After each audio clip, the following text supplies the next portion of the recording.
together. And how many Okay. people do you think work in the intelligence industry in the U.S. government? Okay, so I'll go back to Probably my maybe first point. 1,000. So You I'll tell go me back to, tens of thousands of people can keep dude, all this a secret? You're spouting numbers. It's probably less than 10 people from each country that actually have real intelligence. But let's go to your point. Show me one Wait, American what do you secret. mean? 10 Hold on. people? You're Okay, the NASA space agency is run by a council member of like 18 people, dude. Those are the only people who have actual control, and even less than half of those people are board directors. you're telling me then all the people working, the thousands and thousands of people working at NASA just get fake feeds and they're just sitting there in computers pressing bro, the buttons doing person- nothing. Yeah, bro, the person building a rocket engine definitely has been to space and sees space, man. You're right. Oh, You can, if you go on the that NASA is, website, don't they're you board think, of- wouldn't you say Dude, that's more relax. far-fetched?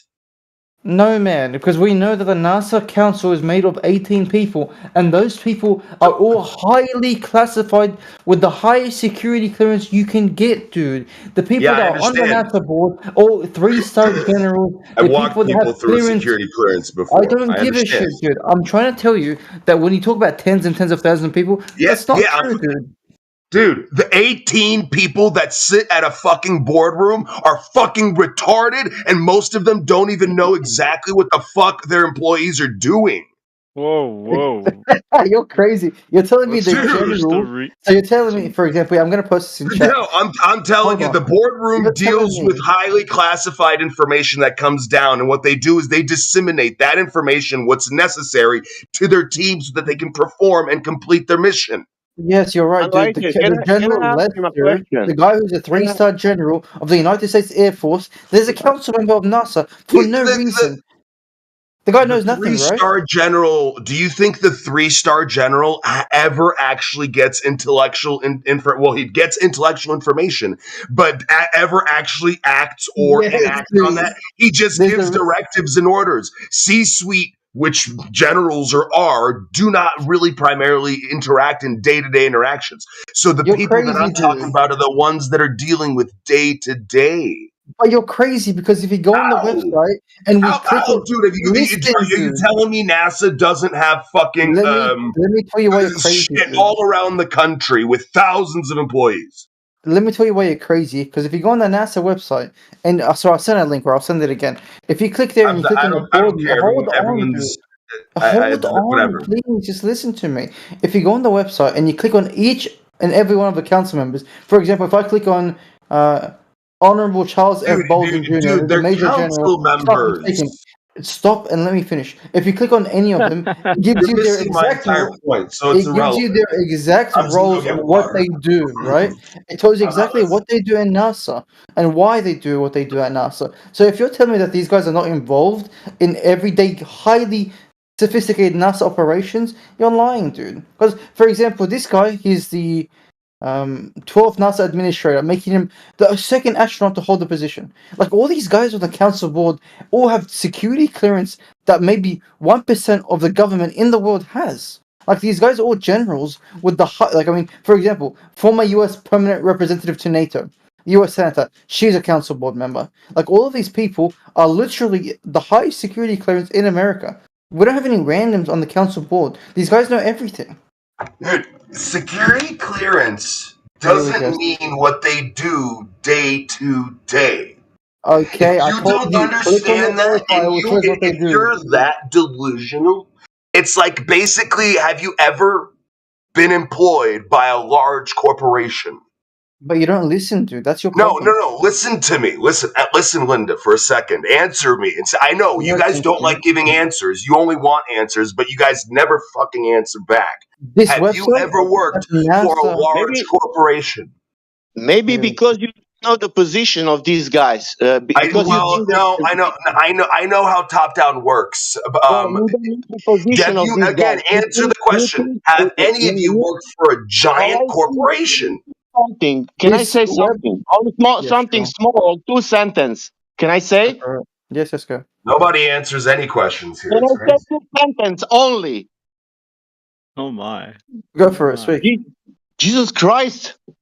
It's one sentence. You are speaking about NASA, for That's example, two sentences. about how people would, how many people are engaged and how many people should to lie. I'm not just Is talking about is NASA. I'm talking about the whole world. And whole let world? him Whole finish. world. Let But him do you finish. know the position of these people? Is position of these people because of NASA? Earth is not a globe or Earth is a flat. Is that their position? What? No, Is the it their position position? the position of NASA is that I'm Okay, I will certain take they your believe position. the Okay, I will Earth take is your. round. I will try with your logic now. Okay, there is no reason, and it's impossible that so many people are involved, and that Earth is a flat. Is that correct? He ran. It's crazy when he says we don't know what they do at NASA, but when you click on their It profiles, it literally tells you exactly what they do at freaking NASA. doesn't matter. I want to get him. Is it that correct? Is it involves so many people and He NASA left. and rocket companies that Earth cannot be flat? Is that correct? He left the channel, my friend. He's insufferable. People He like was that. so chilled, he just melted out of the channel. I also want to tell you guys this: that guy was drunk. He always drinks on Discord. He does nothing but drink on Discord. Okay. The Earth must be a ball because we have government agents working for a government agency. Amazing. That's the best Not only proof. that way, it's going I with love more story. You have agencies; they are launching this rockets in the space, and you can and they are making photos from the space. Of course, then you have globe. You have He thinks we're the other conspiracy countries theorists. as well that are not correlated with each other, sending rockets up in the sky. You think Most all the places, governments are working together for some reason? I No, think so. I'm saying this. I'm saying this. If that all No, is I'm not talking about possible, flat Earth then sky people. I'm not talking to you. Yeah, are they? I'm saying also for audience. I'm not saying to you. I think most space agencies work together in some sort of institute, Like like India China, works with the some. U.S. banned China from the ISS, and then Who China gives a went shit? ahead and built their own. I think China and U.S. are working together. I think China and Russia are working together. China, Russia, India. I mean, Iran, South They've Africa. all worked. Just They've because, all shot rockets up there as well. All those just because, countries are in treaties together, so why not? yeah. So just because the United States isn't working with Russia doesn't mean other countries aren't working with Russia. Yeah. They all agreed to protect some penguins and ice sheets. Yeah, that's very important. So a question on this front: why does everybody in NASA have to know that the Earth is round? Right? Like they wouldn't need to know that. They don't. I think less than 18 people at NASA know what shape the Earth is. Yeah, that's my point, right? So, like, why That's a good why are point. we talking about this? Like, there's like are going to be like 1,000 people on Earth that would know about the conspiracy, right? And I don't think it's actually that hard to keep a conspiracy between 1,000 people. Because the guy that was drunk said, "Oh my God, hundreds of thousands of people online now." Oh, okay. So there's no one actually arguing this anymore. Never mind. Not anymore, no. Oh, he's back. Well, He's muted. wasn't Bro Grammar Okay. just making that argument? Yeah, I was saying the multiple governments. What do you mean thousands of people? Yeah, so there'd only be Not- roughly about 1,000 people, less than that actually alive, that would have to know, that would have knowledge that, like irrevocable knowledge that the globe is. So there's been 643 people in space, right? And if you count for each space agency people that could independently verify this fact, right, rather than just having been told this fact, there's going to be very few, with the largest amount being at NASA. So if NASA's is like 23, then just assume lower for any other space agency that's smaller. You end up with less than 1,000 people, considering that that's 643 people that have been in space. A significant amount of them are going to be dead as well. Flat, by the way. Oh, quiet. That was a good point, but you could actually be more conservative than that and say, well, actually, according to the story, the only ones who claim to have been able to actually see with their own eyes a ball Earth are the Apollo astronauts, and that Don't trust narrows the it down Chinese, to they can't. about The Bro, number quiet. doesn't matter. The point was And that that they're all boils it not down to correlated. about 20 to 30 people only can actually claim to have, with their own eyes, witnessed a ball Earth. 20 or 30 people. And then, Yeah, yeah, but you might even expand then, that You out to a few other understand? You people, can but that's shoot by no means hundreds of thousands. So no, even it but doesn't even equal at satellites up that in the point, hundreds. sky, Cyclone, right? those 20 people all refused to solemnly swear on their family lives, on their religious beliefs, on anything. None of them will actually You're stand by the fact that they saw a ball. you're only looking at people that actually saw it with their human eyes versus people that shot cameras up in the sky, Yeah, satellites, bro. and went to Mars and all that stuff. Yeah, you think they went to Mars to drive little robots around, bro? No, that doesn't matter whether they went to Mars. The point is that there are Well, yeah, satellites with that's cameras. the story. That's what they're There's telling satellites with us. cameras, so those people work on those. Are those guys Like, also bro, in on you it? can make an image that shows anything, right? You understand special effects exist. Yeah, but you do know those really advanced telescopes aren't actually taking photos as well. Keep that in mind. Yeah, they're composite images. They're not photographs. It's pretty much what They're tiny. ChatGPT does, right? If you go on Google and write AI image generator, it's going to ask you for a Yeah. prompt. Except a written prompt, what the telescope does is gives you numerical prompts. For example, I saw this, at that, this elevation, this radius, compose this with the color frequency of this, and it's going to generate an image. So the AI in a more advanced form. Yeah, they also say they can't tell the difference between the simulation and the real thing. So what's that about?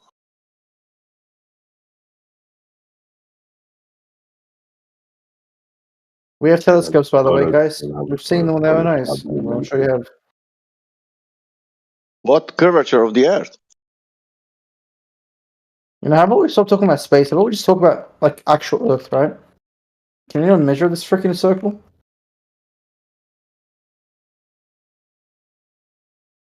What do you think, Pro Gamer? Have you tried to measure the circle? We just estimate it. We estimate it using what data? Math. Okay, I get it. We use math to estimate it, but what data? What did they what? What? Okay, I said what data? You said math. I don't remember, dude. Jesus Christ. Some shit I learned from in high school and college. So what? Oh, isn't that interesting though? Because like I feel like that happens a lot when people bring up some kind of evidence for the globe, and then when we ask one or two basic questions about like what is it, how does it work, what did they do, they never have any answers. Yeah, well, Why this is was that? even simpler, right? We We have estimate it's a separate. ball based off We data. have What separate data? Well, I independent don't know. students by our Yeah, side like that so the confirm it. question would be what data, and how did they get this data? Yeah, bro, it's not like you have to present to your audience. All you gotta do is just inside your own worldview, just explain what you think the data was. It's I don't not even like. need to.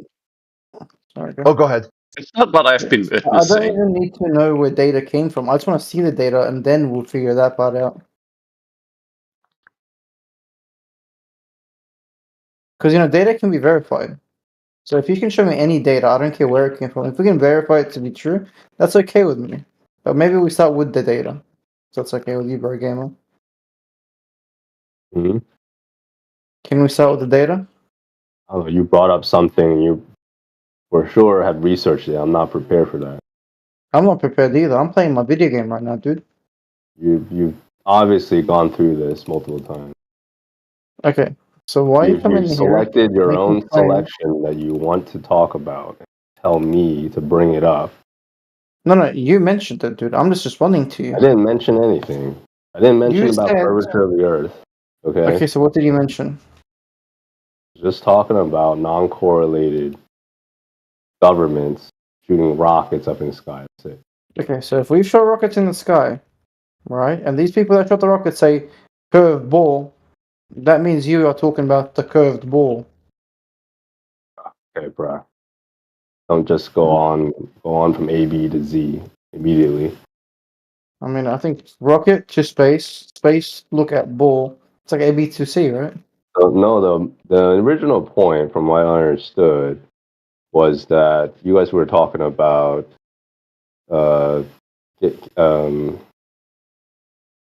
having rockets, and you're only talking about NASA only. Can we talk about the ball? I'm kind of Right. tired of space agencies. Well, then Yeah, that's what we why. were talking about Then it was wasn't my topic verifiable when you were talking. evidence. Well, hold on. What we were talking about before initially was verifiable evidence that the Earth is a ball. Now, some people do bring up rockets, but you could launch a rocket and do a parabolic arc on a flat surface too. So that by itself doesn't prove a ball.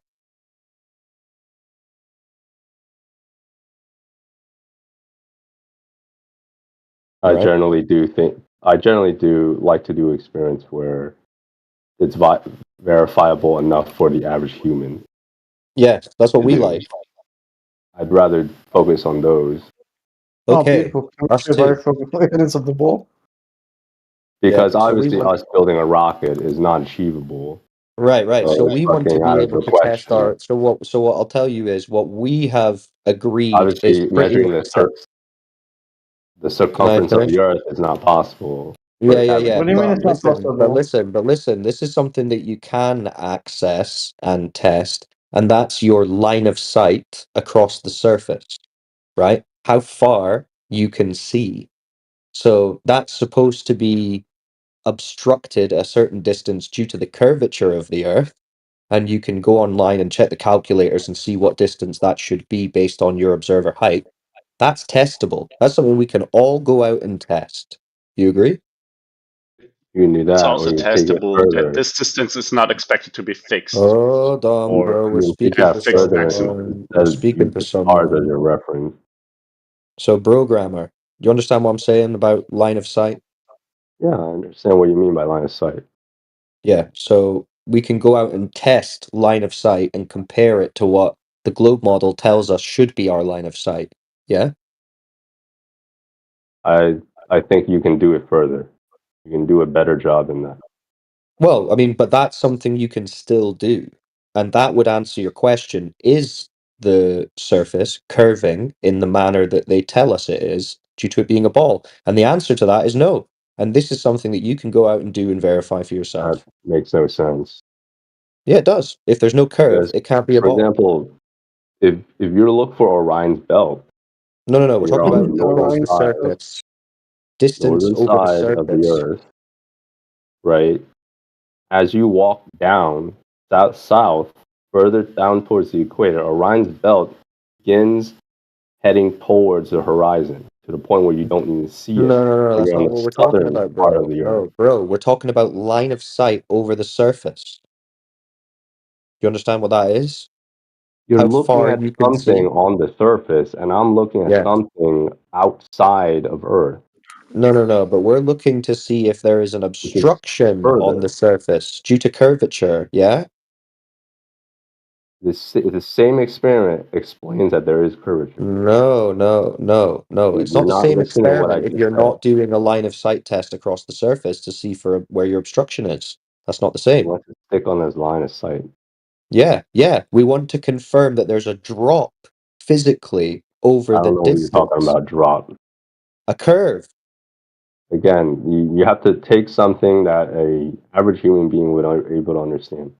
You don't understand the claim that there's curvature of the Earth? Yes, there's some claim of curvature. I don't know Okay, so you how they understand that that experimented would on it. cause. So you understand There that are that would certain cause experiments. obstruction. One of them has stuck out to me. Wait. The You understand the that the ball is claim yeah, of but the ball is curvature. below you, right? The ball's below you, right? People are upside down below you, so it's curving downwards away from you as the distance increases, right? And then if we assume, well, like lines of sight are straight, this would be the equivalent of like getting a basketball in a straight ruler. You're not going to be able to go from the top to the bottom or top to the side or any distance that's sufficiently large enough because there's a curved surface in the way of that straight line, right? Like the line of sight would be physically obstructed by the Earth, right? At least that's what the globe is claiming. If this is news to you, I'm quite shocked. Yeah, it's same with the laser test on water, or the three boxes with a hole.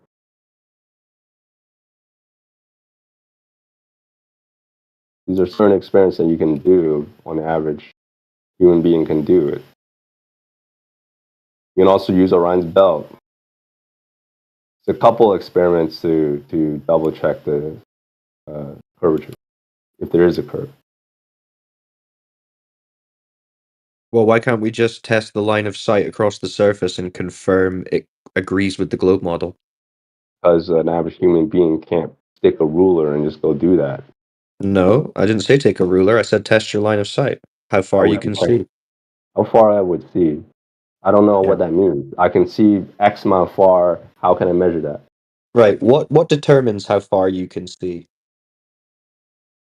What, my eyes? Yeah. Well. I don't know. My eyes. Okay, so not the curve of the Earth. That doesn't stop anything. What stops me from seeing farther away? Yeah.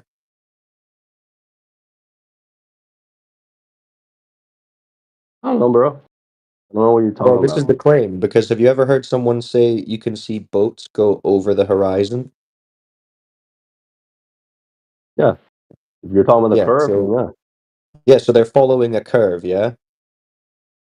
It crescents over it. Yeah, so you can't see any land or ocean beyond that point, right? Because it's curved down, yeah?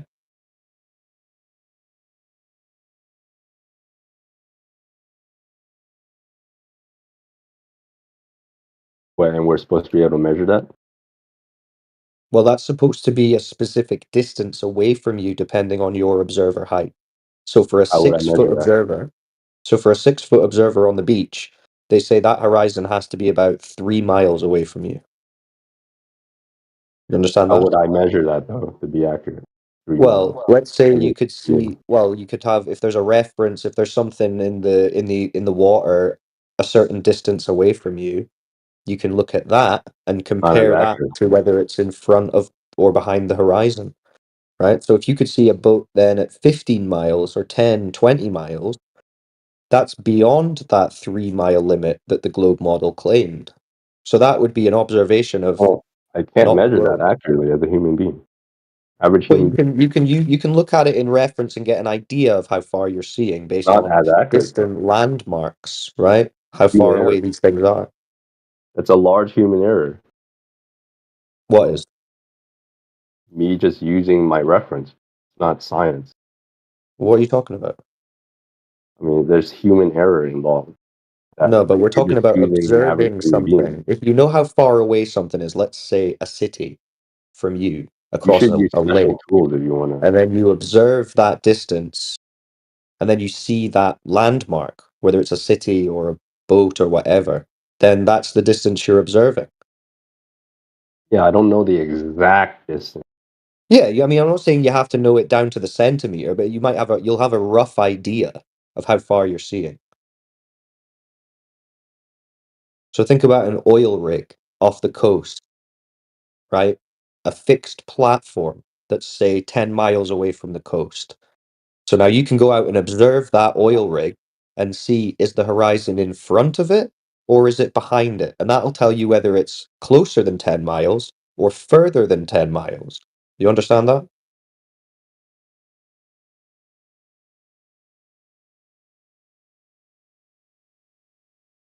Check or hold. I don't know, dude. That's not something that I can just walk out and find a spot. No, I mean, I'm not saying it's necessarily easy, but I'm saying once you understand the principles of what the globe model is claiming, you can figure it out and then go and test it yourself. I'd rather do something I can test rather Yeah, this is something you easily can or test. common enough, no matter what land I'm standing on, roughly. Yeah, this is something you can test no matter where you are. The curvature is supposed to be everywhere. Yeah, but for you, you would have to like do something where you walk out in the ocean. No. Just About be on a coast or be reference at a point that you lake. know is like 10 miles. How would Well, you no, it know just that 10 means, miles if you don't have instruments well, yeah, specifically? you need to go to somewhere where you know that there's distance markers that you understand the rough distance of. You need to have a That's just body of not water, something. preferably. I It's mean, just this is, Well, I not mean, I have a something I I know I have that a, can people que- have I have do. a done it. real quick question. Do they not claim to have accurate maps and distances to stuff? They do, right? Like Ooh. if I go to Google Map, I'm at the beach, I open my phone, go Google Maps, it shows where I am, and then I can like draw a line to some opposite shoreline, and it'll tell me the distance. That's supposed Why to does be that more or matter? less accurate, right? Why does that That's their matter? claim. We're supposed to do an Well, independent that's study, just right? testing. That's just testing the claim, right? Well, the point is the independent study that you can do without much of any other references or data. Yeah, that's Right. basically what we're talking about. The only reference you need is what's my altitude relative to the water level. Well, that's The thing not is, too hard to figure out. you need to know that thing, that reference point is X miles. How would you know that? You can As drive your car a between human the two. being. This is like if you have bridges that go from the land to like another piece of land to the ocean, like Florida has. We have a barrier island. You can now go ahead and drive between those bridges, get the distances, and now take your observations. There's plenty of places to do this all over the earth, man. Yeah. Basically anywhere where you have a body of water. But the point I was trying to make was it seems like he's insinuating that the distances that they're claiming things are on the surface of the Earth could be wrong, right? Because we shouldn't be trusting what the maps say how far things are, right? You shouldn't trust. Like how do you know If that that you're trying to shoreline verify in the something, city you see on the other side of the water is actually 10 kilometers away? The map says it is, but yeah, the map says it is. yeah, okay. So you're saying that the maps and distances might not be accurate. Well, that's not. I'm not saying that's not accurate. I'm saying that you're trying to prove So they are something. accurate. You can't just use upright. Well, I mean, if they are accurate, right? If I'm at a certain location at the beach and the map is telling me what I'm looking at right now, this city the map across is the made water by is Globers. 10 kilometers away, then I'm just gonna say, okay, well, it should be 10 kilometers, Why right? would you believe Because that? that's what they're claiming. Yeah, but you can't use that as your reference point because that's made by Globers, and you're trying to prove Globers wrong. I already just gave you another way to do it. No. We're trying to verify or falsify the globe. So the globe has a specific claim, right? If you're at this elevation, the horizon should be at that distance, and something so far away should be hidden by that much. That's cool. That's the claim. So all we're doing is we're going outside and seeing if what we observe in reality matches that claim. But surely, if we want to test the claim, we have to use the actual claim, right? We're not going to just make up distances, right? Okay, so if it's 10 miles, if we're going to test the globe if model, you we have measure to it's use 10 the globe miles model and and not some kind of the map is imagination, 10 right? miles, what does that prove you?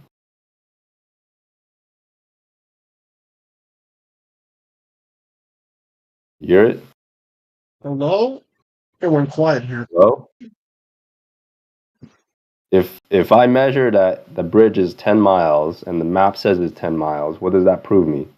Now you're going to You're check correct. that against the curve calculator along with your observer height, and you're going to see how much drop in the distance you That's have. not what I'm saying. I'm asking him, why do you use the map in the first place? What does that prove us?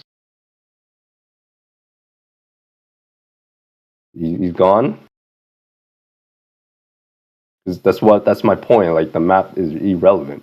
But then we already gave you a solution to that, right? Do you not trust your car's odometer? It's not accurate either. The car's odometer is not accurate. You would have to do one of those wheel things. I don't forget they have the stick in the wheel. Okay, well, if Go you want to further do it that forward. way, you can do that as well. I don't understand. That would be way more accurate. Okay, so we could go about doing it that way, right? From one bridge to the next, and we find two bridges 10 miles apart, right? So now we got to enter information into the curvature calculator, correct? Yeah, I don't know about this. I don't know about this curvature calculator thing. You don't understand that a sphere with a certain radius value has a certain amount of curvature. You don't understand that? Yeah, there's a curvature to a sphere. I don't know about the math part. Well, the cool That's what part you is need to they go and give you figure all out, that bro. You information. need to go and figure out if the curve calculators are correct. Well, I think See there if are they match. experiments that doesn't require math. Easy to replicate. Doesn't require you to walk 10 miles. That you can do to verify a curvature. I think he wants to Nah. turn on his television and have his Yeah, television yeah. tell Yeah, him. he wants to look at lights in the sky and proclaim curvature, but not actually You demonstrate do or observe lasers. it. There, I showed you 3 experiments that No, doesn't you didn't. require any math. No, well, It doesn't unfortunately, you require need to any get into special the math. instruments. Doesn't require you to spend a lot of time. It doesn't matter, bro. It doesn't matter what else you think you can show. We can test line of sight on the surface, and it doesn't match the globe model prediction. That's it. Regardless of what else you think you can do, which is And fine, there's go and do probably it. something wrong with your math because it might be way Well, too I mean, it would be complicated for something wrong you, with or it would be there might be something human wrong. No, error. it's something wrong with the globe math because unless you're saying there's something wrong with reality, no, we go with reality. Because, like, if you agree, there are definitely experiments that doesn't require this complex. It's not that complex, bro. Complex step, multiple step process, right? Not that That complex. can introduce human error. Versus something that's much simpler to do and execute. No, because your simpler things require the assumption of a globe, not the verification of one. That's incorrect. No, it's true. You look at you look at a light in the sky appearing to descend to the horizon, and you You don't proclaim want to do those spinning other baller. experiments. You want to hide behind the complexity of your experiment because it It's not complex, obscures bro. what an It's the average human argument from being would be able to incredulity, bro. If comprehend. you think that's Right? We wouldn't be able complex to to walk rebuttal 10 because miles, that's it's very beyond. weird. It requires multiple simple, hours of bro. research. Yes, multiple hours of research, I'm sorry, is Versus the doing very a bare simple minimum you need to experiment. do. Bro, I mean, it's not like you've spent multiple hours trying to prove the globe either, so do one or No, the I other. haven't. I didn't claim to be doing that. Yeah, so I want to do the you don't opposite, know. And right? either way, if you want to answer the question, it I want will the opposite require of that. effort. It requires effort, bro. If you don't like that, then it's not for you. But yes, learning the truth about something requires research and effort. I'd rather not do an experiment that complicated. Right, so if the Earth was if the Earth is not a globe, would you want to know? With a couple easy, simple experiments, yeah. Let's just answer the question hypothetically. If it's not a globe, would you want to know? Yeah, I would know. I would want to know. Right. So if you would want to know, you would understand that that's going to require some effort from you. Well, I've already done that other experiments that are simpler than the one you're describing. Well, what? So you've proven the globe? I've done them way in the past, yes. Like You've scout proven camp. the globe. Yeah, and they make sense. Okay, how did you prove the globe? Like, you get on you find a lake, and you have a boat, which you stick. You measure with whatever the fucking measuring thing, about 90 degree angle. Stick a fucking A laser. 90-degree angle. Well, that's going to be difficult because 90-degree angles require a flat baseline. Yeah, on the boat, relative to the boat. So Right. just the length of the boat Well, you is have to 90 also degrees. make sure that the laser is pointing at a 90-degree angle at a Bro, reference how are you point. talking about bringing Otherwise, boats and lasers into this, and somehow you're saying this is more simple than just going to a lake yeah, and it's a observing something rowboat. with It's a binoculars? rowboat, This dude. is already more complicated than what we How were is it more talking about. complicated? Just a You're rowboat that talking you about find on a lake. lasers and boats. You A said you were like, laser, "Oh, this a is too rowboat. complicated with multiple steps, and you need equipment. You need a boat and a laser." We're just talking about some binoculars, bro. Yeah, Okay, so then ours is more another simpler simple. one is Right. And also to point out, this sounds like three something that you boxes haven't done. with So that's just to holes. confirm. Is this example something that you have or You don't have like not that one? done? I'll give you another one, bro. No. You can stick with that 3 one for now. boxes But and tell me, 3 is it holes, something that bro. you have or have not All done? right.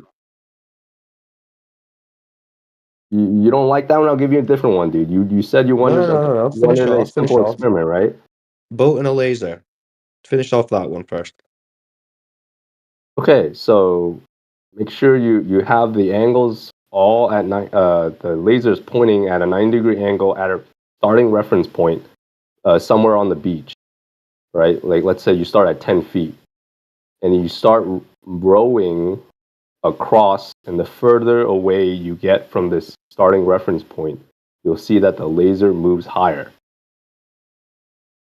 Right. Okay. It moves Yeah. higher, And I almost like 20 feet up in the air. Yeah, yeah. So laser tests, again, bro, this is something that has already been done, and it does not prove the globe, it debunks it, because the laser doesn't go higher, and it can be shot over distances of 25 miles.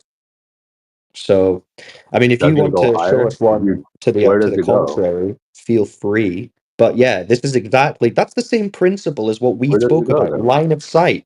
That's a line of sight test, exactly like we It spoke goes about. higher though. This is what we So spoke about, line of you're sight. saying it doesn't go higher. Where does it go? It hits the target on the other side. That's the What same target? elevation. You ever heard of a rail gun? I mean, if it's flat, shouldn't it stay on the reference point? Yeah, that's what we're saying. It hits the target of the same elevation 25 miles away. It doesn't, based on what I saw. Oh, based on what you saw, could you show me what you saw? I don't have it. What I saw. You What should did go you see? run it. Did you do the What, experiment yourself? what did you see? That the laser, right, goes higher as the boat moves away from the target. Okay, where did you do this? On a lake on a sunny day, no clouds, no Which wind. lake? I think it was on the East Coast, some lake. You don't need a big lake at all. See the And what was the difference. distance that you measured? Distance we measured was a couple hundred meters. See that the laser just keeps moving up. Just a few And meters, and you'll how see it. much curvature was found over that? How many hundred Over meters? curvature. Why do you need to measure that? Well, bro, so you're telling this story about how you claim to have measured the curvature with a laser in a boat, but you don't even know what the predicted curvature is supposed to be. Isn't that something that you What? would have checked No. out before All of these, getting a you don't have laser to and a look at the boat? predictive curvature. All you have to Bro, know is that there's a curve happening. At no, least, you a don't, because curve. you're just making this up. You never did this. I did do this. You didn't do it. Yes, I did. You're a liar. Why would you do this and not film it?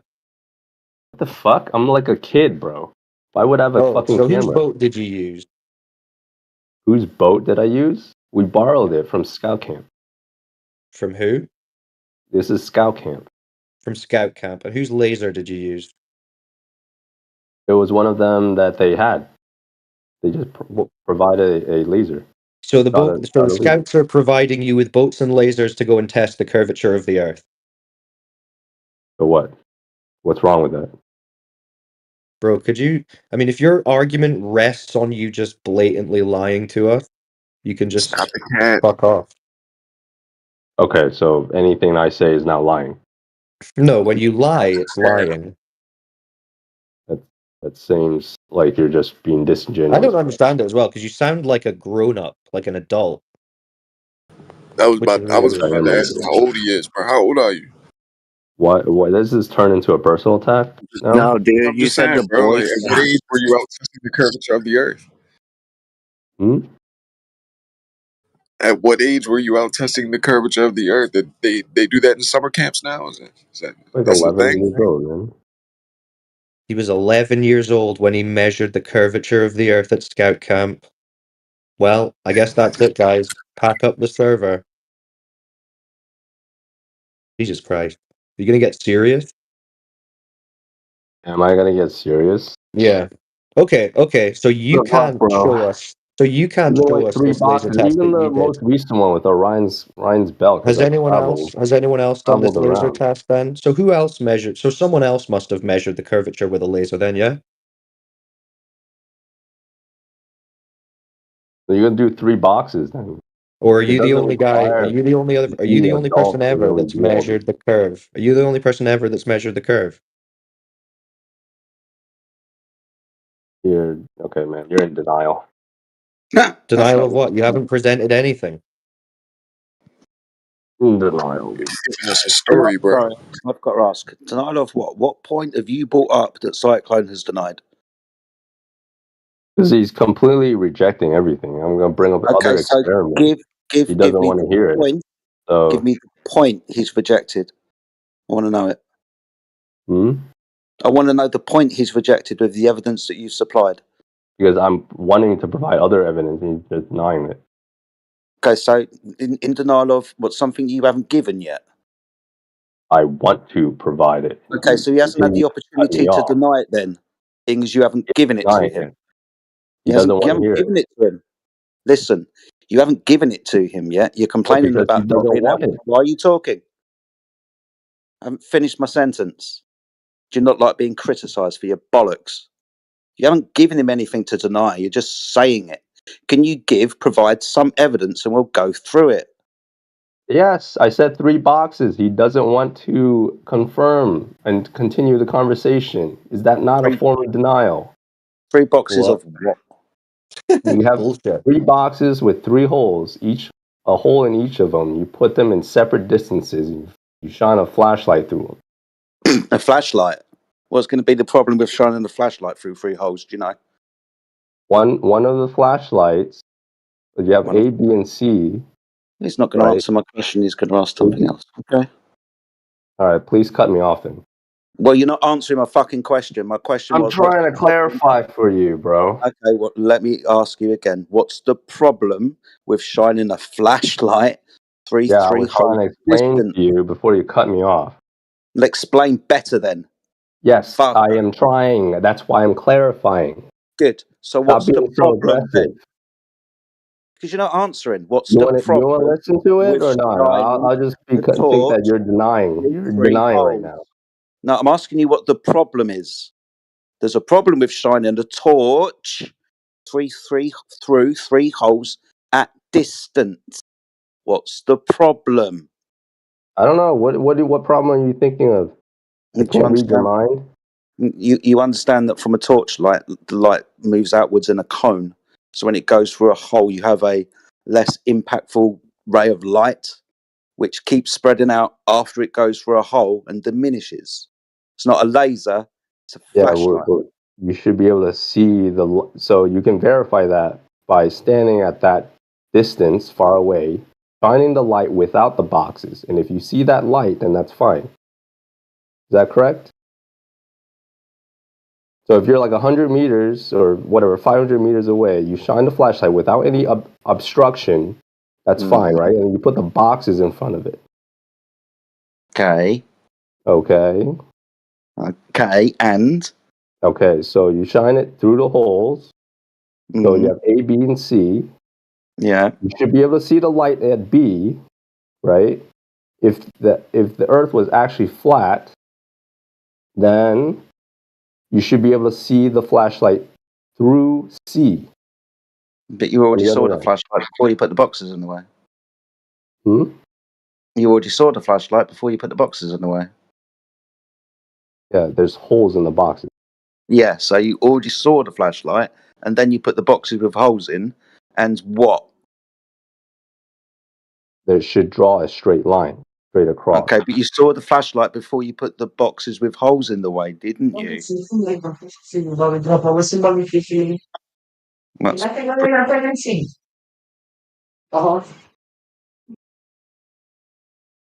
Is this another one you did at scout camp? Or was this another one you just watched on TV? It's like I'm 16, 18. You watched it on the TV. Yeah. I don't think he's getting it.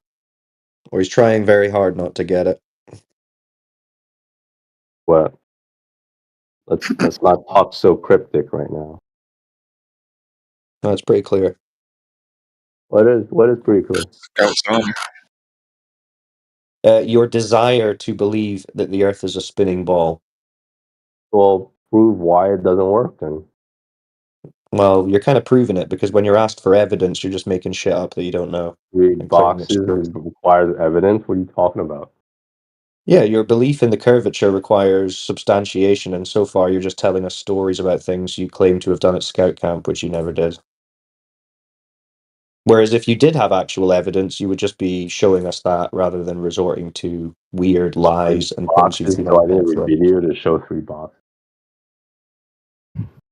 Cool story though, bro. Keep it up. Oh my god. Seems like anything you provide here is just rejected. What have you provided, Like bro? I denial, haven't bro. seen it. Not did anything. You've told a few cool stories. Could you show us the demonstration in reality of your claim? It's like an average human can do this stuff. Wow. Except you, apparently. Because if I said, "Oh, you measured the circumference of the Earth 10 miles," I would have to ask you, show me the video, and claim. Yeah, if we make a claim to you, you should say, okay, You what's have your like a evidence for video of that? it. Correct. You apparently have a video of every experiment you do. Like Well, you if we understand, everybody describe that walks something, in here if we isn't like describe ready to something like a provide a distance video to for you. horizon test, then we can show you observations or examples of that being recorded, photoed, videoed. Yeah. Yeah, but I'm a random person walking into a disc. You Yeah, and you expect just me to started have all making, the video yeah, but evidence? that doesn't mean that you should just be able to make random claims about things that you don't have any evidence to back up. I personally did the experiment. What do you mean? Well, that's a cool story, bro, but when we ask for your evidence of this, you say you don't have any, so that would be your insufficiency, not ours. So you'd need to provide us something that can actually be checked. Yeah, but Anyway, how would you're you know what you were online, though. You're measuring? online. How can you physically do that? I don't know. I want to know how far apart the boxes are. We measured about 100 meters each. So between the three boxes, there was 100 meters. So 200 meters between the first and the third box, with a box in between. I believe so. So over 200 meters, you think you measured Earth curvature? Well, if there's a curve, a slight curve, then Do you there's know how Slight much? really curve. nothing Do you know? there. Do you know? We Do also you know how? separated and tried different distances. Okay. Do you know how much drop should be between point A and point B over 1 mile on the Earth? No idea, bro. Then why the fuck are you here? You've got nothing to compare it against. I don't need that math. You I you just need to do. know that there's some Oh, curve, you do. right? I Do don't you know need the why? exact Do you curvature. know why? You Do you want understand to know that? why? Because if we are to take these measurements as you think that you've done, but have been documented on Netflix documentaries, then if we're to use these results, we end up with a radius value smaller than the moon. All it takes is that if you can figure Just out there's went a straight curve, over that's your it. fucking head, that did, didn't it? All you have to know is there's a freaking curve. That's it. Okay, so according to Why do you this, need to know the exact number? hello. So according to this, if we were to take the measurements, we would have a radius smaller than the moon. Do you think the Earth is smaller than the moon? You have to take into account how large the holes were, and Oh, so now we have to take into account how large the fucking holes were. Which you can't tell us, right? With a flashlight and some holes in some boxes that are placed 200 meters apart. You think you measured Earth curvature here? I did not measure Earth. I measured there's a curve. There's a difference. So, Programmer, why There's was the a scout curve. camp trying to make you measure curvature of the Earth? With a flashlight. No, this one wasn't Scout Camp. This is just some random shit we did with some friends. Oh my goodness, dude. Him and his mates. Do you reckon if we used a laser, it would be better than a flashlight? No, it would be the same experiment. You think that a You're just laser measuring whether there's a curve or not. excuse me, you think a laser with a collimator which keeps the beam narrow is the same as a torch that has a column of like a cone going out from it, not a The point narrow of the mat? experiment You is think that you think they're the same thing, do you? the point of the experiment is that you don't have to be completely accurate with that experiment. All you have to be You don't have accurate to be is how completely accurate. high the holes are from the bottom. Yeah, come on, guys. around. We don't expect accuracy here. The point of the experiment is that you find an experiment that a average human being can do with that even with very little fuck ups on human error possible. Does an average human being have a boat and a high-powered laser? No. Okay, so that That's a wouldn't fall rowboat, under though. your category then. Late. How Well, do you that's why determine it there's was the the boxes, ground bro. curving and not the laser That's light? why there's the boxes. It's okay, bro. It's okay, bro. Maybe just pop yourself on mute for a while, and if you think you can find any of these measurements that someone else has done and they've recorded it, feel free to share them. I didn't say I have those measurements. Got to ask. When you were passing the flashlight through the atmosphere, which refraction model did you use? I don't know. Did you even think to use a refraction model? No, off the 200 Well done. meters, Thanks for I playing, don't think Sunshine. the Well refraction done. really matters. So you think that light passing through the atmosphere is not going to refract at all, deviate from a straight No, path? I think it will refract, but not to a degree where you won't see the flashlight at all. Okay, but you're not going to account for refraction. Are you not going to do the observation on different days with different atmospheric conditions? Are you not going to do that either? I don't think you need that if it's a clear day. I really do think that you do need You to make want to do on a multiple. rainy day, a snowy day as well? Cooey. I think you do need to Foggy make day? multiple observations because you need multiple atmospheric conditions. For the refraction value, I told you would have to take account You're for. measuring. You never thought of doing because you're obviously You stupid. want the most pristine and clearest day. Why would you need like a snowy day or a foggy day? Or What was any the other height of the freaking day? laser above the land? You don't know.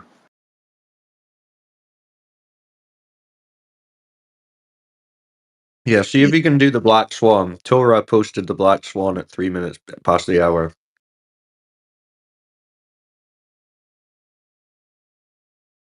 You want to do that with them, Jedi, or is that too much? He's going to start relying on refraction as soon as I start opening my mouth now, isn't he? But No, he doesn't believe Well, in that's that. why I thought it would be funny. Yeah, let's go. So, according to the mathematics associated with a radius value of 3,905 miles, every horizon distant measurement relies on the altitude of that observer. So the calculation is 1.2 times the square root of that observer site in feet. So for a 1 foot observer, the physical geometric horizon should be 1.22 miles away. The observation with 2 oil rigs is taken from that 1 foot observation. The distances to these landmarks is known. 6 miles plus, 9 miles plus. The question for everybody on the table is, where's the horizon appear Hold on, in relation to the distance markers? In front of the He's distance deafened markers? himself, Jedi. He's deafened himself. Fair enough. Thank you, mate. It was too much for little bro grammar, the curve measuring scout. It doesn't need to take into account for refraction. We're going to hold him to that when he comes back. We're doing the Black Swan. But I just wanted to save you. I mean, you could go through it again, Jedi, if you want. I was just wanting to let you know that he's muted. No, I appreciate it, man. I've also just been talking to myself. You see in the chat, what kind of badge did he earn for that?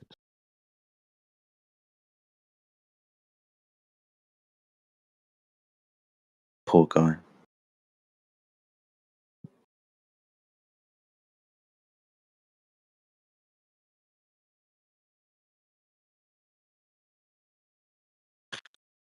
Well, we had some reasonable discussion earlier. So that's something.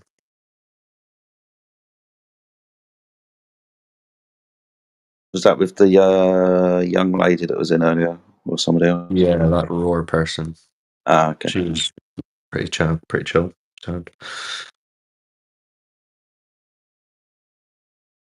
I muted this other guy in here. Who's that?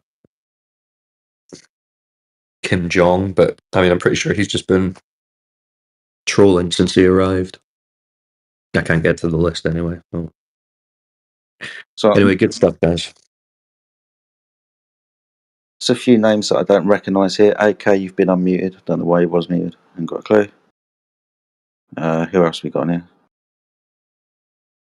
What names do I not recognise? Most of them are deafened.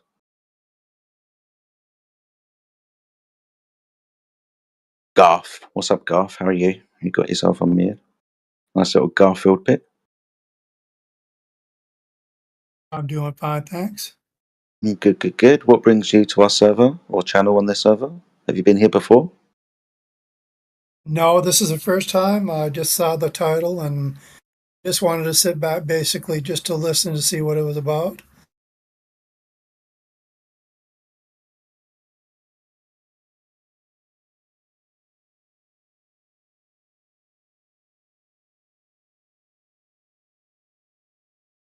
Well, being as it's your first time here, if you want to ask any questions, you can feel free to do so, my friend. Well, I did have one question. I was listening to the previous chat, and believe me, I know nothing about this subject about flat Earth, nothing. So this is strictly just, something that I was curious about. He was saying he took 3 boxes and he distanced them a certain amount from each other.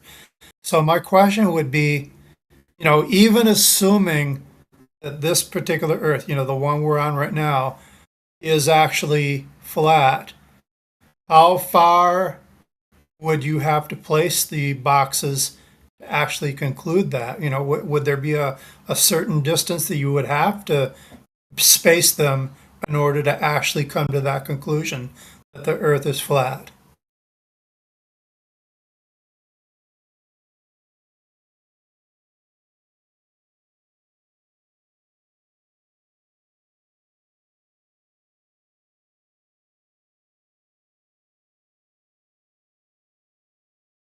Hello? Everybody's muted, dude. Yeah, it looks like Jedi left the chat for a bit. Damn, everybody's muted Well, here. so Everybody. so about the question the guy just asked. Well, it kind of depends. Like, what is the surface that you're using? Are you doing this over land? I mean, you said boxes, so I'm assuming it's not over the surface of water, right?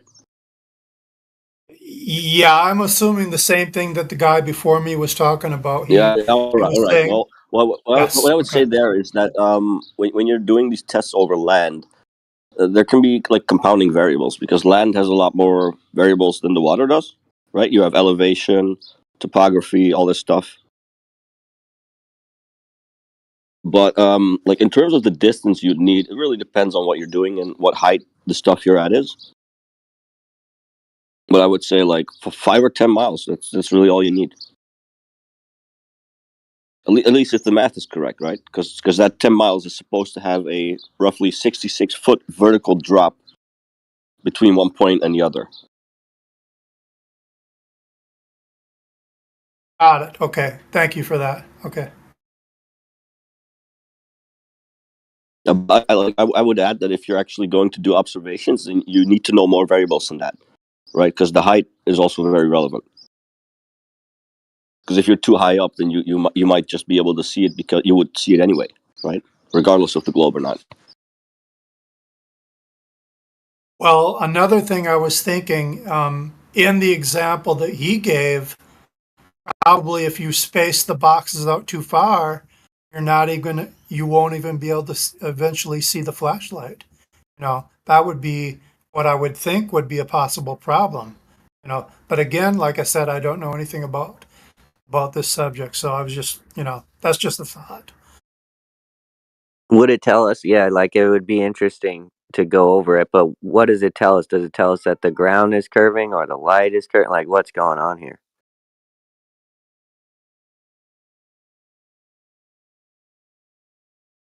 Well, I'm just assuming whatever he was saying, that he was trying to say because of his experiment, his claim was that the Earth was not flat. His claim was that the Earth was flat or is flat. So that was the experiment he said that he did to actually prove it. No. That guy said he proved the curve with this experiment. And that's why I was asking you, which curve did he prove? The ground curving or the light curving?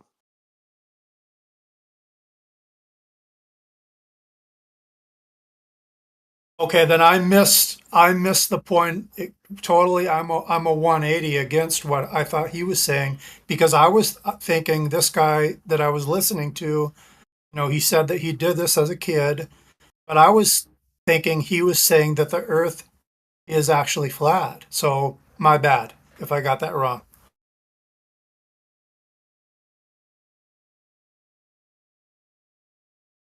Yeah, no worries.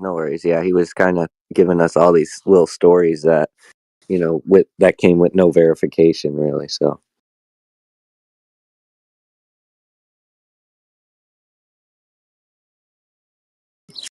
It's funny though, because like as soon as they talk about the light being curved, now all observations are basically useless.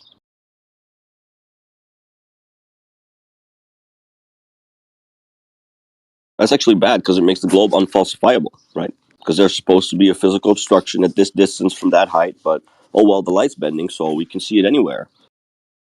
It's going to make Eratosthenes pretty difficult to explain too now if all light is bending.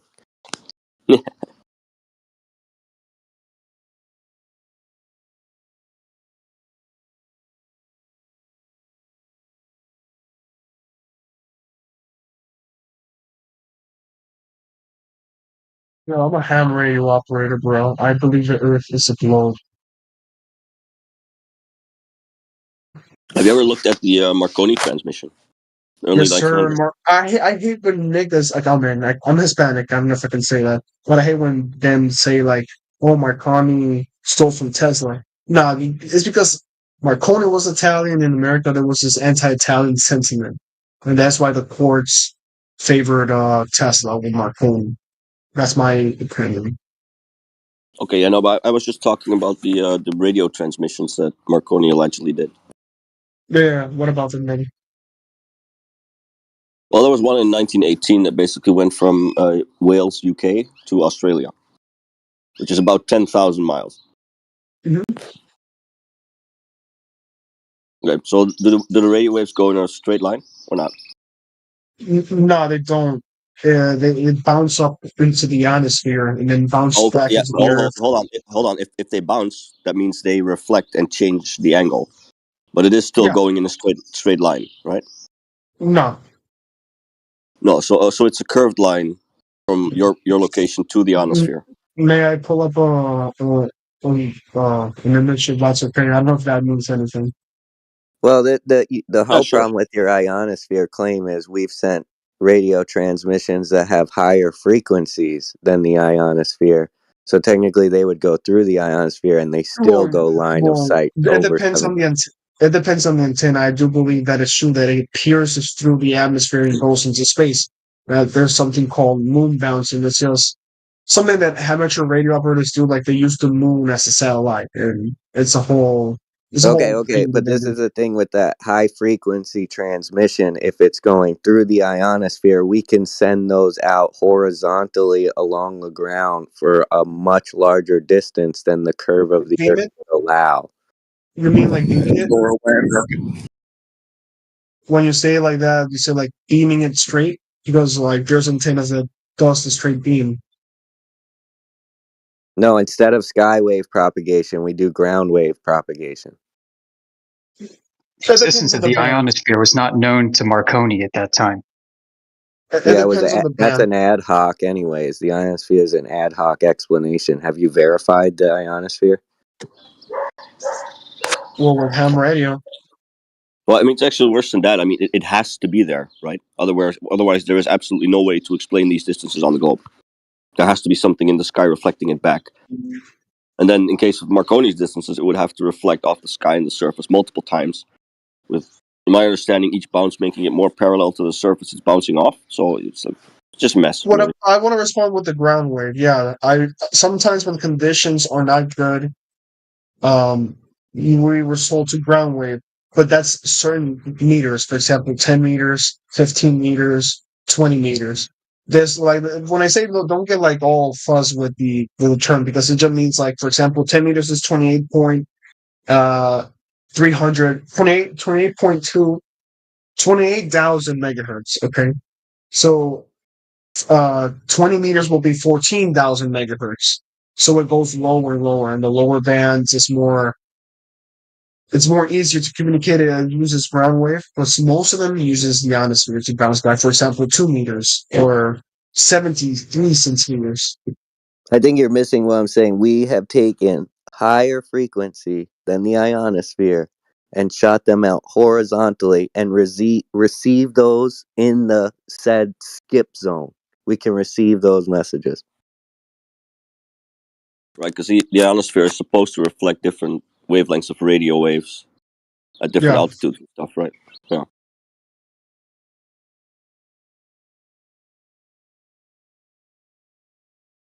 Anyway, I'll drop a link in the chat for the setup he used. It actually has like all of the technical data too. So if you're interested in looking at that.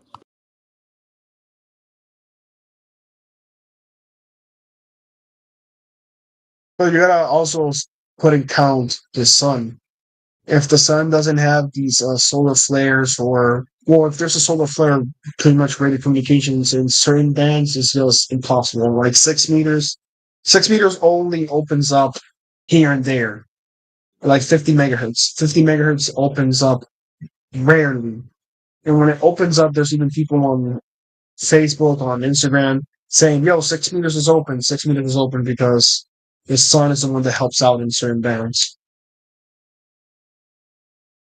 Example, sunspots.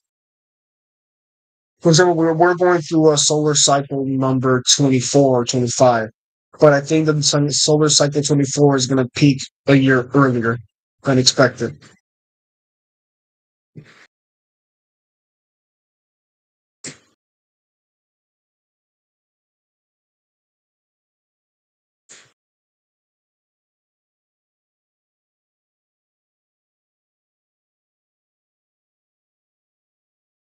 So here's a question. So how do you determine if the radio waves that you're sending or receiving are actually bouncing off the ionosphere? I can put a moon bouncing because moon bouncing is done through piercing through the atmosphere and then coming back through the reflection of the moon. But if you use a Hold on. You said it goes through the ionosphere and then back again. That means it's not reflecting off it, right? That's kind of the thing. It's using a reflection of the moon. The moon is taking it. The moon acts like a repeater, and that's what we call in radio communications repeaters. If you want to talk to somebody who's far away from you and you're using a higher band, like 2 meters, then my bad, 2 meters is a really lower band. You need to key up the repeater, and then the repeater signal will amplify it more into other radios. That's what that's what it's called moon bounce, and I can put an example here of a simple guy working moon bounce. Like you only need a license, and the license is just $35 to do all that stuff. Earth is called EME. Sure, it's What 1 hour happens when stuff, they? but I'm not gonna put 1 hour stuff, of course. But I can put here an example of the lady. Sometimes you don't even have to talk. You can hear your own voice. It repeats your own voice when you're doing moon bouncing. But then if there's somebody who has this antenna pointed straight directly to the moon, they can receive that voice. So listen, I've got a general license, and I'm a flat Hey, earther. let's go. Let's go. What's your call sign? Oh, well, you cannot say that here. Don't say your call sign here, bro. No, Were you doing the winter field day by any chance yesterday? sorry, Were you doing the winter field day by any chance yesterday? no. Damn. My bad.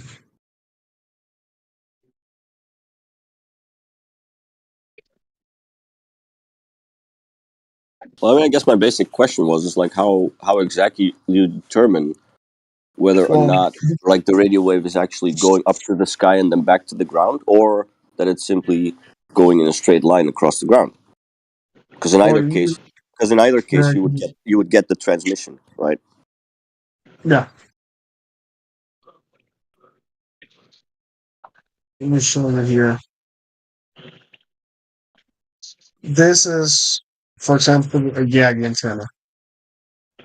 It just goes straight into a beam. So when it goes straight into a beam and it receives straight into a beam, the military uses this so they don't propagate, because when you propagate the signal in around the globe, the Air Force can pick you up. So that's why they use beam antenna. So just point your signal straight in one direction. So when you got your antennas pointing straight in one direction, you can still receive what you're transmitting. I hope I'm just following me. Like there's dipole, which transmitting 2 poles. There's monopole, just transmitting one single direction around. Then you got the Yagis. Then you got the telescopic that is like it's like a straight beam, but you can pick up everything around it. So if you look up the super comm system for Apollo 11, you see that they use a really higher band called S-band, which allowed them to use the moon, communicate straight to the spacecraft, and then the spacecraft repeated it to Earth.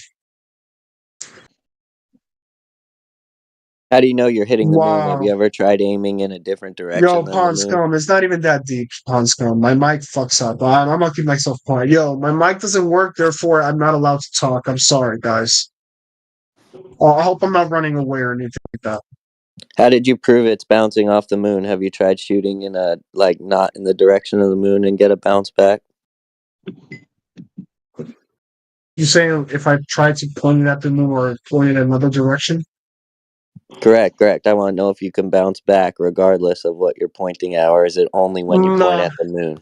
It's only when you point at the moon, and it depends on the certain radio. It's really expensive to do the Earth to moon bouncing.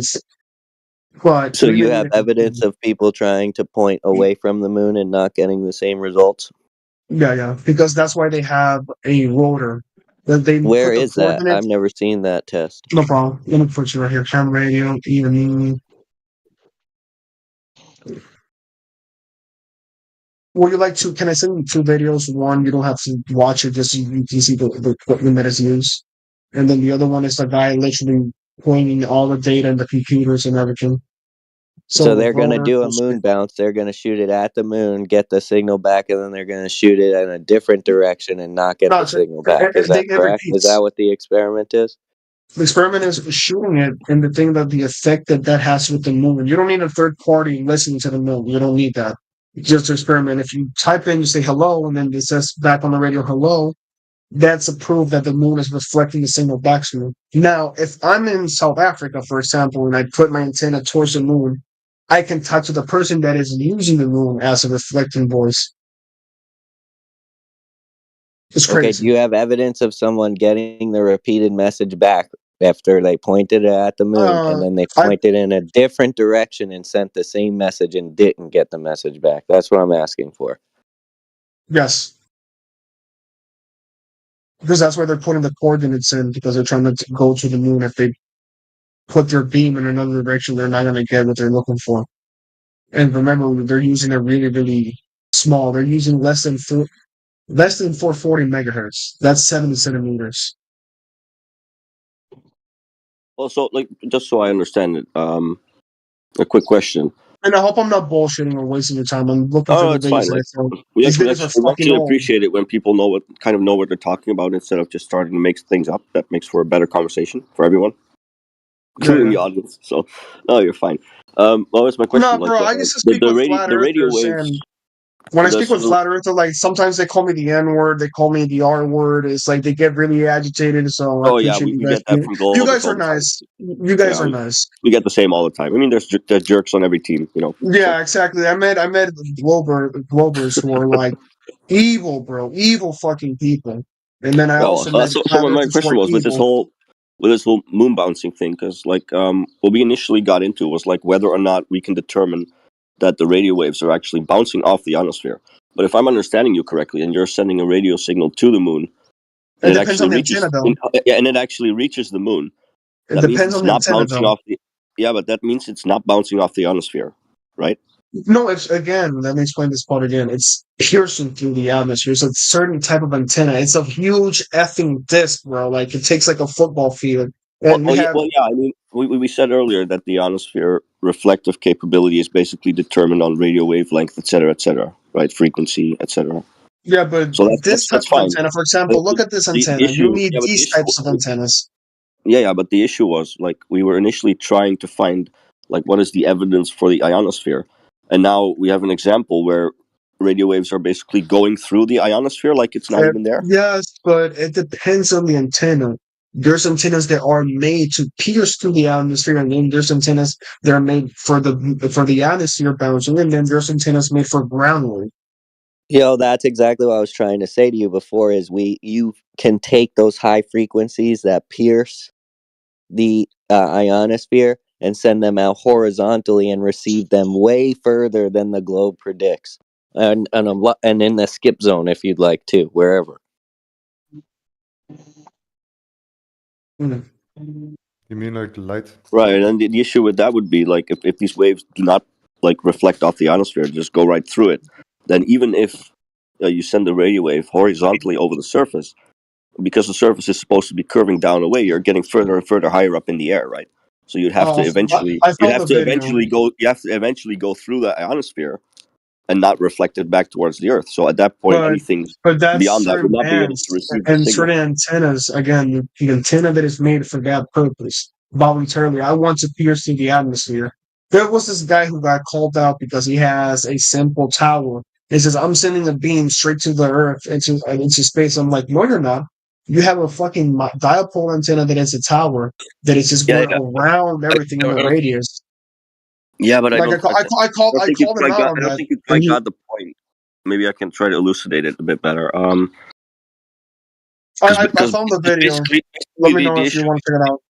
No, right. I mean, the issue is that we were saying that there are distances of radio transmissions that basically could only happen if the waves were bouncing off the ionosphere, right? Mhm. So would it then not You be a can, good? but So would it? no. Hold on. So would it not be then a valid test to use radio waves that do not Again, bounce off the ionosphere? they do bounce off the ionosphere. It depends on the band. It depends on the megahertz. There's someone. So use a There's band. bands. Hold up. Let me just So put what? this part here. Hold on, Hold up. Let me hold on. just finish this part here. The part is that there's No, bands I that. already understand. Let me You explained this. let me finish the sentence, please. Like I've let you speak, but you've cut me off multiple times. Well, not really. I was in the middle of my point, but okay. No, go ahead. You're in the middle of your point. Right, because initially, like I said, we were talking about the fact that you can have a transmission go a certain distance that could only happen if the wave is actually bouncing off the ionosphere, because otherwise it wouldn't work, right? It has to come back to the Earth at some point. No.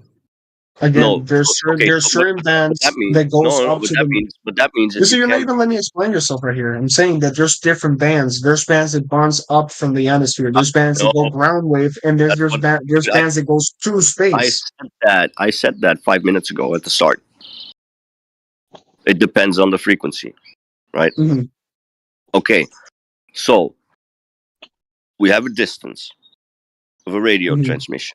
The waves bounce off the ionosphere. Okay, cool. Now we can say maybe the ionosphere did it.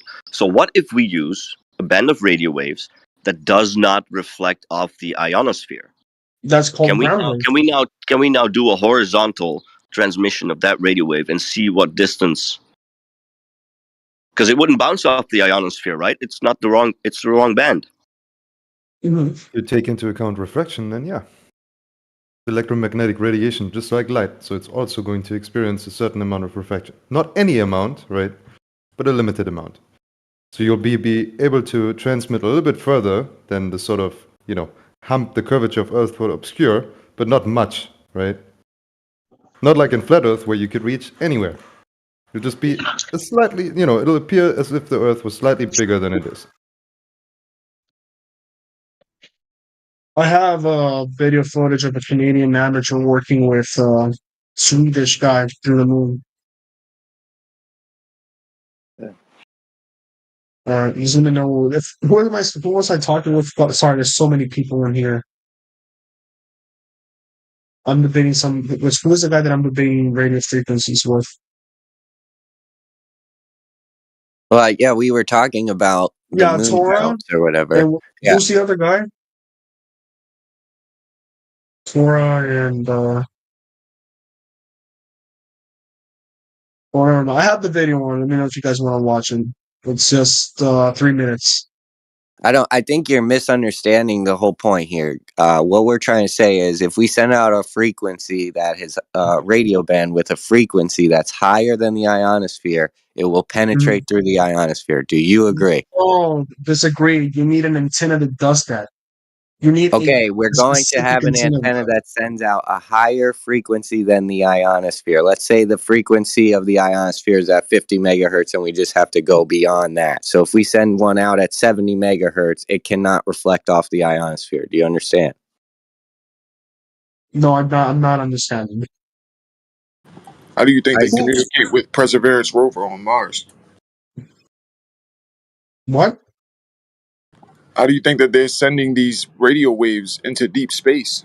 Communicating with rovers on Mars and satellites in deep space. Yeah, they're using again S-band, and they're using these really huge dishes. You need a very specific antenna for that. Well, it's a So they telescopic do go antenna. through the ionosphere, right? Yes, depends on the frequency and depends on the antenna. For What's example, the 10 meters. total For example, let me explain this. For example, 28 megahertz. You're only able to talk from 7 a.m. till 6 p.m. Why? Because the condition closes and the band closes. It uses the ionosphere. When it's dark time, for example, at 6 p.m. here in America, you can start hearing the Japanese or Asian stations coming in around the time we're about to close. But if But you I go mean, on 20 isn't there meters, also, but but isn't if there you go also on like a bunch of sunlight and electromagnetic radiation that's different? Like, how do you determine yes, that's because of the ionosphere? you're talking about like the sun condition, like conditions, or like skip. That's what we call skip. Yeah, ionosphere day versus night, basically, right?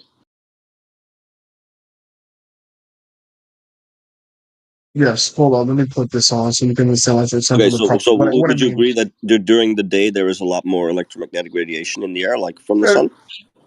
yes, I agree 100%. Okay, so how can we conclude that because there's a difference between day and night that it must be an ionosphere? It depends on certain bands. Certain bands that work day and night. I'm just talking about 10 meters as an example.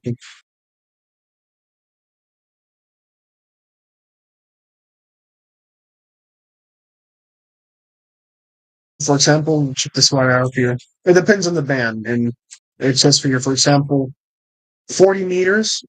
Well, let me put it here bigger. It says here,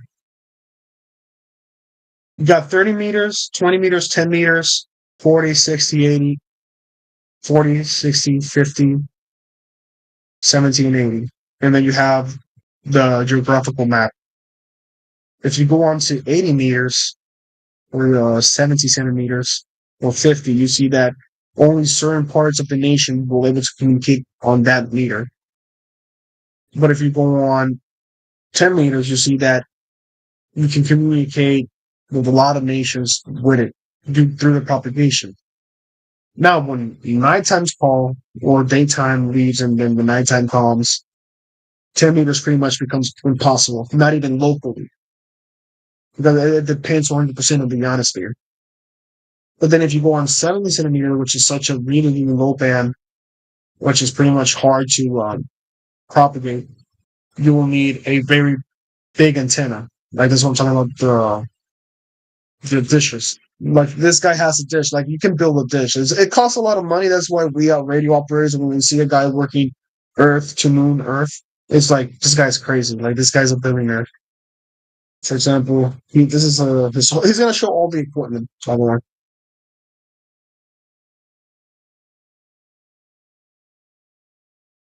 see that's a 17. That's a 13 element Yagi. The Yagis are the ones that are used to like pierce through the atmosphere because it sends a straight beam that cuts. For example, anybody here has heard CB radio? Straight up, a beam straight up, you're saying? Yeah, but for example, CB radio. The thing is, like, CB radio operators don't understand basic concept of antennas. They think that that's why they use 1,000,000 watts. They use like these big ass towers because they're trying to pierce through the atmosphere with their So this thing shoots band. at a 90. This thing shoots straight up 90-degree angle from the ground. It depends, dude. That's why he has a rotor. He's gonna put They all that don't, data dude. in. They don't. What do you mean? They don't shoot straight up. If someone wants to reflect off the ionosphere with a radio wave, technically they would shoot straight up, right? That would be the concept. They would just shoot up at the ionosphere, and it I have would a deflect. dipole Can I antenna finish that what just I'm goes. saying real quick? Hold up, but again, I'm just saying that I have a fucking dipole, and the dipole always beams around a radius. That's what's called a dipole because it's used two poles. Meanwhile, the Yagi is made for piercing through the atmosphere depending on the band. Somebody here At said he what was a direction? general, In what direction? depending on where you're pointing at. Again, Okay, that's why you what use direction is computers. this one pointed at? Let me see. Let's watch the video.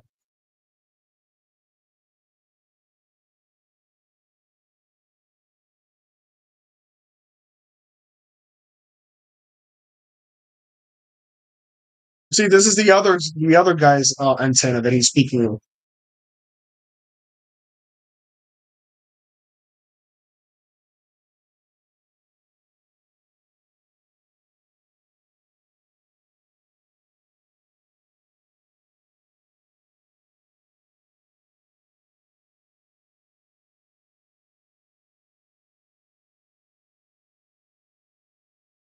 This is the video he's going to shoot at the moon, and then after he shoots at the moon and receives the signal back, he's going to shoot away from the moon and not receive back the signal, right?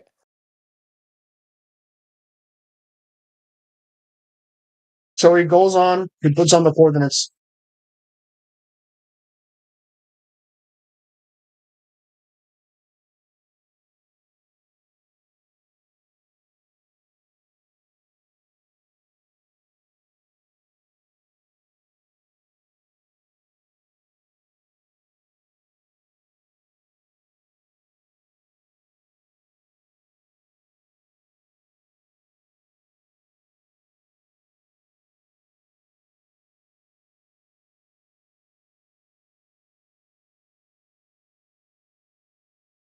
I can't believe this guy's fat shaming Kim Jong Un. Damn, I'm being fat shamed. You're fat shaming Kim Jong Un, bro. I'm not How even dare fat. you? I got a fucking smoker voice. I understand that, but fuck. Our dear leader.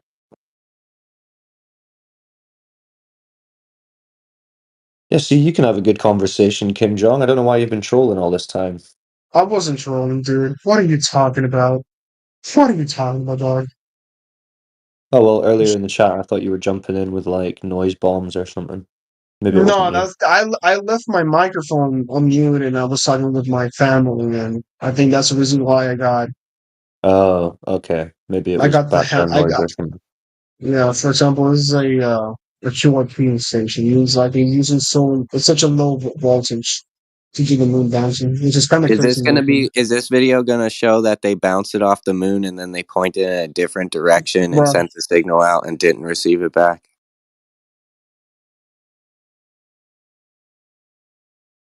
Didn't they claim to be doing moon bounces before they'd claimed to put a reflector up? That's correct. They did that in the 60s before they even went to the moon. They did that in the 60s, but it's just probably didn't have the knowledge of the science that they could just use good antennas. How do you verify it hit the moon?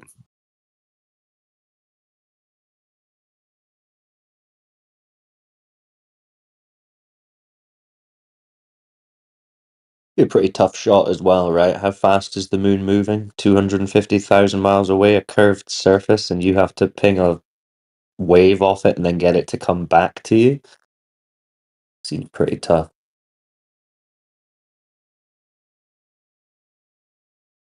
Cool story, though.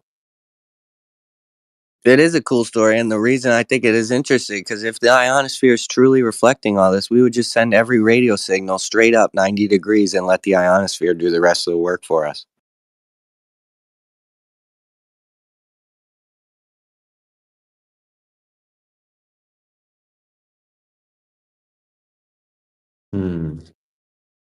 You think they take a specific angle of incidence to hit that curved surface from this curved surface in order to make sure it lands where it needs? Like, none of that happens.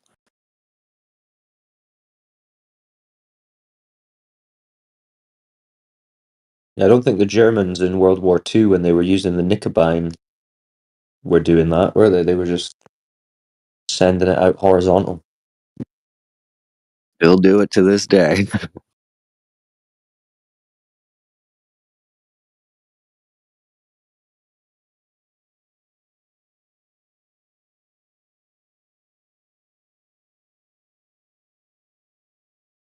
But my space, my globe.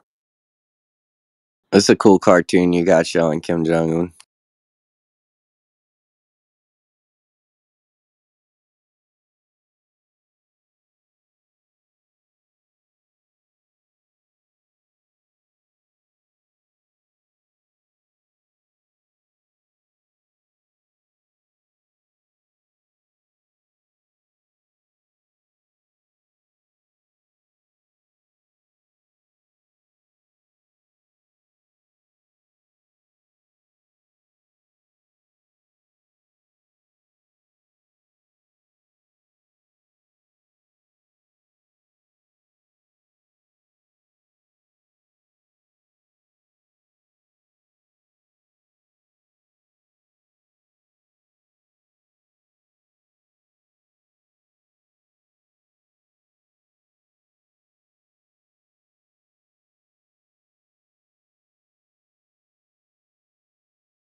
You notice how all of those regions are horizontal?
Right, so we got anyone else in with comments, questions, or evidence for a globe?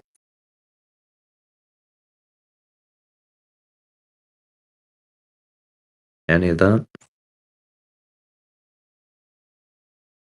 Be pretty cool. We could see some evidence. Wait, somebody was calling it? No, no.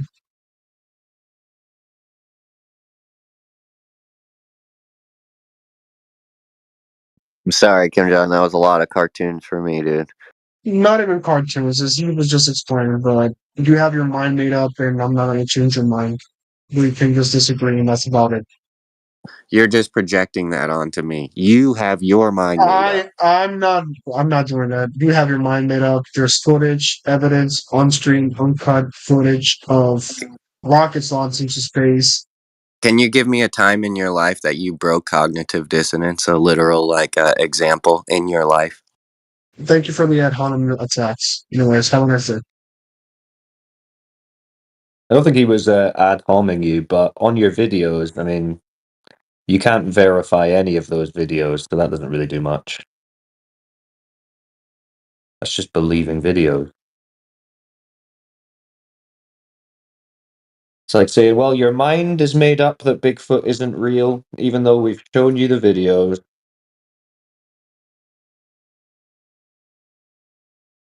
Come on, bro.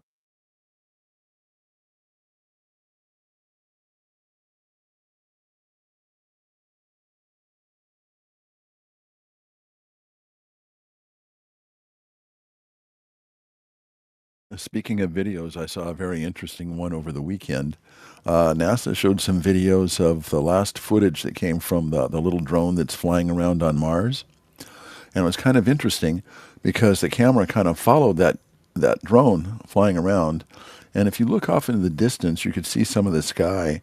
And although it was kind of an orangish gray color, it almost looked like you could see chemtrails there on Mars, too. That was right after they said how Mars only had 1% of the atmosphere that Earth has. So it was very hard for that drone to fly. And I was just wondering how those planes flew around and made those chemtrails, and who that camera man was that was taking pictures of that drone flying around.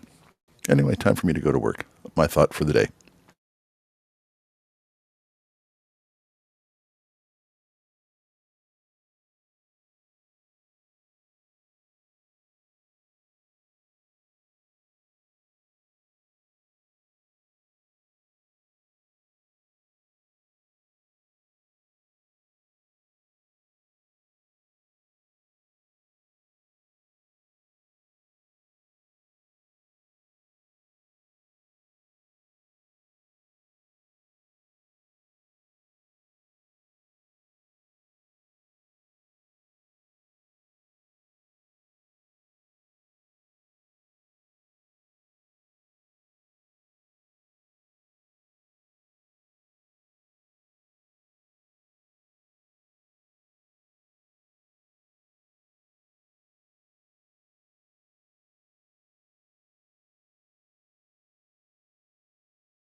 Okay.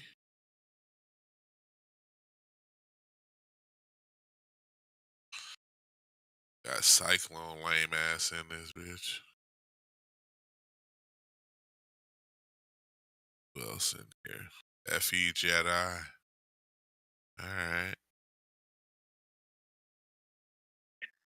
Damn, this one's triggered without anyone even speaking. That's a record. Do you know what triggered means? Y'all just be saying that shit. Just you wish Yeah, you yeah. had a fan. Let it all out, bro. You'll be okay. Ooh, let it all out? Are you fucking Canadian? Now I really can't talk to you. Let it all out? That's okay, Claire. We didn't expect you to have anything to present for the Damn. globe anyway. You're a US 2.0?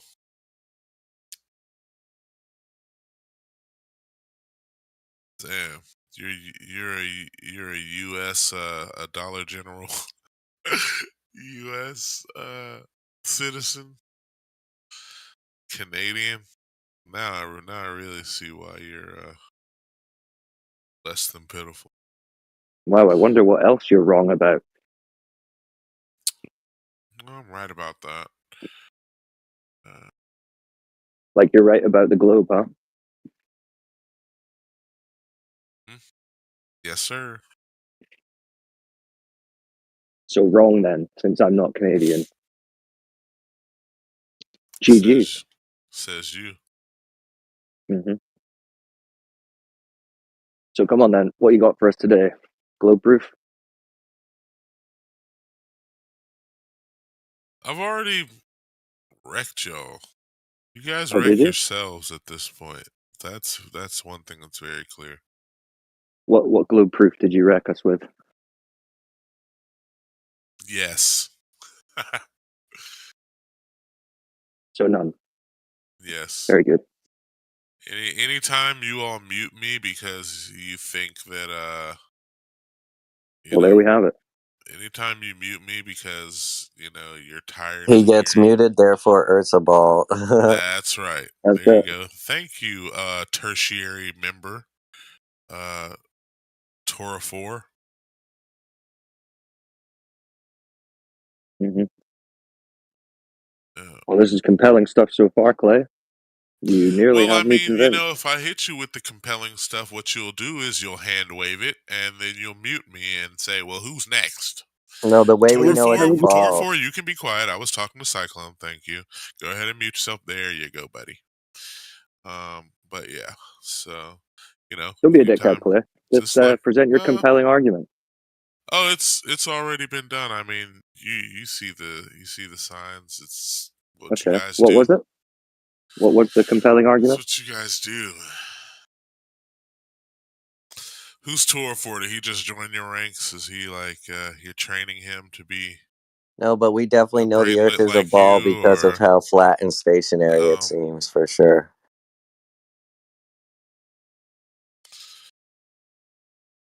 good one, Tor 4. That was embarrassing to listen to. Hey, what's your epistemology? How do you know what you know? What's their epistemology? You wouldn't know an epistemology if it sat on your face and snail trailed you. Okay. Wow. It's really intellectual stuff here today, Clay. I'm not claiming to be an intellectual. You've been hitting the books. Yeah, I know Well, you're that's in clear. here. I know That's you're clear. in That's here not a claim to of make his. yourself feel intellectual, but the rest of No, us bro, are we're learning confident from in what you. we know. We're all taking notes. We're saying, right, this is how we I prove the doubt globe. that. Clay's telling us all. What you do is you receive the information, you hand wave it, and then you mute people. Yep. What information did we hand with? Yes. Or do you not even know that? Yeah, Yes, so you don't even know that. You can't any even tell us. NASA finding, any white paper, anything Okay, which that NASA points, finding? anything that points to research that would Why are you contradict your pretending claims. you've presented any papers? Why are you pretending you've presented I any have white definitely paper? done that. I've done that regarding suspension bridges, radar, lasers. I've done it. I have run the gamut, and every time Okay. there's a hand wave. Hand wave of what specifically in the paper? Hand waving of the source itself. You say, "Oh, Well, that's a was it bunch of because you bullshit." were? Well, did someone ask you to cite the bit in the paper that you're talking about, and you couldn't do it, and then they said, "Well, if you can't even present the quote or the bit of the paper No. that proves what you're claiming," That is not what happened. Took it all the way Okay. down to the line item in the paper, and it was hand waved. It's with multiple sources of information that are presented that gets done. And you know that that's a repeating pattern. I don't have to tell you. No, The we don't fact hand that wave you what's even verifiable. you don't even deny me characterizing that as happening. You know, Well, because you're it's going to say a whole bunch of crazy shit. We already know that. We've listened to it. I think quite the contrary. I mean, we're listening to you for 10 minutes present absolutely nothing and talk about why you can't present anything. Yeah, So that's because you like yeah, me. you came to us, bro. Yeah, I We're did. not seeking you out. Don't worry. I did. Yeah. So I think that's more indicative of who likes who. You can't stay away. No, I've already made it very clear that this is pure entertainment for me. Yeah. But you come into our house, sit down in the living room. While this is your life work, and You're you're the guy adding who this keeps to your showing up. curriculum vitae. For me, I'm just kicking back, having Showing a up. drink, and laughing. Yeah, you love us. And then you show up at the party and you say, "You guys must really love me." Yeah, Even though it's you I that keeps love showing up. watching a train wreck. Yes, I do. I love watching car Mhm. wrecks on the freeway. I am going to rubberneck my way all the way past.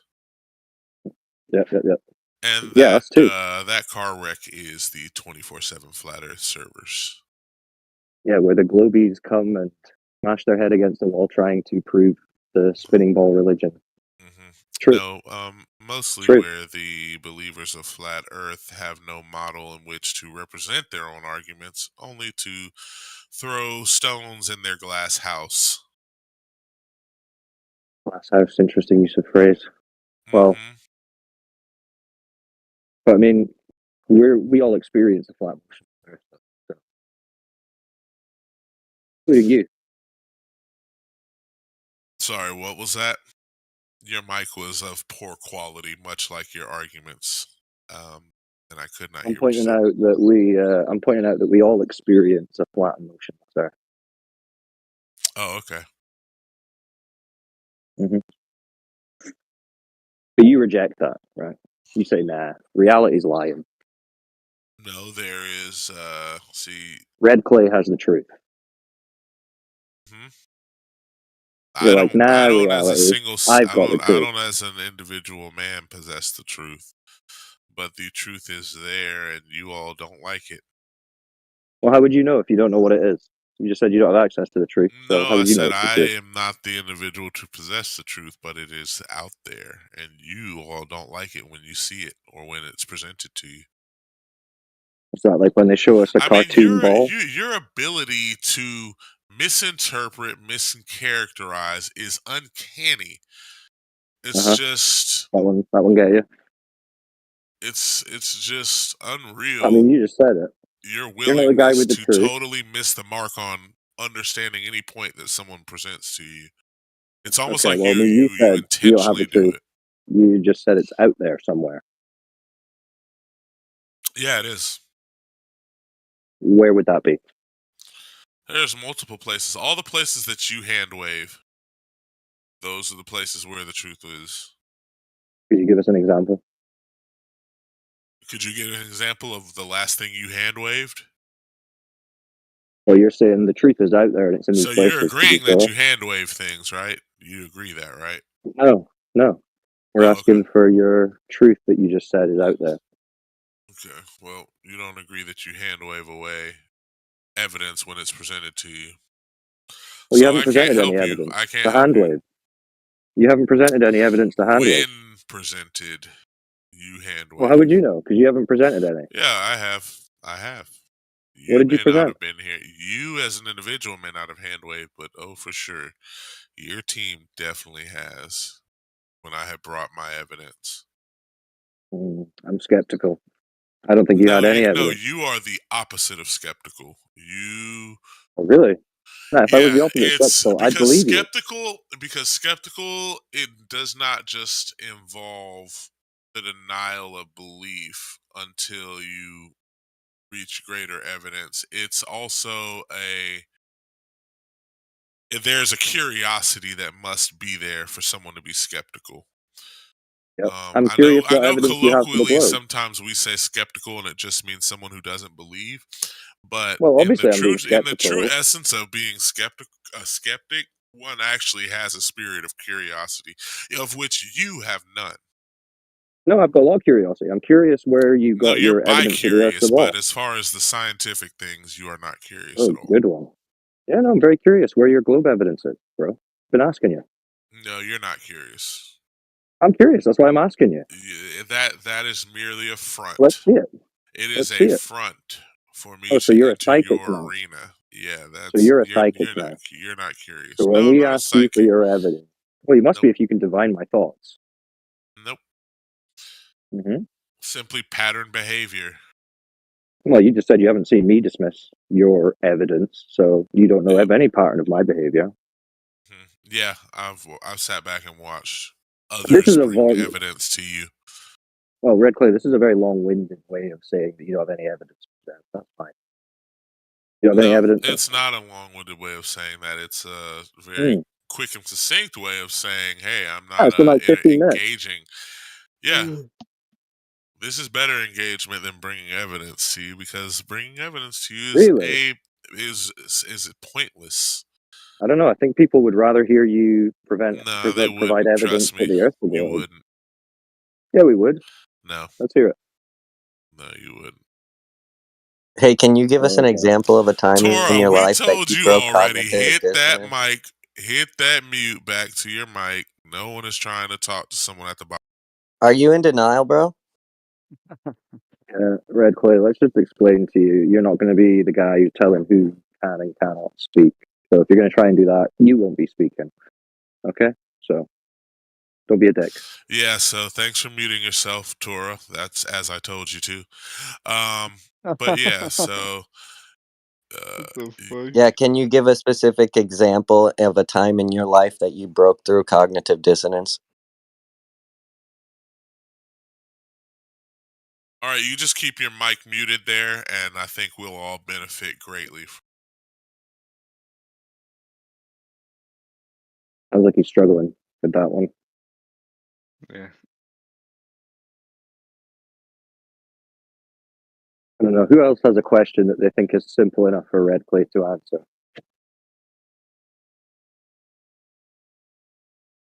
He's been very evasive today. These slippery globers. Can't pin them down. Is Red Clay a flat earther or is he a globetard? Red Clay, you flat earther or you a globetard?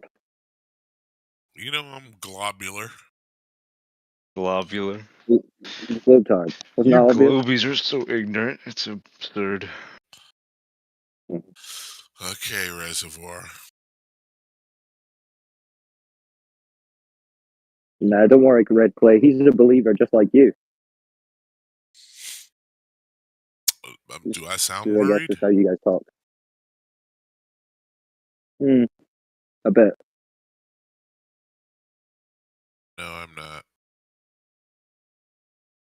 Can you just keep your cronies away from me, like Tora, who literally have zero? Keep us away from you, bro. You joined us. You jumped in here, right? You came here. Is that still confusing you? You're in a Discord channel that you joined. Dear me. I don't think you can be sure of that.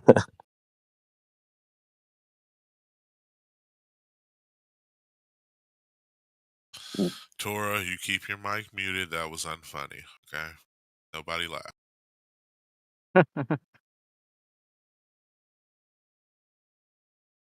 Bro, Red Clay, you're weird, bro. Like, what's wrong with you? Like, why do you think you have any say over how people can talk? Like, kind of weird.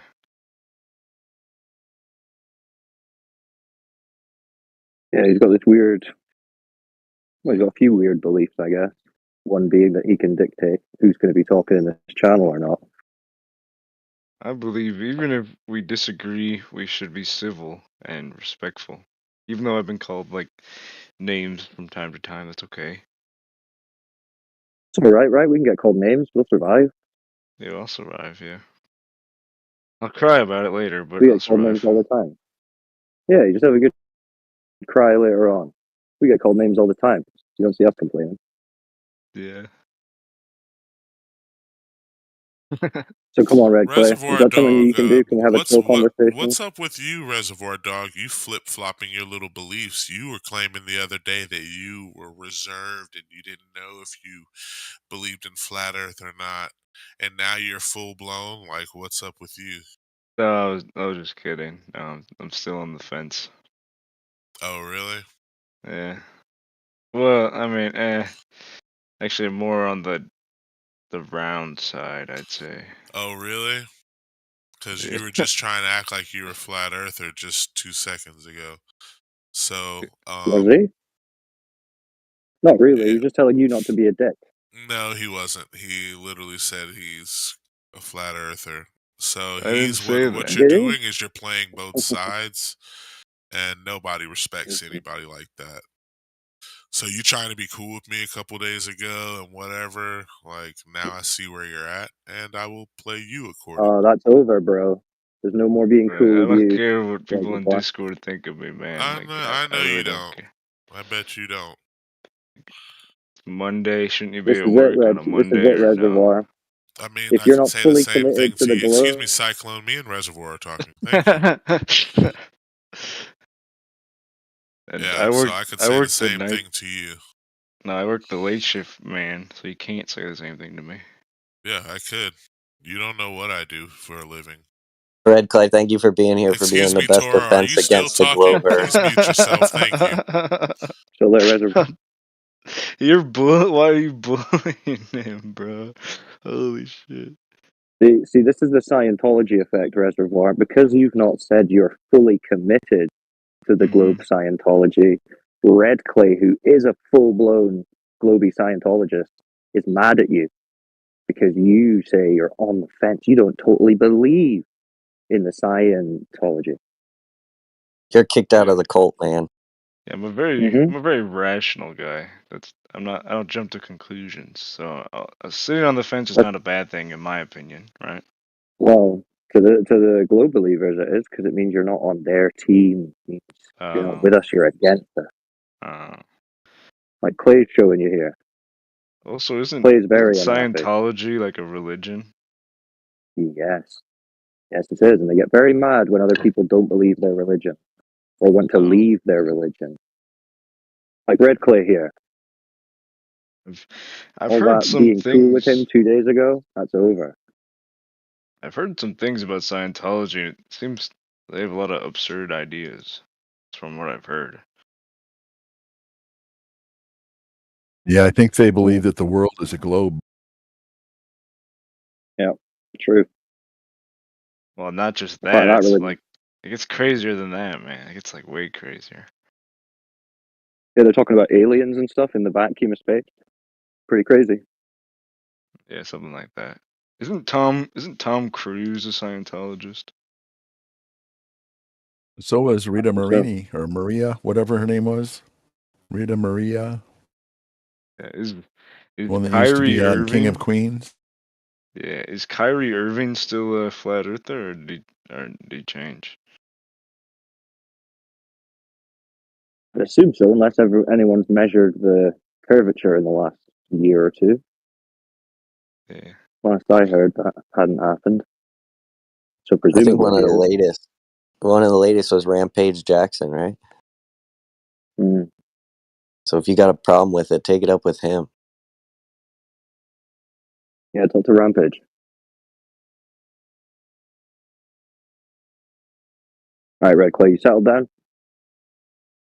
You gonna be chill?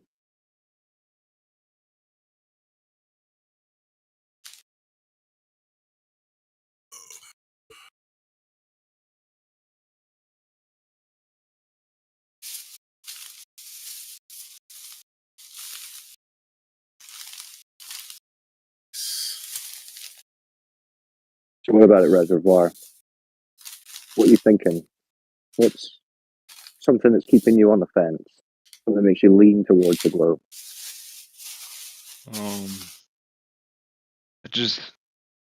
I just haven't gotten a flat Earth model. I want a That's the model. model thing. The model thing that's confusing. I don't have a model for you, bro.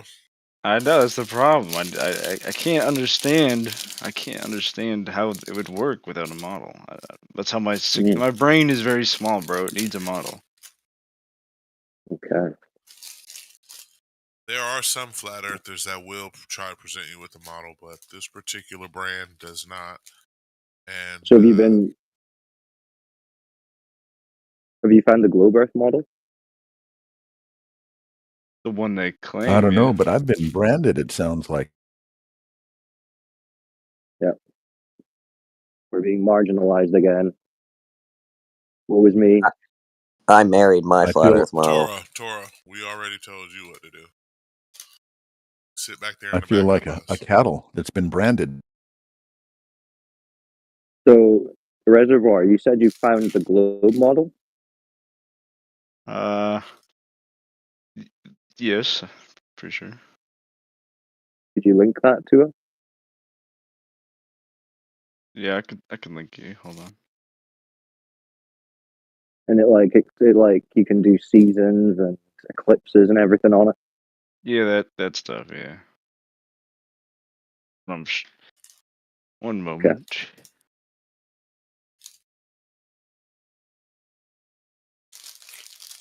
Can't wait.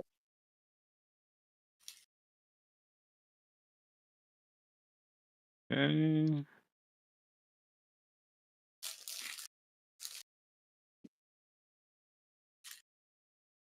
What's up with your boy Alpha Veritas or whatever his name is? Y'all got beef? This guy is our biggest fan, Tora, bro. please. I'm not talking. Yeah, he Cyclone. knows all the lore.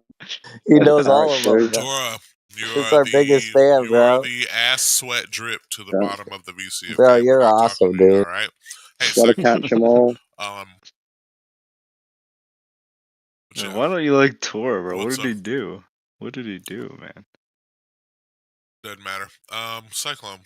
Don't worry, I still love you, Excuse Red me, Fight. Tora. We're not listening to you. Thank you. Cyclone, what happened to Alpha Veritas? Look at him. Do y'all got What do you beef mean with what him? happened What's to him? going on? What do you mean?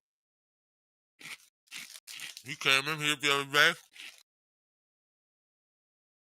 and Once you've eaten, please. he came in here the other day, and a lot of y'all were kind of. It seemed like y'all had an aversion to him, even though he's one of your homies. No, he is a homie. Who had an aversion to him? Are y'all beefing? No. Okay, I think that model is accurate. I posted in the citation chat. Because it explains seasonal change and night and day, which I think is important to understand. That's an infographic, like a cartoon with some text. That's the model? That's what models are. That's what models are. Oh. So you just meant you need an infographic with like a cartoon and some text. Yeah, I need it. Yeah, that's what I need. Notice the mischaracterization and the intentional misunderstanding. Oh, so you just need an infographic. Clearly, that's That's not what he's really what posted. he needs. He needs a model, so it can be No, he's supported posted by an it can be infographic. supported by an infographic, or a few of Oh, them okay. at that matter. Okay, so Reservoir Red Plate saying this isn't a model and it's an infographic that supports a model. Okay. So where's the actual model? Well, I mean, my girlfriend, does that count? Well, is she the globe Earth? She's just a model. Just kidding. Nah, she's not. Wait, Please, so Reservoir, but- please don't attempt to make jokes again. That was terrible. Was all right. Well, I guess it's pretty bad. But what do you mean by model? Do you alright. mean like an actual Well, picture, or what do you mean? well, I mean, you're the one speaking about the model, so what do you mean? Oh, I guess my interpretation was an infographic cartoon. I guess that was my interpretation. Okay, well, there's plenty of infographics and cartoons about the flat Earth, but they would just be infographics and cartoons too, right? How would you know if But they're I'd true? still like it. I'd still like to see it. All right, are you on the 24/7 Flat Earth Discord, our server? I am, yeah. Have you seen the additional resource sections on the server? Let me go to it. Is the icon for the Flat Earth Discord server not? Is that like ironic, or is that a model? No, it's just like a little artistic concept in the shape of a circle because that's what Discord icons are. With the spinning That's not sun a and the model. moon? That's not a model? Okay. Yeah. No, it's just like a concept. I mean, the sun and the moon are moving, Yeah. and the Earth is not. But yeah, it's not a model. Yeah. Well, how far do you think the sun is away, roughly? Oof, how would you measure that? I don't know. Yeah, I don't know either. So I wouldn't claim to know. Well, do you think what the scientists, or I guess the astrophysicists, or whatever the people say, it's like 90 billion miles away? Do you think that's accurate or no? What? No, I mean, that's not accurate, even to what they say. But no, I wouldn't say what they say is accurate either. Yeah. Okay, so additional. You said additional resources? Yeah, additional information. If you scroll like 3/4 of the way down, you'll see it's all alphabetized. So it has different channels of like sun, moon, gravity, Antarctica, Oh curvature. yeah. Oh yeah, I'm in there. Yeah. These channels. Yeah. So if there's a particular topic that you're curious about, have a search and see. We've got a lot of like terabytes of stuff on the server, so you can research it independently, and then from here ask questions or go into the voice there and ask questions. But yeah, there's plenty of infographics there. Which channel has infographics? Well, Or pretty much all of them. Yeah. So there's a channel on seasons. Okay. Okay, so this right here. This would be. This is what I've been asking for. Is the. Oh wait, that's wait, what just happened? Oh, if that's what you've been asking for, you're welcome. Welcome to Flat Earth. Well, thank you. Copy image. So, do you think? Because this is in the channel. Would you agree with this? Hold on, let me post it.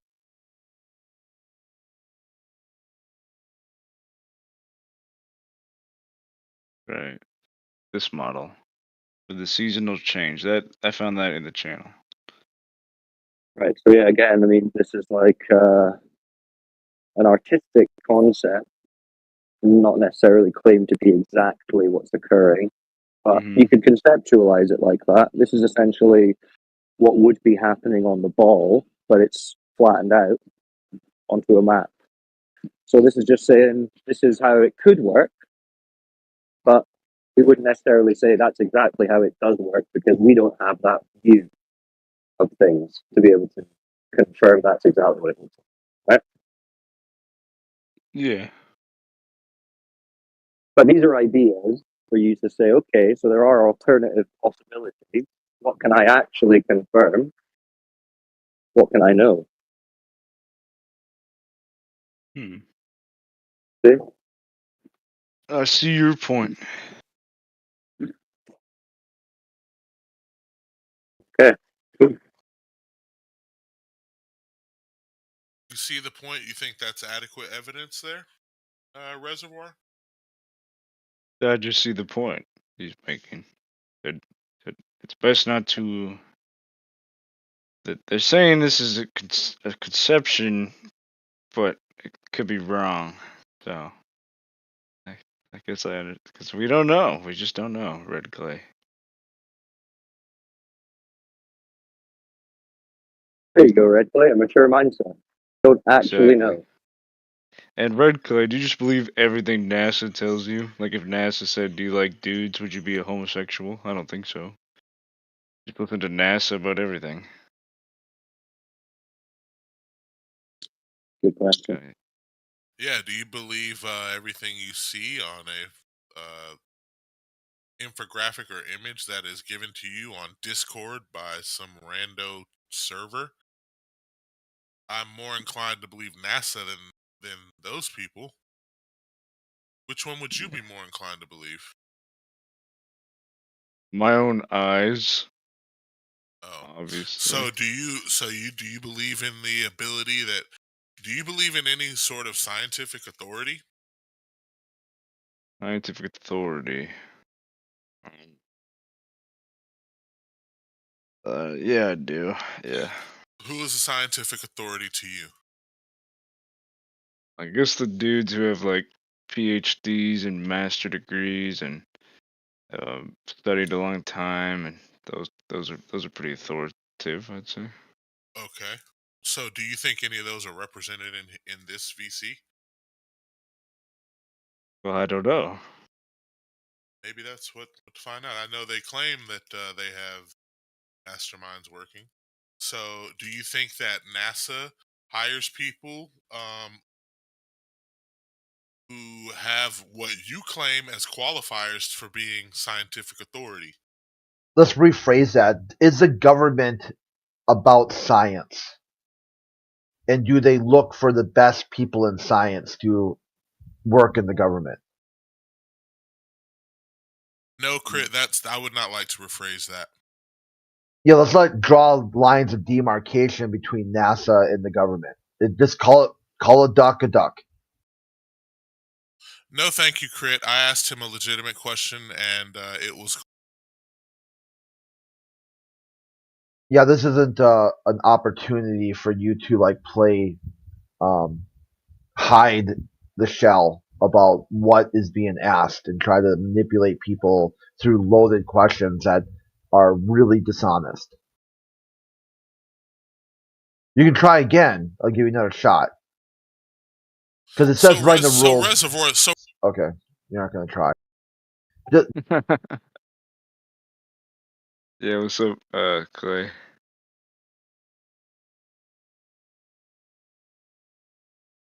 Blatant dishonesty or obfuscation will result in a needler ban. I invite you, if you want to talk to Clay, go to another channel. I don't really want to talk to Clay.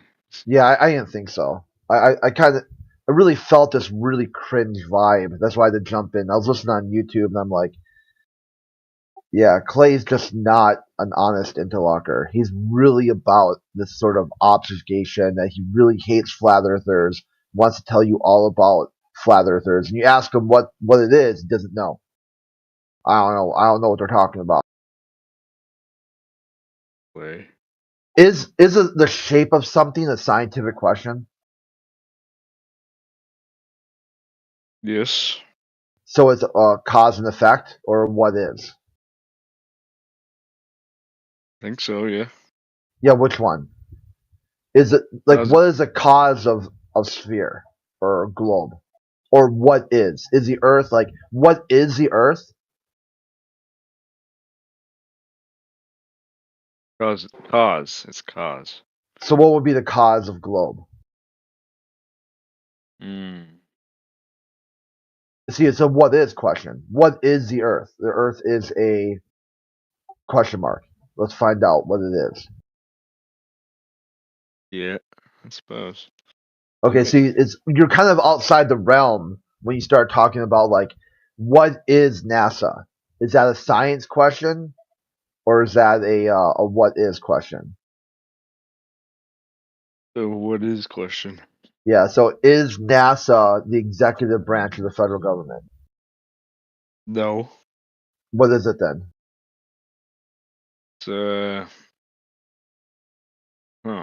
It's it's a association. Is it a judicial? Okay, so how many branches of government are there? 3. Okay, and NASA. So you said NASA is not executive. So is it What's the other two? Judicial and legislative. Okay, so which one then? Is it judicial? No. Is it legislative? No. Okay, so so what It's is an it then? association, right? It's association, right? No, it's called the independent agency. Oh, So okay. independent agencies are part of which branch of government? None of them. Yeah, the executive branch.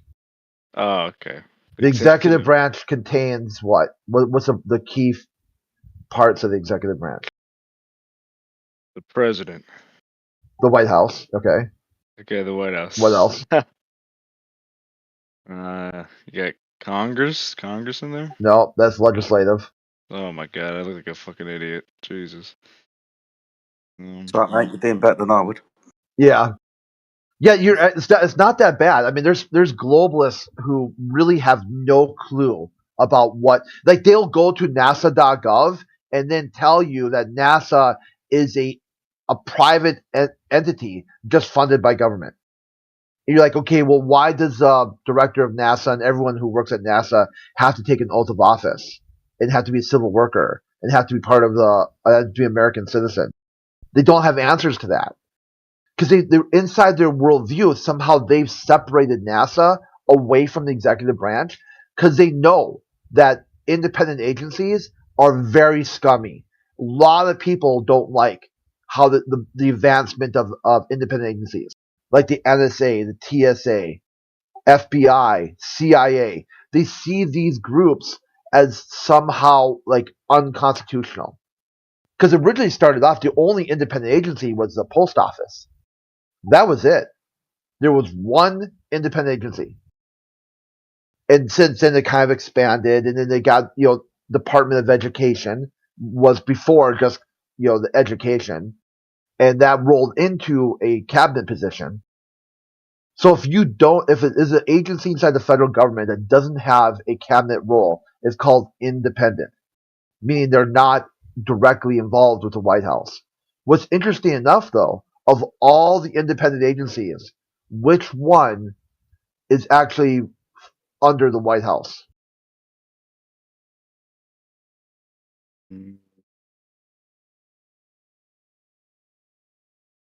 Would it be? You think it'd be NASA or not? The CIA? No, it's NASA. Oh, it's NASA. Okay. Yeah. So of the independent agencies, NASA is the most dependent independent agency.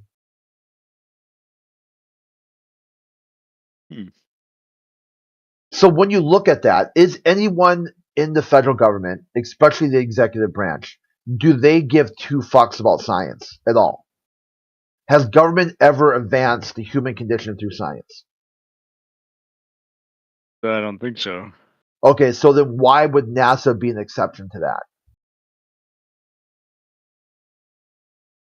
See, it boils down to jingoism. A lot of Americans have a lot of pride, a lot of ego attached to their government. Like the greatest government in the world. You're like, I'm so proud of American government. Yeah. So as a sacred cow, that this agency is so advanced, so powerful, that it brain drains the rest of the society, that all the best and the brightest people end up at NASA. When it's quite the opposite. The dumbest of the dumb end up in government. Like the people don't get into a federal job because they're just a pillar of their community and they're working they're working for the betterment of inside a capitalist society. The dumb people get these jobs. And the dumbest of the dumb get them. It's a bureaucracy. They're bureaucrats. Okay, well, the best thing you can say that NASA does some sort of like, not charity work, but work where they do outreach and they have other groups of people do studies for them that they then either cherry pick which ones they want and which ones they don't want. So if you get results that agree with their conclusions, then you get funding. If you get results that don't agree with their conclusions, then no soup for you. No soup. Yeah, when you Right. look at how many cases, okay, the NASA has a police force. I'm not sure if you're aware of this. How many cases of drug interdiction do they bring to federal court per year? I'd assume none. 700. Ah, okay. These are generally people caught at the gate. Like in drug sniffing dogs, sniff the car, and they say, Yeah. "Oh, we got our dog detected marijuana in your car or whatever." Because when you go to NASA's institutions, the majority of them are on DoD, Department of Defense. There's a few of them that are kind of standalone, but for the majority, like their headquarters, NASA's headquarters, is at Redstone Arsenal, Army Arsenal, where they test weapons. Like just all it is just an open field, where they just shoot missiles into the side of a mountain all day long. Right. So if you try to get on to that installation, which you probably can't, but if you did somehow, and they run the dog around your car and they smell like, hey, you got a roach in your ashtray, that's a federal crime. That's not a state or local.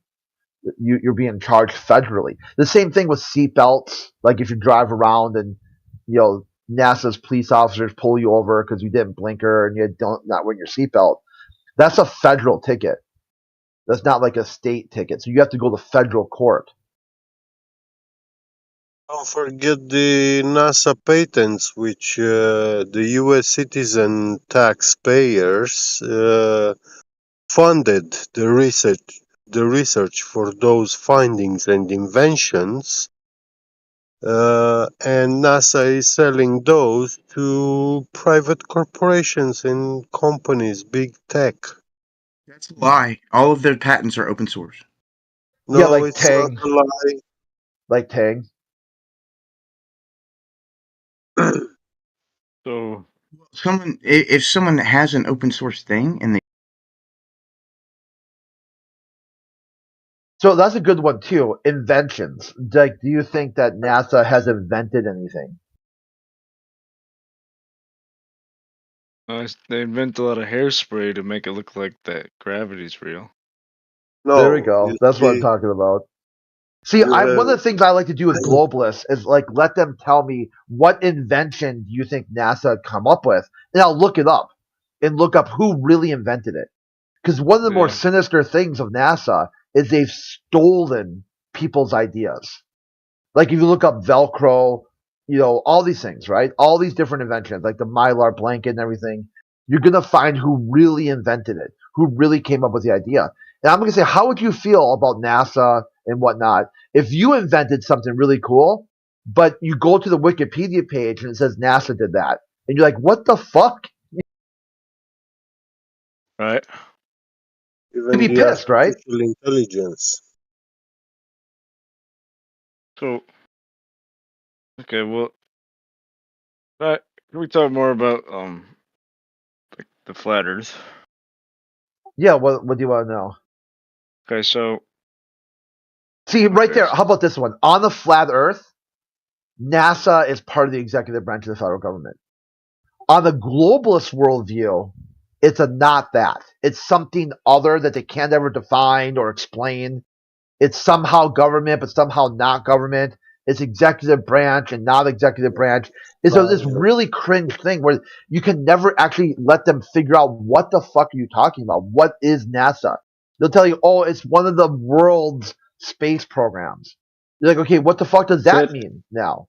Okay, it's a world space program. Can you define what a world space program is? Well, no, they can't do that either. So it's like it's just getting them to understand just basic facts about the organization of government is really beyond their skill set. And I got this question from, oddly enough, John Cena, are you smarter than a fifth grader? They asked the fifth grader, like, hey, little Billy, I heard you want to be an astronaut when you grow up. And little Billy's like, yeah. Okay, what part of the government would you work for if you became an astronaut? And little Billy's like, the executive branch, Mr. Cena. Good job, little Billy. Then they ask the adult, and the adult's like just dumbfounded. Well, astronauts go in space, and space is all kinds of stuff that flies around and they do things. Okay, John C's like, okay, I'm looking for a branch of government right now. They're like, oh yeah, they work for NASA. You're like, okay, so NASA's a branch of government, is it? And they're like, final answer, Mr. Cena. It says, you are not as smart as a fifth grader, okay? Fifth Yeah. grade civics completely destroys the globalist worldview here. Talk Can I about ask you really. something, Liquid Quit?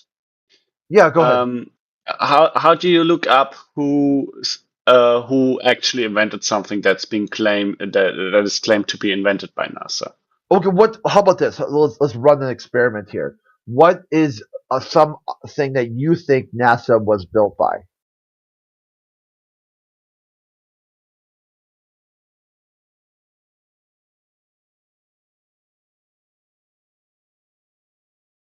NASA. Rockets. All right. Oh, I guess he's okay. Never mind. I had someone muted him. Okay, we can move on. Yeah, rockets, right? They invented what they invented space travel. Well, so if we refer back to this model in the chat here, I'll post it again. They also Right. invented floating in space. Yeah, here this is the model of the way the sky works. This is not a model of the way the Earth is. Well, it's seasonal change, right? But also how the sun orbits, and there's countries or at least cities in like South America that have 17 hours of daylight, and like Alaska, they have like all daylight. Or there's parts in Antarctica where the sun never sets during some seasonal changes, and I don't know if this model explains why that would happen. If it, because if it, you know what I'm saying? Because on the Globers would say that the North and the Arctic Circle have days with the sun never sets, and it's because the planet is tilted at 23 degrees on its axes. And during summer months, up to 6 months per year, countries above the Arctic Circle see constant sunlight and the midnight sun. But I don't know if that's explained on this model. Yeah, see, the best part of flat Earth is there's no sky magic model that can be evaluated. What you're looking at is just the ground. When you go into sky magic, that's when you start becoming unobservable, unmeasurable, and unrepeatable. And the sky is going to do what the sky does. The sky and the ground are two different things. And this is very easy to understand because all the same observations of the sky predate, okay, by thousands of years. Like thousands, okay? Literally thousands of years. All the observations of the sky were matched with a flat Earth. And that's because people didn't just match, say, you know what? I'm going to ignore the sky and just go with the Earth. They used the sky. Ancient people used the sky. The sky to them was like storytelling narrative. This constellation appears here, and that matches up with that one, and all that. Okay, so they were really into sky magic. But what they didn't do is they didn't then take their sky magic claims to do earthly stuff, because that would be called, not astronomy, but astrology. Telling you that, hey, the way the seasons work, the way the sun moves across the sky to create seasons, tells me the Earth is curved and rotating. See, that's batshit. It was called witchcraft and false prophecy. Yeah. Okay. So it's not a bad thing to read the sky. It's not a bad thing, but never believe that you can actually crack that language and you can understand it. See, Copernicus had a really good quote here where he said, if you use astronomy to make a claim about the Earth, you will exit this process a greater fool than which you entered. It's better off to keep these things separated than try to connect them and become a complete fool. Yeah.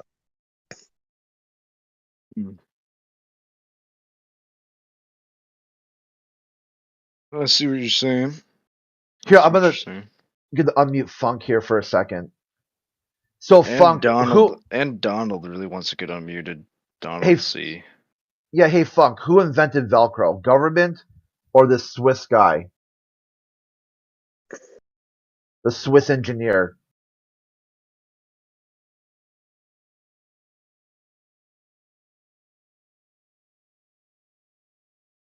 NASA. Hey Funk, are you there or no?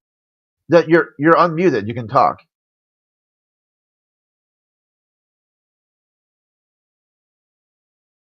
Yeah, a lot of people like to credit Velcro to NASA. You see what happened here, right? Yeah.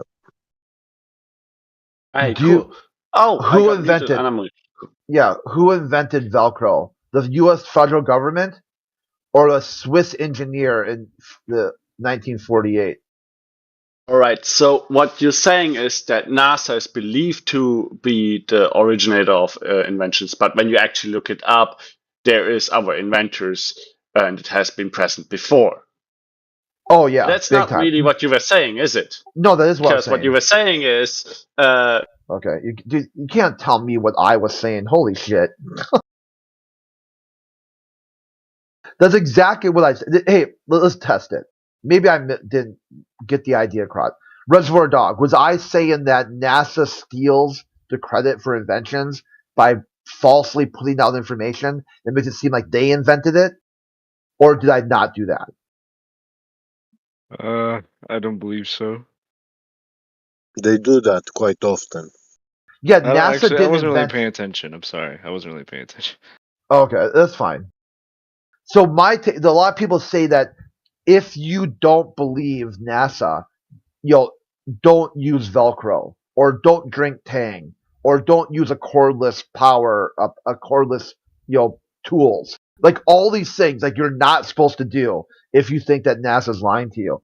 And once you look up those inventions, you find out that NASA doesn't hold any of these properties. What they did was they stole them. They stole credit for them and then kind of rebranded it and then sometimes even sold it off to the highest bidder, like a defense contractor. So it's like if the people owned the rights to Velcro, how easy would it have been to balance a budget at that point? Like anytime someone buys some Velcro, the federal government gets a royalty. This is where the claim where they say every dollar spent on NASA returns $11 to the private sector. If that was true, that's a no-brainer. Funnel every red cent. Like NASA would literally be growing money on trees. If you gave them $1 and they gave you back 11, why wouldn't you just funnel the full budget through NASA first? Like do that first. Maybe do the second time or third time. Just keep funneling just keep funneling budgets through NASA until eventually you've got an unlimited amount of money, and then they send you your bank account, and the stamp is worth more than your money's worth. Because that's inflation, okay? They think that's good. They think like, hey, you give $1 to NASA and they put 11 back into the system. They think that's a good thing. That's called inflation, homie. That's not a good thing. That means like the government had $1 they took from you that you worked for. Okay, your time and labor was worth $1 for you to do whatever task.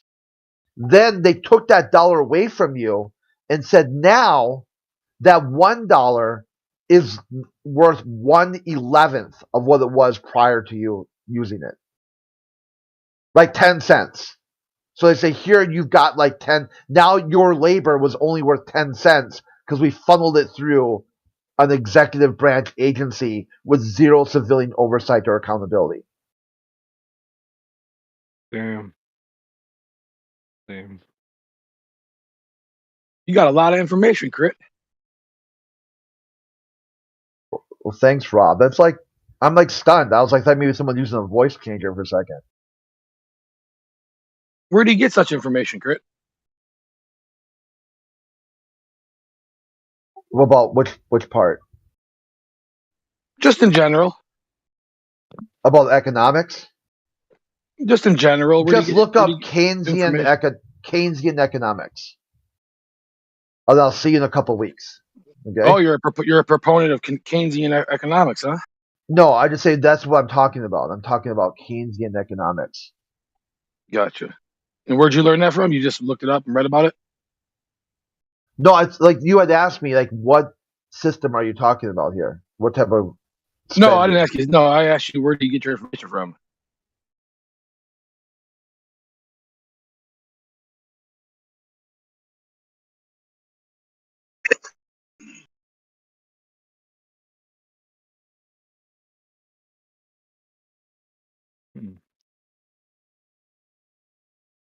NASA. Nassholes. Assholes. But I mean, one thing I can always say, but I won't be able to say is if that NASA's like never been to space, is that I like to say that we're the only country to ever put a man on the moon. Like, 'cause someone's like making fun of America. I'm like, I'm sorry, did you put a man on the moon? And then they're like, Yeah. no, I didn't do. Yeah, the So now you're- jingoism, right? Where Americans can say, hey, America is 60 years ahead of all other countries. And then they say at the backswing that American infrastructure is crumbling, bridges are falling over, the Department of Education is willfully inaccurate. Americans like somehow graduate high school being illiterate. Like there's like a certain percent of people who are just illiterate in America. Like the only first world country with populations with illiteracy. Mhm. So these two things don't match, and that's why they got when you talk to the globalists, they're constantly pulling NASA out of the executive branch because they'll know that the executive branch is really bad. It's really bad. Like the federal government is extremely bad. Like everything they do literally turns to shit. Like anything they touch, the federal government touches it, it turns to shit. So to keep that worldview intact, they've had to pull NASA out of the federal government, the executive branch, and make it some sort of like holy grail of human ingenuity and whatnot. When they fail to realize that it is there's no line of demarcation. There used to be some really funny thing like on K Street in DC. NASA and the DEA had the same office. It was like it was such a great picture.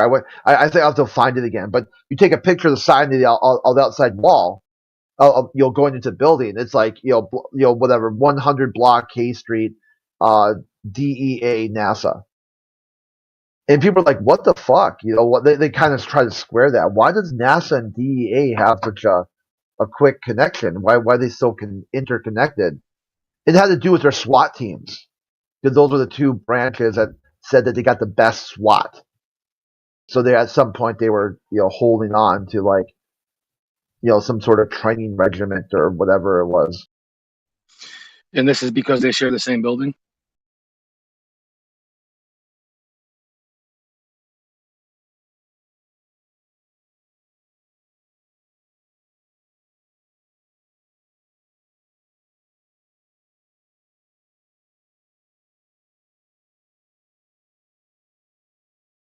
Here's a good. I'm found a good site here. So 5th grade education level. This is NASA.gov. Okay, like what does NASA stand for, and what is it? NASA stands for the National Aeronautics and Space Administration. NASA is a U.S. government agency that is responsible for science and technology related to air and space.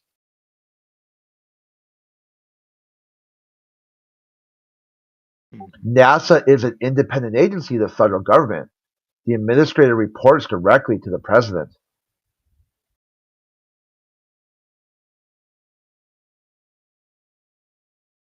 See, this is just very simple shit that if I would say space is real and you can go to the moon, how about just keep government, that baggage can just stay here on Earth? Because otherwise you end up with these really cringe results, like where they take communion on the moon, they put a Bible on the moon, You know, they planted the American flag on the moon. 99 bags of shit on the moon. So if you want to go explore space, do it without me. No, thank you. You go out, set up your space program, hire whoever you want to hire, build whatever you want to build, and you do you. Don't you want answers? No, thank you. You don't want answers to any of the questions you have?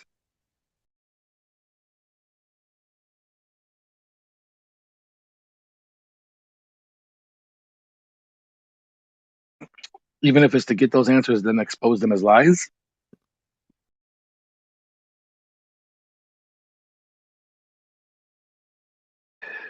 One would think that you would want all NASA's information to come out all the time so we can debunk it. Yeah, try to do that. Do a Freedom of Information Act and see if they'll even recognize the Freedom of Information Act that you put in. Have you tried? Jeranism did, yeah. No, but have you tried? Yeah, Jeranism did the whole video series on just getting them to take the receipt. Yeah, I know. A man named Jeranism did, but did a man named Crit ever do that? No, but Jeranism did it. Okay, all right. Yeah. Well, my buddy NASAism went to the moon. I believe him. Send up that Freedom of Information Act to see how much did it cost, what did they use, get much information as possible. That way, when you build your own moon mission, you've got all the stuff you need. Thank you, government. How does SpaceX manage it? So Rob thinks SpaceX went to the moon. Okay, we'll put you on mute till you drop that citation.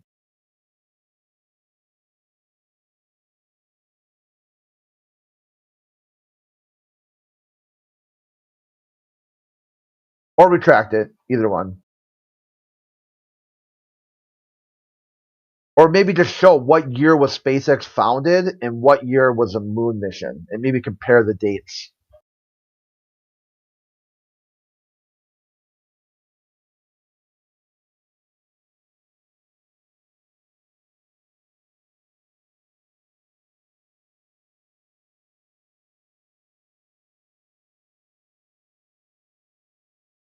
Yeah, Turquoise, dude, you can't troll and let someone know you're trolling them.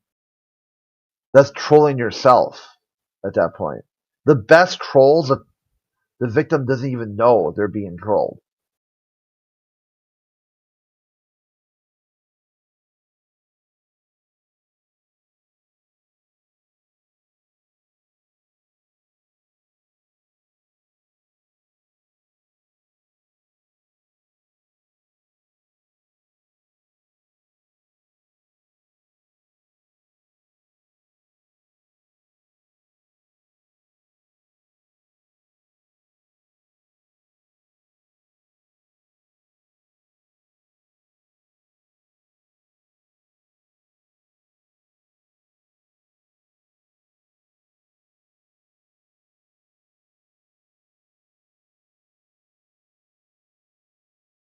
Obnoxious is asking to be unmuted, correct? Should we go for it? If you want to talk to him. Oh, no, I don't want to. Okay. Yeah, I don't either. I gave him a chance. I gave him enough rope just to hang himself. Okay. I mean, the dude has me blocked and is like constantly like saying all kinds of crazy shit. Like, dude's fucking. It's hard to believe there's someone even more wasted than Scott Mackey.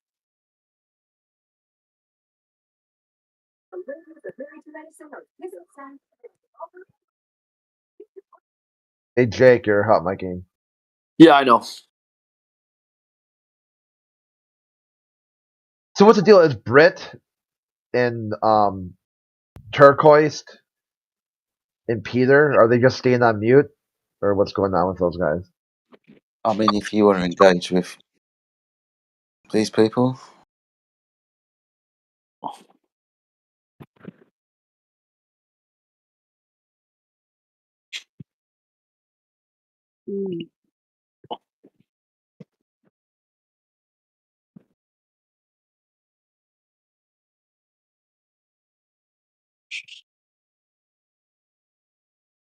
Hello? Let's see if. Oh yeah. Hey, what's up, Jake? What's going on? Hi. Well, I don't know. I'm not trying to talk over anybody else. I thought you had people muted that are being unmuted. I don't know. I'm No, trying go to. ahead. Go ahead. Floor is yours. What do you got? I don't know. Where did we leave off? I mean, a couple different things. Okay. So, what's your take on NASA? Is NASA some kind of civilian organization boldly exploring space, going where no one has gone before? Not Or as is it boldly as the private sector. okay? That's a good start. You know that NASA is government. A lot of the globalists don't know that. I mean, basically, Bezos and Musk are basically telling NASA, step aside.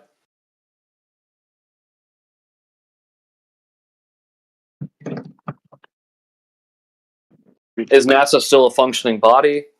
Well, technically, yes. But clearly, the private sector is sending a strong message that we're not going to wait around any longer. We're just going to go do it.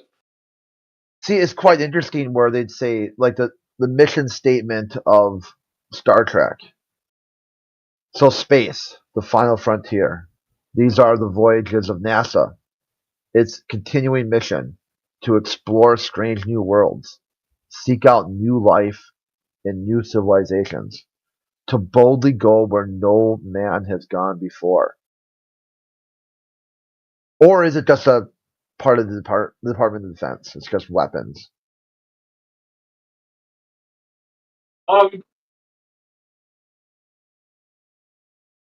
I could see that thinking. The Department of Defense is pretty much just is enveloped by him.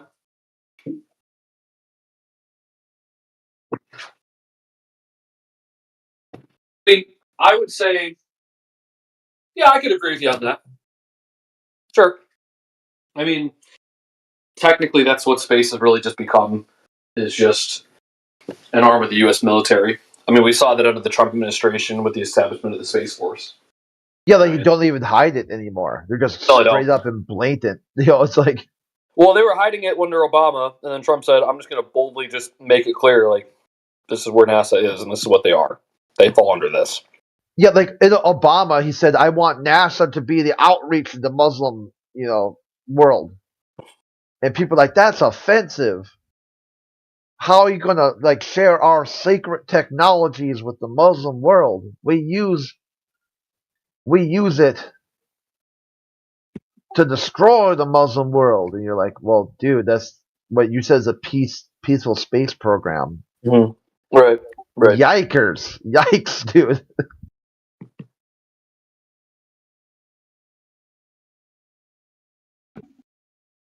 See, I think generally a lot of people come in here very offended by flat Earth because they don't hear what's being talked about. What they hear is you will not go to the moon. You will not go to space. You'll live your whole life in a flat and stationary world, and there's nothing you can do about it. It's virtually the same thing that Bill Nye told people. Like, Bill Nye's been in the classroom for 30, 40 years or something, and he said he just wants one thing. If I can get one thing to let you guys to understand, if I can get one topic, is that Earth is a closed system. You cannot leave the Earth. And even if you could, let's say you could leave the Earth, there's no place to go anyway. So you can't. What's the point of leaving? There's no place you could go. But you can't go because it's a closed system. But if you could, there's nothing out there. Right. There's no place to boldly go and seek out new life and seek out new civilizations, engage the warp drive. There's literally no place to go. They call it the paradox in the heliocentric model. The paradox being that Earth is so insignificant, it's so unremarkable that there really should be millions of Earths out there. But there's zero. There's zero Earths out there. So like, well, how is that explainable? Well, it's not. It's not explainable. It's a contradiction. It's a paradox. See, if you just take away the space and just put Earth in some sort of superposition created by God or created by a creator, or just the way life is, just the natural forces making this Earth the way it is, then the paradox is gone. As soon as you try to invoke an alien life in this giant, massive, endless heliocentric model that's ever expanding into the vacuum of nothingness, then you get your worldview becomes paradoxical. Right.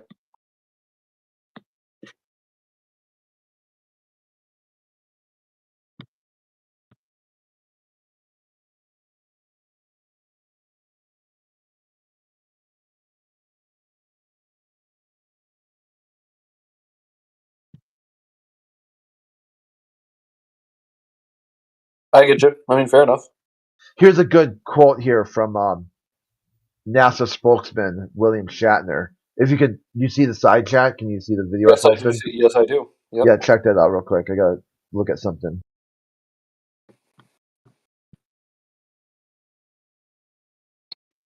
SpaceX is about as private as Lockheed Martin, anyway. Based. Yeah, all the people that work there have to have above top secret clearances. Well, not all the people, but the people at the top certainly do.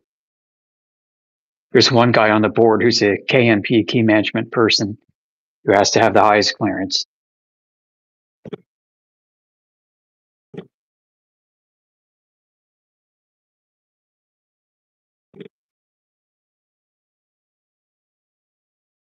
They're not going to tell you anything.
See, yesterday, Jake, are you aware what happened? What the anniversary was? The 28th of January. No.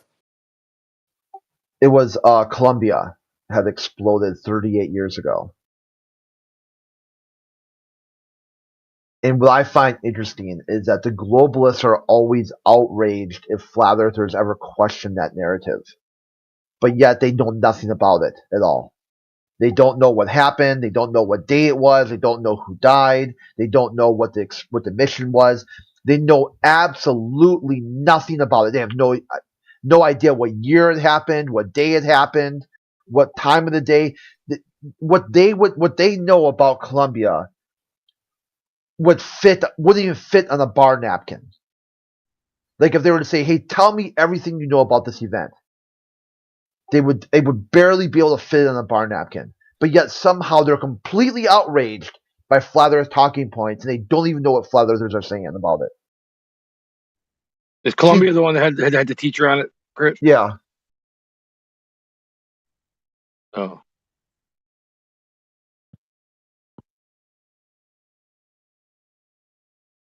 Oh wait, I think I got that backwards. Challenger. Yeah. Yeah, Morris, good job.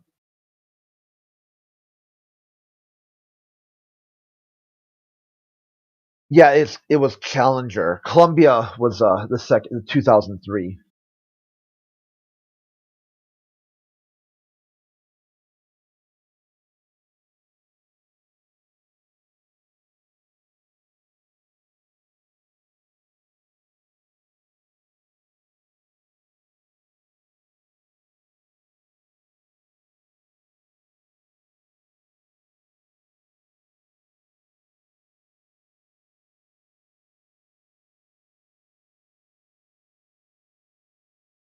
So that's what I would think is like when you are upset by something or somebody wants to know, like inside the globalist worldview, there's enough content to keep them busy for the rest of their life.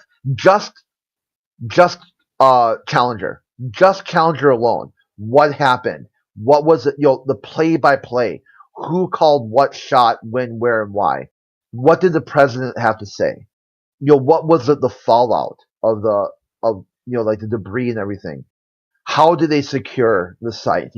All these things, all these facts, they could study and pay attention to, and really kind of learn about what's going on. The same thing with Columbia too. What happened in Columbia? Like all just learning about the different space shuttles. What did each space shuttle was slightly different. They weren't just manufactured all exactly the same. They all had different capabilities.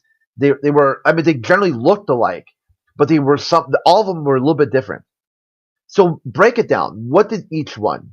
Where did they finally end up? What was their final resting place? Where can you go see these where can you go see them and whatnot? See, all these things the globalists could spend their time on, but they just don't, because they really don't care. They don't give two shits about this stuff. What they really care about is that somebody disagrees. That's what they're upset by. They're upset that. Okay. Well, go look it up. Yeah, go look it up then, and like study it and like find out what happened. Like maybe just learn the names. Like how many? Do you know how many space shuttles there were?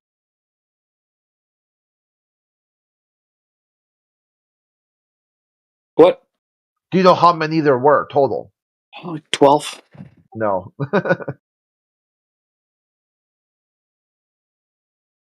How many were there, Kurt?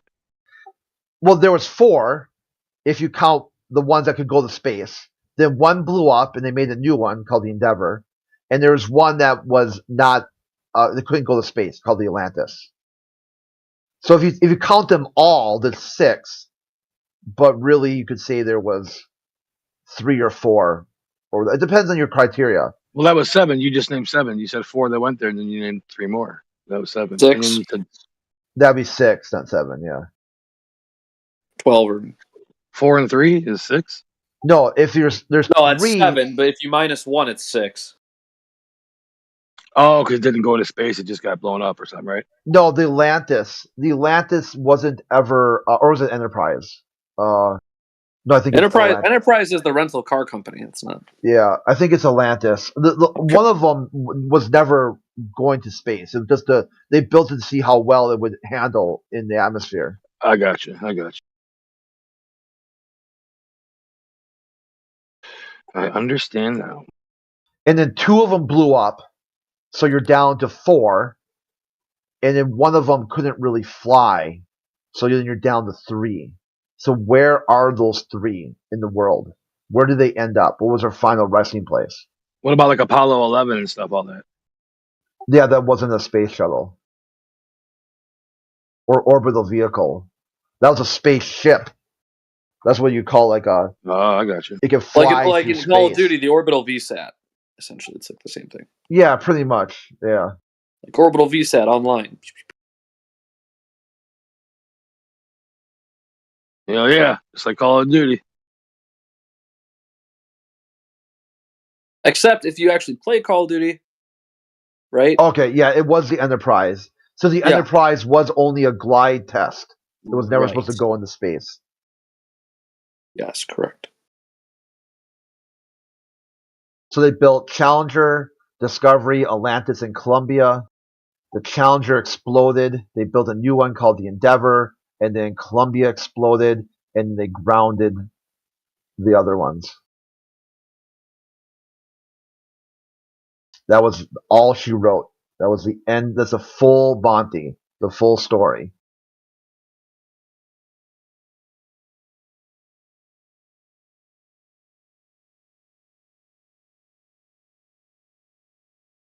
Like how many? This is a good one too. Like how many orbital missions were done with the space shuttles? Are you asking the question? Yeah, I mean, what do you think? If you were to just guess, or if you know. I got you. No, how many was it? Well, they named them. Yeah, I'm not sure. I don't know. How many was it?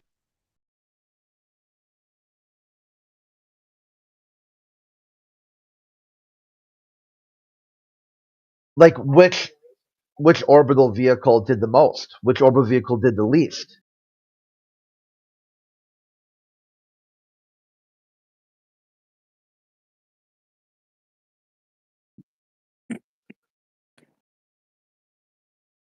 What was the order of construction?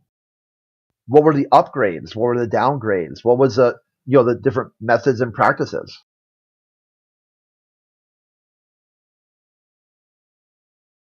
You got lots of good questions, Kurt. I mean, I ain't no joke. They're definitely decent questions. What was the cost to maintain these vehicles per year, per day, per month? Which one cost the most? Which one cost the least? Yeah, if only there was a way to figure that out, man. That'd be awesome. What was the last word spoken by Columbia? Their broadcast. They said, "Hey, we're having some problems." And they say, "What's your problem?" And then they said, "What in return?" Or did they say anything at all? That was their last broadcast. Was it? What were they doing? Oh shit, that's not nice. You shouldn't say that. What, were they like burning alive or what? No, I was just trying to make a bad joke. Okay. Like the photo you always see of Columbia, like exploding. Who took that photo? What was a satellite or who grabbed that image? Columbia or Challenger? Well, for Challenger, it was recorded from the ground. So Columbia. What were some of the criticisms of the space shuttle program? Was it unanimous? Did people all just agree that this is the direction they should go?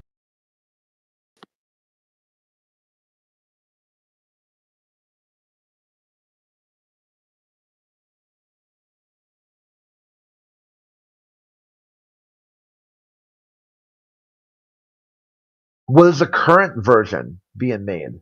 What's the replacement? What are they calling it? What was the Russian version of the space shuttle? I don't know. So that's what I'm saying. A lot of these things could be answered. God. This guy just got you got tons of questions, man. I love it, Crit. Keep them No, coming. I'm These are saying, great. well, people could, if they really cared, that's what I'm saying. It's about what do they care about? Do they care about NASA or they don't care? They just don't give a shit. Crit, I'm still trying to catch up on all the shit you sent me. Okay. And you're giving me more shit to read. Like, dude, are you gonna like give me an exam I gotta fucking fill out? No, it's just pretty much your take on this stuff. Fuck. I know, But you just gotta generally give me a chance to breathe. I gotta catch up on your shit. I got like 30 different articles I gotta read. Most people don't really care about shit that they don't care about. So that's like saying, well, you don't care about cricket, or you don't care about rugby, or you don't care about sumo. I mean, everybody, if you don't care about something, you're not interested in it. Why would you have any knowledge in that? You know what I'm saying? It doesn't make. It's not really a good point, in my opinion. So if they were to be like they don't care about sumo wrestling as someone's proof of what Japanese sports or something, like if you disagree with Japanese sports and someone says, well, okay, well, sure, you like Japanese sports, and you ask them about sumo and they tell you, well, sumo isn't Japanese, and you're like, what? No, I'm not saying that. I'm not saying that at all. If that was the case. I'm not, that wasn't my. That was in no way, shape, or form my point at all. But I can rephrase it if you'd like. Right. No, if someone's really into space and they're really upset if someone disagrees with it, and they really think the person who disagrees with space is some kind of ingrate who needs to be punished, like socially, politically, economically, and they have no fucking clue what NASA's doing. No clue. Can't even tell you the basis, doesn't know about any NASA installations, doesn't know what NASA stands for, doesn't know what part of the government NASA belongs to, has no clue about any of this shit. Their only talking Why would point, they crit? Why would they crit? Why would because if they're that upset that someone disagrees with it, they would at least have some sort of intellectual firepower about what's being disagreed on.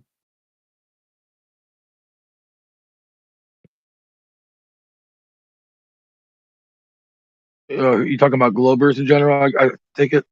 The No, I mean Globers that people are who are upset. Like, if you don't like it, leave it. Like, if you don't think America is this exceptional beacon of exploring space for all betterment of humanity, and then they don't know what exactly NASA's doing today. Like, what's a big project today? What's a big press release NASA dropped today? If you don't like America, love or leave it. And then what does NASA have to do with? I'm not understand the correlation between those two. Okay, so NASA has news they release every day. Okay, press releases every day. They drop a press release. What is the big press release today? I don't know. Well, hold on. Yeah, but with you. Can you find it? Let's look at it together. Yeah. We should look at it together from today. A couple days ago, they I gotta find the article, but they took what gravity sounded like, and they like put it through like a piano simulator and like made it sound like, you know, what gravity would sound like, or a black hole. Sorry, not gravity. Sorry, black hole. What a black hole would sound like. So the Axiom space engineer is testing the extravehicular mobility unit spacesuit while kneeling and collecting simulated lunar samples with a scoop at Johnson Space Center.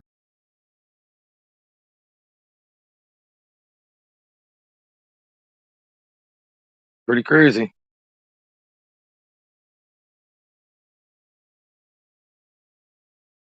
And that's what I'm saying. Every day they do this.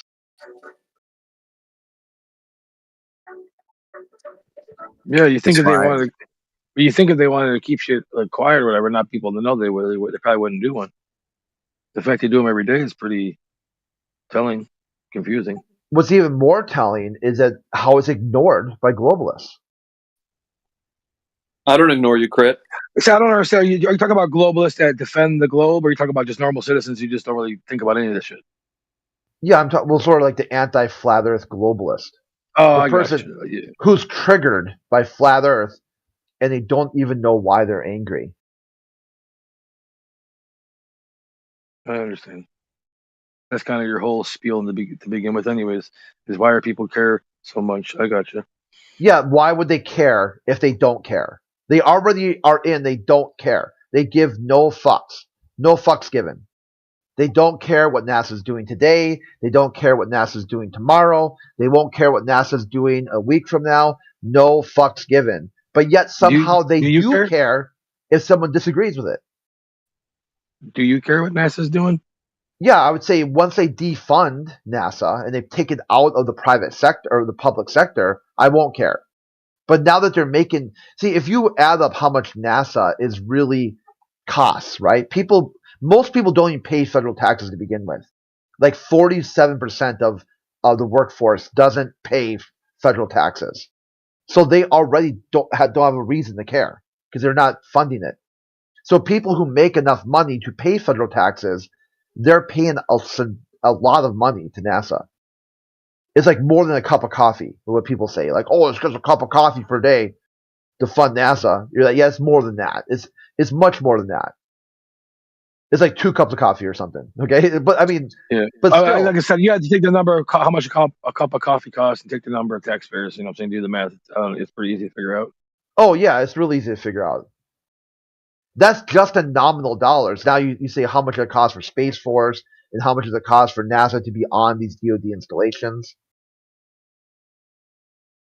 See, here's a big article right here. Though Artemis, in quotation marks, NASA will land the first woman, first person of color, and first international partner on the surface of the moon, paving the way for long-term lunar presence, serving as a stepping stone to send the first astronauts to Mars. There goes the neighborhood. So, but they have no spacesuit. What's the first? Who doesn't have spacesuits? NASA. NASA doesn't have spacesuits? Yeah, they have no spacesuit right now. What the hell is that picture of we were just looking at? That's them trying to find out to test this. This isn't the spacesuit they're going to wear. This is the prototype to see can they bend over and move their arms. Then why are they testing it if they're not going to wear it?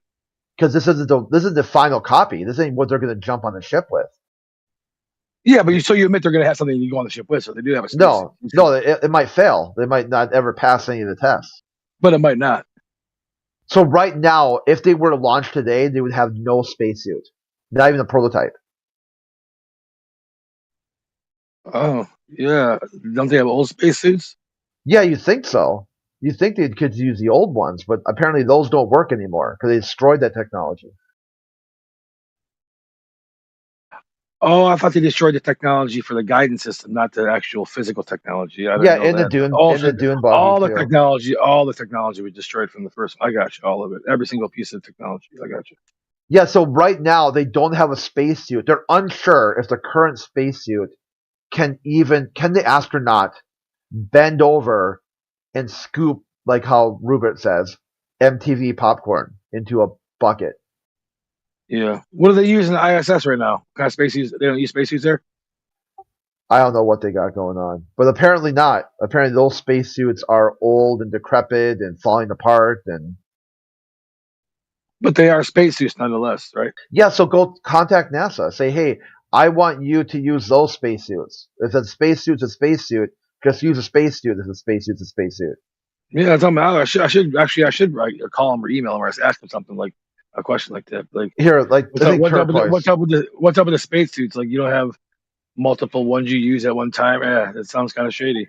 Yeah. Hey, Turquoise, what do you got?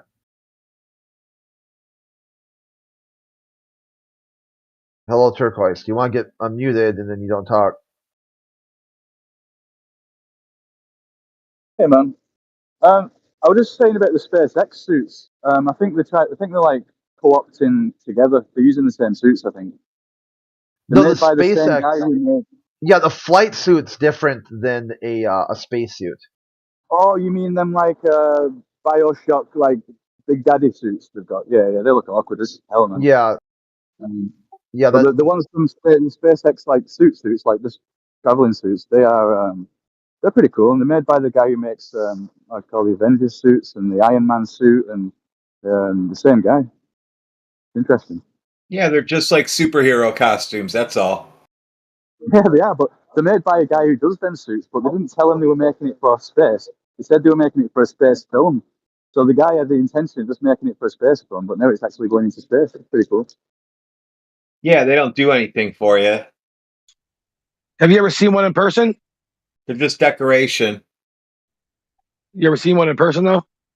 Nope. Boots where your pants get tucked in, that ain't gonna protect you from shit. And zippers, that ain't gonna work either. No, I hear you. That's crazy shit. Yeah, they had one at the science center by me in Cranbrook, and you get to sit next to it and you get to like see it and stuff, see all the inside, sit inside that little capsule they say fell in the ocean.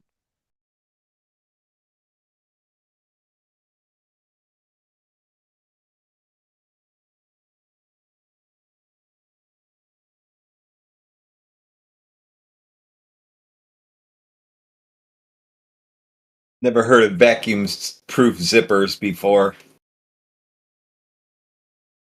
Yeah, I hear you. I never really looked up on it. Have you?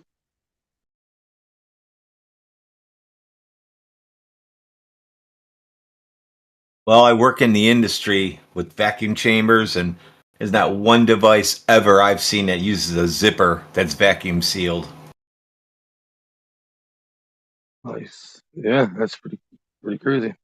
Pretty solid evidence. Pretty solid evidence. How about we'll do a softball question. What Artemis is said to going to be the first one to land on the lunar surface? I'll take a guess and say 5. It's 3. Oh. Where do they plan to land? On the dark side of the moon. the moon. Yeah, the South Pole. That's nice. At least they won't get burned up. Oh no, they will. They'll get burned up. We just don't see it, according to everybody. How Well, about you be why did NASA select Axiom to develop the spacesuit? Because they won't tell. Apparently, they passed design and testing criteria.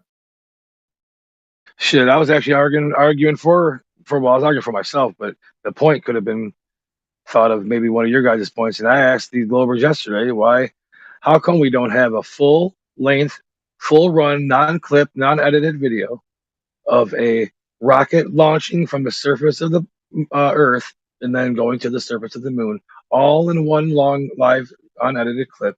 You can see it take off and see it land on the moon. I want to see this. I personally want to see this myself.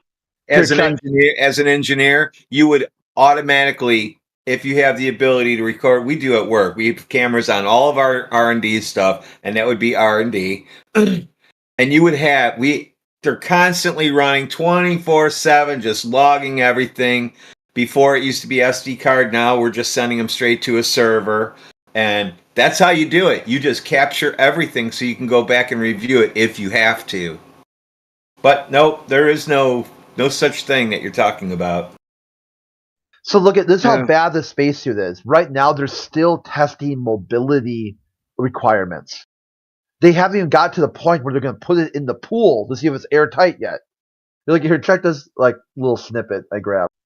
But to be honest, man, to kind of be fair, I mean, if it is true, whatever, there are prototypes, many different prototypes of things before the real one appears. So I mean, that's how things work. Engineering works, man. You got to go through, you fix shit up, and that's just the way it works, man. Even Iron Man had fucking more than one mark. You know what I'm saying? So why would you need to go put it in a swimming pool if it's made for the opposite? Because water is very hard to keep out. If you can keep water out, you can keep anything out. No. So, yeah, if you've got a spacesuit that isn't even watertight, do you think that spacesuit is capable of operating on the moon? That's for Rob. Oh, definitely. If it's not watertight, but those are all watertight. There's no water inside those spacesuits. No, the one they're testing right now isn't even watertight yet. Oh yeah, do you know that for sure? How do you know right here. Click I put the citation right there. They have yet to test it in the pool. Oh, I got you. You have to test. I got you. Yeah, hey, could be. Like I said, that's why you have to have. You got to go through these runs, man, and find out, where the weak spots are. If this is all on the up and up, if they are telling the truth. I thought they already had spacesuits. Remember all the video of them out there doing spacewalks? Aren't those spacesuits already fully functional? Apparently I asked Crit that, but he said they must have got rid of them. Yeah, they're falling apart, or they're not going to be usable, and so I mean, if my take is that you're going to go to space, and you're going to go to space to go to the moon, and on the moon you're going to set up a moon base to shoot more rockets to go to Mars, is the first step just saying that? Or would the first step be do you even have a spacesuit, homie? Well, the first step in doing something is always, either saying it to yourself inside your head or saying it out loud, I'm going to do something, then you do it. I mean, most people just don't start doing things or without letting anybody know. I mean, well, the first thing you would need to do to be able to hammer a stick in the ground on the moon is you got to be in a suit to do it. So let's go with that first. Yeah, but there are. I mean, I shouldn't say there are. Supposedly there are people in space right now, and if they're in space, they're obviously wearing suits. So maybe they just have old suits. No, they're wearing t-shirts and shorts and socks, and they're in gorilla suits. Yeah, but that's actually inside the actual station. When they leave the station, they put suits back on. Supposedly.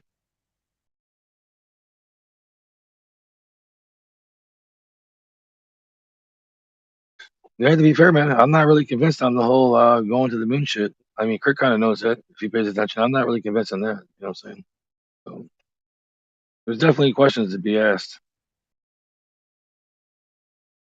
Space is supposedly space is a vacuum. It's cold and it's hot, and I don't see no fading on the flag.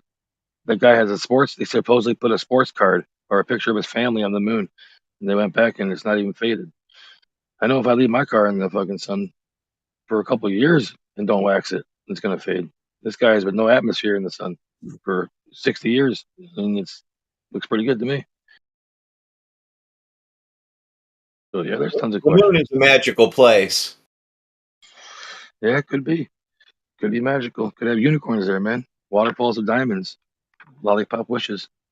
We don't know. I've never been there. Have you? None of us been there. Only people that go there are certain few. A handful of human beings that all of it have ever existed. The tens of billions of humans that ever existed. Only a couple, a handful have been. Yeah, I can only jump like 1.5 feet, 2 feet off the ground if I just jump straight up. So You got to have more than 24-inch vertical, bro. Yeah, you're starting to sound like Dr. Seuss. The storytelling did. The billions of people on this side of the 12 of these people have been on the moon, don't you know? Dr. Seuss. We'll be back soon. But on the moon. Yeah, there you go. You are. Thank you for picking up where Dr. Seuss left off. Zoom, zoom, zoom. Yeah, More. I really wasn't using that tone or voice. No, I know you weren't. You were. It's like it's subconscious, Rob. I know. Come on. Billions and billions and millions more. Zoom, zoom. Get it out. I'm a new man. You can't rattle me. I'm just gonna stay cool. Rattle me once, rattle me twice. Zoom. What do you mean you're a new man? What happened? Listen to the rocket rattle. Zoom, zoom. I achieved the next level. Millions and millions and billions more. Floor. Febby, I've ascended. To what? To Shel Silverstein or? I'm working on Ultra Instinct, bro.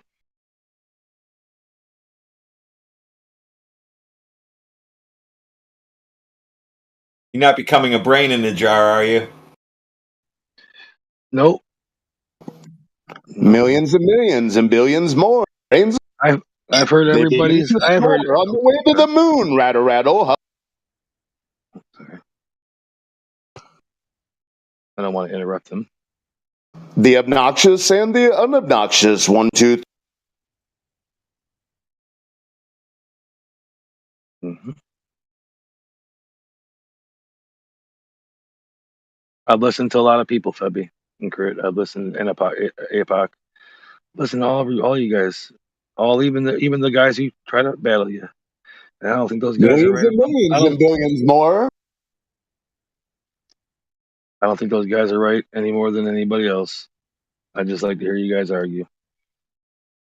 Yeah, you've got 12 guys who touched the moon's floor. That's doctrine creators. Yeah, that's hard to believe. That explains the obnoxiousness. Hey, man, I'm on your fucking side for this, dude. So Zoom, I don't zoom, zoom, billions more on the way to the floor. Hey, I'm just pointing out 12 people out of billions and billions. That's pretty strange. Yeah, it's like a Dr. Seuss novel.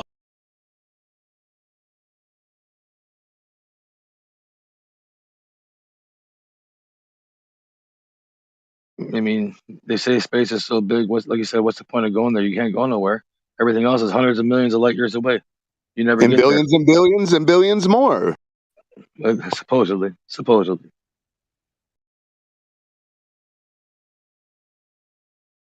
Waste of money. Waste of fucking money. The guys say, "Oh, we're gonna bring back a diamond meteor or gold meteor." Okay, you bring that back. People are not thinking straight. If you bring that back, you flood the market. Diamonds are worthless. So your whole idea of bringing diamonds here and selling them for all this money like you'd be rich. No, you flood the market. They're worthless. These things, it's people just don't think. Yeah, I've seen the zippers too. You said zippers in space. Yeah, sounds kind of strange to me too, man.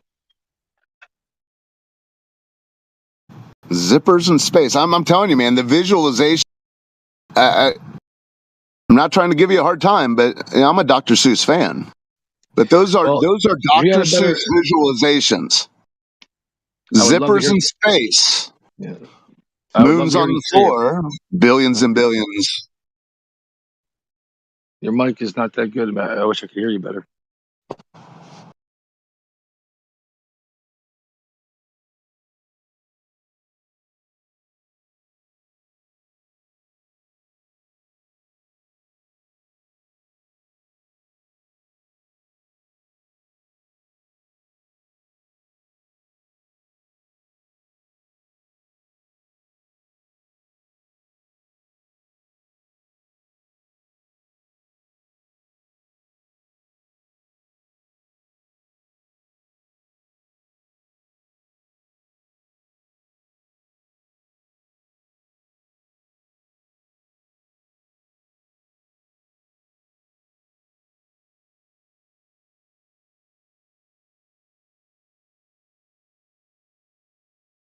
Yeah, my satellites have been lately. Satelloons. Whatever my reception is, it's not time of late. Your cell phone works off satellites. That's what they keep chanting. All the obnoxious. Haven't you heard? No, I've never heard anybody say that. No, Chewy or whatever the fuck his name was, the one that has the high, that always has the inflection at the end, whatever his name is. He said phones don't work off satellites yesterday, so I guess they don't. No, They can't make up their that mind. era is over. Yeah, they Good. can't make up their mind, but I guess they finally gave in on that one. What kind of phones was he talking? Like landlines? Or are you talking cell phones or satellite phones? Cell phones.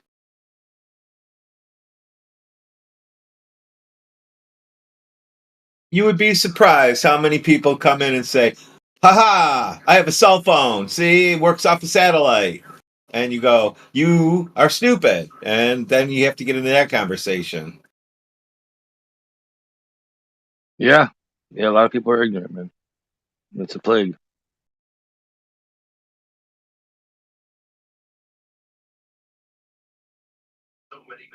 If That's cell why, phones, if cell phones did, I'm sorry. Go ahead. well, people being stupid, this is job security for this room. Because it's always going to be around as long as people stay stupid.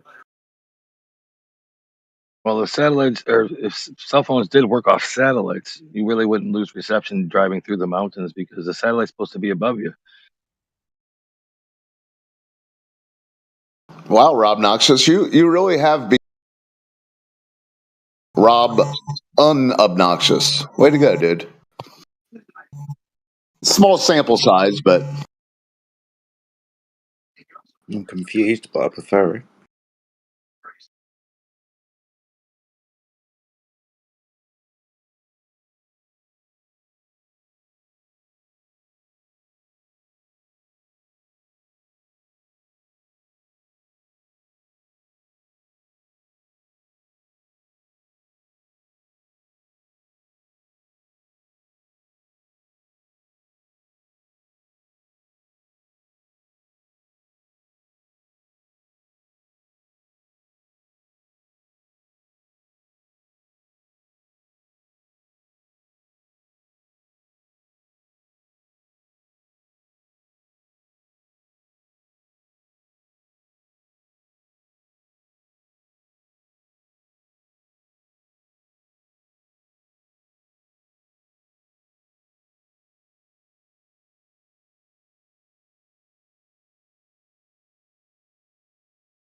Did somebody direct me to the Lost and Found department? I seem to have lost my curve. Has anybody found it? Brilliant.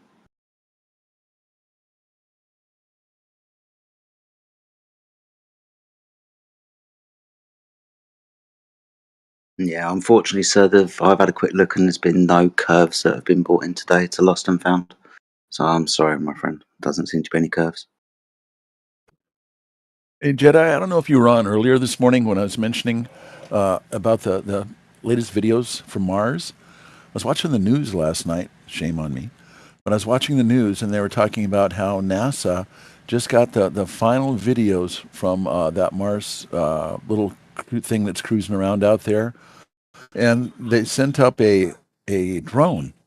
And they were talking about how it's very hard for anything to fly on Mars because the atmosphere is only 1% of what they have on Earth. But yet alone they had a little drone flying around, and there was a camera that was actually following the drone as it moved. So I don't know who the cameraman was that was following that perfectly centered drone.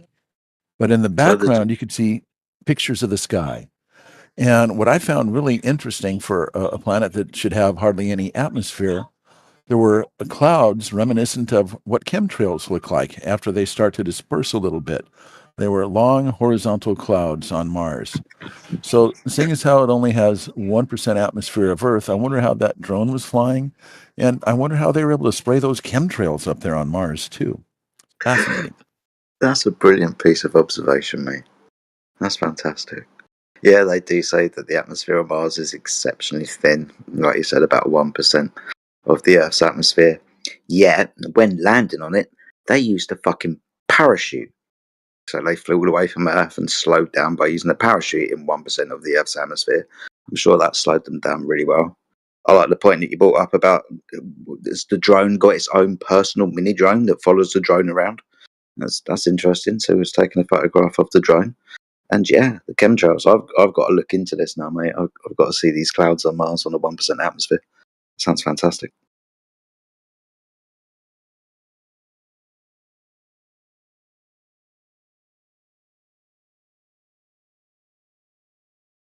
Yeah, I wish I had a link to those videos, but I saw it on TV. And we were out all weekend babysitting our grandchildren, so I didn't really have much of a chance to do some research. But as I get a chance, I'm going to find those videos on NASA's website so I can go ahead and post them. Yeah, good man. I might have a little look myself as well. It seems really interesting.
Okay, I just posted a link for one of the videos here.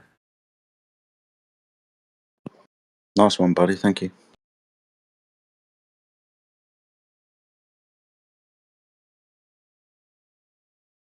Now, this isn't the one from the drone flying around, but if you take a look at those clouds, they look kind of interesting. Here in Los Angeles, we get a lot of chemtrails. And a couple hours after the thin line has dissipated and they start to spread out, they kind of look just like what they do on Mars here. We have them in Ohio. They're all over the place. I live by the airport, so I see them all the time.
It says if you can't be an astronaut, you can print off your own certificate and sign your name to it.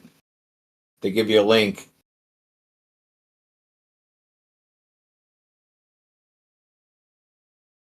It worked for Buzz Aldrin and Neil Armstrong.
Hello.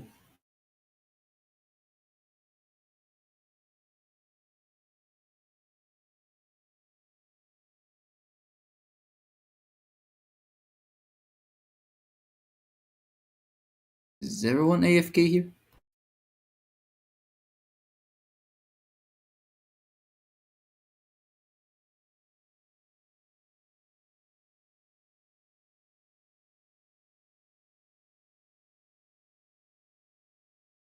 I don't know about everyone, but it doesn't appear as though you're AFK.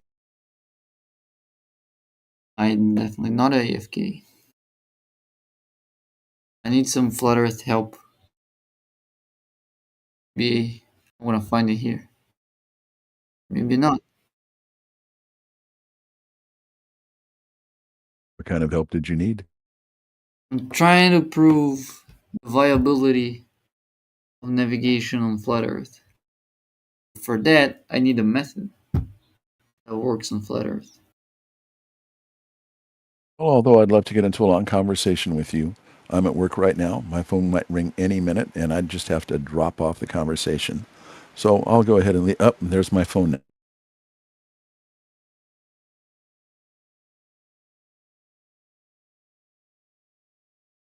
Well, look who's here. Band Truth isn't that much bent, is it? Yo, Bacon, what's up? What's up?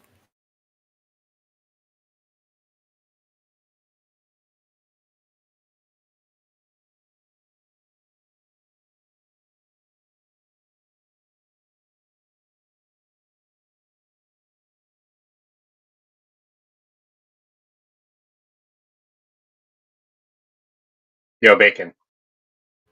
What? What do you think about this hyperbolic versus Euclidean visual space thing? All right. There are two things. One is that it's not something completely nonsensical. There's actually something valid about it. However, it has nothing to do with how it has been used in these debates. So, you have like the physical perspective, which would be how the image of our surroundings get projected into our eyes. It's pretty much what perspective is like physically. So if you're in a room and you're looking at the room, the light being reflected by all the objects in the room are getting inside of your eyes and being projected the back of it in your retina.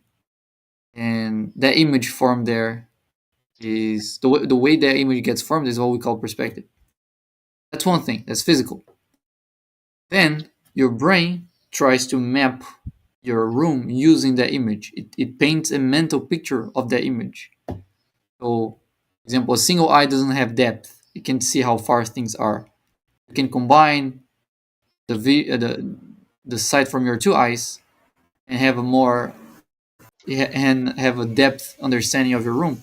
That's not in your eyes. That's in your brain. Your brain's doing that. So you're painting a three-dimensional picture of your room inside of your brain. That's what we call visual space. So the visual space is this mental picture we have from what we are seeing. And our mental picture, our visual space, is not that accurate. If you try the image you paint in your brain, the angles, the distances, is a bit off. If you try to guess the angle between two things or if they're parallel or not using your visual space, you often get wrong answers. And one of the reasons why you get wrong answers is because your mental picture of your room, your visual space, doesn't work like Euclidean geometry works. So it breaks the rules of Euclidean geometry. You don't paint a Euclidean picture of your room. You paint a curved space picture of your room, which renders it not that accurately. So yes, you have a curved visual space. It's very hard to tell if it's positively curved, it's negatively curved, depends on the distance close objects, you tend to have one type of curvature. Far away objects, it changes the type of curvature. So all that means is that your brain is not that great when trying to determine angles and distances, because it doesn't follow Euclidean geometry that greatly inside of your head. I Got hope it. that made sense. Of course. Nice.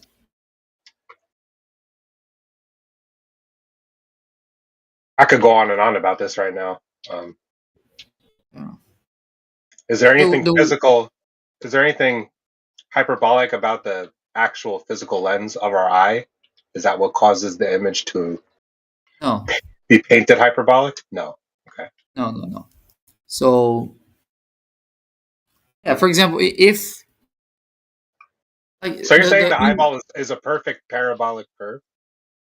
no, I'm sorry. the eyeball is curved, but that's not the curvature of our visual space.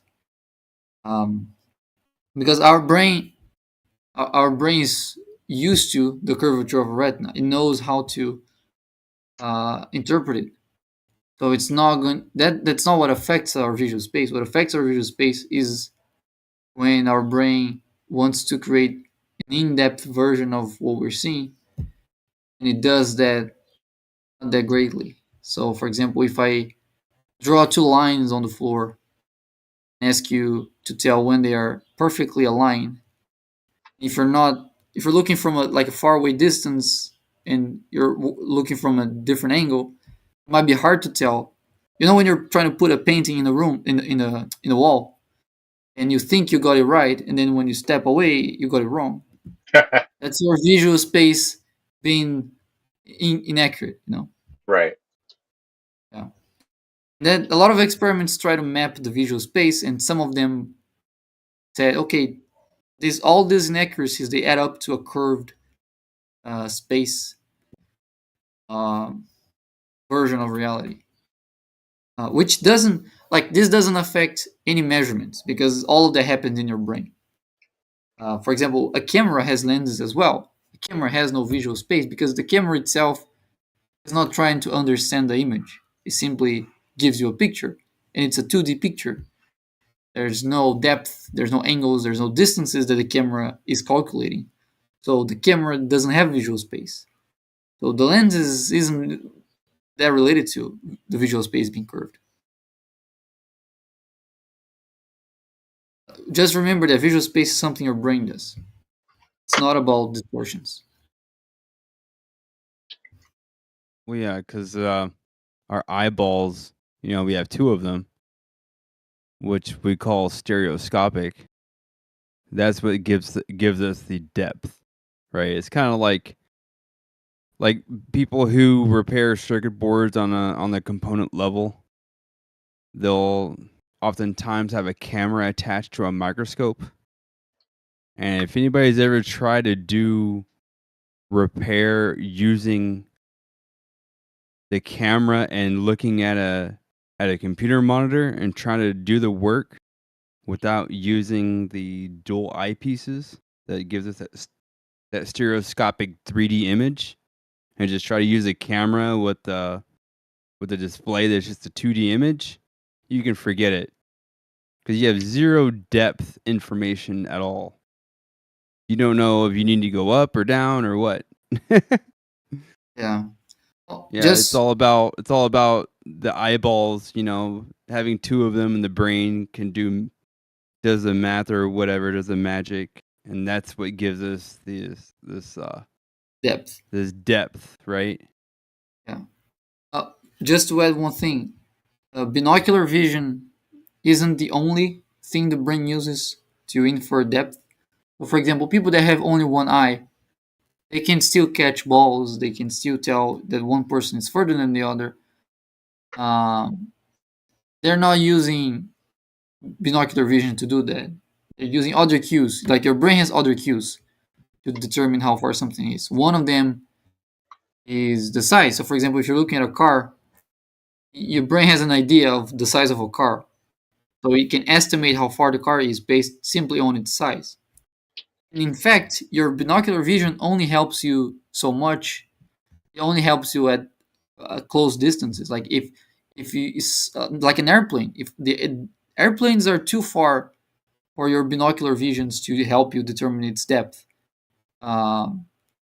If you have one eye closed or one eye open or both eye opens, that doesn't change anything about how far the airplane seems to be, because it's too far for two eyes to make any difference. So now your brain is using its understanding of the plane's size to tell how far it is. Also, when you have parallel lines, for example, based on how close they are to each other, you can determine how far they are. Like with railroad tracks. I mean, there's all sorts of cues your brain uses to tell how far something is. Binocular vision is the main one of them. Like it's the most important, but it's not the only one, and it's only works at the first couple meters. After that, the brain has to rely on other cues.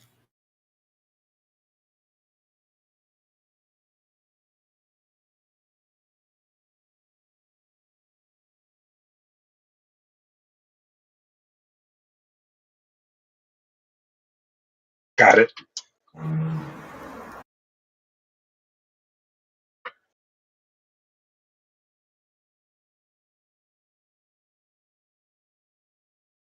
So, in other words, the brain's got the magic, and the camera is just a dumb device. It's just like, hey, here's your image. There you go. So your eyes are like, so the eyes just tell your brain, here's the image, just deal with it.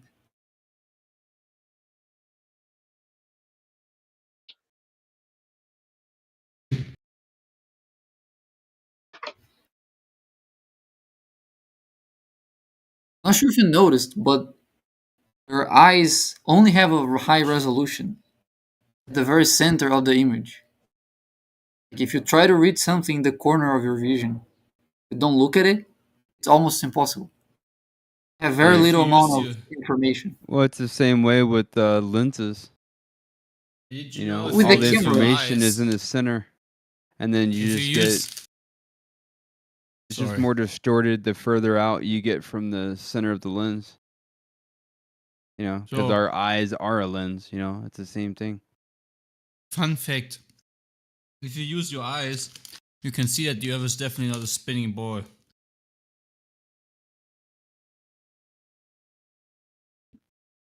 and if you use your brain, you can see it definitely is a globe. You mean to go into fantasy land? Oh, he gotcha.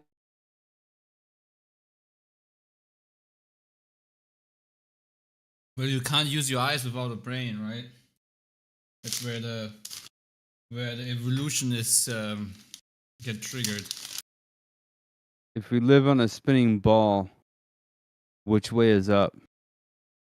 No, what he meant is that he uses his brain because his brain is where he imagines it to be a ball. So he needs his brain so that way he could picture this Yeah. fantasy world. That's what he meant. Exactly. I'm just correcting him real quick. My brain is for the logic and deductive reasoning. Yeah, no, that's such a lie because the logic and reasoning I think gets everything thrown is out a the lie. window. You probably don't even Well, believe see, that you really even You woke up this probably don't understand how your logic that you're Did what you you call really wake logic up this morning? is Is it a lie that going you woke up out. this morning? It's going out the window. Like to see- believe the things you believe, you throw out logic and reason and understanding. And that's kind of funny to me. It's ironic. They think if it we is crazy if we to believe not. that we live on a spinning ball, which direction is up? Isn't it crazy how they think it's crazy that we don't accept the belief of a spinning, wobbling, tilted space ball flying for an ever-expanding void of darkness? Like, think about it. Like, they call us crazy because we don't adhere to that religion. That we are on a spinning, wet rock Yeah, you're not flying for an thinking hard enough, ever-expanding dude. void of darkness. You just say the That's same thing every crazy, day. man. That's totally insane. Which direction is up on a spinning ball? Everywhere. Everywhere is north, everywhere is south, everywhere is west. I'll give you the geometric answer. The answer is it's relative to who you're asking. That's literally the answer. That's literally this. I like this guy. We gotta keep him around.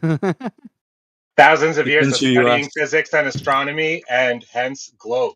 Hence no flat Earth model. What's the You know problem what's funny? You know what's funny though is you can there? Thousands of years, bro.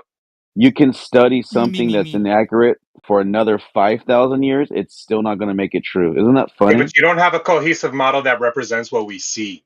Oh, we No, just you don't So don't. have when a you sit here replacement story. mocking with incredulity No, what no, you you don't think is realize. proof of You anything don't is realize. kind of See, weird. look at here. Really Here's the dishonest. thing, though. Here's the thing. You were put on this earth within 100 years. I'm going to give you. I'm going to just say that you only been here for a certain amount of time, and now you think that because you fell for the lie, that lie is accurate, and you hold that to your core belief.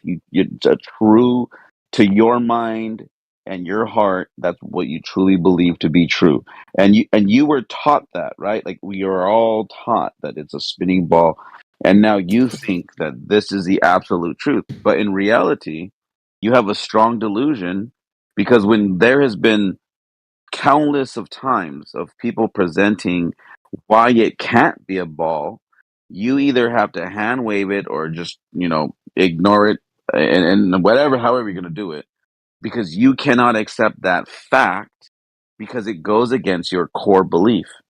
And that's interesting that Exactly. you want to bring up thousands of years of them creating a falsehood and tweaking and making it all this way and that way. But the reality is that what they did is they took this world and the way that you can see a star in the sky, how far you can go away from it until it disappears at the horizon.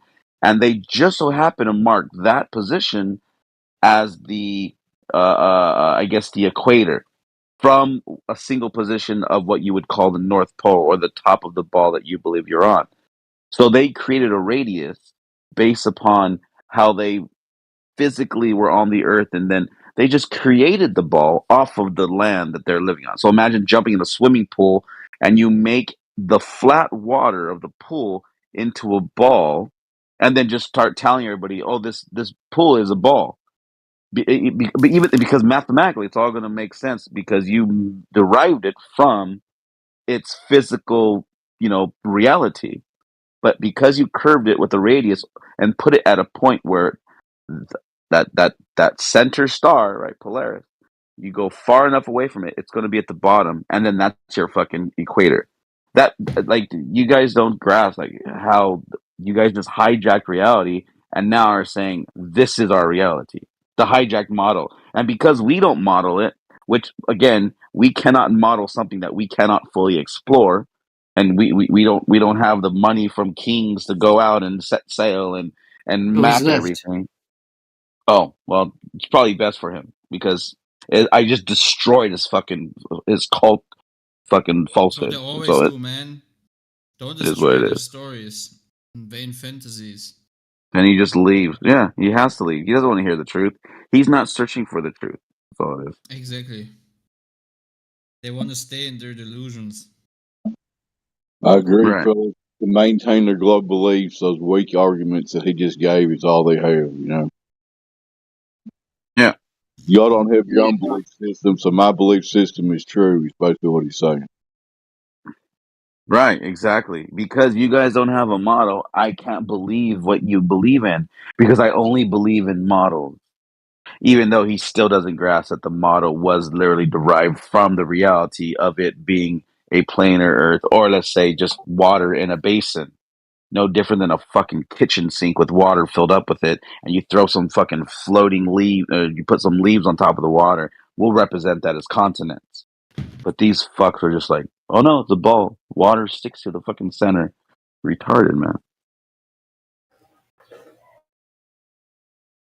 They Yeah. just can't wake up. That's all. Play the devil's advocate. I'm not picking sides or anything, but like you can't criticize somebody else's model and then claim you've not got one to be criticized. No, the You've got to have reality some is kind of fundamental ideas of your reality, and do you know what I mean? no, Some fundamentals. no. The reality is No, the let's wait. Hold on. model, Hey, quote Apocryphon. unquote. Go ahead, Crit. Go ahead. Okay, so let's walk through that. Okay, you can't criticize a model if you don't have a model. Is what your logic is, right? In a way, the fact that you can't really take it back. I know it doesn't seem fair, like the way you said it logically, right? But not even picking sides or saying which side's the one that whichever. It's just if it were two friends arguing, it'd be the same thing. It's like you can't criticize somebody's car if you haven't got one. Do you know what I mean? No, I'm trying to parse that out. So Yeah, you if you got a think you friend, have a if you got model, friends. okay? Can No, you no. If you got friends arguing, can you ram that model into the text chat, like citation, who did it, what's the date, what model are you exactly looking there's at? layers of the model, basically. Yeah, yeah. There's layers of the model. Which There's not model one complete model specifically for do you everything. think has to have an equal or opposite before it can be criticized? At least one for the days, the day and the seasons. Just a simple like a globe, but just have like a some kind of concentric, not to scale, obviously, but Okay, something so something someone has similar. a model that says when it's actually colder when you're closer to the sun, and that can't be criticized unless someone shows you a model where it's colder the further away you are. Right. Yeah, I get you. Okay, or somebody says like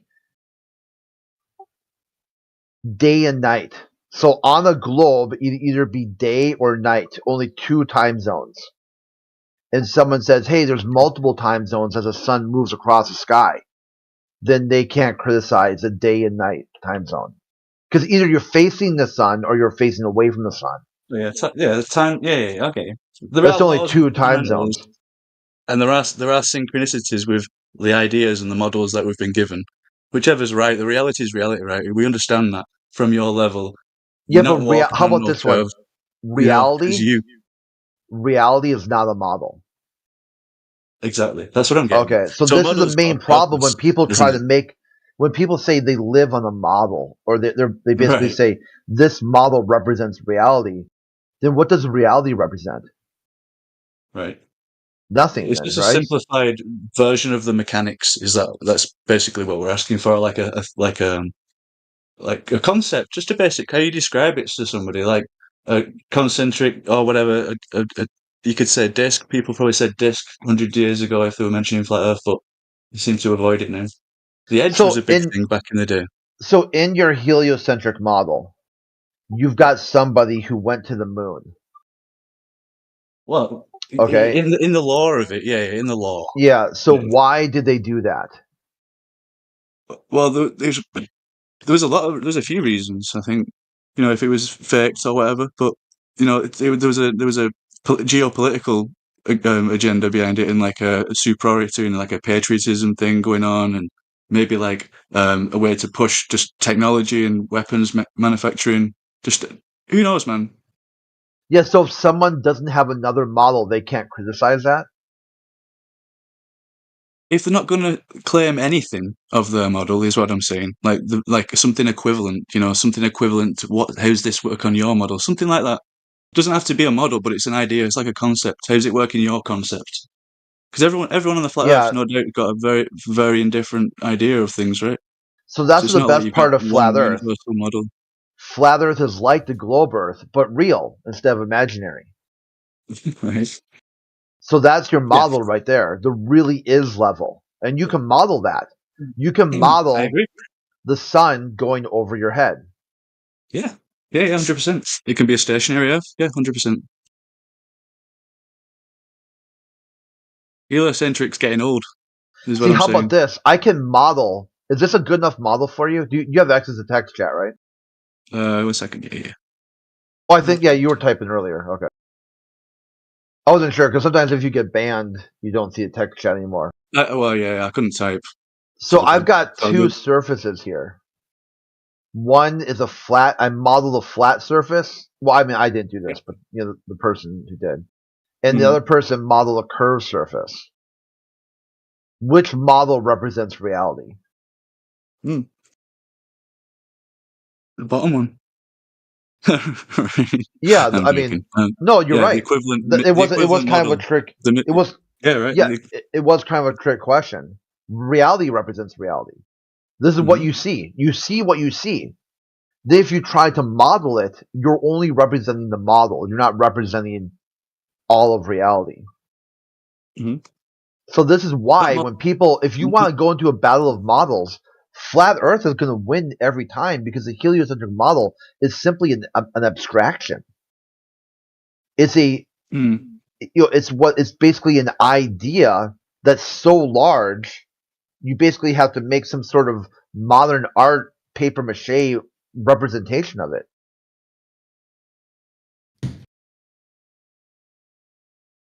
It's really interesting because they're not grasping like when for instance how the top one is a curved surface, and then that then like prevents the light from coming to your feet because it's curved, so it's only going to put a little spotlight at the edge of the the ball or the curved surface.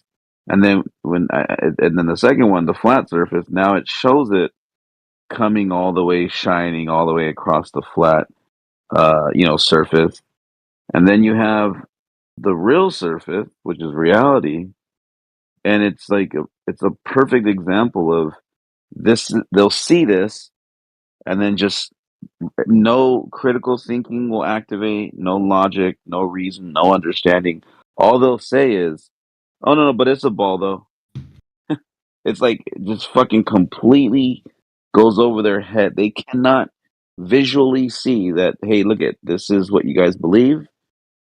This is what we believe. This is what we see. So who is right? It's as easy as that. But I don't. It's weird, man. It's the strong delusion on some of these people. It's so fucking weird. See, look at this other graphic I posted where it shows a sunset on the winter solstice using local time. Which model does this represent? What is a flat surface or a curved surface?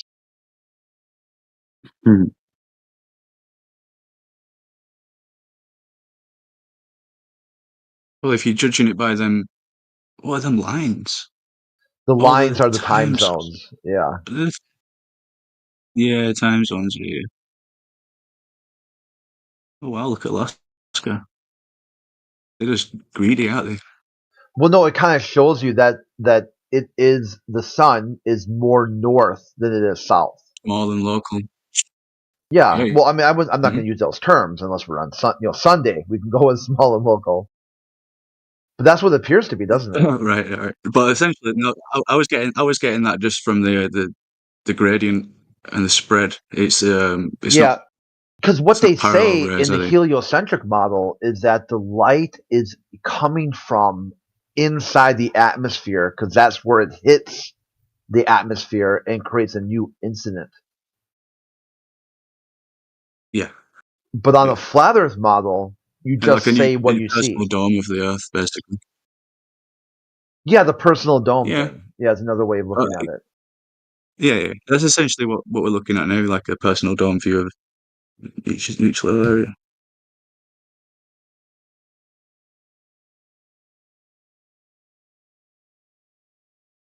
Yeah, that's cool though. I don't think the model's been posed to us as accurate as it should have been.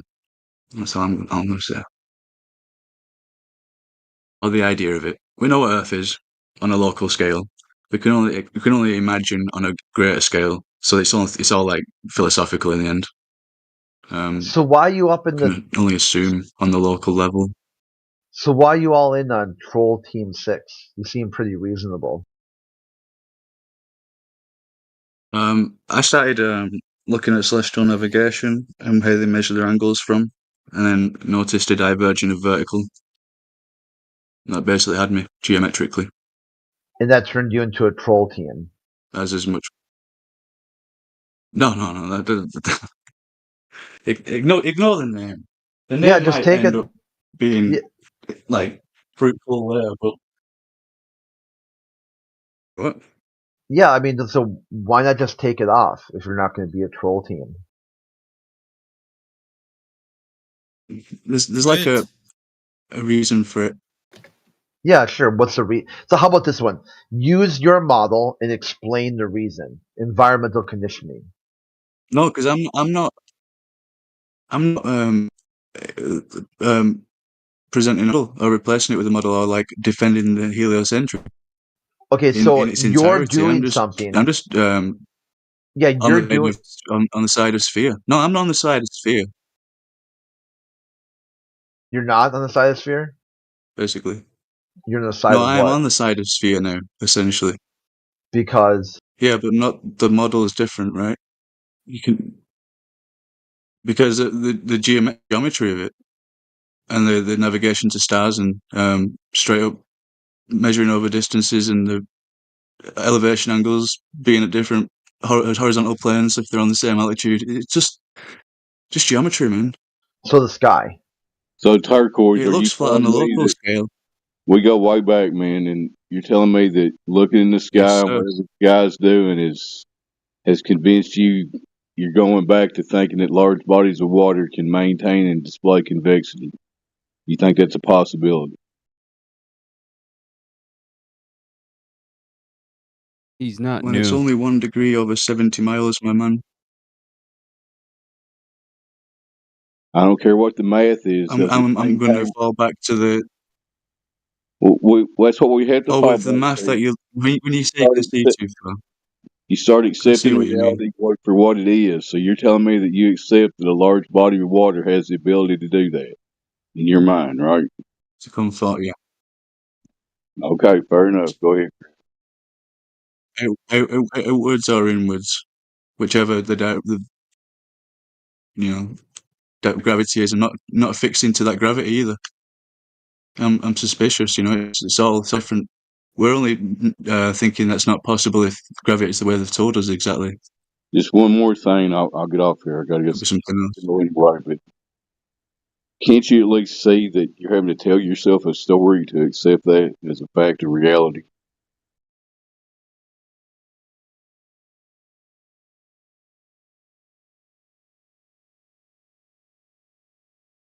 Until I can personally prove like flatness, but even not debunking the sphere, because like if you get too far, it doesn't exactly always mean it's flat, right? You can't guarantee pure horizontal plane, like plane, complete. You can't assume that. You might even assume concave, might lean on the concave side if you can see too far and the wall and horizon is way too high. So now you got people You above can't you. just negate out You got people flat, or above you you can't just make it pointing flat. down. That makes sense. Okay, go ahead. Yeah.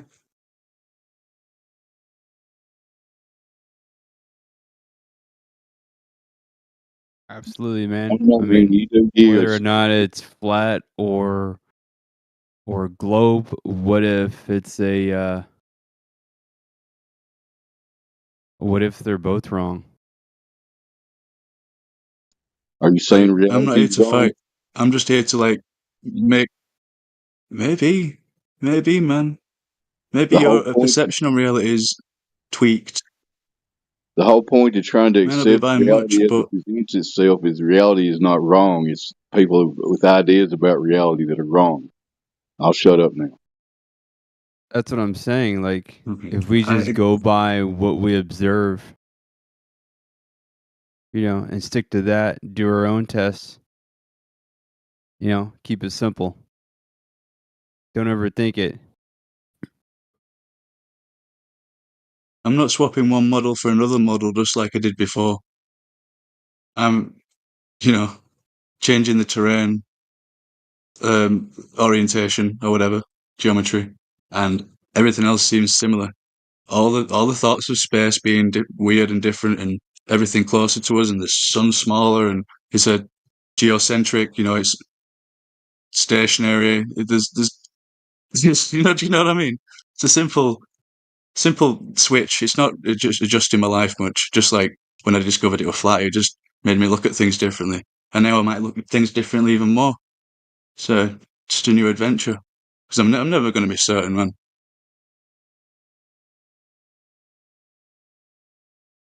But it took a lot to get, if you just think, 8 years of believing it, and then just one little thing clicked logically, the purest logic that I could agree upon, which was geometry and measurements. And not just taking that I can see too far and debunking the globe like that, because the measurements are not measured like that. It's just horizon measurements are thunk. They're just scuffed. You should do your measurements from the zenith and then figure out if you're diverging or not with your angles. Just simple what are they called? Qualitude angle or something. Get some of them going. Just do measurements over distance, and your horizontal plane shouldn't match on the other side. Should be higher if it's the same elevation. That just proves it. Simple. Well, Turquoise, you're entitled to your opinion, but you seem like you're just muddying the water for people to think and get clarity. But that's just my opinion, man. You do you. Well, I'm on my own journey. I'm man in the middle, dude. You've always known me as on the fence and speculative. Well, speaking for myself, I do not accept that large bodies of water have the ability to maintain and display convexity. So the globe is done right there, but you keep thinking whatever you want to think. Yes, sir.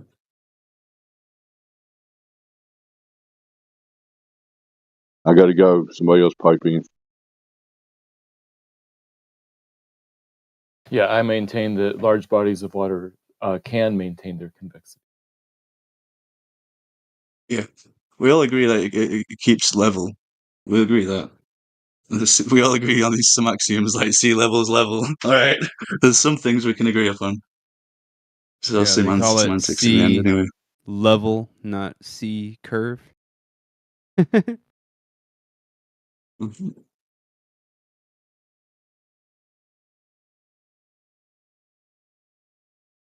Well, it'd still be horizontal, wouldn't it? From the observer's plane, horizontal plane, so it's always going to be a circle around the observer. And that limit on the circle is relative to geometry and optics, just refraction and all this other shit that goes on. That's why you can't trust the horizon for measurements and yeah. What I But you find kind of see things interesting, disappearing, so there's a little thing. what I Go ahead, find man. interesting Sorry. is how on the spinning ball, right? Like the water is bending to informing to the curve of the earth, right? Yeah, while it's spinning with that centrifugal force, yeah, just makes no sense, does it? Right.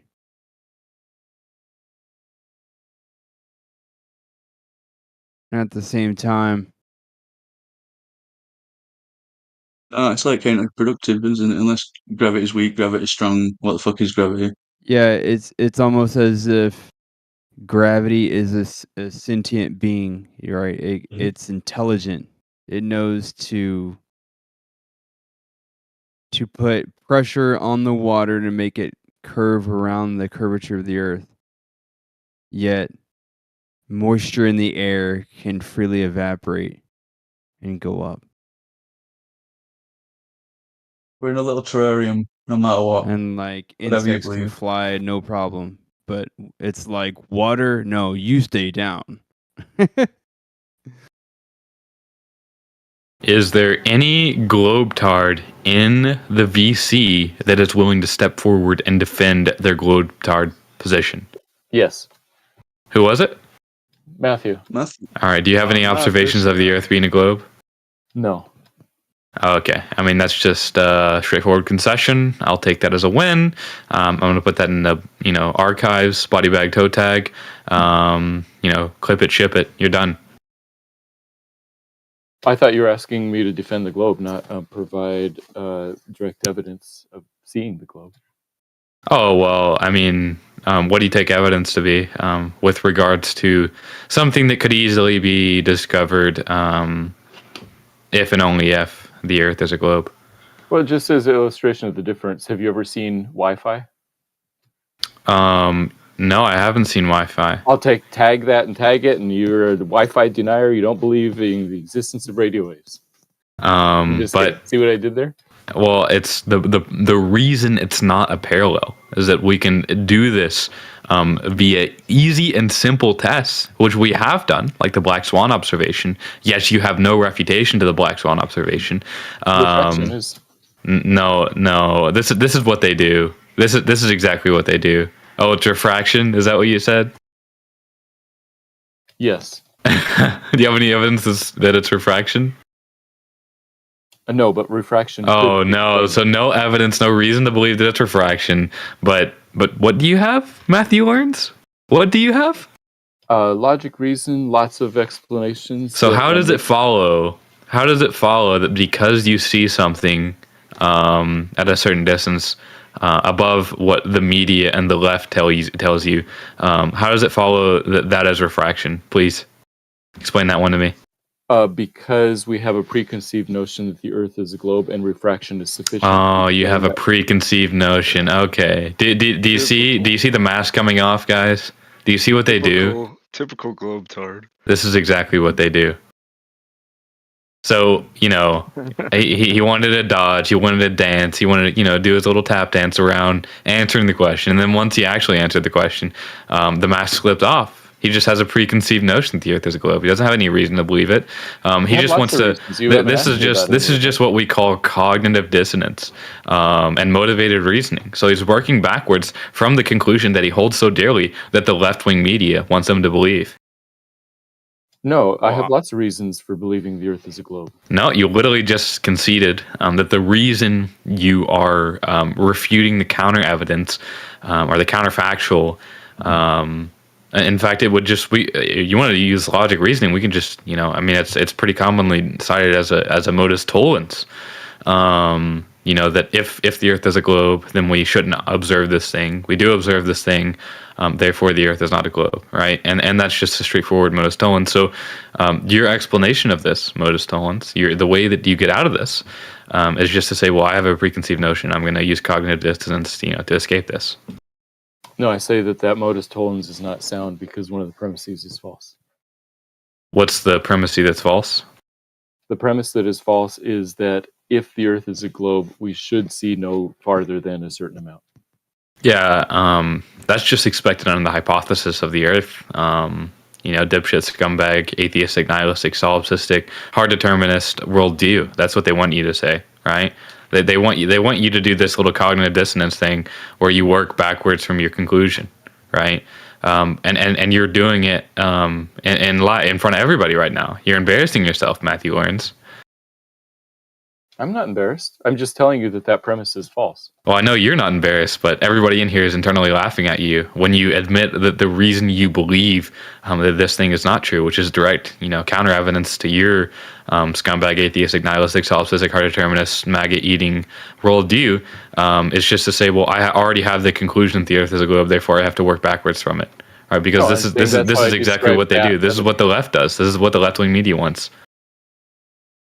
No, I'm saying that that's why I don't think that the black swan is sufficient to debunk the globe. Oh, well, it is. And then the explanation you gave was to say, well, I use cognitive dissonance, and there's one possible reason. Now, the claim is not that it's necessarily the case that you ought to be able to see this, but the black swan observation is repeatable, testable, and novel. And this is how we make these sort of declarative statements like the Earth not being a globe. So you try to explain that one to me, Matthew Learns. Yes, it's insufficient as a defeater because the premise is wrong in your modus tollens. It's wrong. Yeah, it's wrong because you presuppose that the Earth is a globe, and that there's one possible explanation. But yeah, I mean, this is just what you're going to do to any counter evidence, right? Now, even if I were to say that it doesn't necessarily follow, I can just make this an abductive case and just say that, well, it's more likely than not that if this is a novel testable prediction, that, it's going to be a consistent counter evidence to the Earth being a globe, then the Earth is not a globe, right? And that's just like an abductive case. Now, it is what you're positing is, oh well, it's logically possible that this is refraction. It's physically possible that this is refraction, and that's not what I'm objecting to. Like I could go outside and see a Boeing 747 or whatever, right? And I say, well, I mean, obviously this Boeing 747 was flown here and built before that, and that's how it arrived here. And you could say, well, actually, it's possible that a tornado just went through a junkyard and had all the right tools and necessary and sufficient conditions to build this, and it did that. So that's a possibility. Now the objection is not whether or not it's possible or not; it's whether or not it's reasonable to believe or not. Now this is a novel testable prediction that is a direct counterfactual to the atheistic, nihilistic, solipsistic, hard determinist worldview, where what you want to do is use your cognitive dissonance. You want to obfuscate, you want to prevaricate, you want to bloviate, and you want to pontificate because you can't engage in good faith. Because this is exactly what these scumbag globetards do. You just want to listen to left-wing media all day. I don't think it's a political thing, man. Oh, it is. It is. Political. I don't think it is. It is. It's the left. But I'd consider myself generally conservative, and I don't hear that as a flat Earth thing. It's the left. And I would say, to respond to what you said, you're right. It is logically possible that refraction could explain the black swan, and so therefore I don't think it is definitive one way or another. And I have lots of other reasons for thinking the Earth is a globe, like the existence of satellite TV, GPS, and sunsets. Do you see what they do? Do you see what they do? Yes. So he's saying that it's logically possible that refraction is an explanation for the black swan observation. Now, that is the case, but the reason to believe this is an abductive case. Now, I've already said, if we see a Boeing 747 outside, right, now it's not necessarily the case. It's not logically necessarily the case that there is a Boeing 747 outside that was built by somebody and flown there. Because it is the case that it's logically possible and physically possible that a tornado could go through a junkyard and assemble a Boeing 747, and there could be a Boeing 747 out there. Now, that's just not like how humans interact, though. You would go outside and say, oh, somebody built this Boeing 747 and drove it and flew it here, or and landed it here. And then what you're doing in this parallel is just to say, oh, well, it's possible that a junkyard, a tornado went through a junkyard, and now we have this Boeing 747. Well, I'm not objecting to that's logically possible. That's not the objection, right? Where you do this like cognitive dissonance thing, where you're like, seeing what is possible rather than what is likely or what is reasonable to believe. And a novel testable prediction is obviously adding credence under the view that the Earth is flat. And what you want to do is you want to adhere to the left, you want to adhere to Satan, and you want to be a scumbag. No, I don't want to be a scumbag, and I don't like Satan. Here we go. This is what they do. He just goes straight to the meta without responding to the substance. I mean, do you see what they do? Do you see what they do? Typical globe-tard. This guy's like a exo light. He uses the same cadence and same kind of argument.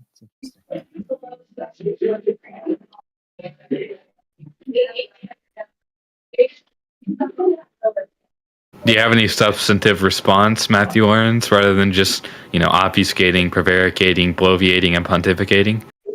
Yes, I do. What's the response? The response is that I think that the refraction is actually the most likely explanation given all of the other evidence, like sunsets and satellite TV and GPS. Yeah, what's the contradiction in, these sunsets and the moon, under the flat Earth worldview? Sure. A full moon is the same angular size all night long, and that makes it likely that the moon is the same distance from the viewer all night long. Oh, but Matthew learns.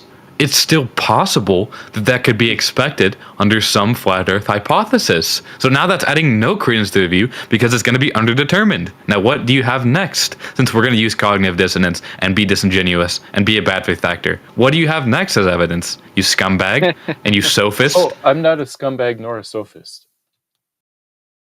Do you see? Do you see how he doesn't respond to the substance? He just wants to engage in these, he wants to bring his tote bag, of various verbal maneuvers and not answer any questions directly because he can't. No, I'm just responding and defending myself against these ad hominems. So, oh well, they're not they're not ad hominems. For example, an ad hominem would be saying that you're wrong because you're a sophist, and a scumbag, and a bad faith, disingenuous actor, which is not what I did. I said that you're wrong, comma, and you're a sophist, scumbag, disingenuous, bad faith actor, right? Which is not an ad hominem. Now, unless you're it's just a bald face insult. Well, yeah, but then all you can say now is that you're saying ad hominem in Latin rather than saying you're insulting me, right? Because it's not a fallacy. I'm objecting. Well, it's not a fallacy, though, right? It's not fallacious. It's not. You just, okay. I'm glad that you just said a word randomly in Latin, even though you don't speak Latin. But we can move on. Yeah, so what's the evidence that's going to add any credence under the hypothesis of the Earth as a globe that isn't going to be underdetermined, that's going to be expected under the Earth being flat? Yeah, so like I mentioned, the full moon thing. This is what they do. If you're going to talk to the guy, don't be a dickhead. This is what they do. It doesn't mean you have to do it. You're a scumbag. I reject that insult. Cyclone, don't let him treat Matthew like that. Yeah, I'm telling him not to. He's a sophist and a disingenuous bad faith actor. Well, then don't talk to him if you feel that yeah, way. he can run away. He can run away. That's fine. No, you can just... Okay, so to respond specifically to what he asked, I would say that the full moon thing is an example where the heliocentric model provides an explanation, and I think the explanation is a good explanation and a better explanation than is provided by flat Earth. And then he said, what else? I would say things like same kind of thing for the sunsets, for GPS satellites, for geostationary satellite TV. There are several things like that. Okay, now, Fron, you can respond, but don't be a bell end. Oh, no, I'm not responding anymore. No, I'm done. Okay, cool. So I'll mute them. What the fuck? You want to mute me? You want to contribute to the sophistry? So that's on you. No, you want to let the... No, if you're gonna act like a little bitch, I mean that's the kind of attitude that we get from the Globers. That's the kind of attitude we get from the Globers all day, and it's really annoying. I don't want to hear it from you or anyone. Like that passive aggressive shit. Cut that out.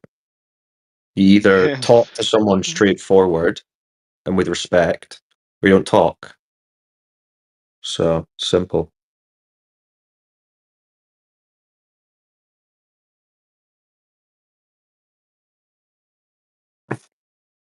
Respect. Just got pressed. Ferrani just got pressed, man. Yeah, I mean, just because you don't agree with the guy, I mean, yeah, you don't have to act like that. So, Yeah, no I mean, hard Fron, I'll feelings. unmute you. I'm fine Sorry. to disagree with him. That's fine, and I'm happy to have a good faith conversation.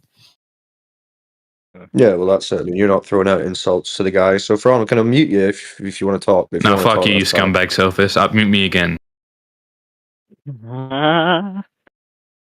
Bro's so pressed. Wait, a feeling so about how that is one. Cyclone a sophist? He didn't say anything. He's just like trying to moderate a conversation. That's not sophistry. Yeah, he's just spazzing out. Never Maybe mind. he doesn't know what the word means. I don't know. It's possible. Anyway, carry on. Let's have some actual conversation, please. Is anyone willing to explain the Black Swan to me, or should I just look it up on internet? 'Cause I'm playing Minecraft, so if anyone Well, wants we're not to going to explain explain it to you if you're playing Minecraft. If you're paying attention, someone might I pay explain it to attention. you. Just like if I pay attention, yeah, I pay attention. Well, you have to be able to look at the image that's being discussed and all that, right? Not be playing Minecraft. I'll just research it on my own time then. Yeah.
Hello? Hello? Hello.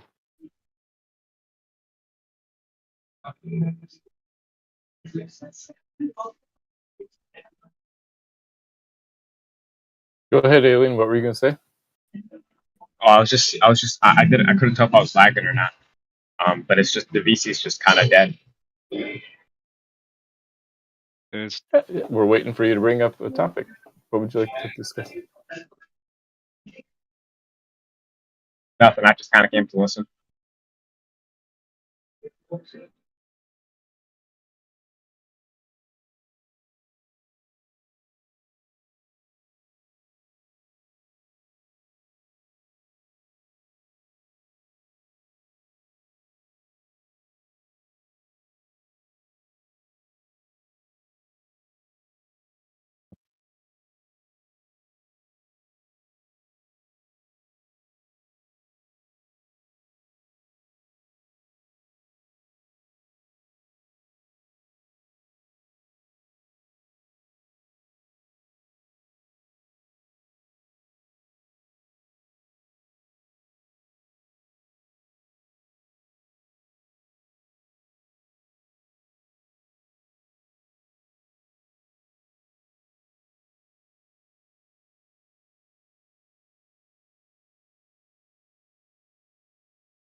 Why is everyone so quiet?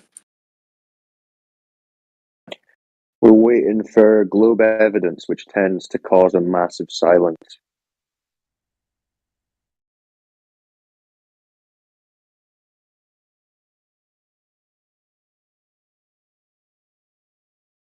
Is that it?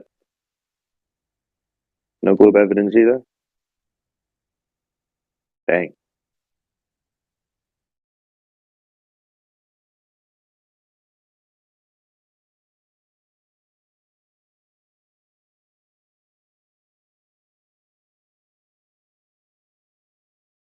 Come on, SpongeBob guy. You sound like you have some globe proof up your sleeve. Allah. You got something for us?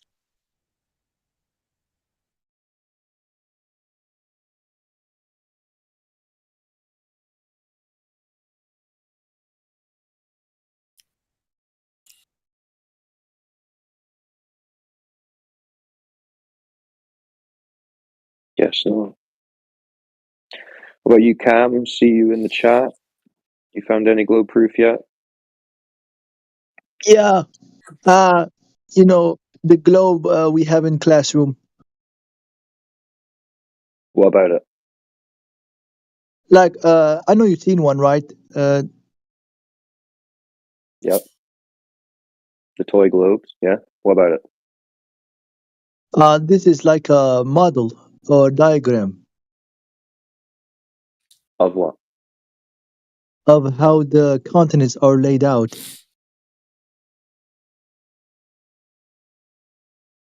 On a sphere, you mean? Mm, Right. So what evidence do you have that that's what it is in reality? I mean, that's just what they say. Oh, right. So the evidence is they said so. Well, yes, I mean, we have maps as well, and map is flat. Yes, correct. Maps are flat. So technically, they are both correct. So no evidence for the globe then?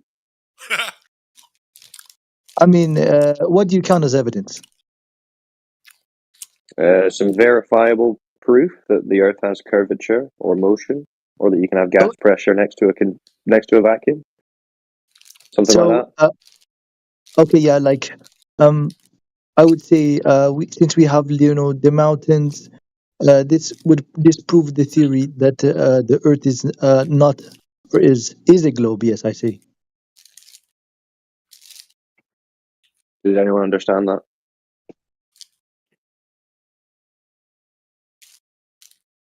I don't know. That's kind of incoherent. You want to try again?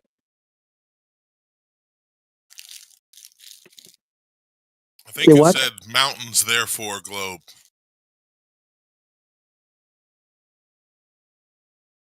Yeah, we have mountains and valleys, so this would mean that the Earth is like round. What topography? Hills and Yes. valleys? How does that make the Earth a ball? Well, because I cannot see the other mountains in India, even though because I cannot see it because it's a round.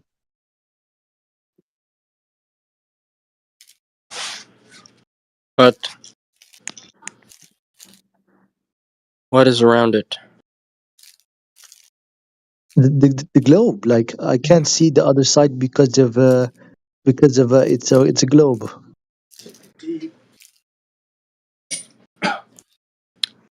Same thing with the disc.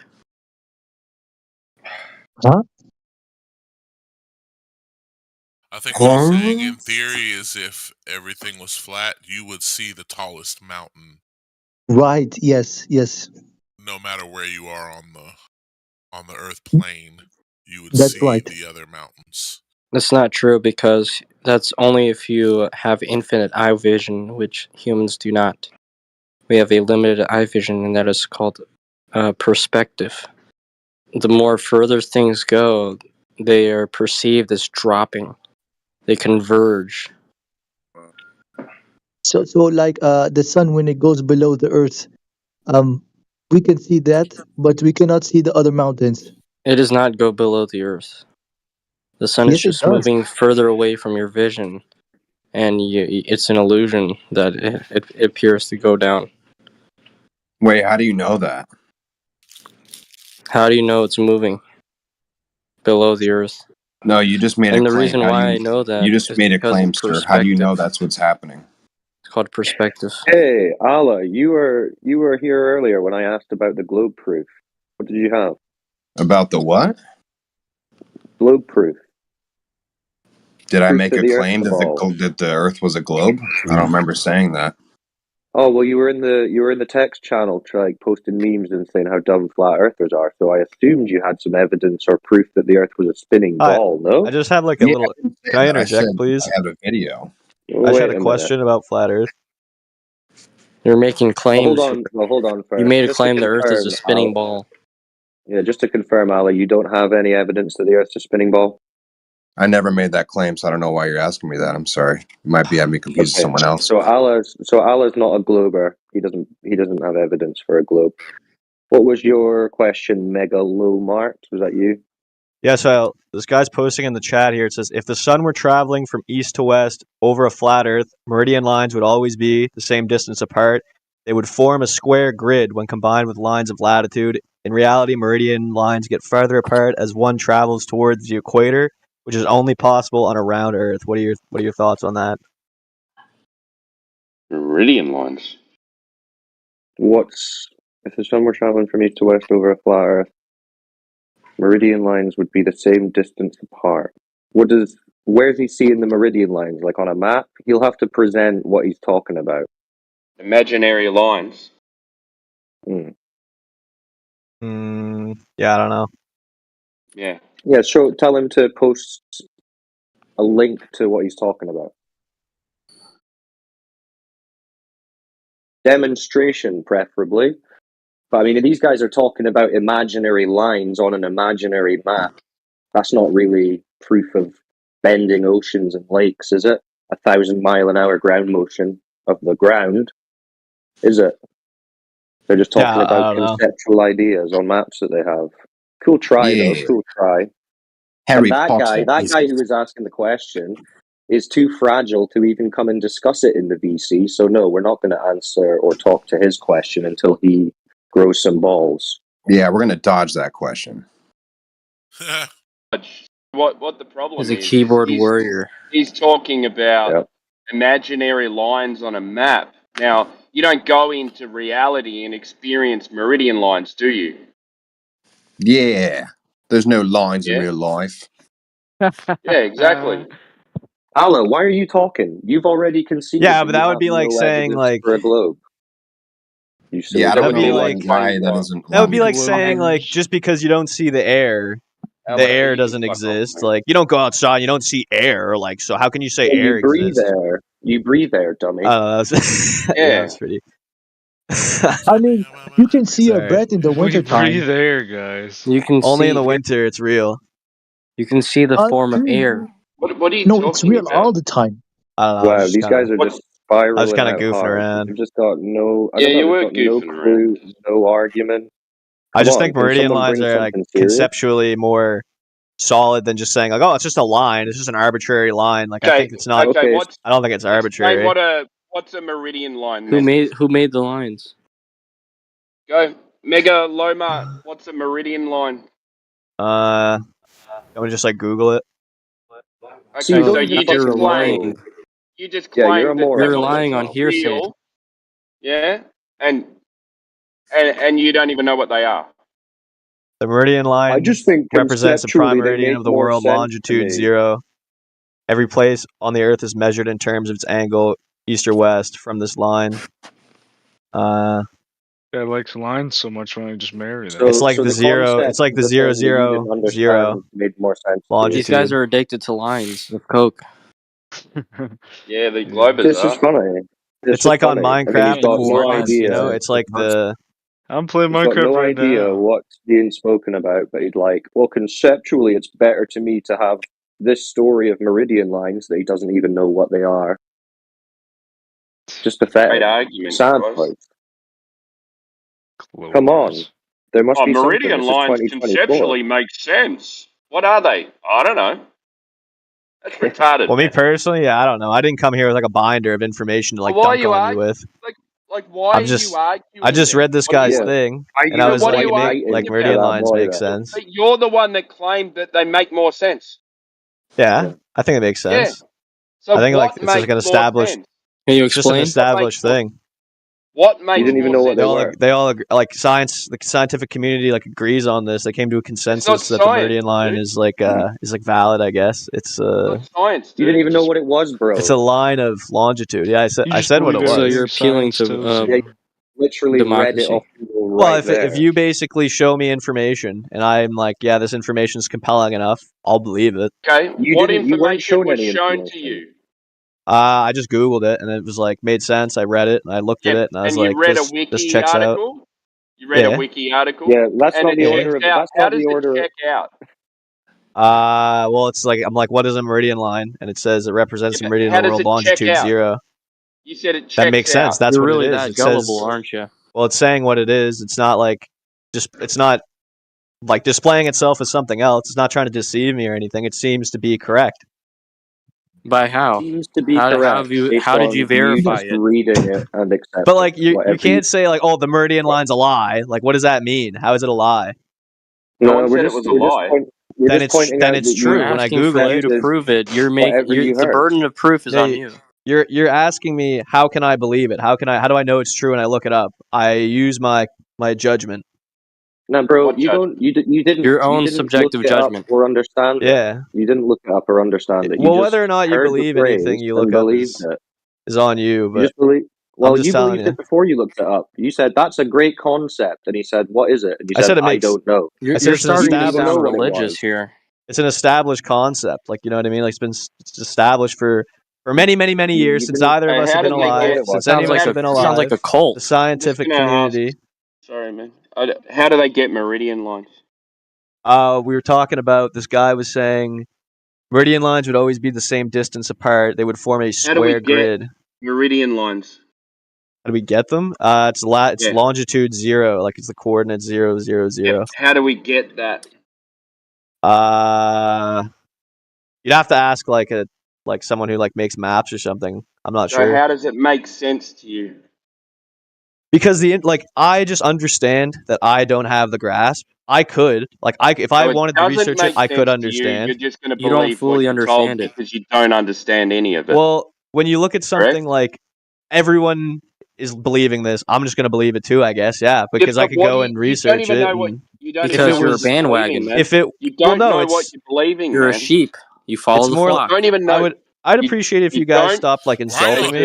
I'm not insulting you guys. I'm not insulting I'm you at not all. insulting you, man. You're calling We're me a just pointing sheep. You're out- using demeaning language and Okay, that belittling wasn't me. me. I didn't say that. Yeah, I'm not demeaning you. I'm just describing what you're. Okay, dude, if you're going to keep don't need on to do that. insulting him, just be quiet Yeah. for a minute. No, I'm not insulting you, man. One show. I appreciate that. All right, I'm pointing out that you're arguing for something that you have no idea about. You argued the point someone else's question about meridian lines, and then you came in saying it makes sense, but you don't even know where the meridian lines come from. So you can't argue the point of meridian lines if you don't know where they're derived. I understand what you're saying, but like it would be like it's like if I just do the research, I would understand. It's like if this was proven incorrect, like you think someone would come and like prove the contrary, right? Like if it was fake, you'd think it'd be widely knowledgeable the by now. claim, People would though? come to this consensus. But what's the claim what's is the claim? the claim is like the existence of meridian lines, I guess, which would be longitude 0, 0, 0. They're imaginary lines. They don't exist.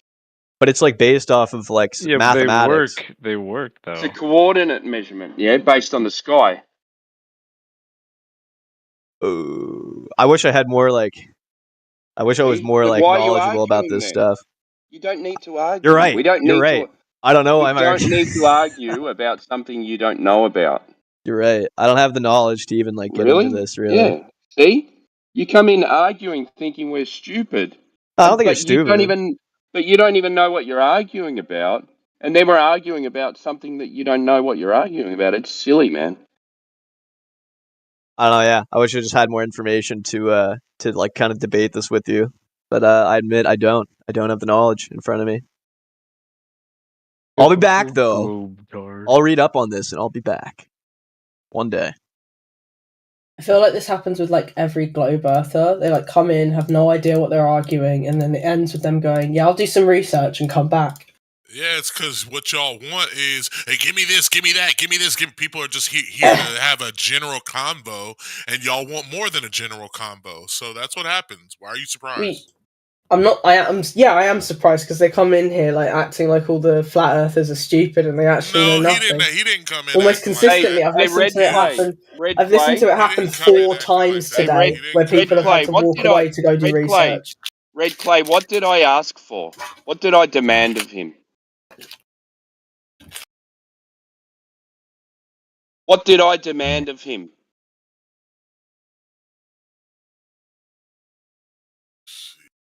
Nothing? It's not my battle. I already said what I said. I didn't demand anything off anyone. Alright? Don't say I demanded anything. Yeah, give me you this, give me were that. the good cop. You were 2 other people. What? Okay, what did I do wrong? Until you Dogpiling. told your buddies to stop and you took control. What did I say that was wrong, There were 3 mate? people talking to the man at one time. What did we say that was wrong? All right. Didn't say anything you said was wrong. You're like you're pivoting to talking about the dogpiling, right? Because the whole point was that he just didn't know what he was talking about. I'm not pivoting. Yeah, well, the claim is he doesn't know what he's talking about, and he doesn't, and neither do most. You included. You came in here like 2 days ago, and you didn't know what you were talking about. I'm glad you and instead of finding out what you're talking about, you just start acting like a little bitch. Oh, you got to call names. I hope that makes you. Well, you are acting like a little bitch. Oh, you wish I was, but I don't care to talk to you. So yeah, you're being all sassy. Yeah, that's fine, because I won't want to talk to you.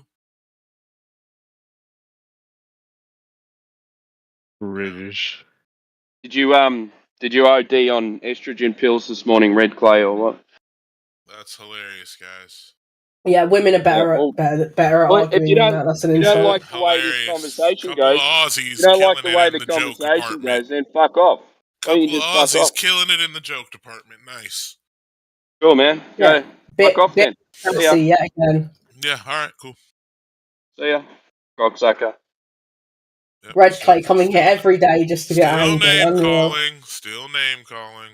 Wasn't name calling. It's just laughing at your behaviour. Your buddy just did. I did, not yeah. even talk. If Let you me come, mute me. If you come in with an argument, just if you come in with an argument, I'll talk to you. If you come in talking about people, what were you saying, Timbo? then I'll call you a cocksucker. What'd you say, Timbo? I had to mute your buddy. I said, if you come in here... Oh, it doesn't matter. I'm muting you. See it. Oh, okay. Awesome. See you later. Yeah, I'm going to kick you out. He literally just comes in here to complain, Timbo. Yeah, I know. He's an idiot. He's been around for ages. Yeah, it's insane. It's like every day. Every single day. Why would you get on the internet to go into a room of people talking about something to complain about what they're talking about? That makes no sense. He has no argument to provide. He hasn't learned anything since he got here. He just whinges. It's so weird. Yeah, they're all weird. Like, I couldn't care less whether the Globers come in here or not. We can still have a good chat, a good talk. Like, they're the ones that come in, and then he says that we're demanding things from them. We're just asking them to question themselves about what they actually know.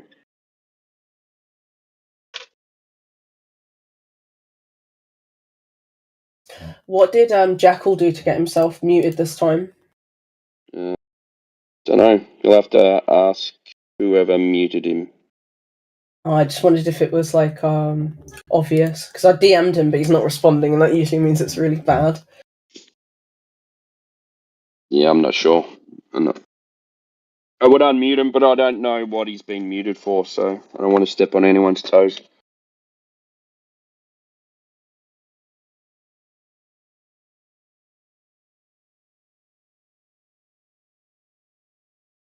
Anyone else want to prove imaginary lines? Prove we live on a ball?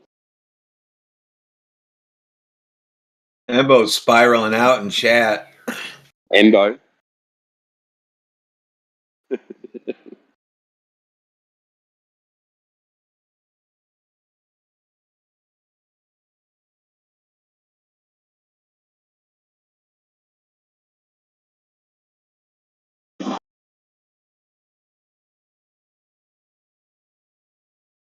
Embo, he's not even in the room. Where is he? Oh, there he is. He keeps on changing his profile. Yeah, you can find him really easily because he's got a Call of Duty tag at the front of his name. I don't even know what that is.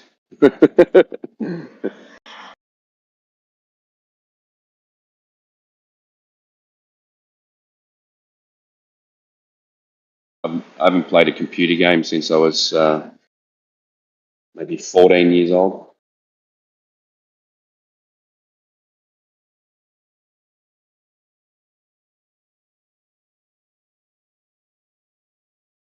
And that's 30 years ago.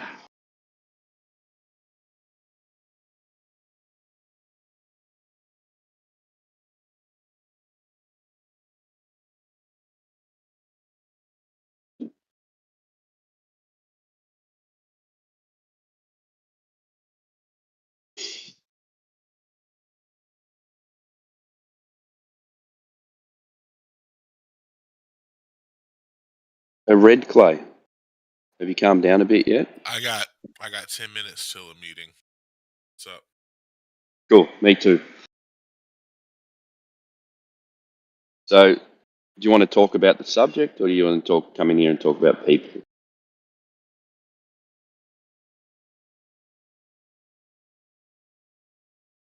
I don't know. I'm worn out, dude. Worn out with the subject? Strange, because he's sitting in a flat Earth channel. Yeah, well. Red Clay, have you got any globe proof yet? I'm really just here to passively listen and be the Yeah, try circumnavigating the Earth. See what happens. Okay, so who's done that? Quite a few people, actually. Michelangelo. Okay, and how did they do that? By staying at point A, right? And they circle around the Earth and return back to point A by circling around it.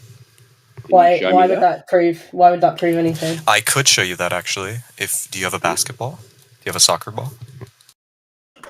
So Why would that prove anything? No. Okay. Let's Do you just know where north pretend is? like I never made the claim that the Earth was spheric, right? So find a spherical object. Can you circumnavigate that, yes or no? Well, I can run my finger around a basketball and end up at the same point, yes? Yeah.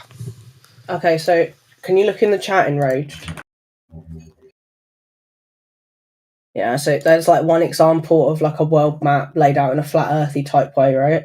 Now, if you started at, say, Australia and you went round in a circle, you could get back to Australia, right? No, because then there would be an edge on a flat Earth, right? No, you don't need to go towards the edge. Unless you think you can go underneath it. Dude, you have to follow a compass, so you ain't going anywhere but in a circle. Even on a globe, you go in a circle around the North Pole. Okay. So I've got you another image to show you that the route you would take in a boat, yeah? Is that one working? Wait, that one's not working. 1 second. No. I get what you're trying to say, right? You'd go in a circle if you started at the edge, right? But you'd only encounter water. What edge? Yeah, look. Can you see? So there's no edge on a flat Earth model. No, can you just look in the chat? That's not complete circumnavigation, though. You're only circumnavigating a portion. When you go, well, you say talking about the entire Earth. When you say circumnavigate, it means to go from one point and then all the way around to the next point, but back to that point, right? So you can do that on that map. You can start in Australia and come back to Australia. But I meant following the equator. That's what I meant. Why would that make a difference? Follow the equator and see what happens. Because on a flat Earth model, if you follow the equator, you will reach an edge. Okay, who's followed the equator? There was a French explorer that did that. I don't know his name. At the top of my Can you head, show I can me? look it up Can for you you. show me the? Can you show me the map, the route he took? I could tell you that he died, but but somebody, died. I think his cousin who was with him, actually finished the journey for him. So Okay, can you show that on a? Can you show the route they took on the map? I mean, I could figure out what route they took, but I don't think that's relevant in the situation.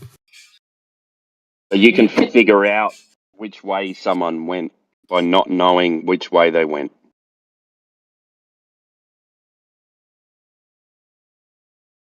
I don't see how the equator makes a difference. It's just another circle.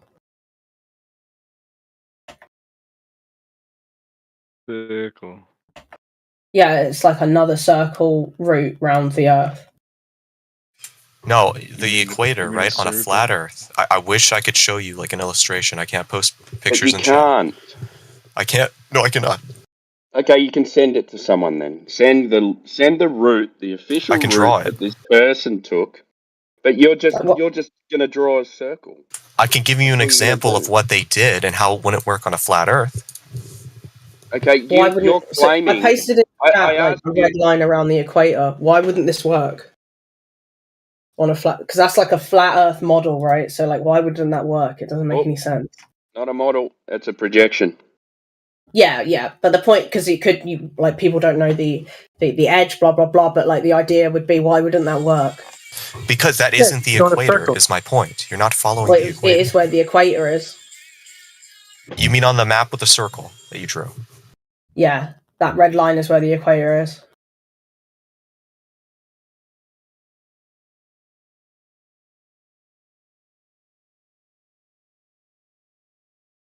So he crossed the Equator, I Sahara hardly know where. Desert. Did he cross the Sahara Desert? Is that which way the French guy took? So yeah, why can't they do this again? Hold on. I'm going to show you. How can we trust French people to do anything, right? That doesn't make sense.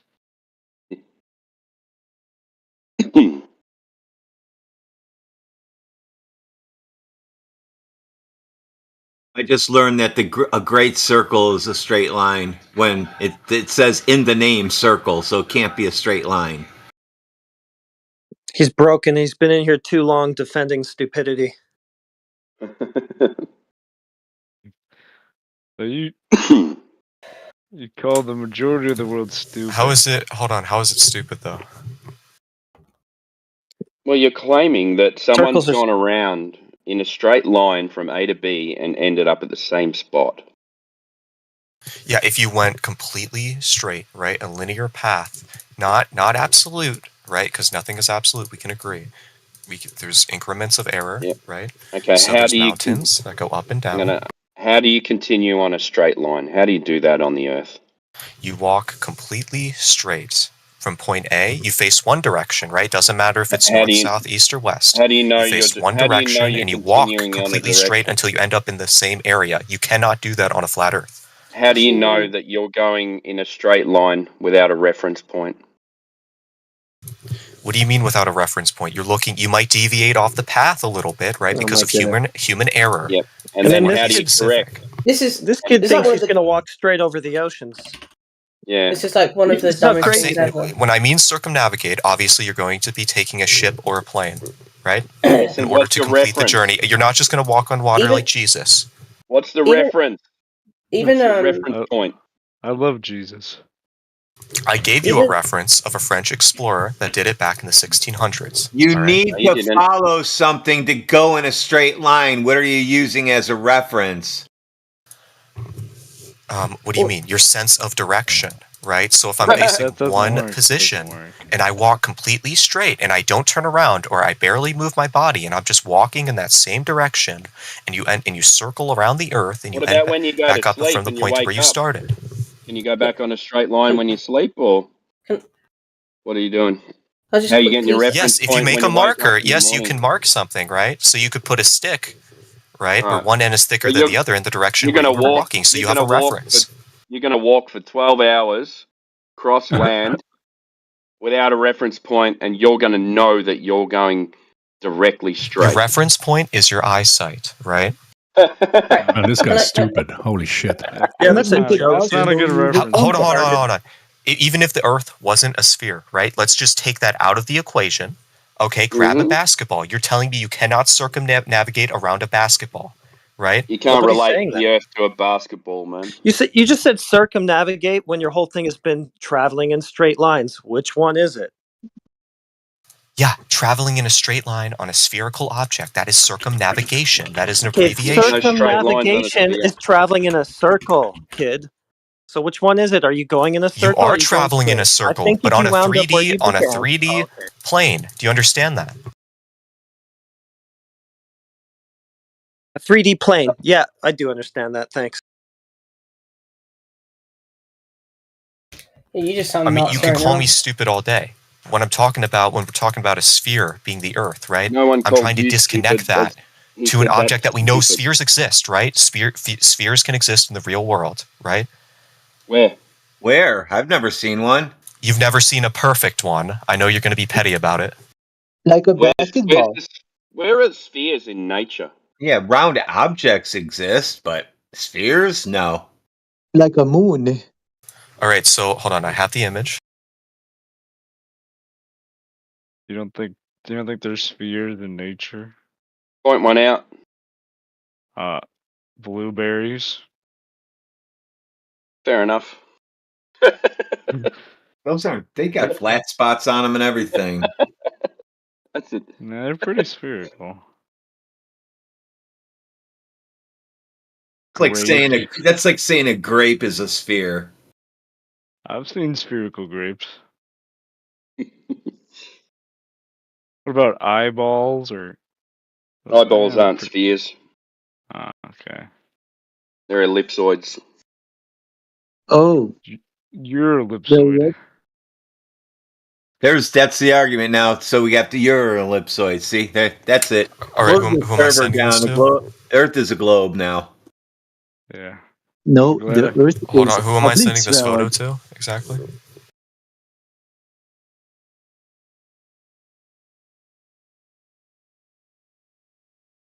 Somebody wanted me to illustrate this, so I did illustrate it. Who wants me to send it to them? Where? Go ahead. I think somebody wanted the proof, not somebody's drawing on a cartoon. Yeah, but we can derive truths out of drawings, right? No. So where exactly do you get your proof that the Earth is not round? Drawings or not? Because it's measured not to be round.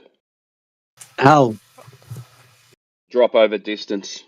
On a sphere, it would be a drop over distance. Yeah, go Cyclone. Sorry, mate. No, I was just going to say, yeah, we draw cartoons of it and share it with each other, and that's proof. Apparently. I mean, if we were sat here giving you guys are like, oh, show me the Earth is flat, and we say, well, hold on, let me draw a drawing of it.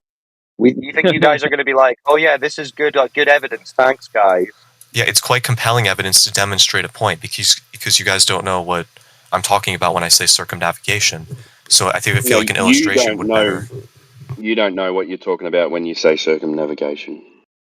I do know what I'm Fair enough, talking about. Fair enough, you can say, okay, I want to draw out my concept of what I'm imagining. That's one thing, but obviously it's not compelling evidence that indicates anything at all about the physical reality of the Earth. Okay, Timbo Slice, do you see the photo?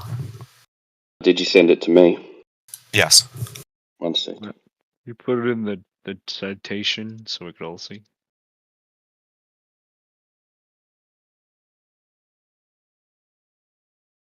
Add it to our MS Microsoft Proof series on the server. We like to Did you share send me a our message? little Globy art collection. Are you going to post it in chat, or you just want to describe? You want me to describe I got what you're it. looking at? Enraged? Oh my god. Alright, It's here the we proof go, he's guys. always been looking for. See this?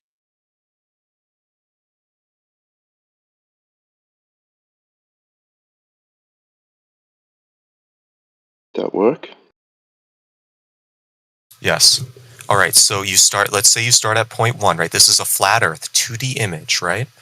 You start at point 1, and then you go to point 2. You can't circumnavigate beyond that point because there is an edge, right? And I wrote down edge, and I drew an arrow, right, to what the edge would be, the perimeter of the circle. Or the Something flat wrong Earth. with this guy. He Yeah, might have there is. some kind of chemical imbalance. So where's north on that map? Where's north on that drawing, mate? Well, you can hold on. Direction you could call south north. It doesn't matter. Okay. You can call south north now. Yes, you can. You can redefine the terms of direction, and it wouldn't change that direction. Where's north?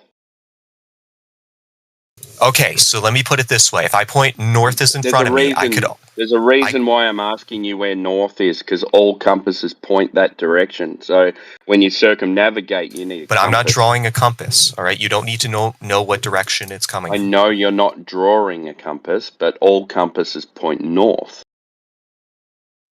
What is the relevance of that? What does that prove exactly? Because you need a reference direction when you're traveling.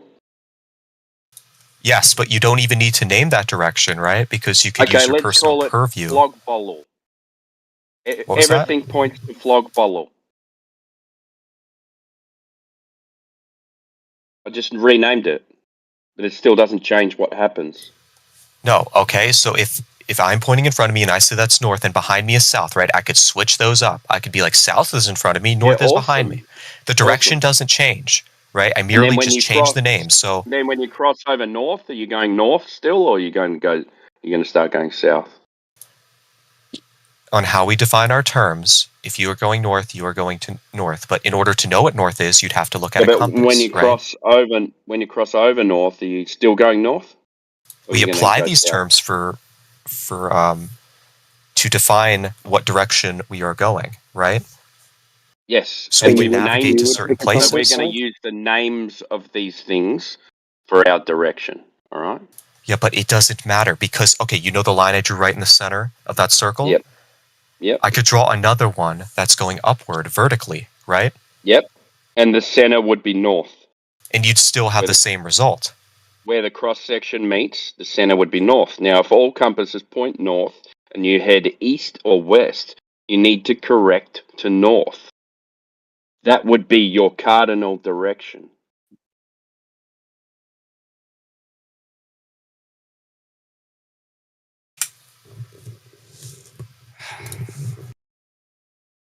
How do you not understand this? I understand what you're trying to say, but I don't get how that applies or debunks the photo I sent you. You're not describing, okay, on a flat Earth, would there be an edge? I don't know, Enraged. It's sounding like you haven't really ever walked in a straight line around the entire world before. You're right, I haven't. That's the feeling I'm getting. Oh, okay.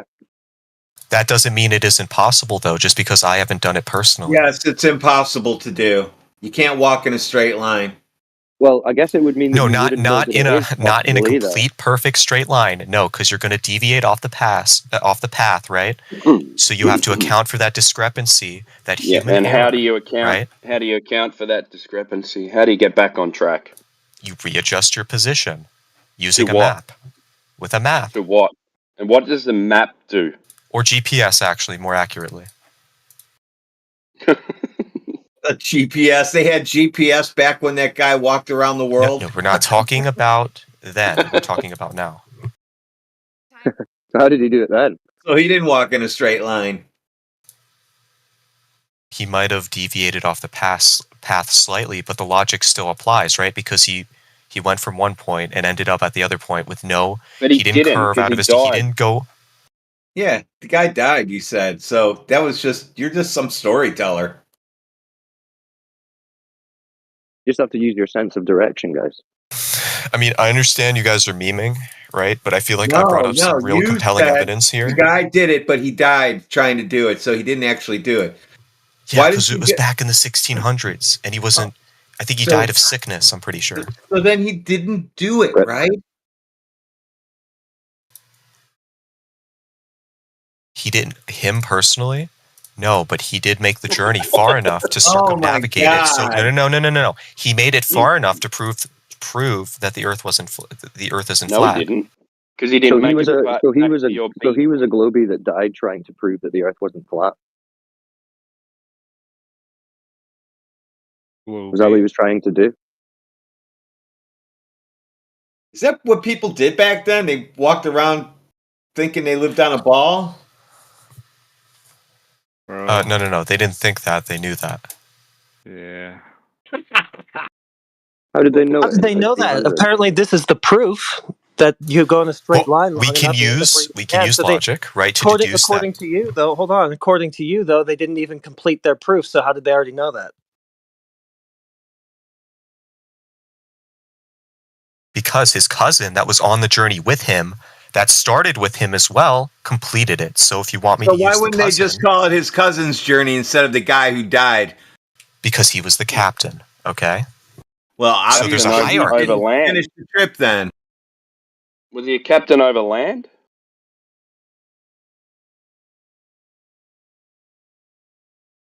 Yeah, your Globey story's not really adding up, man. Yeah, it's completely insane. Straight lines aren't circles, for one, and the only way to end up where you began is to go in a circle, and you don't need a ball to do that, obviously.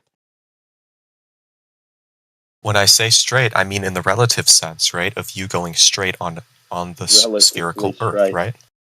So a Yeah, circle. so a circle, not a straight line at all. Hold on, wait a second. Heretic, if I were to walk from one side of my room to the other, would that be considered straight? If I were to keep a somewhat linear path, relatively speaking. If you go from point A to point B in the shortest distance, that will be a straight line. You said in a short distance. Why is it different when it's longer? My goodness. I said in the shortest distance. That is the shortest possible distance. Between 2 points, that's a straight line. Yeah, because I'm using your own logic against you, right? So if No, I you're walk from... What? You're not even listening, bro. I am listening. All right. Well, you So if said I the walk from my shortest wall, possible the wall right line. next, I wish I had a camera on, right? If I walk from this wall over to my window, which is on the other side of the room, that would be a straight, somewhat linear path. Yes, Not the shortest, perfect. shortest path between 2 points. Yes, correct. A straight line, yeah. But you're not ending up at the other side of the room, are you? Yeah, but as soon as you end up on the other side, then it's no longer a straight path, is it? Yeah, but you don't end up back on the circle same if you side of the wanted room, to. do you? Yeah, if you went to the other side of the room again, you'd be walking in a circle or back on the straight line that you came from. No, but you hold on. You're confusing my point, right? I'm saying that you have the ability to walk straight You're confusing on your a own short point. span. That you admitted that you can walk straight on a short span, ranging from Right. one side of my room to the other. So Yes, imagine I that, but on believe a you can walk spherical across your Earth. room. Except Oh, you wow, don't and stop then- at the wall. You keep going until you end up back from the point that you started, or relatively Just a close. spherical Earth? Where's that? So that's imagination, though, right? Like you just said. It's not imagination. I said you can demonstrate this on, But you let's say, just said spherical or a balloon. Earth. Where I'm is the skeptical. spherical Earth? Where is it at? Oh my gosh. Well, I'm saying it vaguely, right? Because I'm not just going to call it a sphere, because then you're going to be like, we're technically not a sphere. You're on a vague sphere. They don't know much about it. It's vaguely a sphere. And you can walk in a straight line and get back to where you came from, apparently. Yeah, Wolfgang, as long as you can think about it like a sphere, it's got to be a sphere, right? How come Yep. surveyors, to make straight lines, they need to build triangles to be exact?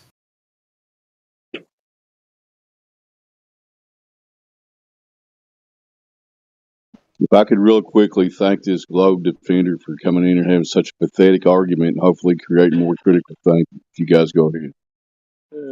Yeah, the flat earthers are lining up in the lobby on the main server after listening to these guys. You guys criticize round earthers for being rude, right? And you act like we're idiots just trying to demonstrate logic to you. I don't But you're understand. not demonstrating anything, though. You're talking nonsense. You come No, in I'm with talking about a something that's simplistic You're concept. talking nonsense. You come To in be with fair, an to be argument that's fair. obviously ambiguous and can be done on both models or whatever, and you keep trying to defend it. That's ridiculous, man. I'll shut up. Well, then how would the sun work, Dave, on a flat Earth? Tell me. Hold I on. don't- To be fair, Really would do this and have Dave to be fair. You want to know how it would work? Look up in the sky and talk. Hold on. Yeah, but then how be does the fair- sun set on Hello, a flat Cyclone Earth? is trying to say something. Hello, go ahead, Cyclone. Yeah, and I'm just trying to make the point. Like, I mean, not I'm trying to be rude to you, but you're talking about the evidence being that some guy can walk across from one side of the earth to the other, walking in a straight line, quote unquote. And then you're talking about walking across your bedroom in a straight line. I mean, the two aren't really the same thing. It's a bit silly. No, I'm correlating those two, right? Because you said that technically you're not going to walk in a complete straight line, but you considered me over walking 25,000 from miles. one side of my room to the other as a straight line. I'm telling Yeah, you, that's just like 10 imagine feet. that, but instead of stopping at my wall, I keep going. On a flat but Earth, you I walk would in reach an from edge. one- Would you agree? But one side of your room to the other is not at all analogous to a 25,000 mile ball. Like saying you can walk across 10 feet in a straight line is not the same as saying that means I can walk 25,000 miles in a straight line with no reference to where I'm walking. That's crazy. You can have a perspective reference, right? So you're perceiving that you're walking in one direction and you don't turn around. Right, so you just assume you're walking in a straight line, but you don't know you are. Yeah, there's a common Even problem with people even who- if we weren't walking in a straight line and we deviated off the path, if I were to still walk in the general direction of where I started, I'd still end up at the edge. It might take a little longer because I'm sort of deviating off the path and I have to cover more ground. You need a boat for that. Yeah, I'm all just kinds saying, of, though, I'm asking these equipment for that. these questions about how the sun would work, right? How would the sun set on a flat Earth exactly? Because you're saying that all the structures, right? All the geographical stuff is at the surface of the flat Earth, right? There's nothing beneath it. From the models that I've seen from you guys, right? That's a claim. So There's nothing when the beneath Earth it. sets, That's a that means claim. everybody would be it would be nighttime for everybody. There wouldn't be any time zones. You're doing like claim fallacy stacking Really? all at the same time. Yeah, because I'm just trying to understand how the sun would set on a flat Earth. But you're That's all I'm creating a straw man in your mind and saying, how does it work? How reality works in this imagination of yours? Yeah. And what, if you're talking about the sun, like you go, what is the sun and how far away is it? It's a ball of gas, right? There you go. In a vacuum. That's the problem that you're having. You're making an object of the sun that you think you know what it is and how it works in your paradigm, and you're saying, how does this idea works in this other idea of the flat Earth that you have in your Yeah, mind? but I'd like to know what your idea is. You're How is mixing your a idea bunch that of the sun fallacies works? and a bunch of ideas that you don't know how that works in reality, and you're trying to make it work in your fantasy. It's not a fantasy. It's based off of my perception of what I see, right? I see the sun set, and I try to use that logic Yeah, and we apply it observe to the the flat Earth phenomena. model, right? You perceive the sun as a ball of gas? I mean, there's other descriptors I can go down, but if you don't know what the sun is and you've never seen it, right? You don't know what it is. Right? I would say Holy crap, dude. You could say that you observe the sun to be a circle of light moving through the sky. That would be fair. You can't really say that you see it to be a ball of gas in a vacuum. That's not really what you're saying. You're saying it's a circle in the sky, right? Which is, I would say, is far less descriptive than the terms I've used. Well, I didn't say that's what it is. I said that's what you observe. So you're saying I can't trust my own eyesight? No, I'm saying you can, but your eyesight only tells you that you see a circle of light moving through. Are you saying every three-dimensional object is? Never mind. AI, go ahead, AI. I was just going to ask you if I just got to do a little housekeeping on the cyborg parts. I just want to know if you got a handle on those photogrammetric sensitive cyborg eye implants, where he's able to verify that the sun is a ball of gas with his eyes. That's funny. I was No, going to but ask we him can the same verify question. that through vigorous testing and How empirical you data. look at a light and you determine that it's full of gas in a vacuum. Let me ask Okay, you this then, question. fine. Hold on, let me ask you this Can we question. at least Let me agree ask that's you the this- general hold on. consensus? Who cares, bro? Did you know that the latest hotness is that the sun is liquid metal, not gas. Did you know that? I have no idea. I don't think. Yeah. I'm not sure if that's true or not. Well, dude, why do you think there would be dudes who are not flat earthers, completely believe in heliocentric cosmology, but posit the idea that the sun is liquid metal? These people have credentials, they're physicists, etc. Why do they think the sun is liquid metal? It's saying that it's hydrogen and helium, and these gases that carry out different functions in each layer. Sun's layers are measured by their percentage of the sun's total radius. Dude, what are you doing? Reading from Wikipedia right now? He's playing No, a I'm reading video from game. a tool that's called Google, right? It's a very prevalent search engine. Which game are you playing? Jesus Christ. I don't even think they let high school kids use Google anymore. Oh, okay, so Why don't you search up the sun is obviously not gas, use your brain. Okay, fine. Hold on. Use your brain. That might bring up the person I'm talking about and a couple other people, but let me tell you why they say it's liquid metal. It's because the spectroscopy data doesn't match any type of gas or anything. It actually matches metal. So hold on. I just looked it up. I said the sun is not gas. I looked it up. Nobody is saying anything about it. It's not even mentioning the sun in the search engine. Well, dude, why would it mention that in a search engine that's clearly got biased and skewed results? Hold on. Fine. Fair enough. We can agree that it is biased, and that's by general consensus. But okay, if you call it biased, that means there has to be an incentive there for them to lie to you, right? Brother. So what would be the intent behind them lying to you? Dude. Having a bias and presenting a product or search results that's skewed to a bias is not lying, dude. It's like saying, why does the female lingerie store not sell toy cars for children? They're biased. Okay, so are you attacking the institutes that have studied this? Dude, I'm not. I'm telling you that there's more than a few people out there. Pierre Robitaille might be one of them, the names, if I remember correctly, who have lectures that you can find, if you did due diligence, that will tell you, and they have good reasons for why they say what they say. You could disagree with them, but it's not like they're pulling it out of their ass. Yeah, but hold on. That they have good reasons for what? That the sun is not a ball of gas? The sun is not that it's made up gas. of metals? Exactly. Okay, that's cool and all, but what does this have to? Okay, so let's say the sun is made out of metal, right? Let's try to consider that for a moment. Well, you just said you perceived it to be a ball of gas. Which it is, which under my purview it is. I'm just saying let's take into consideration that I've been lied to my entire life. That's fine, but the point on the table is that you do not perceive it to be a ball of gas. You've concluded it's a ball of gas, but that's not what you see or perceive. What I perceive is that reaction of that gas, right? Oh, whoa.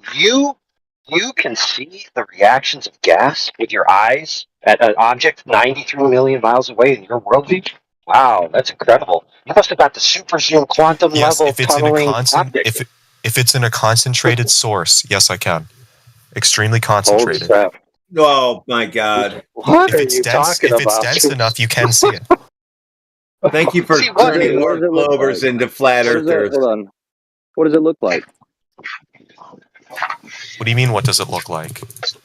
Well, describe what you're seeing. Maybe you see something different of the sun than we do. Oh, I can't even. Yeah, what I'm seeing. Yeah.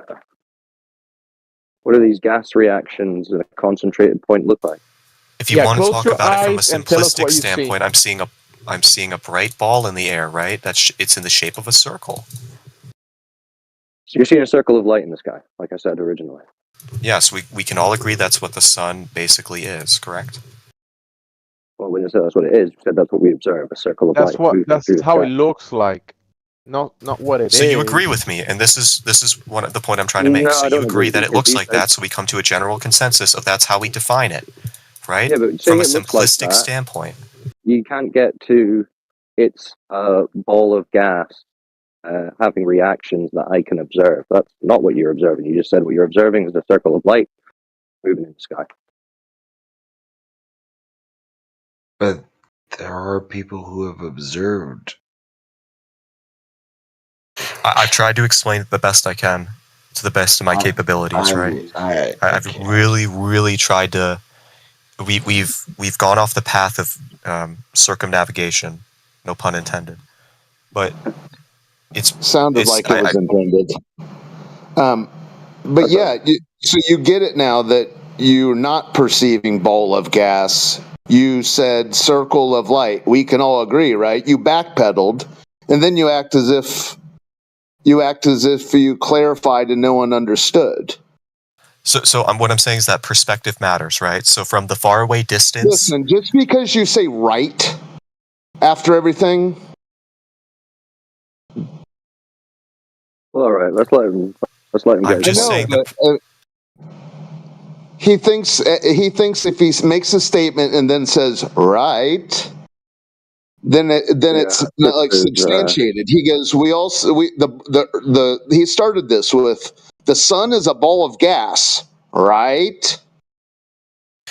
Yeah, you're attacking my linguistic way of talking, which is completely fair. I'm not attacking it. I'm pointing it out to you because you seem to use it when you need it most. He uses it like a hypnotist. No, because Listen, it's been. He says the sun is a ball of gas, right? So we're going to hypnotize you, right? All I'm saying, dude, listen, all I'm saying is you started this with saying you perceive the sun to be a ball of gas, and then you backpedaled and said, yeah, it's a circle of light in the sky that we all see, right? From my perspective, so from my point on the earth. Been misunderstood. No, but we have tools that are accessible to where we can look at something, right, from a different perspective. We can zoom in on that, and we can look at the elements of that object, and we apply a name to those elements within it, right? Right. Left. False. That's an incorrect assertion, brother. So you're saying telescopes don't exist? No, you said you look at the elements. That's not true. He also said that we have instrument to look at the sun from different perspective. What does that mean? It means what you his said. language We have is unclear, instruments that but- where we can see the sun, we have a certain lens, right, that protects us from the light that the sun is protruding. Right, but you're still not seeing gas reactions 93 million miles away. You're just seeing the sun enlarged.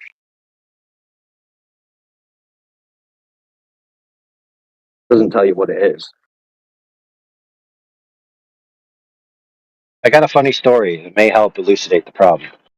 So this kid told me that we know what the sun is made of because of this spectroscopy and other information that we get by matching it with elements on Earth.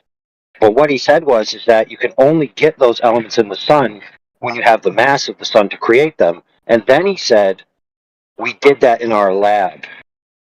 So then I asked him, wait a minute, are you telling me that you can only get these spectral lines with the mass of the sun and you reproduce that in your lab? And he said, yes.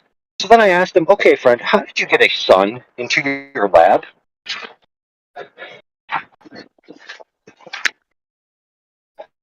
Science.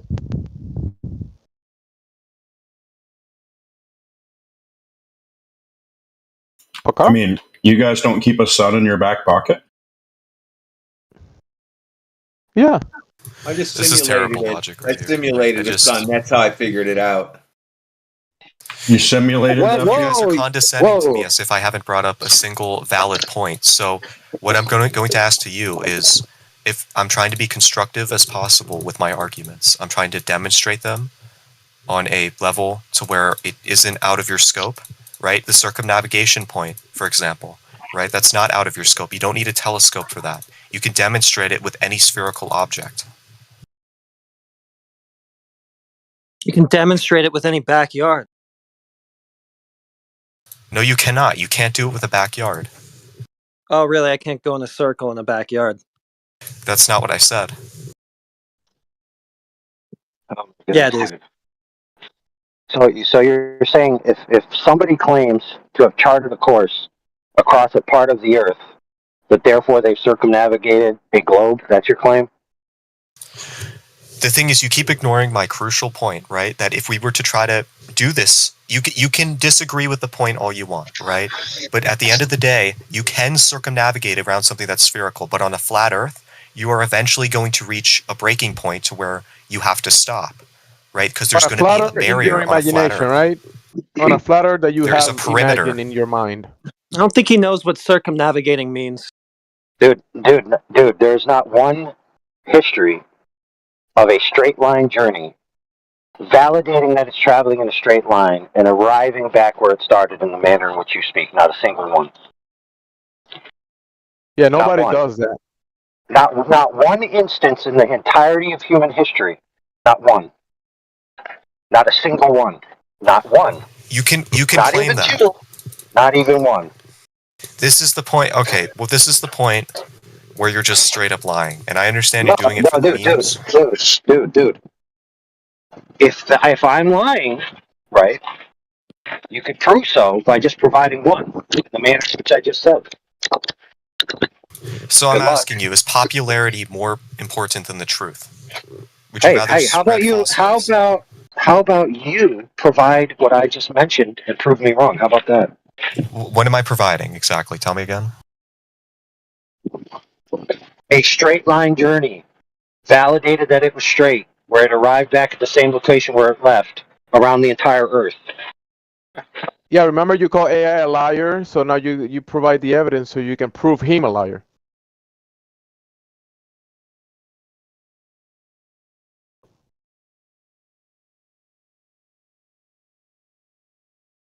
Yeah? No?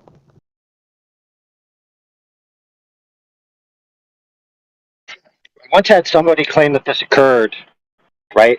And that they did it on a sailboat and that this journey, and then they were simply asked, well, then what happened when they reached the portion of land that was in their way?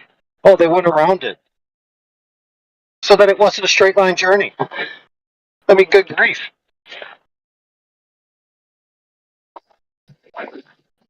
Okay, going around in a circle and arriving back where you started doesn't prove that the object that you're navigating on is a globe. I could go around. Listen. I'm in the back of my yard right now. I could walk around the front of my yard and arrive back in the back of my yard. Therefore, my yard is a globe. Yeah. Or what I could do, I got a better way to do it, which is much easier. All I have to do is travel 20 feet, right? And then just claim the 20 feet that I traveled was like a southern pole of a giant globe. And therefore, I went around the underside of my giant globe and ended up on the other side. And if I just put the midpoint of my journey as the southern part, and I just project that into a model around a 360-degree circumference, I can then claim my backyard as a globe. And according to my math and my model, I'd be correct. Yeah, you can go around town and you can say, yeah, I went around the globe because I went around town. Okay, Yeah, so so- I'm back. Sorry. Go ahead. Oh, he's Yeah, back. Well, of course, he's back now. No, I'm sorry. My cousin came in and he was asking about my grandfather because he's getting cremated because he died a few days back. But yeah, All right. We'll believe you. okay, man. You don't have to believe me. That's fine. It's personal. I Condolences. understand. Hey, just God real quick. bless.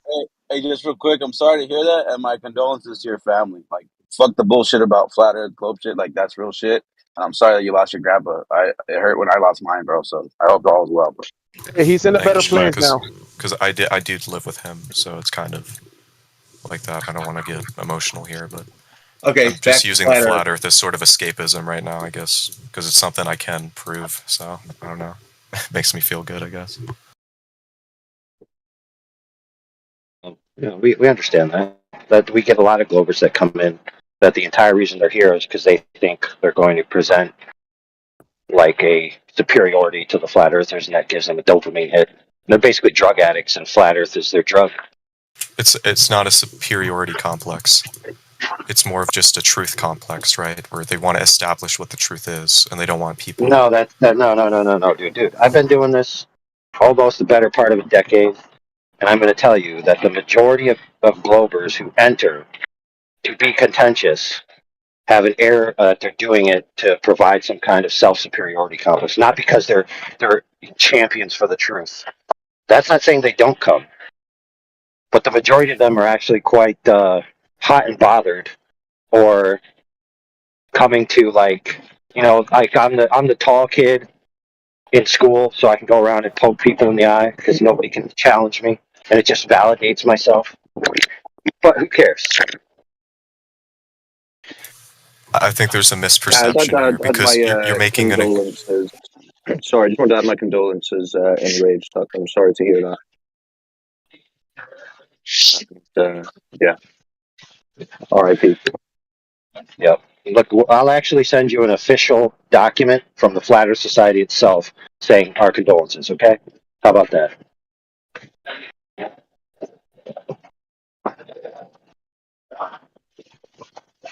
Mark Sargent's a member of the Flat Earth Society. That's what he said in a Netflix video.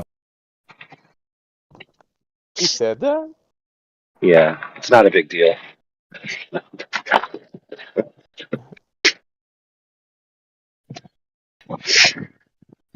You know what's funny is when I interviewed him and in my server, and one of the questions was he a shill or did he work for the government? And he's like, yeah.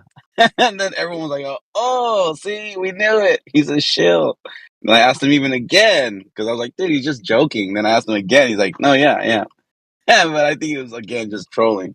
But it's really funny, or maybe he was. I don't know. Maybe he's being. I don't know. If he says so, yeah. Being employed by the government is really not decide whether you're showing it. Funny, the government is one of the biggest employment sectors in the United States, for example. Lots of people work for the government, directly or indirectly. Yeah, that's true. A lot of local government. You're right. Okay. Yeah, for example, I used to be in the CIA. What does that matter?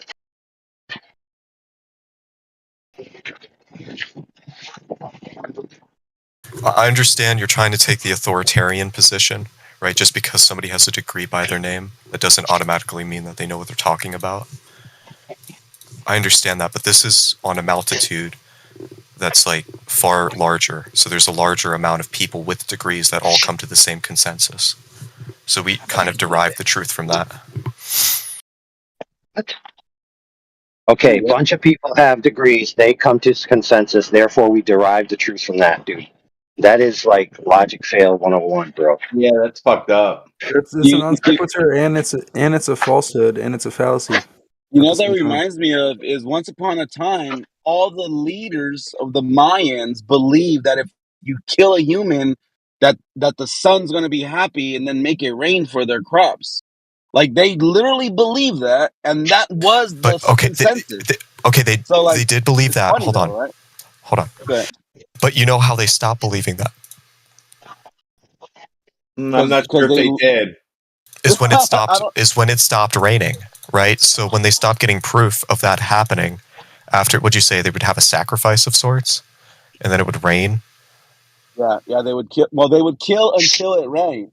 That was their whole shtick. Like they would sacrifice people on the temples until it rained. Well, they would make sure it was getting cloudy out first, and it's kind of like lightning flashing in the background, way down the way. Then say, "Gather, everybody! I'm going to make it rain."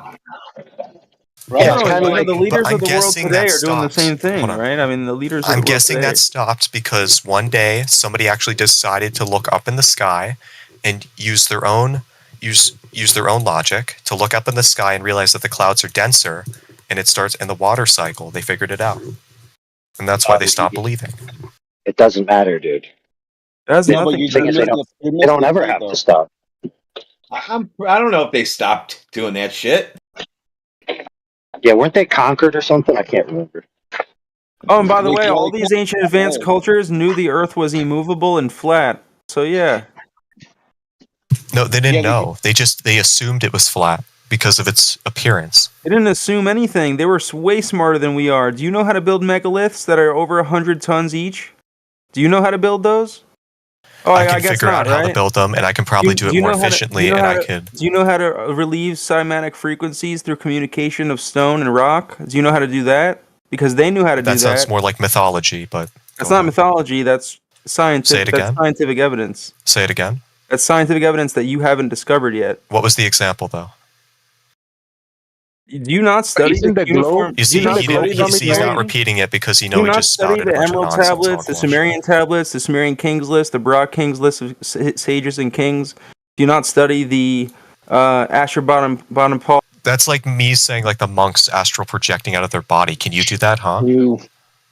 Are you implying that pyramids are more complicated than like the Burj Khalifa?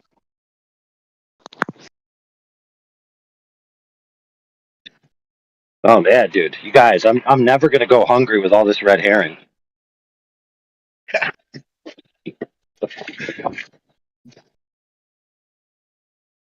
Didn't Jesus say, or somebody, if you teach a man to fish, they'll eat forever? Somebody taught them how to fish. Oh my goodness. Okay, I so think that I'm was just going to President allude Biden to your who said argument that. that. Wait, go ahead, Grim. No, I was just saying President Biden is the one who actually said that. Teach a man to fish, and then he might fish to teach a man. Yeah, he said that. I'd love to get into politics. So, Overlord, who are you voting for exactly?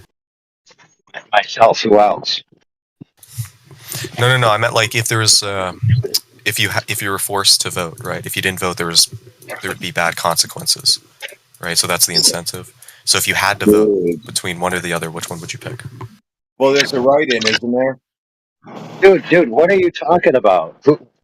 Which one of who? Yeah, what Yeah, but I'm ballot excluding the third what party. ballot are you referencing? I know exactly. Yeah, they already did the Baseball Hall of Fame. You'll have to wait another year for that.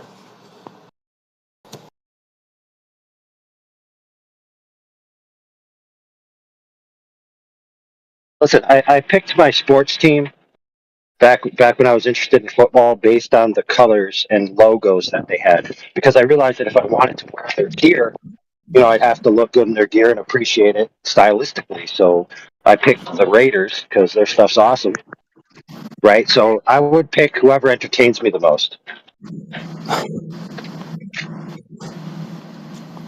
Al Davis for president. I wonder if Detroit had riots last night. Yeah. So for example, let's say that you're talking about the presidential election, and for some dumb reason they field Biden versus Trump. Trump is obviously more bombastically entertaining than Biden ever could be, even if they shocked him with electricity.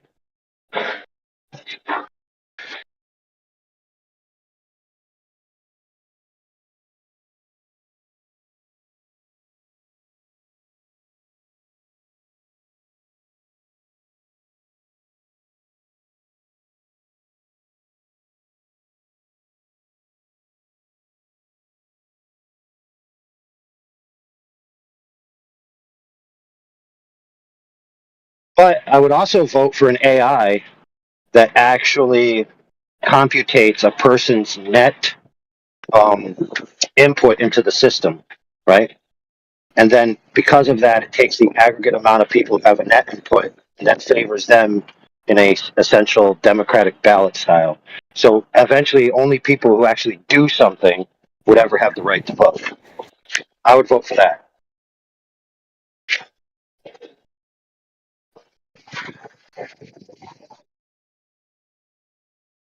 But then again, I'm a little biased, obviously, since I prefer the AI to rule the world, but not really.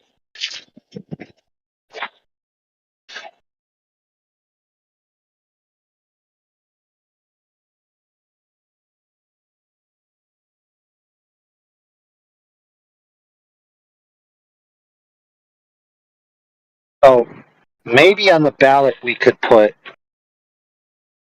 proof that somebody circumnavigated the alleged globe in a straight line and arrived back where they started versus they never did that. And I would probably vote for they never did that. How about that? Does that suffice? But would it be possible though? Would it be possible if the Earth was a sphere? Dude, of course it'd be possible in principle.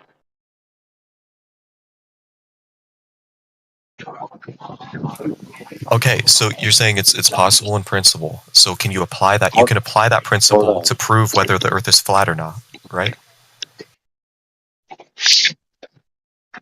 Dude, why don't you go apply it and then come back with the results? Well, even if I were to do that, right? Like, what evidence would I show you? Because I could record the entire journey, and then you just be like, well, there's edited footage in here. It's not real. You try to break it down as if I indoctrinated it.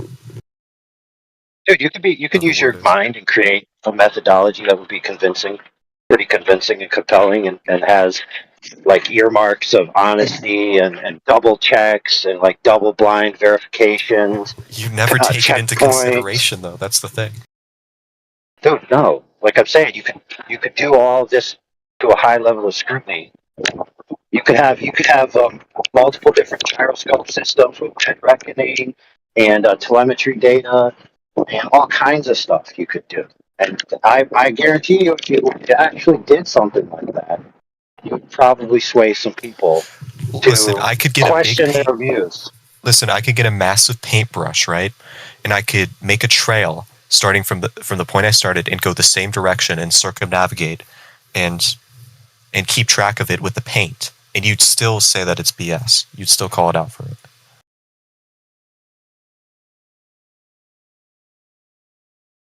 it. Whatever, dude.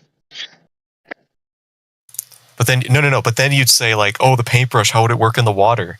Right? that would be your fucking argument. It wouldn't work in the water, dude. That's the point. That's what I'm saying. Like you. Dude, the point is that you think you have this thing that's going to be so simple, and so you say, "Oh, well, I couldn't do it to your satisfaction." Well, then maybe that's not a sufficient thing, bro.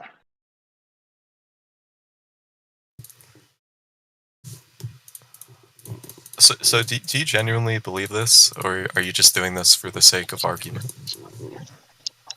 I generally believe that there's no methodology that exists to date that includes a circumnavigation that validates the shape of the Earth. But hold on, I could use that same logic against like a flat Earth, right? I could accuse your methodology of being fake as well. What methodology would you can accuse of being fake? Well, if I could find one I could easily look some up on the internet, or I could hear it from you. I'll give you one. I'll give you one. Water. You guys can argue about water right now.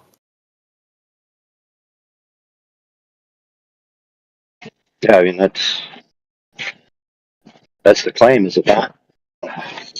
Yeah. The water's wrapped around a giant ball. Okay, then that goes into gravity. Do you think gravity's real? No, that doesn't go. No, friend. Water being conformed to a particular shape, being a spheroid, is not contingent upon gravity. It's contingent upon the geometric properties of the shape in question. So the necessary contingent. It's also the properties of that shape. It's irrelevant. Gravity, It doesn't matter. The necessary contingency for a sphere is not gravity. It's curvature. Now, you can then go argue what are the causes of the curvature after the fact, but the curvature is the contingent part of a sphere.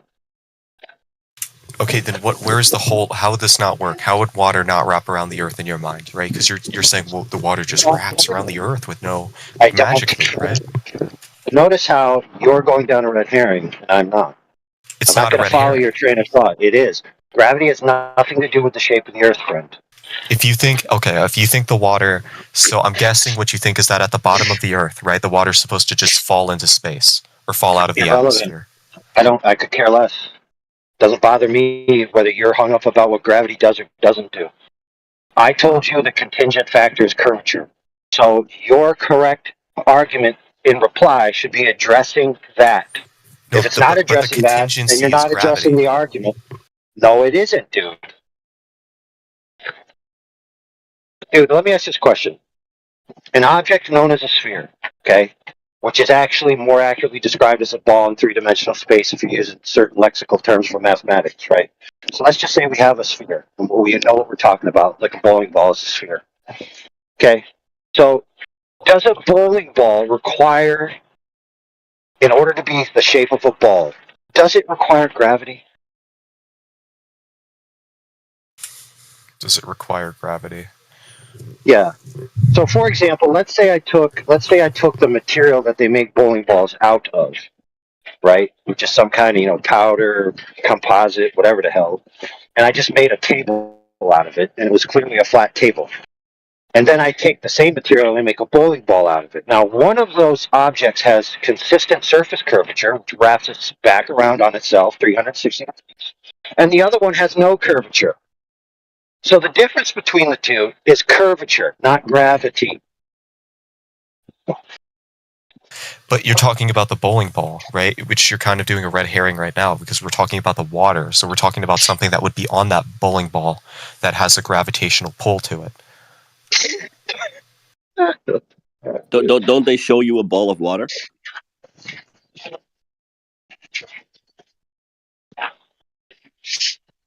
They do, right? Like in the pictures they show you, it's basically a ball of water. What do you mean, the Earth? Yes. Yeah, that's just what they show you. That's why they call it the blue marble, right? Because of the water. Right. It's fair enough, but the reason why it's a ball of water is irrelevant. The claim is that it is a ball covered in water. And if that's the case, then the necessary contingency of that surface is curvature, not gravity. No, but your issue is with the contingency, right? You're saying that curvature, somehow the water would not work on a curved Earth, right? No, dude, I don't know. I'm not telling saying you what the that. issue is. Yes. The issue is clearly, is it curved or is it not curved? That's the issue.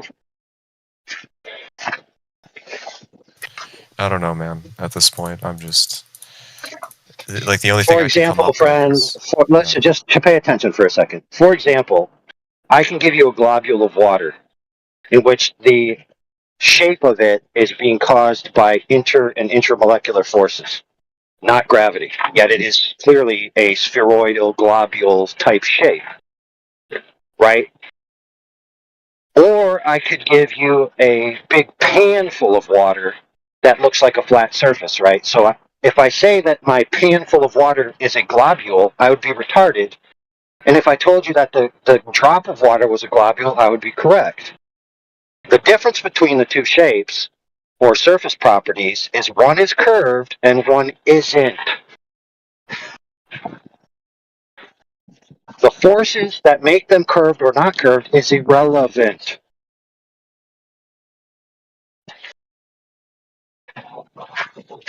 Right, and why is it irrelevant? Because, like, even if there is this force that makes it curved, then it has to be curved. So that means there's curve. Why are you persevering to distract the focus to that? One thing at a time. Like AI has made the point at least 4 times He's now. correct. Before. He's correct. I was kind of adding on to his point, but that's okay. Yeah, you listen. In the rare form of interjections that are actually completely on point and logically sequential, your point was actually correct. The curvature is the point, bro, not gravity. I get it, man. I really try to prove my point. I guess I don't know. This is like a popularity type of thing, type of deal. So No, dude, it's not a popularity thing. The correct answer to the contention on the table, which is the object curved or not, is to provide a demonstration that it's curved. Yeah, but the curvature, right? That would cause gravity in itself, because that would be the explanation for gravity, because something's pulling the water down and keeping it on the spherical object. Oh my goodness, dude. Dude, the fact that you don't understand that it's just a purely geometric claim about whether the object in question is curved or not speaks volumes to everybody listening. Yeah, you talked him right into a circular argument. I mean, do they really teach that in university? Do they really? Well, Yes, I'll tell you why, friends. It's very important to understand this concept. So a sphere is actually just a bunch of circles rotated around themselves. So if you have enough circular arguments, you can make a sphere out of them. You know. Enough circular argument. That's a good one. What's up? But do they really teach this in university, though? Do they really teach that sounds like the sphericity of an object causes gravity? Do they really? Because if they don't, then why the hell are people saying it? Well, gravity, no. so therefore the ball. Hey, the ball, therefore gravity. Like they Look, don't, like they're the not geometry. co-necessary. Like that's what you don't get. They're not co-necessary. It isn't as though curvature necessitates sphericity. It isn't as though curvature or sphericity necessitates gravity, neither vice versa. That doesn't follow.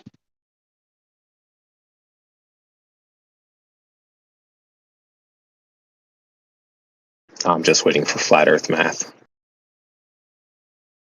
Well, Math here's is math. Here's something for you. If you can, Mr. Circular Argument, follow this line of logic. The Earth is not a globe. Then everything in the cosmology that is, needs it to be a globe to even withstand some sort of cosmological scale, that the Earth is a certain set of dimensions and Venus is the set of dimensions, and this is how you figure out everything else in the cosmology. If it's not a globe, then all of that goes away. So it's not that.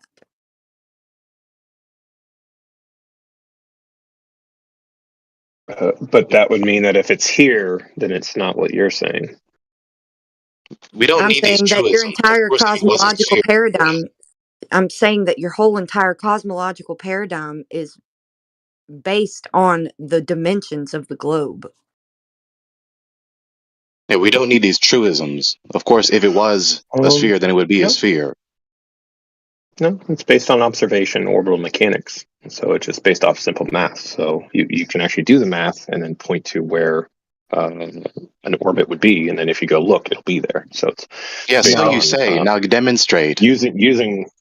No, I've demonstrated. I've done it, but myself. So you you can haven't. use the math, and then you can say No. this object will be. Well, in do the it now sky at then, this since point. it's so easy.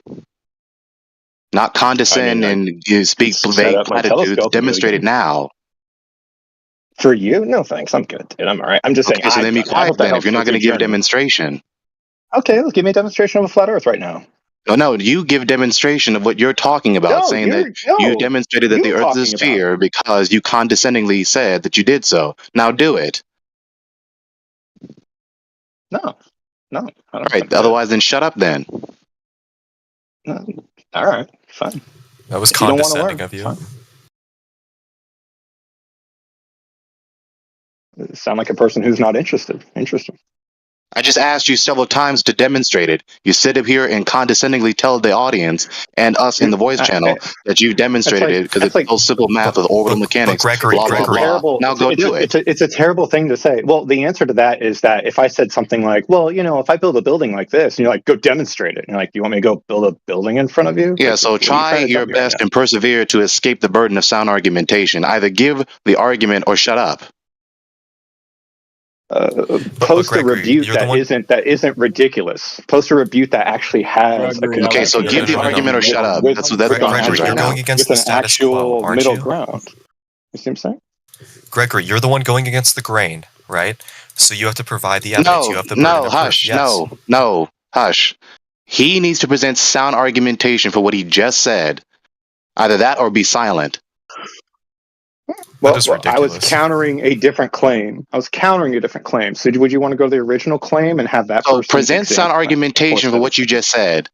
You're literally demonstrating that you're nothing but a condescending sophist that perseveres to escape sound argumentation and just thinks that they can in orbital condescendingly mechanics? You sound like a say these projectionist. vague premises without any I know you want to justification. talk a lot, and I know it's important that you As be you heard, persevere to try I and get talk that. through my voice as I'm rebuking you for condescendingly talking to us like you know much better than us. So either present sound argumentation or shut up. Yeah, I don't think you understand what rebuke means, but I also know you want to be heard, and I hear that. So I would say Okay, so that you're it's done. very You're simple. done. You just If you- persevere if you- to whistle past the burden of sound argumentation. You're done. Shut up. Well, you're arguing. Because if you knew what you were talking about, you would have been said the sound argument Gregory, can already, you stop rather than filibustering, persevering to please? Can you let him escape respond? that burden. So shut up. I know you want to talk over people, and it's important. We're to moving you, but if on. you let Hush. people We're moving respond, on. We're moving on. you know. Obviously, you're wasting Oh, time. I didn't know you're. So next person. I didn't know you're No, leading. you're a I didn't moderator know in you're here. leading the conversation. I Well, I didn't know mean, you're the I would lead. have I'm I would have sorry. liked to Go ahead. address his Have fun. argument, but Didn't know you were a moderator here either. Yeah. So now the cacophony. So now we need moderation. Yeah, guys, This stop. this We're gonna move on. dialogue has not moved forward We're gonna to any go facts, any one at a time. Yeah, because argumentation you won't shut whatsoever. up. Jeez. Put him on All mute. right. Who's here from the flat Earth side that can take it, and who's here from the yes. globe Well, side? I just wanted to interject something about the orbital mechanics that he brought up. Like, you can do all the math for orbital mechanics. I would say that the issue is that you're using certain assumed variables as if they are correct, right? Because to do orbital mechanics, you need variables like the mass of the Earth, the radius of the Earth, the distance from the center of mass to etc. All these things. So you can do the math for that. But what our question then would be is, where did these values come from? How were they measured? Yeah. Empirical verification. Or is it like purely calculation based? And is there no measurement? So I've done the angle of the Earth. So I did orbital mechanics. That was my major, and then I did the angle of the Earth. So we had to use shadows basically. So we did shadows, and then No, I didn't say angle. I said mass of the Earth and radius. yeah, the mass was the radius is actually simple, but the mass was given to me. The mass too. The mass is simple too. It's just a number. My question was, where did the number come from? Is it backed What was up the by empirical measurement? corroboration? How did you empirically verify it? Exactly. Is the number about 20 backed up years by ago. something that was actually measured, or not? I don't remember how we did the mass. It was definitely a mathematical equation. The radius we did with shadows, and then we would do some basic math, basically like, okay, well, where's Venus going to be in like 3 days based on its orbit, and then we would do the math on it, and then we look at it, and it was there, and that's kind of what we were doing. So just kind of old school, like 1600 style, astronomy. But I can look that up for you. 1 second. My hands are busy, but I can look up how you get the mass of the Earth. Like I said, it's like 20 years ago. You got to weigh it in a closet with 2 balls. Yeah, I'd say the radius value is more significant in terms of like it actually being curved or not. But yeah. Yeah, mass don't mean shit, especially in physics. Mass don't mean shit, especially in fifth. Yeah, Stay ask them to classy. define mass. This fucking guy. Yeah, we're not working with a bunch of math, right? When we're studying physics, we're not just studying a bunch of mathematical concepts. Yeah, get that through your thick skull. At least I understand that much.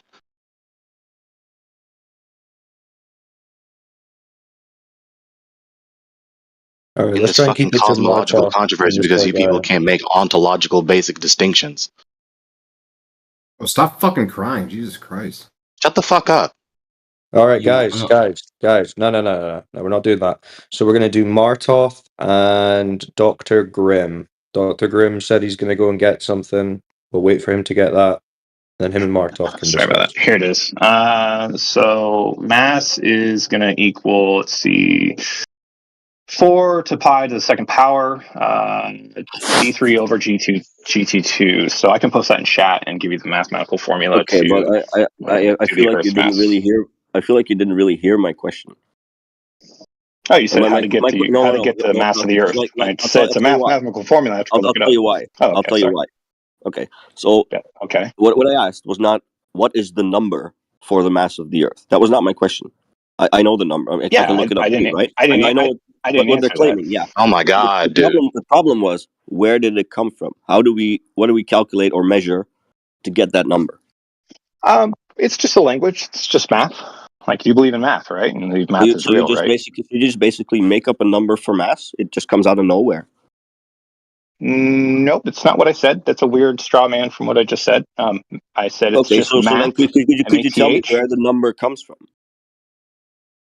You have to do the math in order to get the number. So it comes from you. Oh my god, this is so annoying. Here's the thing. Dude, stop. You just said you have to make up the fucking number. Please stop saying that stuff. That's cool. Fuck. But I was gonna address it because like if you're doing math, right? It's like you have a bunch of formulas and a bunch of variables, and then you don't actually measure any of those variables to see if they're correct.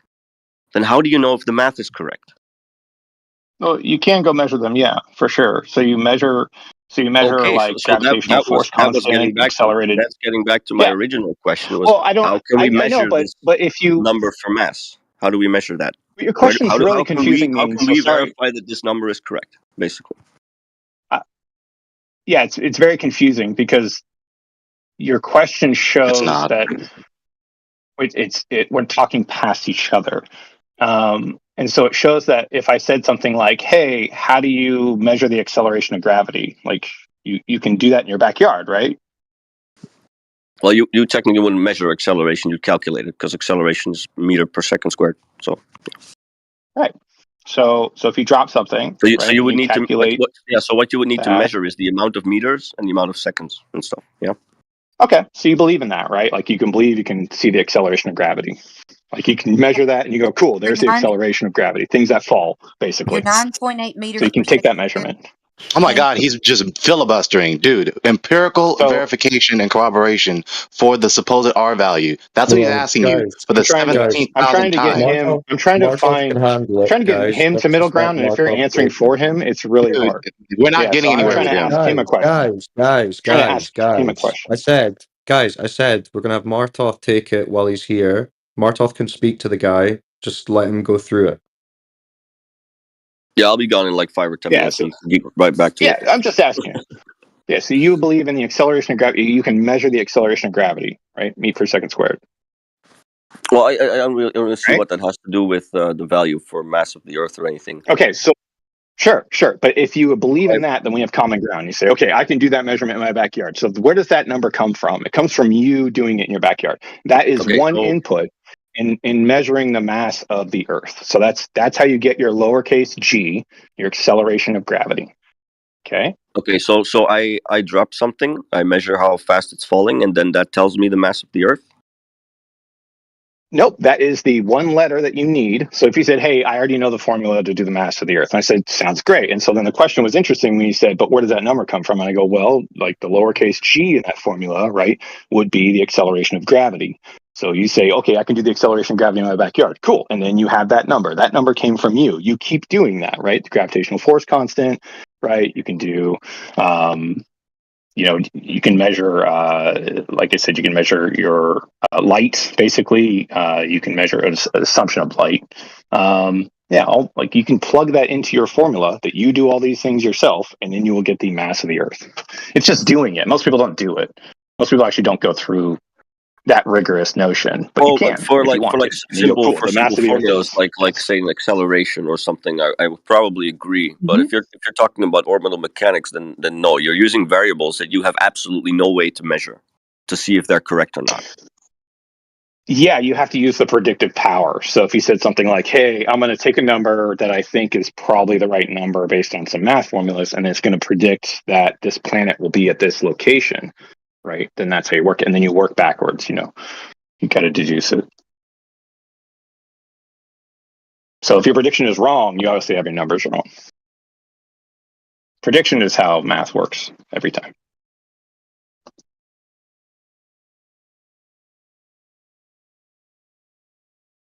Is he serious? Yep. Oh my god. Is that it?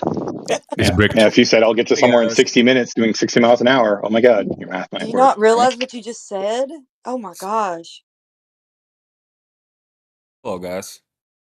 Just No, they don't prolix realize. They don't multiplication realize of what words they distracted said. from the simple question of empirical verification and corroboration. Fucking ridiculous. Hey, Gregory. He asked, how do you calculate the mass of the Earth? I told him how to do it. You guys want my glow proof? Yeah. I made it myself. It's a lot of drama. I wish Gregory that just keeps crying like a bitch, bro. somebody gonna tell him what he did. Oh, Flatsy, you do it. So we're still not going to get any empirical corroboration and verification for this R value, right? Still? He just justified taking a conclusion and reverse engineering it so that he started with his conclusion and his premise and ended with his desired result. You justified that happening, by the way. Just Yeah, saying, that's a logical fallacy. You said you used orbital mechanics to figure out where a planet's going to be, but it's always been doing that since the beginning of time. So what the fuck, dude?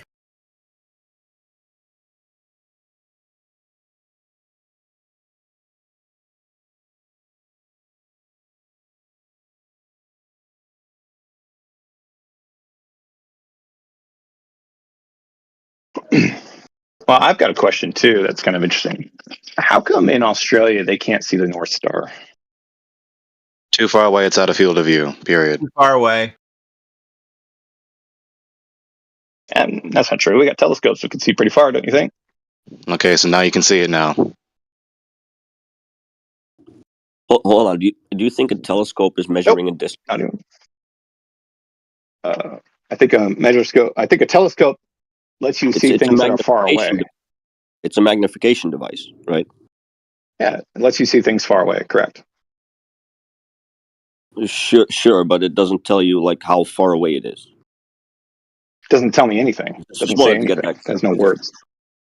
Yeah, some people do claim that, actually, believe it or not. So I just wanted to clear that up. Are you saying if I can't see the North Star, are you saying if I can't see the North Star, I can take a telescope and see the North Star? Nope, I'm saying even if you had a telescope in Australia, you can't see the North Star. And why is that the case? Right. Well, you can't see the North Star. Well, would you agree that basically the way the telescope functions is it takes in light that reaches the telescope? Sure. Okay. So what if there's a situation where something is too far away and there's all this attenuation in the air and stuff, and the light is not able to reach the telescope? How are you going to see the thing? It doesn't matter what kind of telescope you have. The light is not there for you to magnify it and look at it.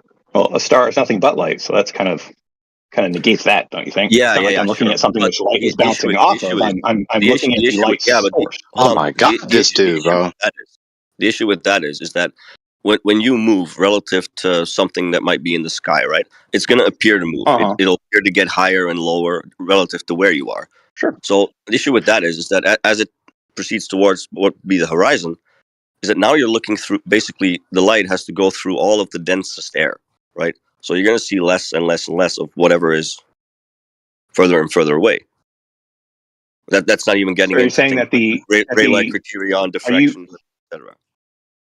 Are you saying I can't see the North Star from Australia because it's not bright enough, or it's being diffracted? No, it has nothing to do with that. Oh, what are you trying to say? I said the light would be attenuated in the air. The air has a lot of stuff, right? So it absorbs light, basically. Okay. So I mean, in any fluid medium, so it's right? dim. I mean, it's so dim I can't see it. If you're in the ocean, right, in the daytime, and you're below 1 kilometer, there's no light. You don't see the light anywhere because the water's absorbing it, right? Now, something similar happens. Yeah, in but air. I'm not. Obviously, but I'm not not looking at the through distance of a kilometer because air isn't as dense. Right. But if you're talking about thousands of kilometers of air and water vapor and winds and all the moving air and all this stuff, then how would you realistically expect that light to get to you? It just seems very silly. So it's going to be dimmer. Yeah, it's going to be dimmer. It's being refracted by all the particles in the air, right, and all the water vapor. Is that what you're saying? You're saying that I can't see the North Star from Australia because I said attenuation because the light can't get through the atmosphere. Is that what you're saying? Well, yeah, but I said attenuation. That's what you're saying. Okay. I said attenuation, so it's not refraction, which is actually a very different thing. It's not the same. Attenuated. So it's dimmer. It's reduced, right? This guy's just talking right through him. What the fuck? Yeah. What's wrong with you? I'm just trying to steel man you. It's the exponential decrease in density or intensity. Okay, so you're saying I can't see the North Star from Australia because the atmosphere is so thick that it's not allowing the light to go through it. Is that a good way of saying it? Well, if it did, then you'd see it, wouldn't you? Got it. So you're saying it has to be the case because that's the only explanation. No, that's not really what I said. Oh, okay. Huh. Can you show proof that the atmosphere is so thick that I can't see the North Star? Well, I don't really have to. I mean, all you have to do is demonstrate that air attenuates light. So I have to demonstrate your claim? No. I mean, anyone can demonstrate that air is attenuating light. Oh, it's easy. Okay, but to the point where I can't see it, because I can see other stars. That would depend on many variables. Right? I'm looking through atmosphere. Yeah, I'm looking through atmosphere, right? So if I said, okay, well, there's stars above me, there's stars on the horizon, I see the star go on the horizon, but then when the North Star goes on the horizon, well, my North Star doesn't, but like, you know, when I go past the equator, then I can't see that North Star anymore, and I see it go, right? And so if that's the case, right, I'm not seeing any evidence of like a thick atmosphere just keeping me from it. It's not like I wake up in Australia and I go, the stars are different. So all the stars are different in Australia because the atmosphere is thick. I don't understand that. It just doesn't make sense I'll get to it me. to you with a simple question. Try to answer this, okay? Why can you look at the sun during a sunset, no problem, with your naked eyes, but at noon, it burns your eyes out? Why is that? What changed? The sun has to go through more atmosphere. So the air is affecting the light relative to where the sun is. Yes. Ah, okay. Yes. The sun never moves then, or what? That does not follow from what he said. Moving on. Yeah, right. So it's interesting, but so I agree to that concept. But when I'm in Australia, the stars are completely different, and I can't see the North Star. Yeah, and I don't understand how the thickness of the atmosphere has now changed how the stars appear above me. Right. Well, do you know what the difference is? I don't understand that. The sun setting is different. I can understand that pretty easily. Right, because I don't see stars dimming and going away. Dude, why are we letting this guy dominate the voice channel? Well, I mean, he's not dominating it. We're sort of having a conversation, but Oh, he's non-stop talking there. What the fuck? Fuck's sake. It's not even a conversation anymore. Anyone wants? Well, he's at least trying to respond. I'll give him that much. I'm just trying to get this guy's concept, honestly. No, you're not. Like, he's saying the atmosphere is so thick. It's not a concept. It's simple. I mean, if you need an obvious example of how air is attenuating light, I would just point at the sun and say, "Look, there it is. I agree. Air is attenuating light." And what line of sight, basically? So what air the light is traveling through, or what your line of sight is, basically, which is kind of a weird term because you don't see outwards, but whatever. That's going to affect the brightness of the light. So would you say that the sun produces more luminosity than the stars? What we observe on Earth? Daytime. Yeah, right. Because when I see the sun in the sky, the entire sky is lit up. But when I see stars in the sky, the entire sky isn't lit up. So the difference with the sun, the loss of brightness versus noon, and when it's at the horizon, there's a 26,000 time loss of brilliance. 26,000 when the angle approaches 90, right? That's a lot. So now if I have sunlight with a lot less intensity than the sun, and that's going to go through the same path, why would I expect to be able to see that forever? Well, the North Star is always above me, and regardless of the time of day, it's the same brightness. But then in Australia, no, it's not always above you. So right. So I move away into. I know, but let's just say, well, yeah, it rotates mainly above us, but it would only be above you at the north because I'm in the northern hemisphere. So, but here's the thing: is that it begs the question of why all the stars are different. And so, if you said to me, okay, well, then on a flat Earth concept, assuming that you believe in flat Earth, you're saying to me is that if I go all the way to Australia, the stars that I'm normally used to seeing are now dimmer, right? No, they're too far away, basically. Yeah.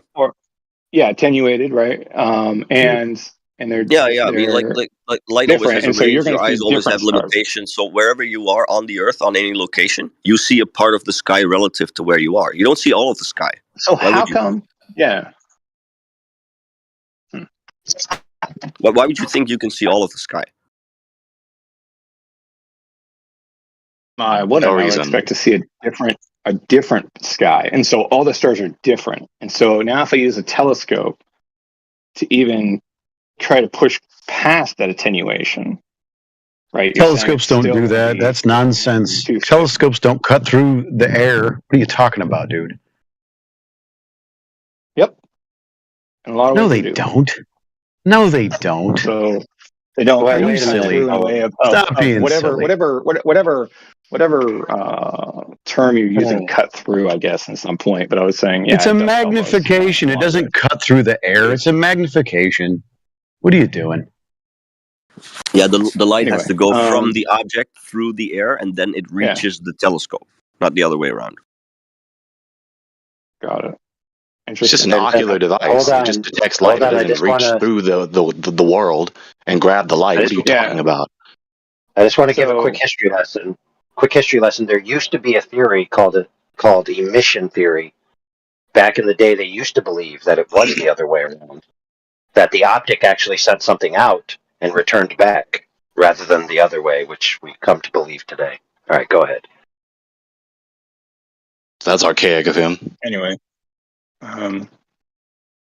yeah. Can you post me something I can look into on this that shows proof? Like, yes, I understand the sun going down, right, and I can see the sun going through my atmosphere and changing those different colors and reducing the light. But for Wasn't stars, that your claim a minute ago? different. Yeah, but my point is, okay, so why don't I see the North Star in Australia? That's my question. I don't have a claim. And his claim is, well, the North Star is now dim because you're farther away, right? Because of that atmosphere. And that's what he said was the answer. And I Not said, okay, entirely so what I can you said. post some sort of proof of that? Basically, why you don't see it is it's too far away. Yeah. You can get into details about. You can get into details about. Do you have math for that? Why do you need math to say that's too far away? Well, you can prove it with geometry. Math Sure. helps me predict it. Yeah, There's math helps me predict it. Yeah. There's two factors for this that you need to know. All you need to know is the law of triangles, right? Law of triangles, and then you just need to also assume that the atmosphere is arranged with horizontal gradients, right? That's all you got to do, and then you just tell yourself, okay, I draw out this triangle, and you know, according to the law of triangles, if you increase the baseline, sine rule. Yeah, okay. Yeah, you decrease the acute angle, right? And so that makes the hypotenuse, as you get further and further away, slowly approach a lower and lower angle, right? So you notice that the hypotenuse starts to dip down as you get away from an object, and eventually, you know, based on what he was telling you, is that eventually that hypotenuse would be traveling through enough attenuated atmosphere that it would occlude the ability to see the star, coupled with the ability of the optic to resolve, which depends on which optic you're using, would cause an eventual decreasing of being able to see it in your field of view and its brilliance to where you would no longer be able to see it. And since the North Star from your position in Australia would probably be the farthest star, then that would make sense that it would be the one you wouldn't be able to see. So that phenomenon is empirically and logically accounted for. You don't need curvature. In my case, if I were to travel to Australia and I were to watch the North Star, it would disappear completely over the horizon, would it not? So again, what AI just told you. Yeah.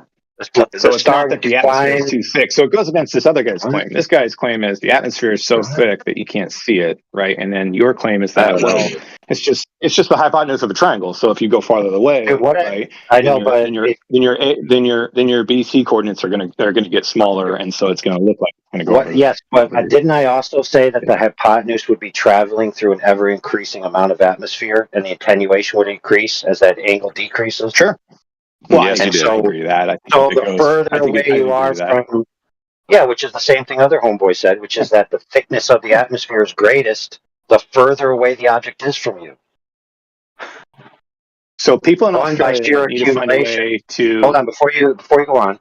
One, by sheer accumulation of the amount of miles between you and it that it must travel through, and two, by the decreasing angle, which makes it get into ever thicker, denser atmosphere.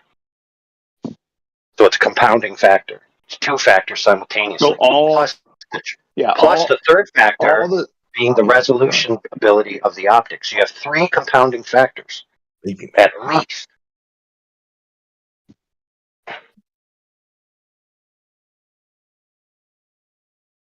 Thickness of the atmosphere, distance. There you have it. You don't need curvature. These, I guess by in the my, way, maybe I'm thinking about flat Earth wrong. Oh, go ahead. Maybe that's what my problem is, because the way I'm looking at it is like, is it like a dome sky? Like, so if I get farther away, like if I'm walking to Australia in a flat Earth, Well, I right? would Then just like say the that stars are like headed towards the there's- horizon, but they never go over the horizon.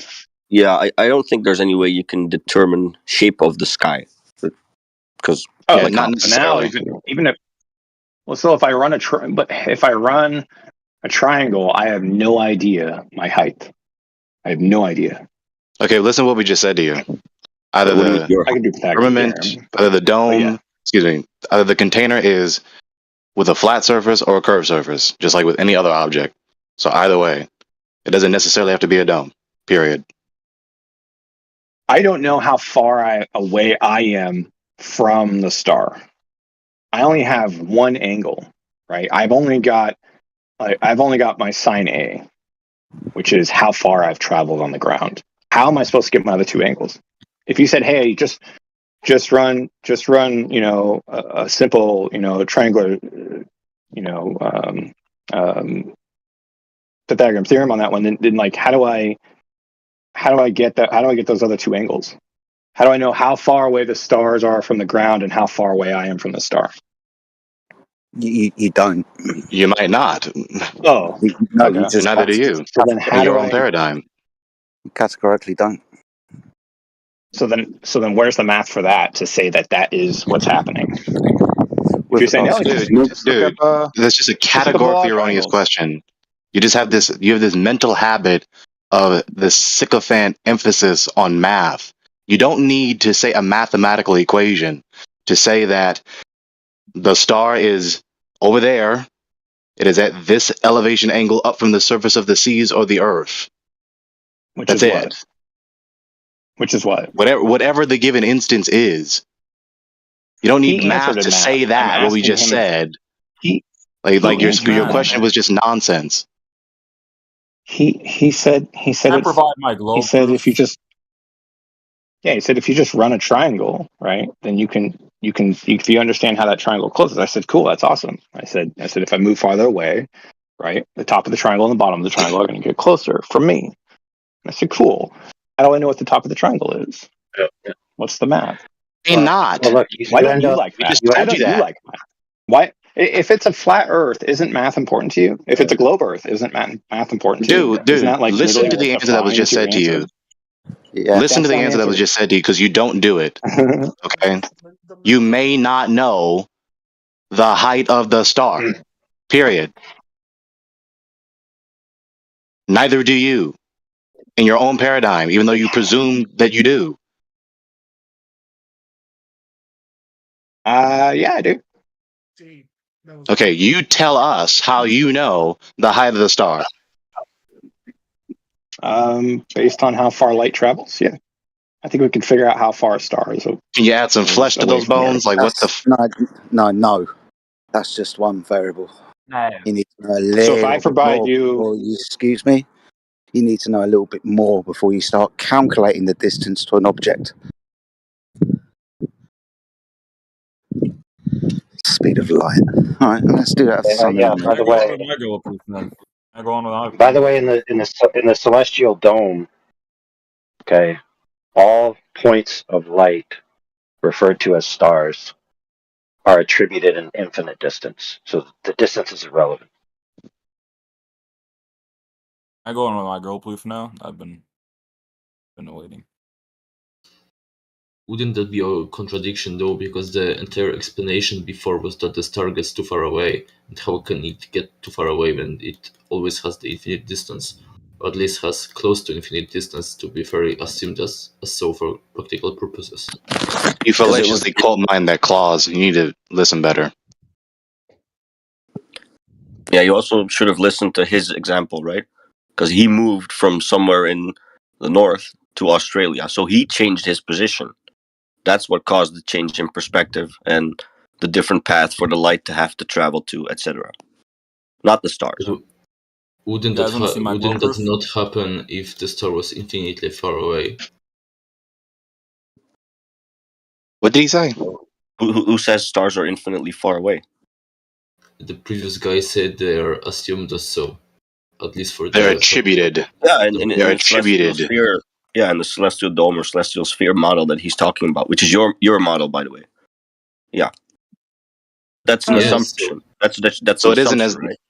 I don't really care about my model. I'm trying to believe your model. I'm trying to get evidence and understanding for your model. And there's a certain way I take on that evidence from my belief system, same way as yours. And so if I ask Elena, what's the math behind it? And you say, well, you shouldn't be thinking of math. I'm sorry, that's how I believe. And if that's upsetting to you, then we can stop here. That's fine. okay. Well, just because you demand math doesn't mean it's actually a logical prerequisite for our to be sound. I agree. And I don't feel like I demanded math. Look, it doesn't Okay, so when you matter. emphasize Look, that, when it's available. not really okay, so when you emphasize that, when Yes, it's did not I really a offend you in logical some way? You seem prerequisite very for the offended. soundness of our argument, then there's no reason for you to be pressing it. We're focusing on what is logically required for our argument to be sound. That's it. I'm sorry. Are you upset? Are you like offended? No, what I just said. Okay. Well, I felt like I put a sound, logical It doesn't matter. question out there. It doesn't matter. Why When don't I you see the move, star in Australia? look, That's all. listen, when And you then asking move, for evidence to that question to answer. when you move, it changes the angular relationship to something you're looking at, right? It's just that simple. Yeah. Yeah. So I got that concept. you were I don't think I was able to explain it. offered a completely plausible, which relied on three facts, which have to do with angular relationships and physical relationships and optical relationships, that in principle cannot be argued otherwise. Right, but I don't understand how it's not visible anymore. Like all of the stars have changed when I go to We've Australia. thoroughly Like, explained I'm that just to the you. North Star. All of the majority of the stars. We've thoroughly when explained that to you when already. all those, hold on, man. No, you hold on. We explained that to you already. At least twice. Anyway, yep. So yeah, and I So if still you have don't more understand questions. by now, we're not going to keep recycling our words over and over again because you are a poor interpreter or poor listener. We explained that to you at least twice. Mad. It's funny that you keep on interrupting me and calling me a poor listener. No, I'm So, deliberately I'm saying trying this to because ask we're you. not going to recycle the debate over and over again until we weary ourselves and are unable to repeat the argument again. This is a tactic you people do. Yeah, that's fine. That's fine. I don't know what you mean by you people. Yeah, Listen, I don't even. dudes, I we're just gonna had a move on from question, this and I'm contention. asking, and I'm still asking Hey, more questions. But if we're good, I'll just move on. You guys are repeating yourselves, so it's very simple, and I'll sum it up, and then we can move on to somebody else. Okay, I was you talking do to not somebody have an else as well. infinite. You don't have an infinite amount of reception angles, and you don't have an infinite amount of propagation angles. And when something falls below the angles which you're able to resolve it, compounded with the factor of atmospheric occlusion, you would not be able to see that object. That is a stone cold brute fact of reality. There's no arguing that fact. That's just a simple brass tacks. So you could say, well, I'm not satisfied with that as an explanation. That's fine. It doesn't matter. That is an explanation, and it's satisfactory to the task And you think that you asked about. so? You think all the stars just end up at the horizon? They don't go over the horizon. Was my last question. Poorly phrased question. All of the things that exist within your field of view, once they reach a critical angle, below your resolvability angle, or the ability for the light to reach you from occlusion, you won't be able to see it. That angle will occupy what appears to you to be your horizon.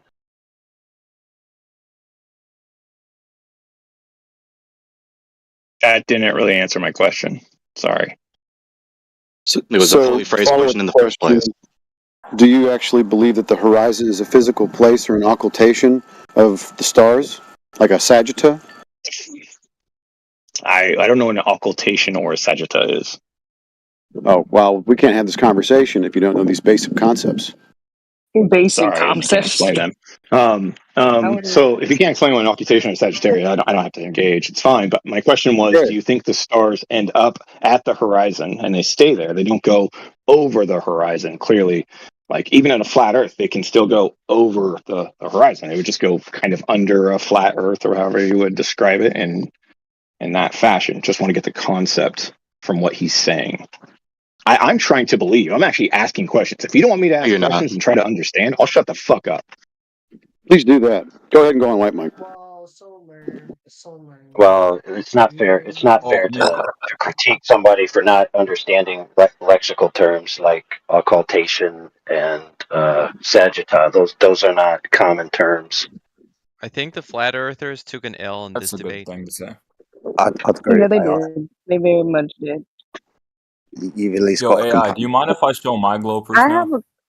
You've got a Well, I think companion. we move on to the I next have a person. So I question. think we sum that up. I have a So your question. question, yes, but your question needs to wait for the other one because he was in Oh, the queue. okay, okay. Yeah, no problem. No problem. Yeah.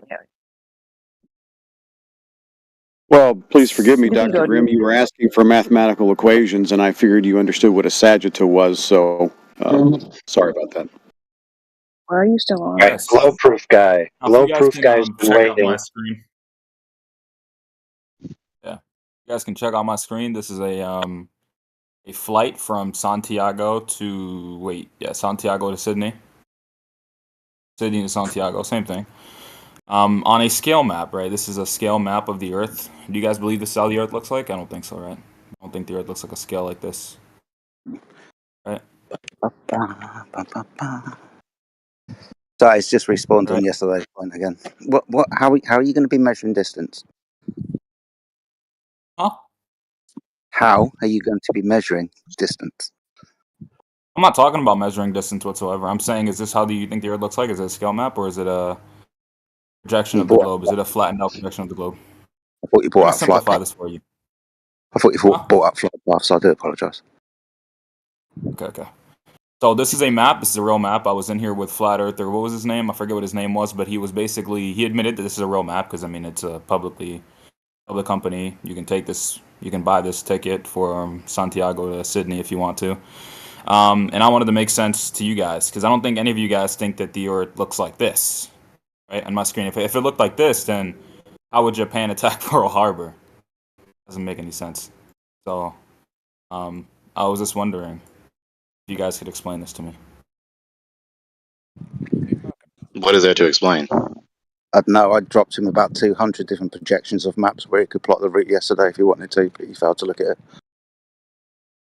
Yeah, so I think this only works on a globe, and I'm gonna bring this up for you real quick. Let me see. Let me share. Am I sharing my entire screen, guys, or just one screen? Share my entire screen. Just one. Just Let me share my entire screen here. The flat map works on a globe? Oh, there you go. Scale map. You know what a scale map is? Okay. So What are the scales? This is my entire screen, I think now. If you go look at this is how a Japan attacked Pearl Harbor on a globe.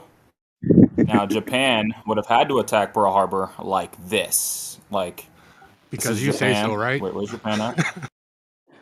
That's No, weird. because it's math. It's literally physically impossible for them to attack Pearl Harbor any other way. So they would have had to attack Pearl Harbor this way, which doesn't make any sense on a scale map. Which I don't think you guys use Physically scale maps anyway. impossible.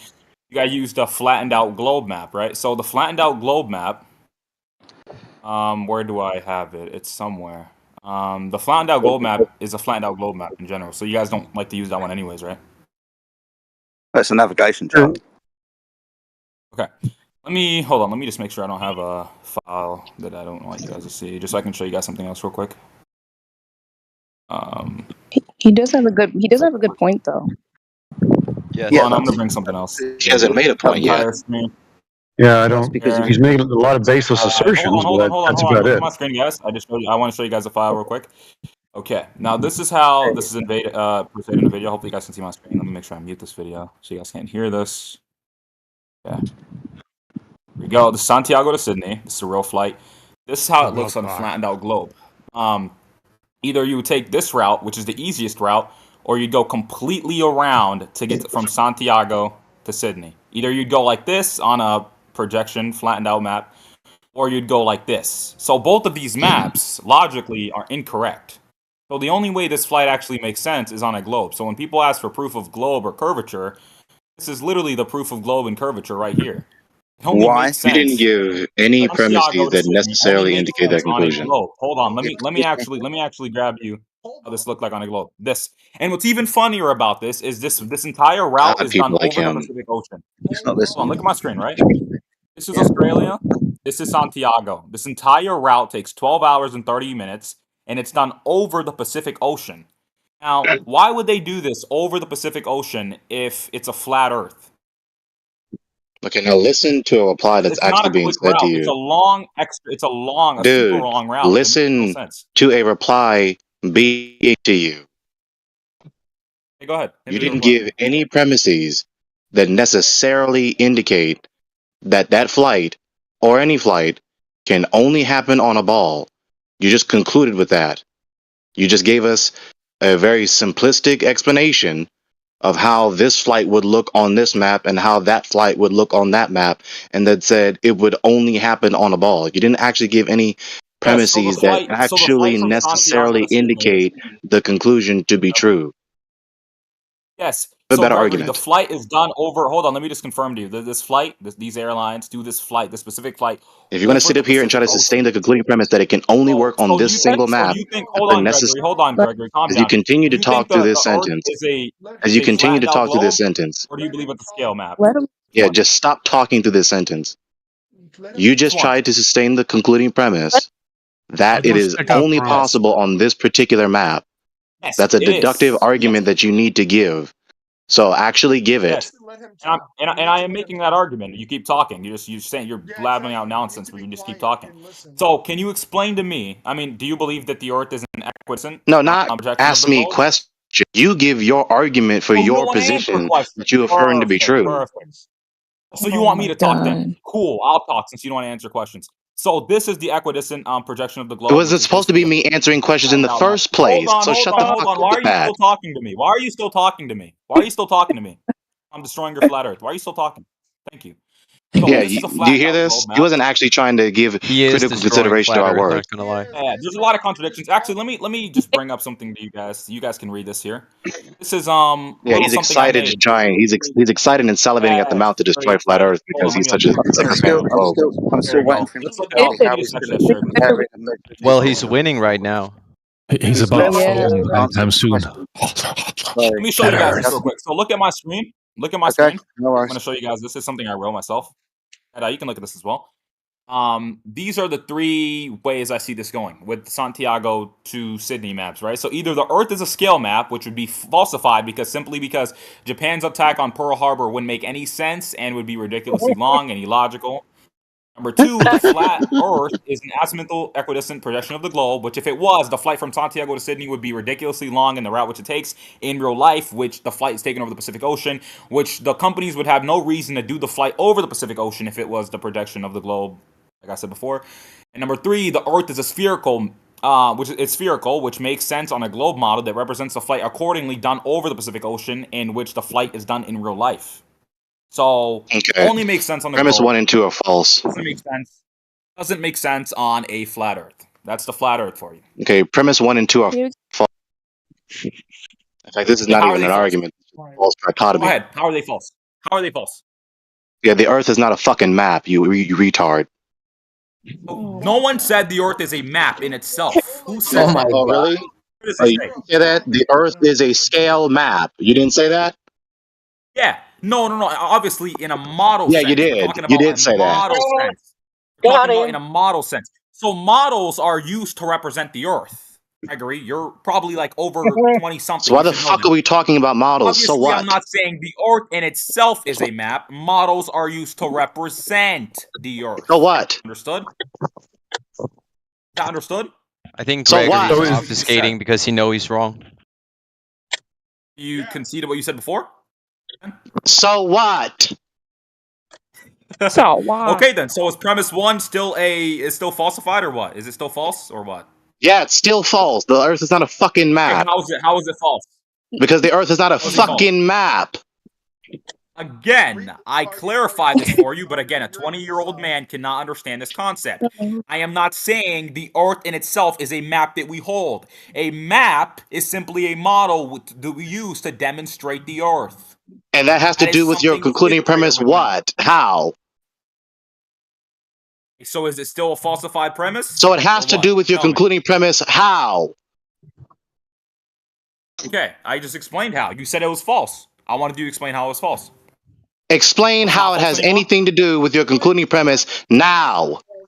Okay, I'll explain it easily. Stop saying now like you're some tough guy. So the reason why this has to do with my concluding premise is because if the Earth is just a scale map, right, which a scale map looks like this. Let me show you.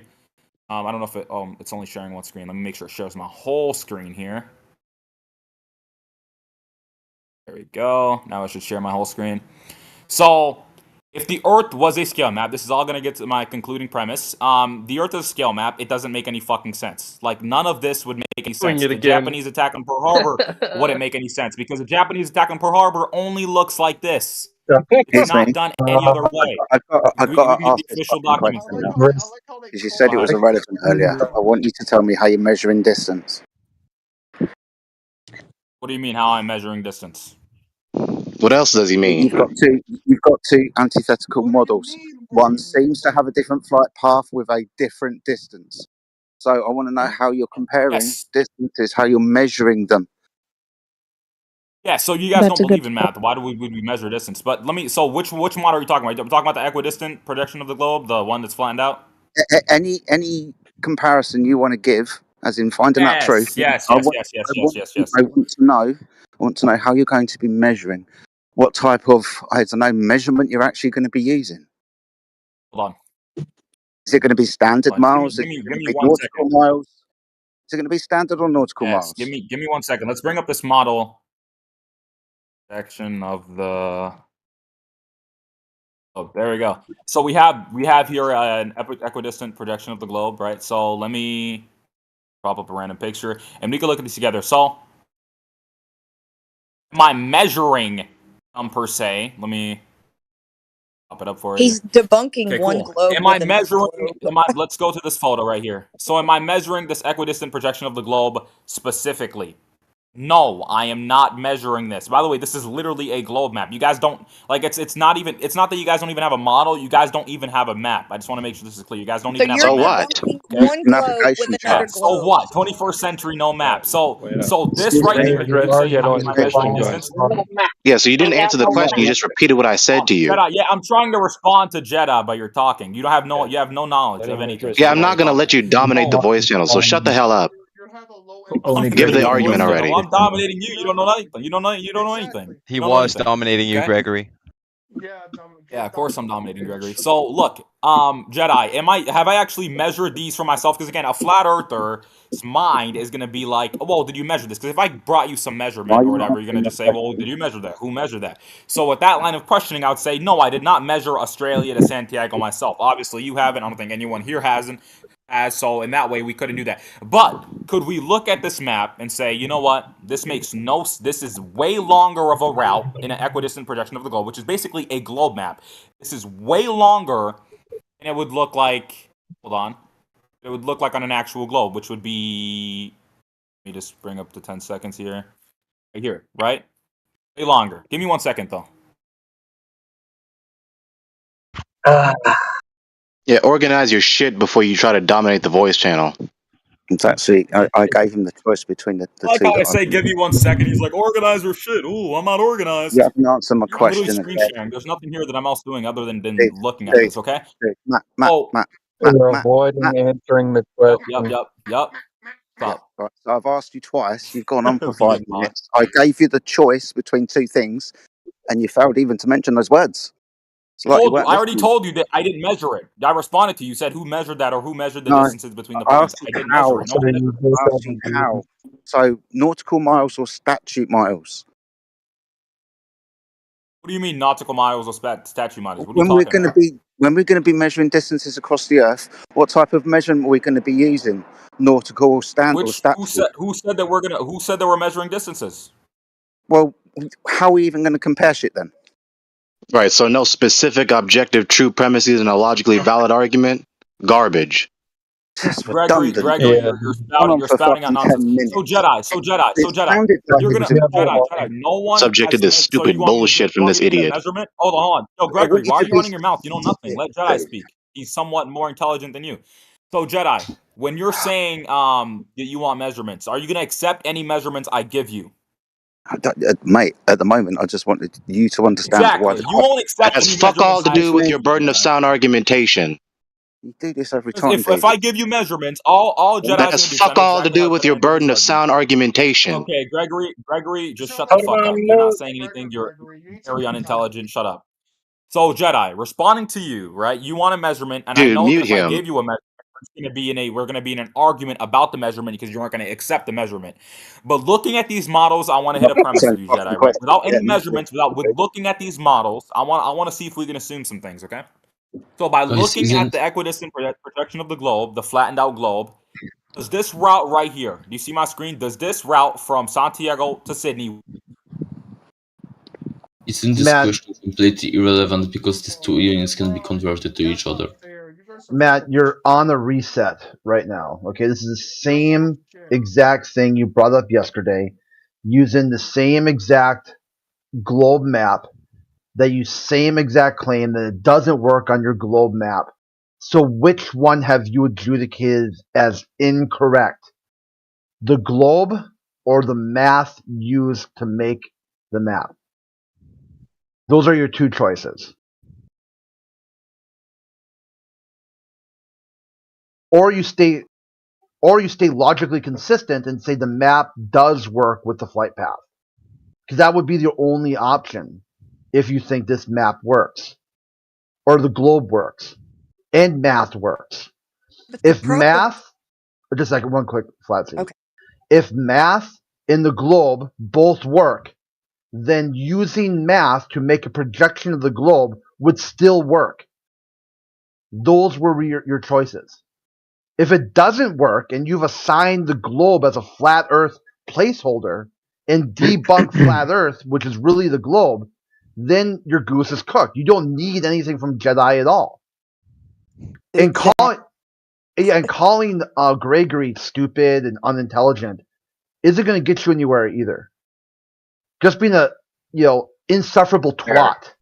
Okay, just get the fuck out. Fair, but we need to be honest with the situation. Gregory drew first blood. Guys, are people here really confused how is distance calculated? Isn't this one of the most simple physics formulas that kids learn in middle school? Well, let's say that's the case. His primary contention in his argument was it doesn't make sense. Okay, so that is his subjective judgment based on the situation. So his argument is essentially, I don't think it makes sense to me, therefore it's wrong. He didn't quantify it. The only attempt at quantifying or merging his claims to reality was saying this flight takes this route versus this route in reality. That is the only point he could actually be called on to say, okay, how'd you validate that? Because notice his other points were just, it doesn't make sense to me, so it's essentially, I don't believe it, which is just an argument from incredulity. It's not really an argument at all. His only Isn't argument that of what you guys contention- do when invoked with pictures from space? You say you don't believe it, and then you give no proof. That false equivalence right there. Yeah, so, that's incorrect. Yes, I feel like it's pretty correct, but okay. Okay, why? Okay, sure. We're inside your fields right now. Okay, so why do you feel that way? I want to make sure you got voice here and you can express your feelings and emotions. You feel like when someone says photos from space aren't credible, why is that the same thing as someone who's arguing from ignorance? Because that's also an argument of ignorance, right? You're positing the claim that images from space are false, right? In nature. But you never... Images. Yeah, you got the correct words. Normally people say photos. They're photos from space. But you're using the correct word, images. Now I invite you to look up the word image and read the definition of that word. People who aren't schizophrenic simply use them interchangeably. Image is often used in fields such as graphic design, art, and advertising to refer to visual content in general. On the other hand, a photo is a specific type of image created by capturing light on a photosensitive surface. Such Yeah, as bro, you just need to chill and then fix your mic so we can hear you. Bro, you're mentally well. Yeah, you're so low, we can barely hear you, bro. You need to up your output level or something. How about now? Yeah, you didn't have to read it out loud. This was like kind of read it for you. So when you know, if you present an image as a photo, those two things are different. That's why they're different words, different purposes. Respectfully, you're wrong. I can link you here. You can read the second definition. I don't know which dictionary you go with, but no, you're incorrect. It's also a picture produced on an electronic display. So when you're viewing a Oh no. photo on an electronic display, or if it's Oh produced on no. an electronic display, like any modern camera would be, then it's absolutely an image and a photo simultaneously. So you're incorrect. Yeah, But okay. that's an ambiguity fallacy though, because you're actually going between two different meanings of the same word. This is really what you got. Okay, you've got an image made by Blue Marble, and this was, I forget the year, 2000. Blue Marble 2.0. Blue Marble 1.0 was 1972. Okay, these are kind of like the two photos or two images or two graphic representations of Earth from space. And one of them, they finally just finally confessed. They just came up and said, "You know what? You got us. It's photoshopped, but it has to be. There is no way of taking a photo of Earth from space. It can't be done. Nothing is that far away to really capture. The only thing that was Iran sent the rocket into space, and which you have 4 different cameras around the rocket, full length footage, no cut. You're also saying that all the companies that have taken photos, you're also taking of all the people who have taken personal trips up there. All those photos are also, I mean, you're also not just saying that those ones are also cropped, but all the other ones are as well. Yeah, totally. You really got, so these are your two choices. You've got 1972, the Apollo program, or the Blue Marble, which he said is composited of thousands of images that were photoshopped together to make what Earth would appear, what they imagined Earth to look like in space. But they line up with other photos taken recently in the past 20 to 30 years. Yeah, but by that other doesn't people. fit into the flat Earth narrative because they would be proven wrong. So they have to, instill a false dichotomy where you have to defend either the Apollo program or the Blue Marble. Otherwise, you would be too correct, and they would look stupid. Get in my So stream. you Get got to in my stream. conform. What do you think about my? What do you think about my previous? Hold on. What do you think about my previous critique that you completely ignored when you deliberately used the word image in 2 separate ways and then pretended like you didn't? I think Yeah, it was they completely flat irrelevant earthers because I do that. didn't, and you posited no logical explanation of why that was a fallacy. Oh, So yeah, but you yeah, just brushed over it. So and I didn't then use it in 2 different ways, and it's what is you it like did. 15 minutes ago now? Why are you so stuck in No, the it past? was 3 minutes Are you ago. I've not only been following on since 7 conversation minutes. real time, or Bro, I've only been bro, on since bro, 7 that's minutes such a past. cold. That's Oh such. yeah, but I'm going to reply to that. I'm going to respond to that. So I've only been on since 7 minutes past. So It wasn't. disingenuous of you. It's only been 2 minutes and 35 seconds. Yeah, he said 15 minutes. That's obviously a difference between 3 minutes and 15 minutes. Regardless, yeah, the use of the word image, what you said, is when an image is being reproduced by a screen and it was originally a photograph. That is obviously not the same as the original photograph. your point is? That you were pretending that they were equivalent when they're not, and you are being disingenuous when you do it. That's not disingenuous because I also Yes, said, it if you is. remember, no, Very you can wait. disingenuous. I also said if you produce the image while you actually capture it on a electronic device that has an optical screen, right? Then it is both at the same time. I don't know how you failed to hear that, but No, I but empathize you with you. were going between that meaning and the other meaning, which is why it's an ambiguity fallacy. But thank you for deliberately being obtuse. See, this is the issue that you guys got, is that you come, the same word. you don't need flat Earth to talk about not believing these photos from space. There's plenty of people who think the Earth is a globe who also think that NASA is faking it, that they can't really go that high into the atmosphere to really show things. So you make it seem like this is uniquely a flat Earth issue. Like No, only I people never who said that. Ever. well, you had started with that. This is what flat earthers do. You Yes. feel like that flat earthers are arguing from ignorance. Yes. So was it just all people who don't like photos from space, or is it just flat earthers now? All people, but that so Okay, how there's about like this? We'll split the hair, and where you go to space encapsule. and send a postcard. Oh yeah, That what a way to win, huh? Just postpone, Yeah. like kick down the bucket. Yeah, because you go do it. Until I Go have go like have what, at it. 5 million You to go travel. you go take a photo, bring it back And then I here. come back. Okay, yeah, then we Yeah. talk. Okay, yeah. Yeah, otherwise you're just arguing from ignorance too. Then. Nah, because Inside your own the original worldview, you're claim, right? inside an argument of ignorance because you don't know either. But that was my point, though. I was Did you saying do it or you not? guys, Will you? Will at any time in your life will you go take a photo? I don't know. I will try my best. Okay, so, and when we try the best, does that mean like just lip service? Like you're gonna kick the can down the road, 1970, 1980, 1990? It's gonna be like 2030, 2040, 2060, and finally be like, you know what? I really did try to get you guys a photo, but I'm just gonna argue from ignorance here and just still deem photos from 100, 80, 90 years ago, they just match for some reason. It just matches a globe, and that's a curve, and you can't mathematically define the curve. You can't mathematically show the curve. The only way to really demonstrate the Earth is a ball is to go into space, but you can't do that. You don't know anyone who's done that. You never talked to anyone who's done that, and some reason the photos that show that are really images and photos at the same time because reasons. I'm very curious as to how you accept testimony of people you don't know when you invoke NASA astronauts and past astronauts and people who work in NASA, but then somehow don't accept testimony when it's used against you guys. It's kind of weird. Astronauts never provided testimony, not even once.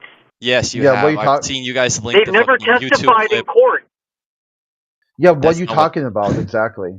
Are you talking about when the globe earthers sue the flat earther in court, and they both had to No. testify, and then the flat earther won? What exactly? See, you feel like So again, if you you're go to on Oxford fields. language, Okay, how and about you this? Can you get type off your fields? testimony, you will Get- realize and learn that it also exists outside of legal context. But that's Yeah, okay. get out of your fields. How about that? Can we agree to at least that? You You can. completely ignored how you're just wrong, but okay. Okay, sure. So you feel like I'm wrong, and you think I No, ignored that. it's Can not you a get feeling. out? It's literally Okay, like can you are wrong. demonstrate that then? I'm Yes, demonstrate I that can- I I'm can wrong link you and the you definition. care. I'm wrong and you care about me being wrong because I care so deeply because I care about integrity and knowledge. okay, Yes. feelings. Okay, so you got these feelings based. So can you get out of the feeling and get back into like a wise mind, like a mind who thinks with logic, reason, and science? How I would want to see you? some astronaut testimony, personally. Right. Yeah, so he again, ran from that right I don't away. know how this guy is still hung up on testimony exists outside of legal context. He doesn't know or he's uneducated. I empathize with him. Well, Go on. AT, it's way more simple than that. I mean, if you actually believe that NASA has integrity and they've given us photos from space of a ball with a radius of roughly 3,959 miles, then certainly we can find that curvature here on Earth. That way we can validate it, right? We can see Go that out and NASA prove has the integrity. curve, huh? So Yeah, let's go what's my find the curve in reality. So Oh, where's that? defaulting now. You guys are shaking. No, I mean, that's the only thing that we needed to actually talk about, right? Like, You where's the guys want to curvature talk at? about because it's the Well, only why place don't we in want the to talk about whole anything model since that this there is not the 24/7 NASA server? This isn't the 24/7 map server. This is the 24/7 flat Earth server, and you haven't shown any 24/7 curvature. flat Earth So has no whatever model, it Show the is, no curvature, depiction. sir. Show the just curvature, show it. sir. Show That's the all it line needs to you're off. be. Show me that Earth is a horizontal line with no fluctuations across the whole Earth. Show Yeah, me I that. did You that measured with the you. whole Is that Earth. the claim? You Is measured that the the whole claim? Earth. Is that the claim? I don't Dude, know. I'm I walked asking. the first day you were here. I walked with you step by step, showing you that study that showed what is flatter, Kansas or a pancake. We No, went what? we We went disagreed line fundamentally, and you we kept went line DMing by me. line, and the art of the study demonstrated that which is flatter, Earth or a pancake? Because you agree that Kansas is on Earth. I remember going through this step I by think step, you're. painstaking. I think you're thinking of somebody else. Maybe. No, dude, it We was have you. talked before, but not about pancakes. I assure Yeah, you that. pancakes in Kansas. What's flatter, I've never had Kansas this or a conversation, pancake? Crit. I'm telling you, it wasn't This me. is But okay. ridiculous at this point. I'm not gonna lie. I'm just saying that there are people in here who outright refuses any photo or image or whatever you want to call it, right, I don't really Yeah. care about semantics. Okay, so why do you care that they do something that you can't control? Because I posited that is an argument of ignorance. That's all I said. And then you care You why? still haven't. Well, you don't need to know my why I care and my the Well, you reasons. care enough to shut down the whole conversation and talk about your feelings. Was So there let's any get to the conversation? bottom You of it. guys got crushed by the guy who was sharing a screen, and then you got mad and muted him. So it came to This a is the halt. same. We went through the same thing for like 5 hours yesterday. Well, there are people who aren't in here. Going back 24/7, into right? it again is too much. Okay, is at some point he's got to at least remember what was presented to. It's like Bloom's taxonomy. He thinks he's debunked flat Earth. He can't even fucking remember what flat Earth is. So rather than Let me- cross talking and voice wrestling, can we actually discourse about a subject? Yeah, here. This is what I'll show you. Okay, this is the reason why. Hold on, let me he's, pack my volcano vaporizer real fast, guys. 1 sec. Okay, this is what you're looking at right here. Okay, he wants to understand the topic, flat Earth. He thinks he's debunked it. He can't even get past remember on the Bloom's taxonomy. Mm. And it's this bad that we went over this topic for I swear to God, 5 hours yesterday. Over and over and over and over. All because he thinks Professor, not a Professor Dave, cracked the code and is able to decipher the inner meaning of all subcontinental African, Asian, and South American flights. Like somehow Professor Nada-Dave, or Nada-Dave Professor, is able to decipher the true meaning of flight. And these flights have specifically told him the Earth is curved. And even after telling them, dude, that's not how that works, okay? If you fly from point A to point B, what does that tell you about the surface? He says it means it's curved. It's a curved surface. Because he projected the globe onto a map and then said this map doesn't work. Well, I was here for this part of it, not the yesterday part, and you guys didn't give him any map to go from, right? No, You he don't used have the one. globe. He used the Have globe y'all ever map. been in the plane? Have y'all ever been in the plane? You know you can see that the Earth is round. Yeah, you're showing Holy your cow. intelligence here, dude. Can we please get to the heart of the matter concerning this map issue? A map Yeah, is the not a map- logical prerequisite for our Yeah, position to be sound. Yeah, Period. dude, Gregory, I'd like if you'd power off Matt a little bit because maybe there was a little bit of strife between you two. So, like, yo, Yeah, like, yeah, Okay, yeah. Not thank to you. Matt, to the room. Yeah. Oh yeah, it reeked of reification fallacy, man. It was terrible. I still didn't get an That's answer all it to my is. question. That's all that No, needs you to be didn't. said concerning this issue. A map is not a logical prerequisite for the soundness of our position. Period. It kind of is. Not as a standalone feature, sure, I agree. But you would also have to concede to the point that throughout history, we have navigated, and the navigation has become My turn. increasingly more accurate. And that can only happen over time if you somehow know how the Earth looks like, right? You would concede You're that. So incorrect. yes, it's not like a No, prerequisite in its own, but no. We have not it's become more accurate in our illogical. navigation. That's a falsehood. We That's haven't? just a fallacy. Oh, Yeah. okay. Well, That's can a you non sequitur. Again, please stop with the cross talking. so respond to Okay, that, so Gregory? Okay, so okay, so if you your want reply, to talk celestial Jedi. navigation, Yeah, celestial navigation, navigating with the stars, requires the Earth to be flat because it's the very first thing you do. Establish yourself on the level of the Earth to take your measurements from.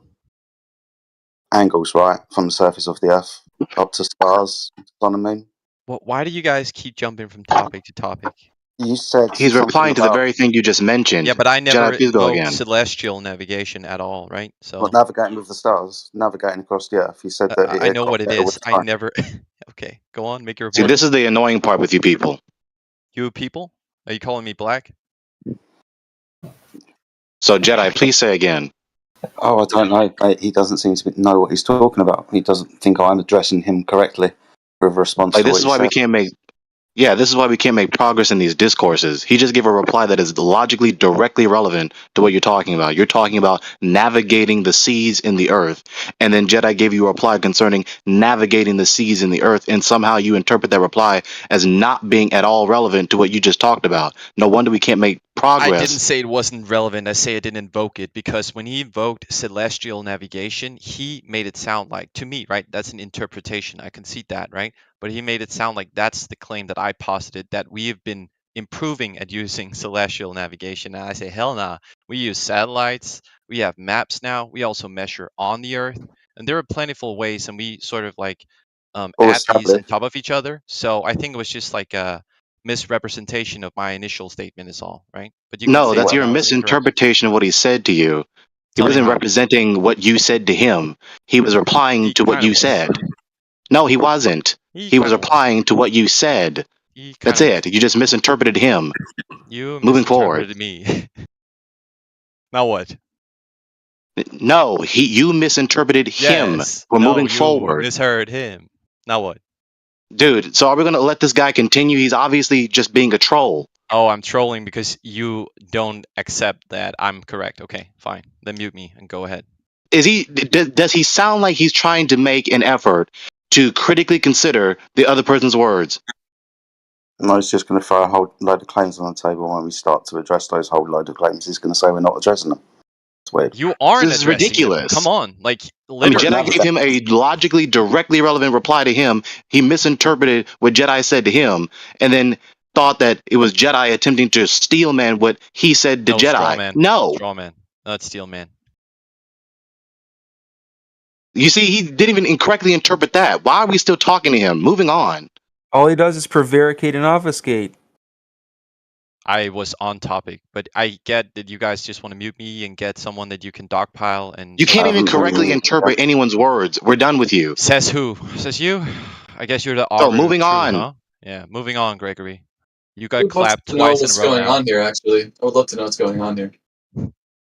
I think we need another perspective in this conversation. Are you really far away from your microphone? You want me to go closer? Like, eat the mic? Well, it sounds like you're further away from it. So No, it tastes good. So what's going on? I'll just turn you up then. You sound quiet. Yeah, so once You're again, fucking maps with are me, not a right? logical prerequisite for the soundness of our position, period. I never said they were. I made a whole I long wasn't talking to statement you. as to you're just talking to the room or Yeah, yourself. talking to the room. Okay. So that's it. What's the point we're even discussing now? The point was, I said it's not necessarily a logical prerequisite for the Earth to be, flat or globe, depending on whether or not it has a map. But it is logically sound to say, well, over time, measuring distances, traveling, collaborative efforts. Yeah, so a red herring from the And point. we develop a map, and I don't know how he's going to respond to. Well, it just so happens that we don't have a map, but it's still logically coherent. Like, Yeah, so a red herring from the point. it's not a red herring. I It accepted is. the claim, and I said it's improbable, right? It But is. at face We're not value, talking about the sure. efficacy and successfulness of navigating But the you Earth. should, because otherwise it's No, inconsistent. we're not. Right? So that's a How do you red herring. scale a map? How do you scale a map? How do I scale a map? Yeah, if you're going to be using a map to, denote distances, usually on a map you find something called a scale. It'll be a rule. It will denote distances, right? I'm probably just going to do it on a globe, right? Have a globe map? Yeah. Electronic one? Okay. So what scale do you use when you're making maps? I don't make maps. Okay, Shocker, but what scale do they use when they make maps? I have no idea at all. Okay. So how do you denote distance over the surface of the Earth when we use two primary denotations for distance? One's statute miles and the other one's nautical miles. Nautical miles get applied on the sea and in the air, statute miles on the floor. So what scale do you use? I already said I don't have a scale. I don't make maps. What I don't really scale read maps, right? why are you talking about maps if you don't know what scale's applied and how? Because you don't necessarily need a prerequisite of understanding the details behind map creation or the ability to read a Scale of map it? to understand conceptually how it's accurate what I said, right? But you're just obfuscating from that, and you're trying to like hammer down No. Yes. He's asking about basic aspects of a map. This is not- here, that is there. This is the distance between them. This is their size. So there's like when you say basic, right? I'm sure. Yes, if you are in the field of traveling, you're a pilot or you're Don't at even have to sea, be in right? the field. It's Sure, just then it's logically basic. But if elementary. you use Google Maps, right, or Apple Maps or whatever, I would No. say that's also pretty basic, right? You can zoom in and out. You can sort of like see when you walk, the little blue dot is moving with you, and you can even if you want to, you can measure like your traveling distance, and you can see if it adds up. And so if I like put a little pin down on a point and I go there and I measure my walk, which I sometimes do, right? Either via step count or I just track my steps in my head, like I go 1, 2, 3, etc. They seem to be accurate, right? And they seem to be Yes. accurate, although I move location. So if I'm in one place, it'll be accurate. If I'm in another, on the other side of the globe, they'll be accurate. And so to me, it's kind of like weird how Bit this weird. map that I have on my phone, even though I Right. don't know the actual scale, right, that it Yeah. holds true in real life, and Okay. it also shows a globe, and you guys are somehow throwing that out the window. Yeah, you don't Let's. know that. How do you Right. I know that want And because yet I of just what it exposed your shows? ignorance about the I want to supposed address this. accuracy of the map. You don't know that. I want to What address don't I this know? because he brought something up really interesting. So you're right. You can figure out distances by walking around using a step count or counting numbers in your head. That's brilliant when you're on the floor, ground, solid ground, right? I can't But when walk on water. I ain't Jesus, nigga. Like, yeah. So this is what I brought up earlier. How do you denote distance or speed when you're in the air or on water? Nautical well, miles are different, aren't they? I guess people at sea, I don't work at sea, right? I'm an IT guy, but I guess there are like ways of the same way you do it in a vehicle where you like track the amount of times the wheel perhaps goes around or the amount of fuel it uses over a certain like speed. I'm sure there exists a way to do that over sea. Like I'm positive. There is. There is a way to roughly approximate speed, time, and distance when you're at sea, but you've got a lot of things to take account for. You understand the sea undulates, right? And just as much as when you're in an aeroplane, you don't fly in an actual straight path because Yeah, of turbulence. also like wind speed and like how Yeah. that Yeah. But I'm saying like there is probably a model that accounts for that, right? That wouldn't Probably be a model. far-fetched. Okay, so let me try and put this in really simple terms for you so that you and everybody can understand. When you have a scale on the map and you've got land statute miles and you've got nautical miles and you get that little red and white rule and you apply it to a compass, the draw circus or denotes distance or a ruler, when you start measuring distances, which one does it apply to? Is it nautical miles or is it statute miles? And how do you convert when your line you're drawing over a distance is over sea and land? How do you do that? Oh, you have a See, rule this is from one of the fundamental problems with maps. It's all dependent on scale, and we use two different denotations for distances on the Earth. One is standard statute miles, like walking on the floor, and the other one's in the air and on the water. And when we're doing scales, there's only one scale. Your 50 kilometers, your 100 kilometers, or your 1,000 miles, whatever your centimeter or 2 centimeters is going to be worth on your map when we talk about scaling. It's a problem with maps. So you're not actually going to get what you've got to figure out how. This is why I asked the guy earlier. How are you measuring this? Is it statute miles or nautical miles? And he didn't answer because he didn't understand why it's important when you're talking about maps. No, I didn't say I didn't understand why it's important. I said I don't create maps and I don't know which one it is, right? I know the difference and I know they're not completely different, right? They're almost the same. But yeah, they are like what 10%, something like that, different. So it adds up. But it's not like one is night and day, right? They're pretty similar. Okay, so it doesn't Does follow metric that we have successfully nautical? navigate the seas and the earth, therefore the earth is a ball. It doesn't follow. Who said it follows? Okay, so this is a moot point. Moving on. Great. This guy is pure deception and prevarication. Hey, is metric in nautical as well? Like a kilometer is a kilometer over land or sea in metric, isn't it? How is it?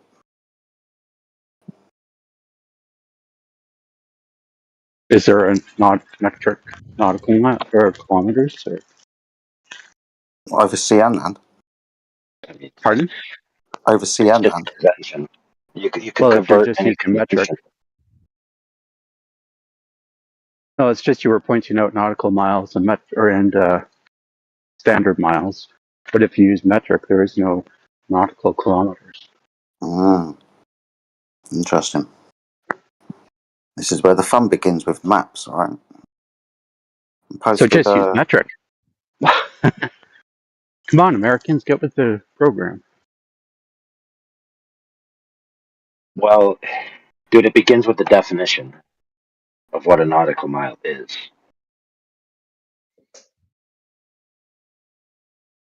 It's not purely an arbitrary unit, right? Is it one arc or something or other? Wait, Jedi, which one do you prefer? I'm from the UK, mate, so we do everything in feet a mile. Yeah, but like, are you using the nautical one or the statute mile? Well, I do most of my walking about on the land, so statute miles. Yeah, but on water, right? I don't measure my distance on water, mate. I just get on boats and go. On airplanes and fly. Wait, but how do you measure the curve to the horizon, or like the distance, I should say, the lack of a curve in your head? You don't measure the distance to the curve of it. What are you talking about, Dave? Well, I mean, when you have like, you know, the reposted Black Swan with the oil rigs and whatever, you do have distances there, don't you? So objects in like nearing the quote unquote horizon, right? Or the edge, whatever. What measurement is that? Is that nautical miles? No, I think that's standard statute miles, isn't it? Just a point taken out. Well, yeah, just a point taken out from land.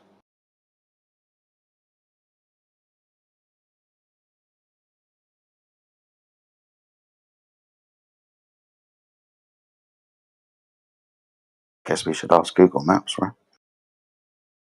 When do they convert from this usage to that usage, and what scale are they using?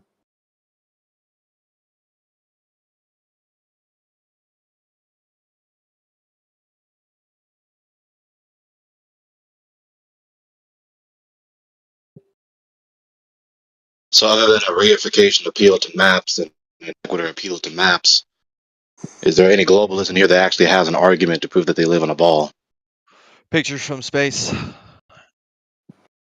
Okay, how'd you verify that? CGI, bro. CGI. Pictures from space. All right, I heard you talking there about images and this, that, and the other. And Yeah, I Blue don't really Marble. care about the semantical, connotation. Images, pictures, photos, whatever, videos, even. Why do you think that we say that they can't exist? These pictures taken from the vacuum of space at 10 to the negative 17 to. So when you ask, why do I think you guys don't think they exist? I don't. I kind of fear that I would like, in the question itself, I would pull you guys together, but then one of you would disagree with being pulled in, and then I'd fall. So I'm just gonna say some of you guys don't think it's the case because you think it's a big conspiracy for control. Others say it's because it's physically impossible, because there is like this area of either magnetism or the firmament that you can't really pass through because XYZ reason.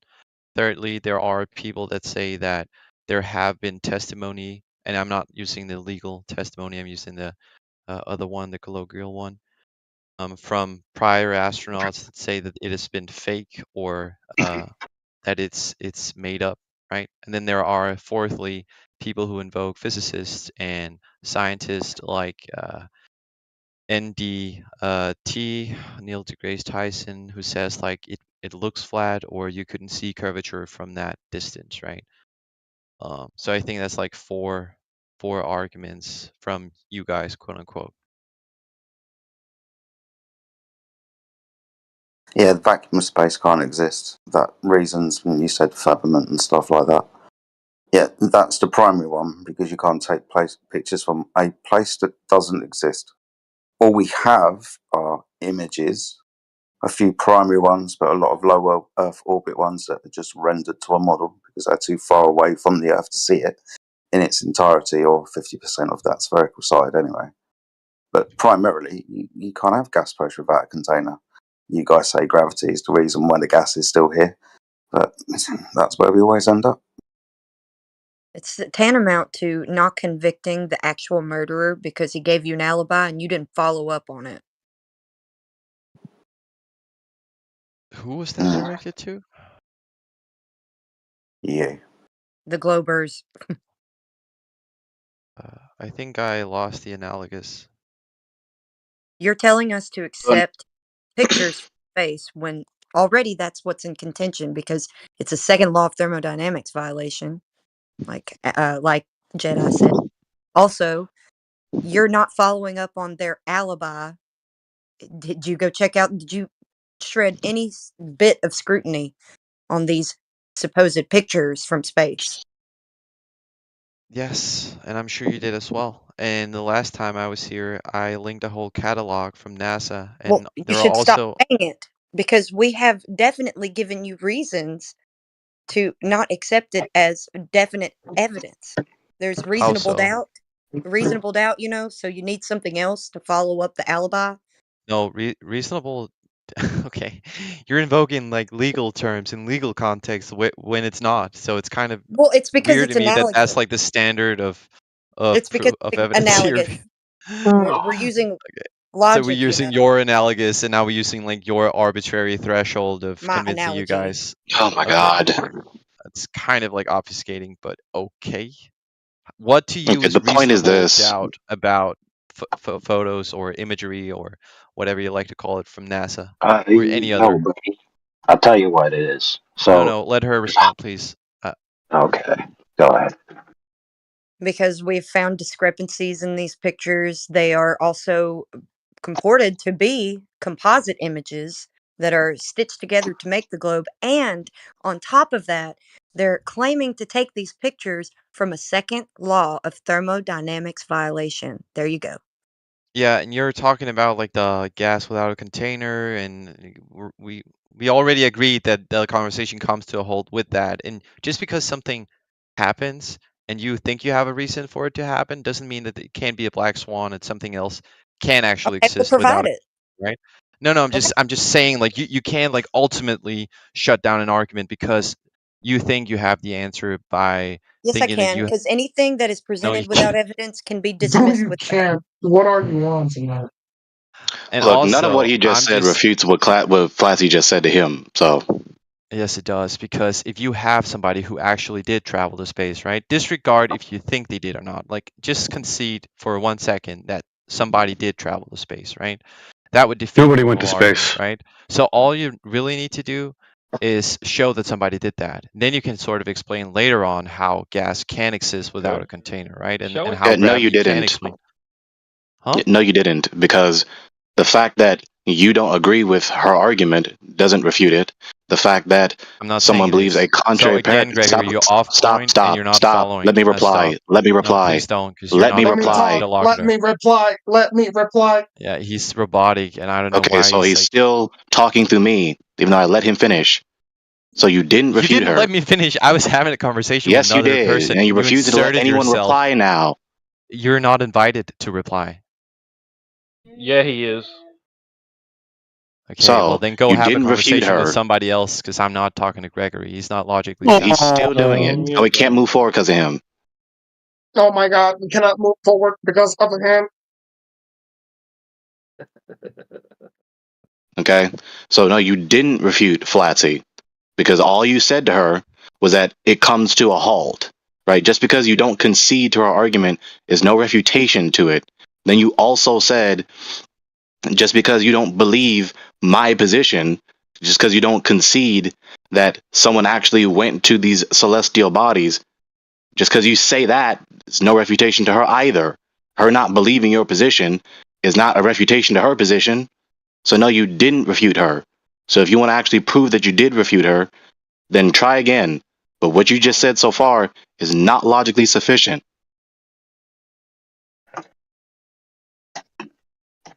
In order to take a photo in a cosmic paradigm, the cosmic paradigm has to actually, be concretely real first. It has to actually be coherent first. But you can't take a photo in a fictitious, abstract, incoherent cosmological paradigm. That's the point. That's the logical and metaphysical prerequisite in order to take a photo in such an environment. What about video footage? Same thing. What I just said. So is Gregory done? Because I'm locally turned down to 1, so I can only see his green thing light up. So the woman who talked before. I Okay, didn't so get your he name, technically has me muted. I can see he's talking now. Okay, so that's against voice channel rules. You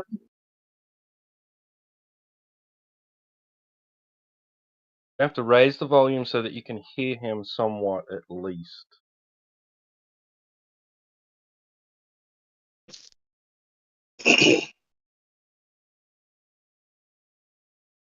Okay, so what is allowed? Like 10%?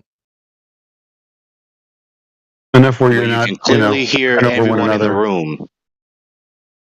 Oh, I won't over talk. I'll be polite. I'll wait my turn, and if he talks, I'll wait. But I won't engage with him. I think that's fair, right? Because he wasn't a original interlocutor.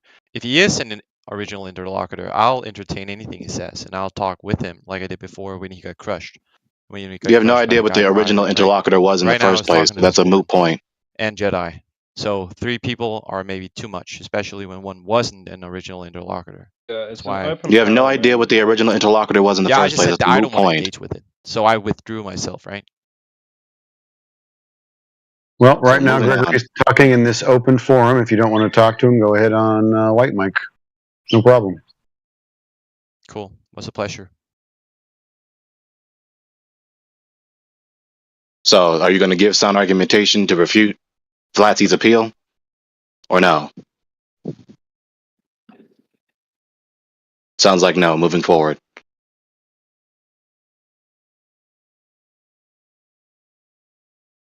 Gregory, just for the record, I have been to Narnia, and so that stands as fact, and we could just operate from that point forward. Of course. Yeah. Ipso facto, C.S. Lewis wrote down this fictitious world. Of course, it's concretely real. Do you know about the bloop? And beyond the ice wall, the bloop. Do you have pictures from Narnia? It's a real cryptid. It's a real cryptid. Yeah, in fact, there's a whole movie about our trip to Narnia. Okay, but do you know about the bloop? Can you show me the pictures? Okay, but do you know? You could go down and rent the documentary. It's Okay, but do you it's know pretty about popular. the bloop? Okay, but do you know about the bloop? So if we're going to talk about the bloop, we're going to go on mute. No. No. No. How about you? You got any Earth curve measurements for us? Yeah. Where are they at? Let's see them. Wait, do you know about the ice wall and the bloop? What ice wall? The ice wall, like the bloop lives inside of the ice wall, and when the ice wall melts, that's when the bloop comes out. This is Orch Roll-Offs, by the way. So if he continues to troll, then y'all know what to do. What is the ice wall? What are you talking about? He's muted. Oh. Hey, stop muting me, bud. Is the ice wall a thing? Hey, I don't know. Ice wall is basically it's where the bloop lives in. That's the No, go back to finding the curvature of the Earth measurements. and the Yeti too. The Yeti lives in. That's enough of that. I mean, if you're vaguely going to be connected with the shape of the Earth, then we'll start that. It means that it is. Okay.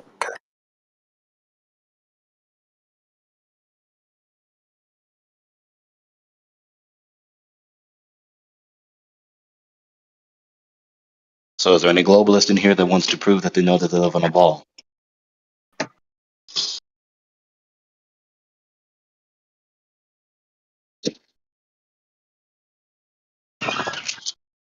Obnoxious trolling cannot refute anything nor prove anything.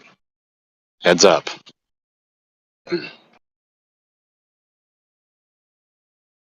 Kim Jong was happy to interject. I think he has some globe proof for us. Isn't that right, Kim Jong?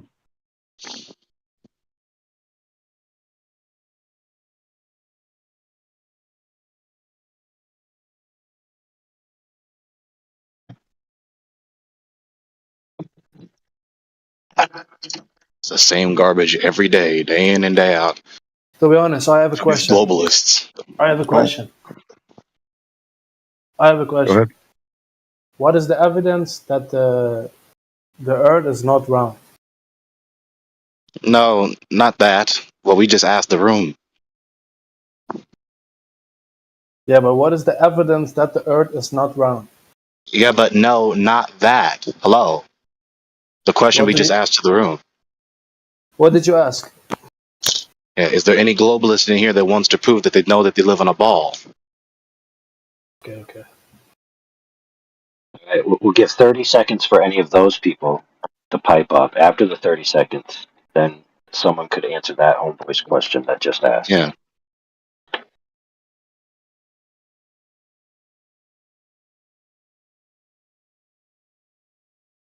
While that 30 seconds is going, there's a bad habit sometimes of completely ignoring people's questions, right? It's not unreasonable for someone to join a room called Flat Earth and say, hey, what's the evidence the Earth is flat? What's the evidence the Earth's not a ball? You guys have, an extreme position in the sense that it's contrary to the status quo, and so I'm intrigued. What's your position? If you then say, well, I'm not going to tell you my position, I'm just going to attack your position, that doesn't present to them, if they are beginning to be genuine, doesn't return their energy back to them of genuineness, and they're just going to, be like, whatever, man. I came here to find out what you think, not to tell you what you already know I think or don't know about what I think of you. It's like, you got to be able to at least sometimes gauge and be like, this person needs an answer for their questions. Because, that's the way humans are, Some people want to be treated with respect and sincerity, because they're asking in sincerity sometimes. Not everyone is a contentious agent. You're right.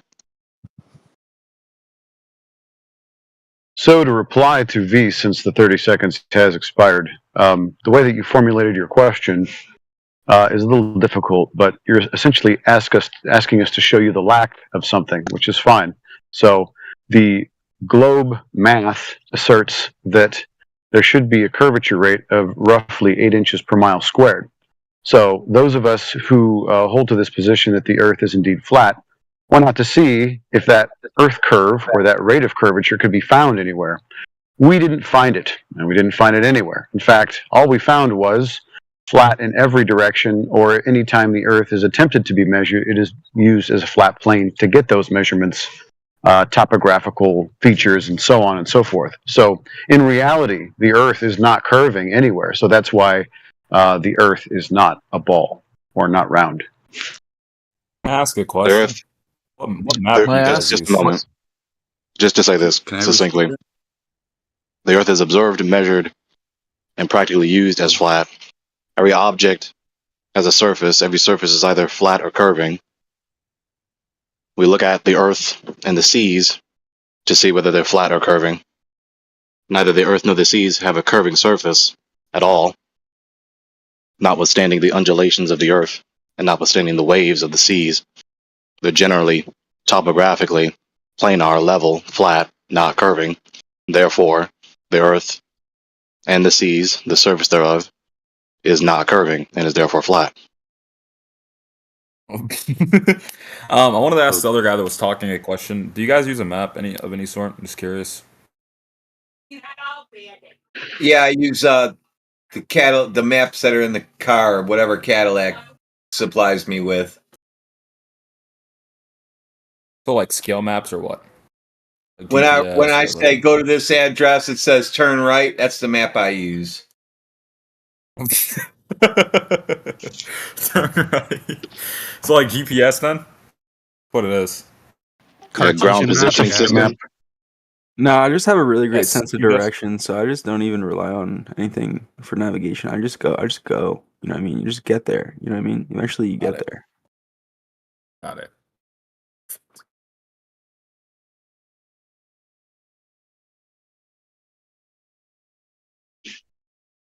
It's a really interesting sycophant emphasis on maps.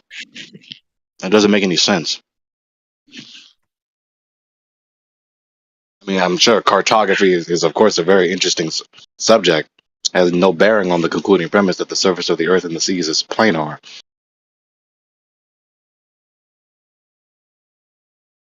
said GPS stands for what before, Gregory? Ground positioning system.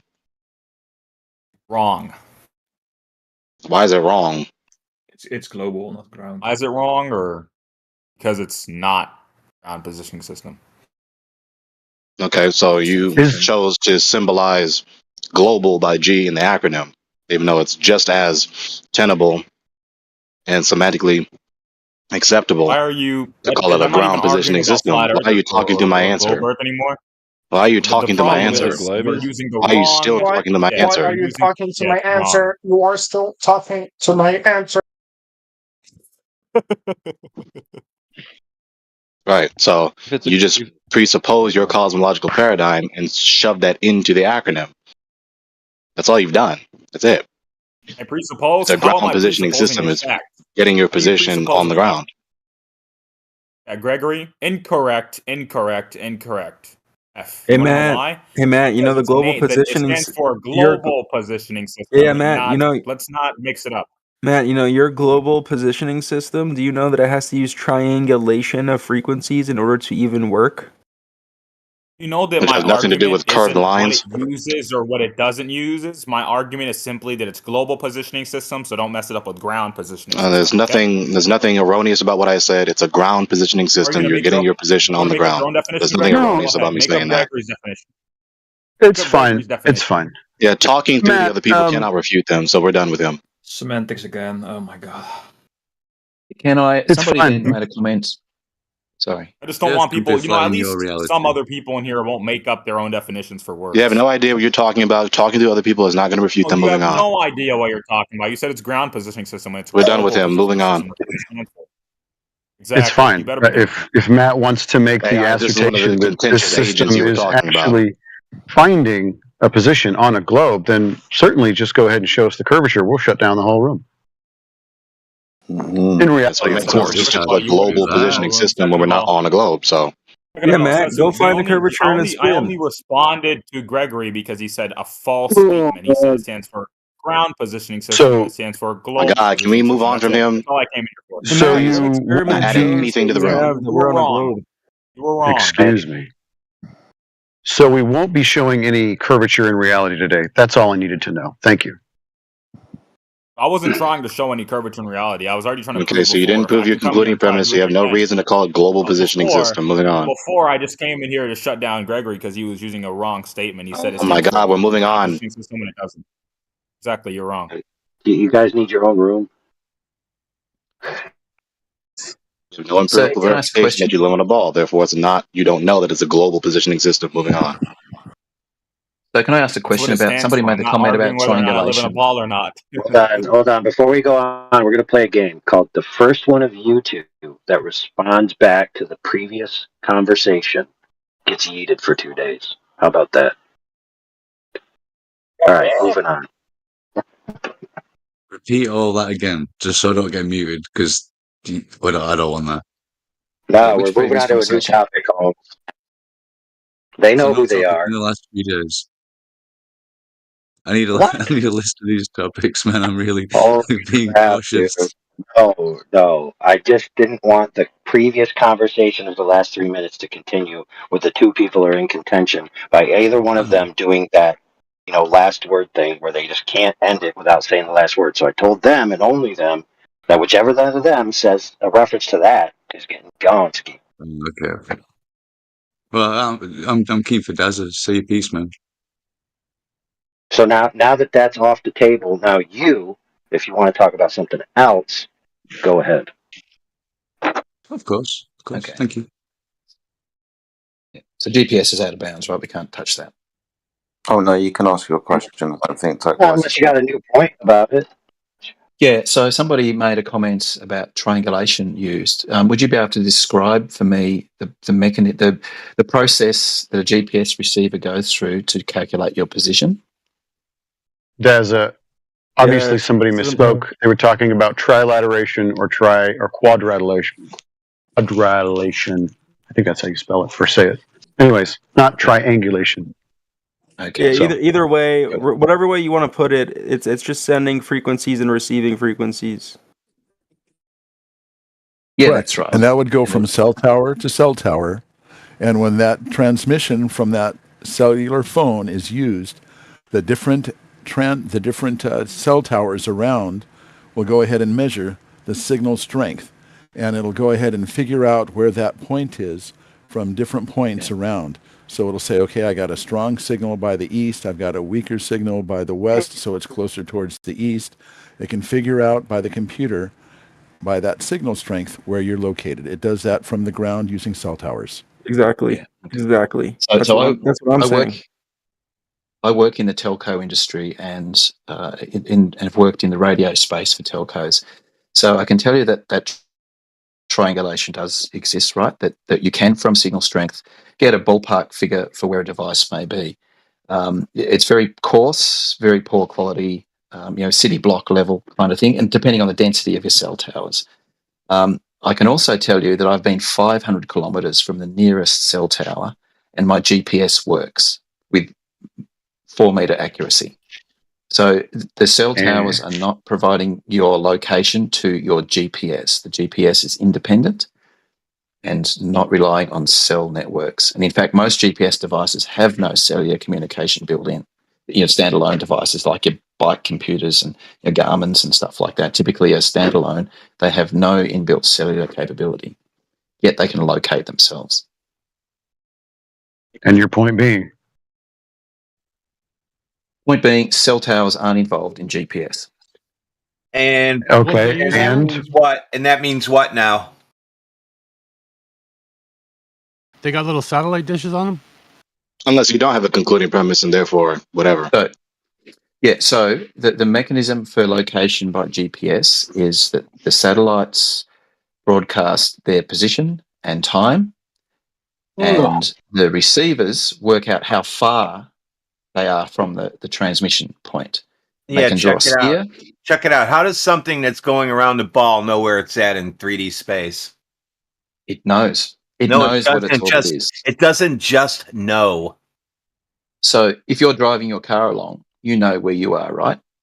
Yeah, because I have a reference point. I have a reference point. The satellite's not on the ground unless you're saying that they're just on the ground anyway. So they have a very precisely injected orbit. Their orbit, ephemeris, No, is the word? doesn't Is work well like known, that. right? That's not how it works, man. Okay, would you like to explain how it works? You're just like wrong and stuff. Yeah, so how does a satellite know its zero position around a globe? Why does it have to know its zero position? The satellite knows what its Calculate orbit is. distances from its 0 point.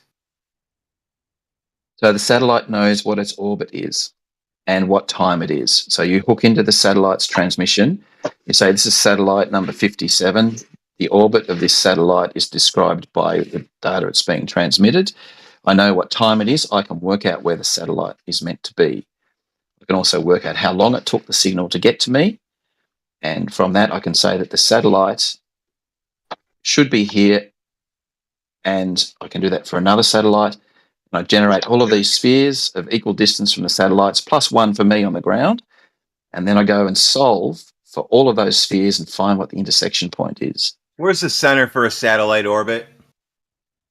It's the center of mass of the Earth. How does it know that? It doesn't have to know it. It knows what its orbit is. It knows what its properties of its orbit are, what its radius, its speed. Almost like it's alive. Almost like it's alive and it has wings and can just tell what it's doing. It doesn't need to know where its orbit is. It is just orbiting. It's like if you're driving around in circles, you don't need to know where the center of your circle is. You're just driving in a circle, right? It just works, dude. Daza, let me ask you a question. Satellites are just, in your worldview, satellites are just orbiting above us right now, and they're all crashing down into just the ocean. None of them are hitting the Earth, right? None of them are hitting the land. They're all hitting the ocean, right? What? They're not hitting the ocean, no. They're orbiting over the Earth. Yeah, what happens when they fall? What? What do you mean when they fall? In your fantasy worldview, what happens when your fantasy satellites fall? What do you mean by fall? Well, if they're up there, they have to fall, right? Everything that goes up must come down, right? You mean when they lose serviceability and crash? Okay. Is that what you're trying to say? Yeah. So I've got an analogy here for you, right? If you've got a string on a ball, right, and you just hang it there, it's not doing anything, right? But if you spin it around your head, it will stay out there, right, while it's spinning. Okay, you just got to keep the string tight and give it a bit of a spin. Are satellites being held out there by ropes? Yeah, are satellites being spun on ropes right now? Okay, so we don't want to go down the gravity path, right? No such thing as dumb questions, right? Okay? But when you start running and swinging your ball around on a piece of string, you don't. No, actually, I think that's incorrect, Jedi. If you're running and spinning the ball will continue to spin around your head. You'll have to accelerate it up initially, but once you're up to speed and spin the ball, it will stay around. The question is now you start applying different forces with what gravity's doing, and you are now going in a certain direction. Which different forces are you talking about there? Well, as opposed to you throwing something out and it going away from you on a piece of string, and the only thing that's keeping there is the piece of string. So the force on that object, as you start moving, running in a direction, for example, one instance, you're going to be pulling in total as you go in a direction, as opposed to when the ball is in front of you, going to be throwing it out and catching up with it. Yeah, but you'll find that if you're traveling at a constant speed, that force is also pretty constant, right? If you're running, if you've got up to speed and you're running and spinning the ball around your head on the string, that there other than wind resistance, there's actually very little difference in the force that you need to apply between the back of the swing and the side of the swing, as it's coming forward or as it's going back. Can you prove to us that the ISS is orbiting right now? What the heck, dude? Well, I can't easily prove it, right? Because it'll come down to a whole bunch of other things. Is this a cooking channel? I'm just curious. Is this a cooking channel and I'm accidentally in the wrong channel? Because I'm trying to decide who has the better recipe for flat Earth or globe Earth red herring. Yeah, you are wrong. It's like Iron Chef, where we're cooking red herring and see who's the best recipe. Yeah. We were talking Does anybody know how orbits work? In theory, what the concept behind an orbit is? Can you prove that orbits exist? Yeah, I do. What do you mean by prove that they exist? Prove that they work the way that you think that they work. Your paradigm. So, from simple projectile motion, so if we shot cannonballs right at the equator in the direction of the rotation of Earth, we get a predictable path, right? And I think Newton had this analogy as well. He did, yes. So no matter which direction you shoot them, they all go the same as long as you use the same amount of powder. So we're using the equator and we're shooting along the line of the equator just so we don't have to worry about any Coriolis or anything like that. So it's just a simple bang. You get a projectile motion. And what will happen is, so if it's only a few hundred yards, right, you'll be able to predict that. It's your classic high school physics parabolic motion, right?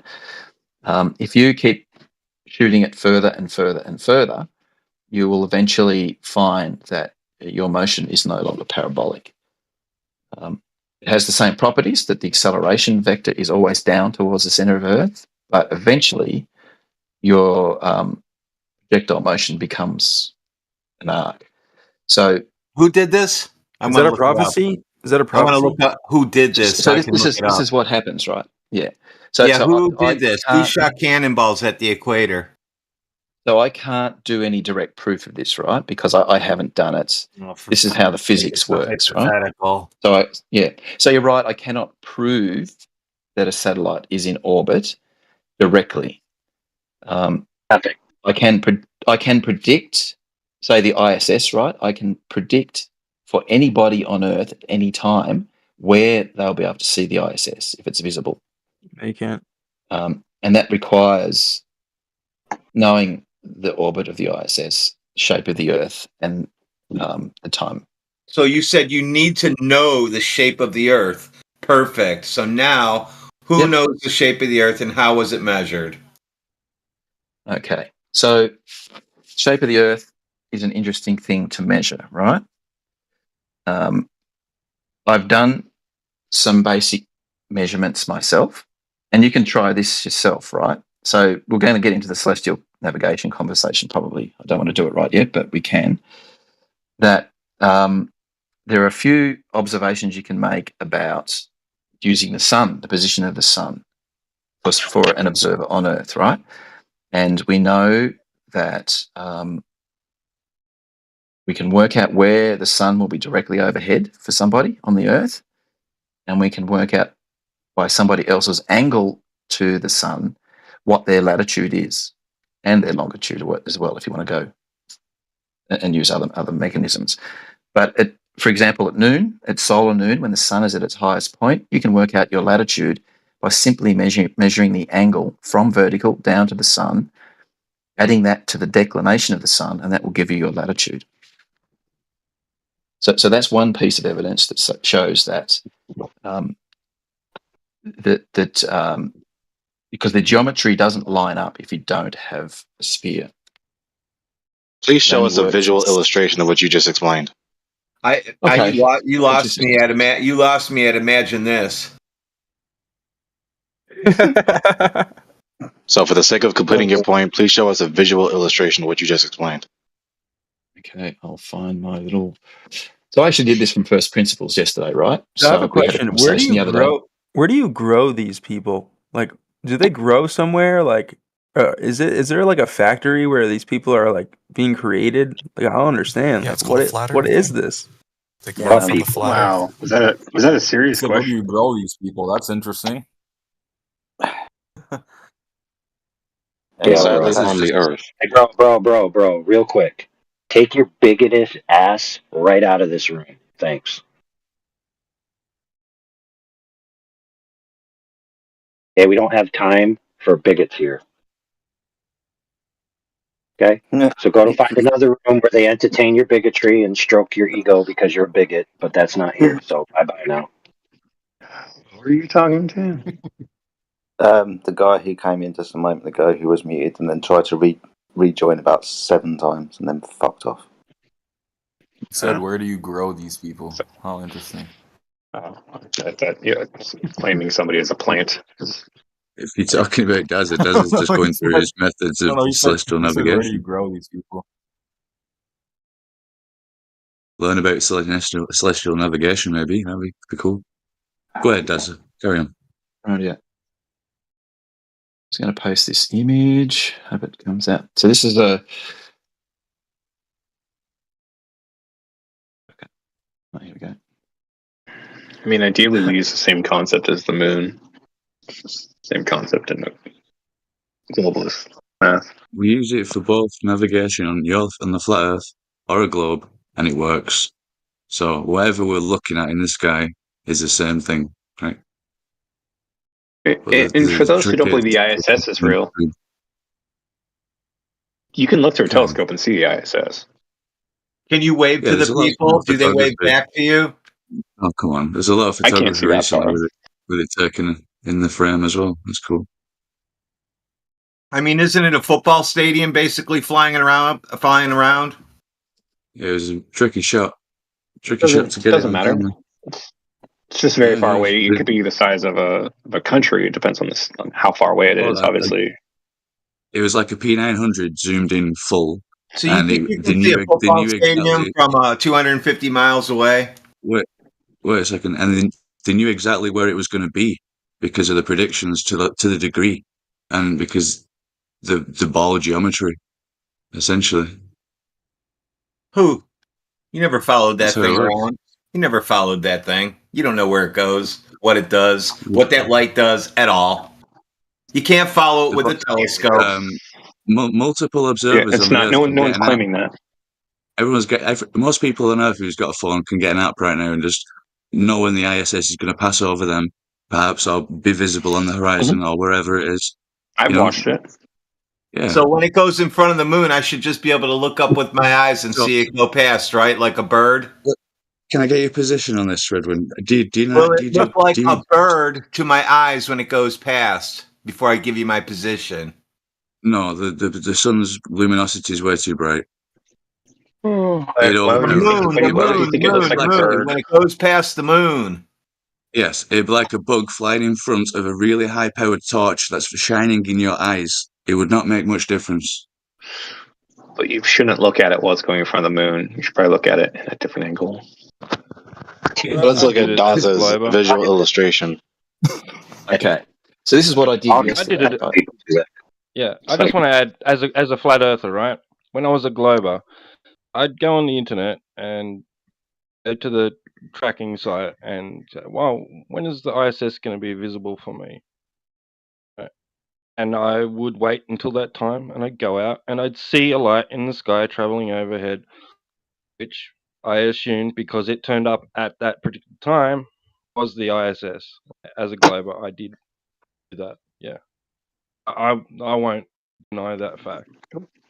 Have you used a telescope and zoomed in on it? Like I have a telescope that you can kind of see like the craters like a little bit like on the moon, and if you zoom in on the ISS, you can see the solar array on the sides of it, and that's kind of what is really shiny. And so you see that part. I don't know. I'm just saying that there's something up there that they're saying is the ISS, and they can tell you when you should be able to see it, and sometimes you do at that time. It's pretty accurate. Yeah. And in the video on the ISS feed on their YouTube shows you on the ground, but doesn't really show it. It could be fake, sure, but it'd be weird. Yeah, really weird, huh? Yeah, so you saw the solar rays. Did you see? You cut out, Chief. I said, did you see the people? You said you saw the solar. Did I see the people in the ISS? Why are we still focusing on I don't that? have the ability to. I don't have the ability to zoom in that far and look through a porthole. So you're left imagining. Tiny. Yeah, so you're left imagining there are people in a tin can. Yes. Yes. Somebody has captured really good. Lost in your imagination, brother. Yeah. Well, we imagine everything in front of us. It's like if Can we a car go back to drives the by, visual we imagine illustration from people in Daza? front of it because it would be weird. It'd be weird for me to imagine a car flying by without people. But did I prove that there's people in the car? No, I just imagine there's people in a car driving past me. So I'm in my imagination every day over assumptions. Absolutely, I think it's helpful. My God, someone, can we go back to the visual illustration from Daza? God.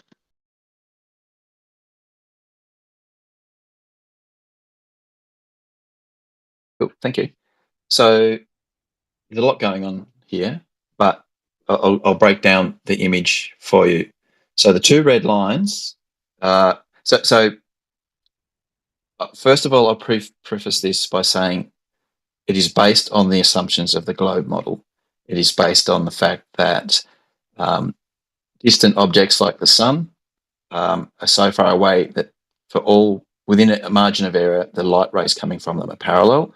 And there's a fraction of a degree divergence between the light rays coming from the sun because of the distance.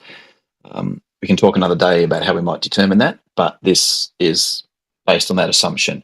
The other assumption is we're based on a spherical Earth.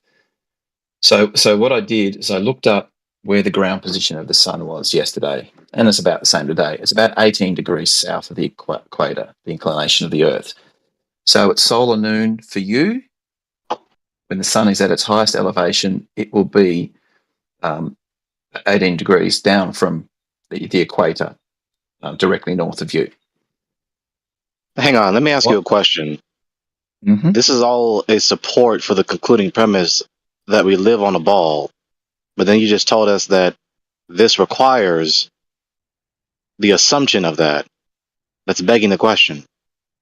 So this is a measurement to confirm the assumption that the Earth is a ball. Okay, so are you saying that this is an argument to support the concluding premise?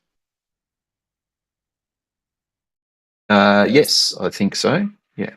Okay, because if you, it's used, I hope you're saying that, or you're saying it's supporting argument, right? It doesn't prove the surface, but it shows for this one particular case the numbers stacked up. So we.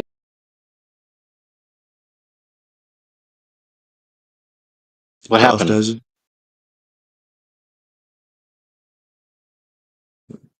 Okay, because this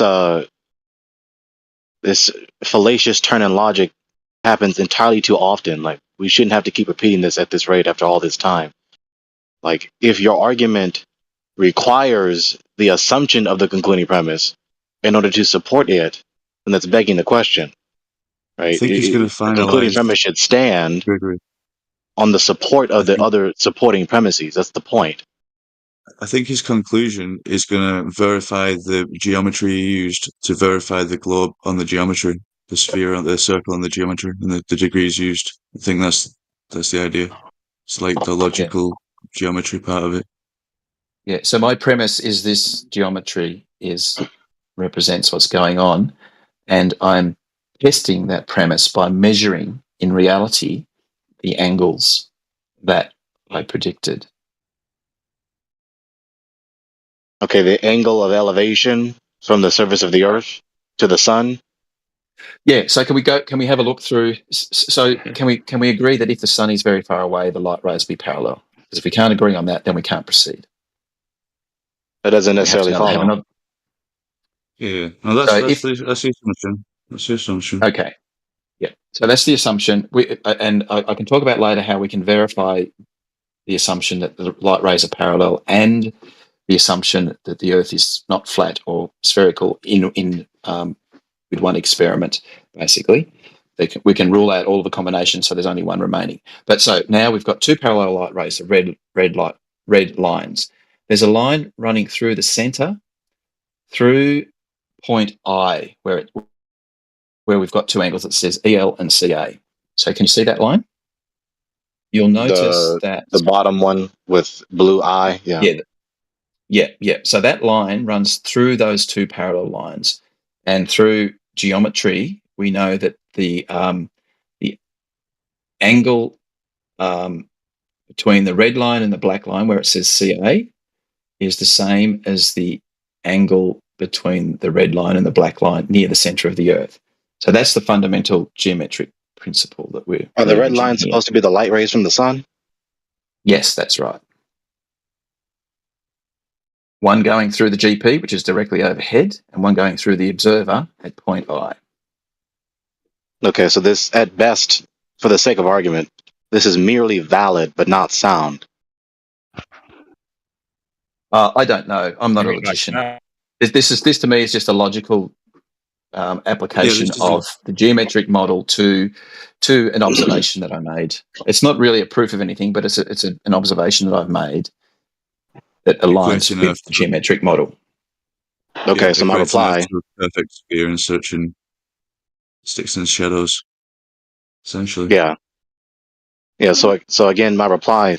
This is merely valid but not sound, because, like you just said, well, one of the prerequisites, which is an assumption in your argument, is the supposed parallel light rays from the sun. If that's not empirically verified, then that's not a true premise. You haven't demonstrated that to be a true premise. Yeah. So we have to go through and validate the assumptions independently, right? So that we can know that our assumptions are no longer assumptions and a fact.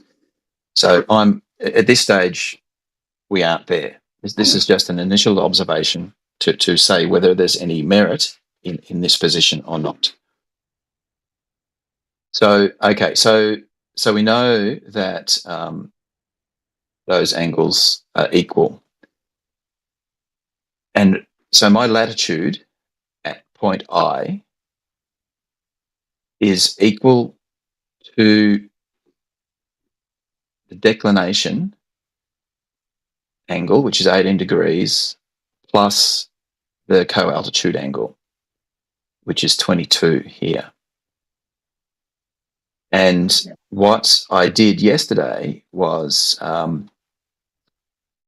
at solar noon, I went out and I measured roughly with my phone what the angle of elevation of the sun was, and I got about 66 degrees. So these numbers here are the actual numbers for my location. So I took my 66 degree elevation angle, subtracted it for 90 to get the declination. To get the co-altitude angle, CA, of 22. I add 22 to 18 and I get 41 and a half, which is my latitude. and you can extract all that from the geometry here. And my latitude, so when I did it with my own measurements, came at about 42 degrees. I was at plus or minus 1 degree because my accuracy of my phone wasn't calibrated.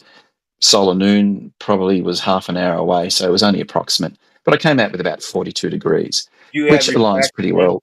Did you add in refraction, since you guys need to use that on everything?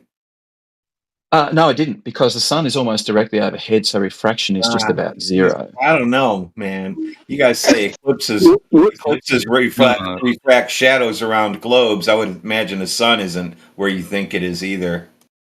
It'd be very minute at the zenith, dude. The zenith is the least refractive zone of the Earth, as it's not going through such a distance of densities. Oh, good. I'm glad you guys said it. So now you can quit saying that it has something to do with the curve.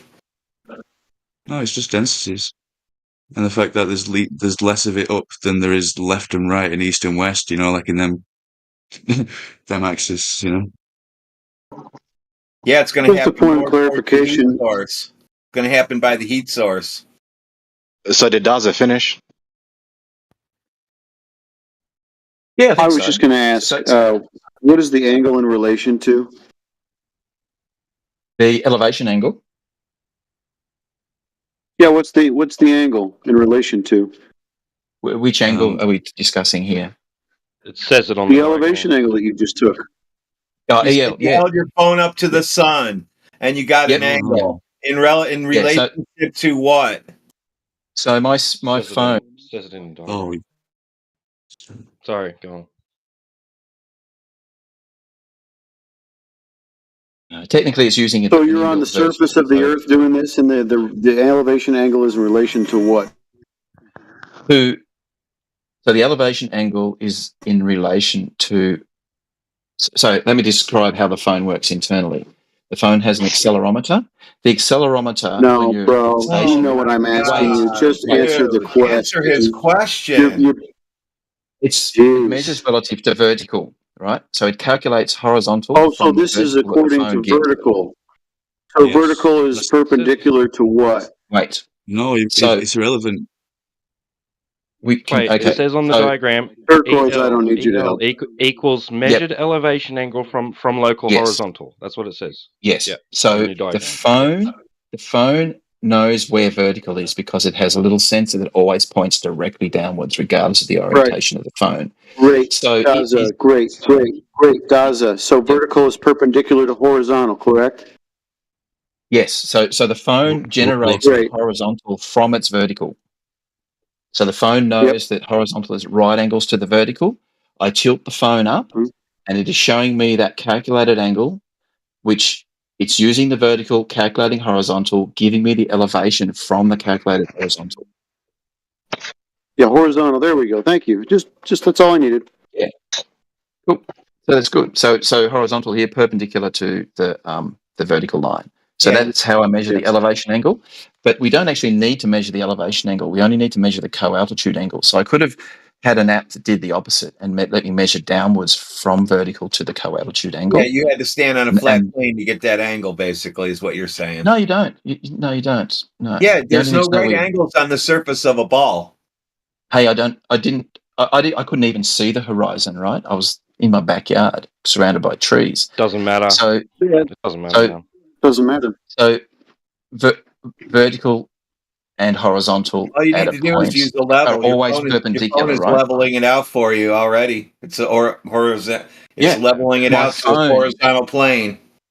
My phone knows where vertical is, and it says at right angles to vertical, we can call that horizontal. And it says I can measure any angle between. Or actually, the right angle is the vertical. Sorry, Gregory. Is that what you said? I know, I missed. What did you ask me? Did you say the right angle is the vertical? No. The phone can measure or can calculate a right angle from the vertical that it knows. Okay.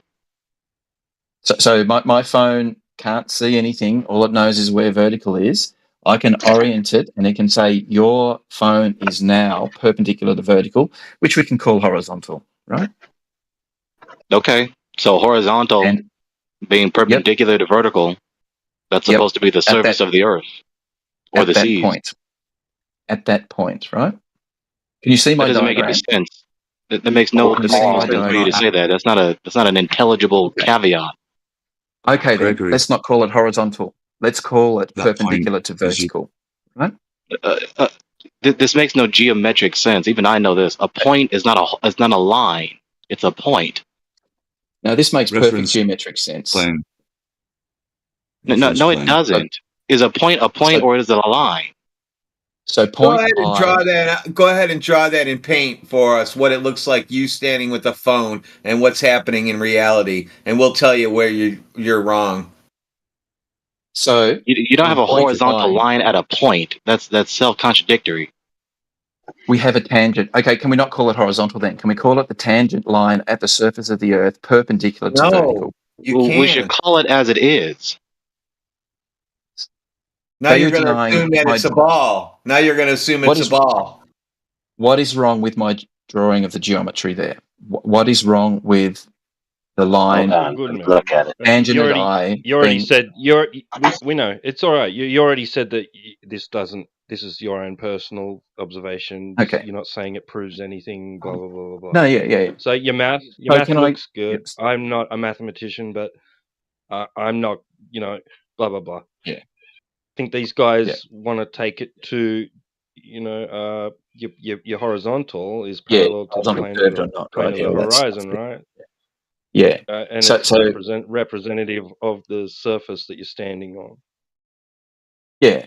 And the thing is, right, when we do celestial navigation... If you were out at sea... Sorry, go on. Go. Yep. You finish. Just going to say, if you were out at sea doing this using a nautical sextant, you're going to be getting the elevation angle of the celestial object. In this case, it's the sun, is it? You said? Yeah, the sun. Yep. Right, above the horizon. Right? Horizon, yeah. And the only reason we do that is because we need to calculate the co-altitude angle. But that's suggesting, isn't it? At least suggesting that the point where you're standing, where you've got your line on your with the tangent, right, meeting the surface, right.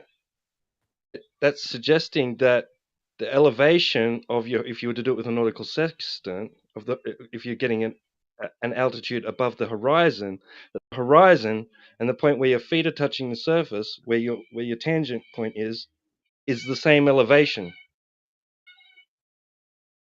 Yeah, so he debunked himself. I just posted this.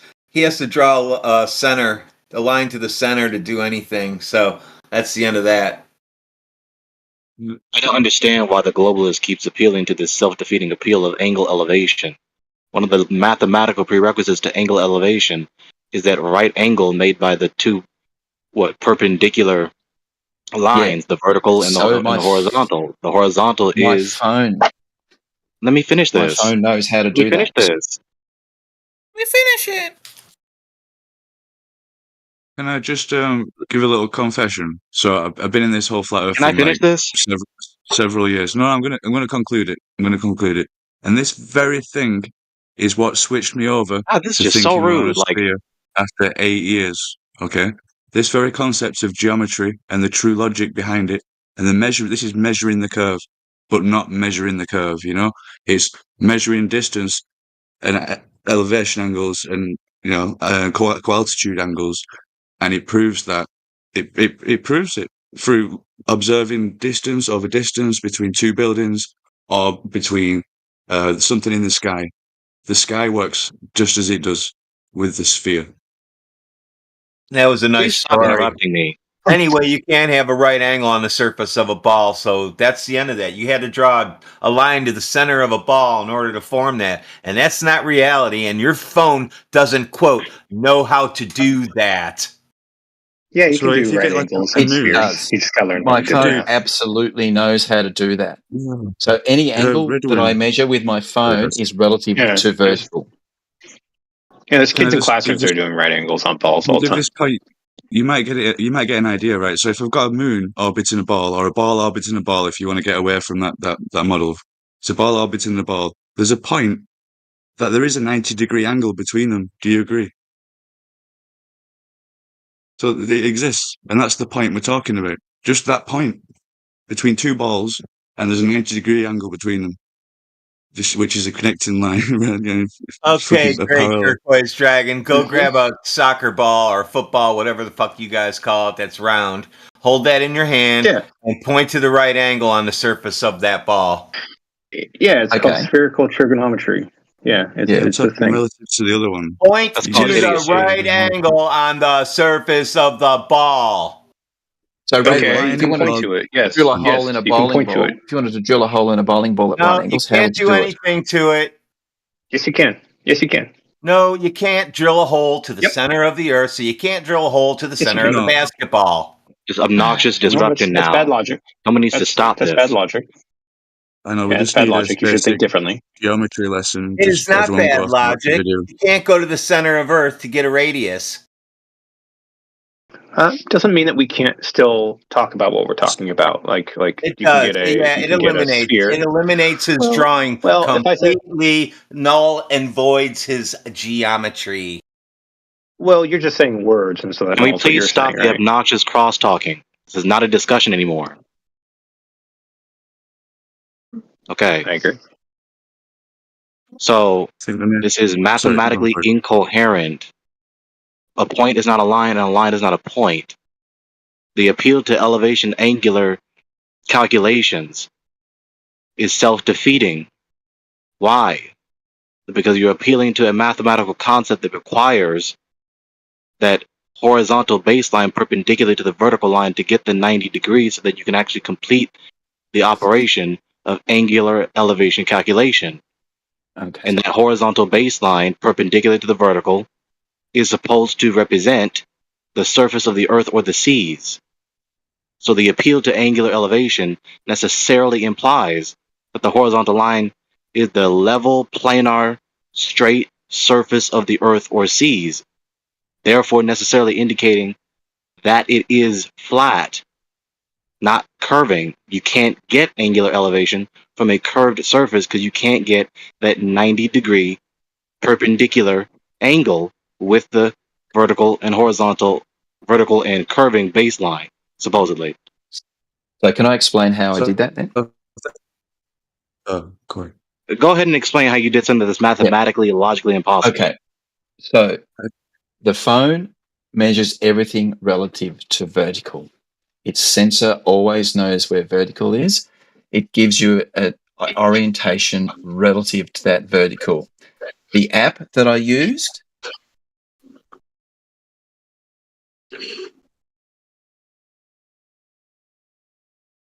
Bowser, we already discussed this. Vertical is in relation to horizontal. No. I'm talking about vertical, right? Vertical is a direction on Earth, right? Down. That's all it is. In relation to what? In relation to what? Down. It's down. Plumb bob, right? Down is in relation to down? Really? No. Says too. When you create any kind of orientation, you've created it from a point of reference, and then you create. Absolutely not. Vertical is in relation to what? No, you're wrong. Vertical is in relation to what? Vertical is in relation to what? Down. Horizontal. Vertical is in relation to down? That is incorrect. I can establish vertical without any other reference. Give me a citation that says vertical is in relation to down. Vertical, a plumb bob is a tool that points down, right? We're not going to do this today. You're going to give me a citation that says vertical is in relation to down. Go ahead. I can find something. Whoa, Zenith is up. I can't do it now. I don't know what the opposite of. Well, then we're not going to do this today because you and I both know that vertical is in relationship to horizontal. And horizontal is in reference to the surface of Earth, and you guys are wasting time. And the only thing you can hope to do is turn, basically level a horizontal into bendizontal or level is curved. And this is stupid. You're never going to get a right angle on the surface of a ball past me. So you guys can try and try and try. It's never going to work. Would you? Well, I do recommend to look up geometry and learn a bit more about it. To be honest, just in general, just everybody. I use geometry every day at work. Would you be able to Well, I'm create just saying everyone needs to know basic concepts. Yeah, Yeah, so it's it's like spherical a little bit. trigonometry. There's If no you look up such thing as spherical a trigonometry, spherical it'll show you. triangle. There's no such You want me thing to as a post it in chat? spherical triangle. Do you want me to post it in chat for you? Yeah, triangles have straight lines and they equal 180 degrees on the inside.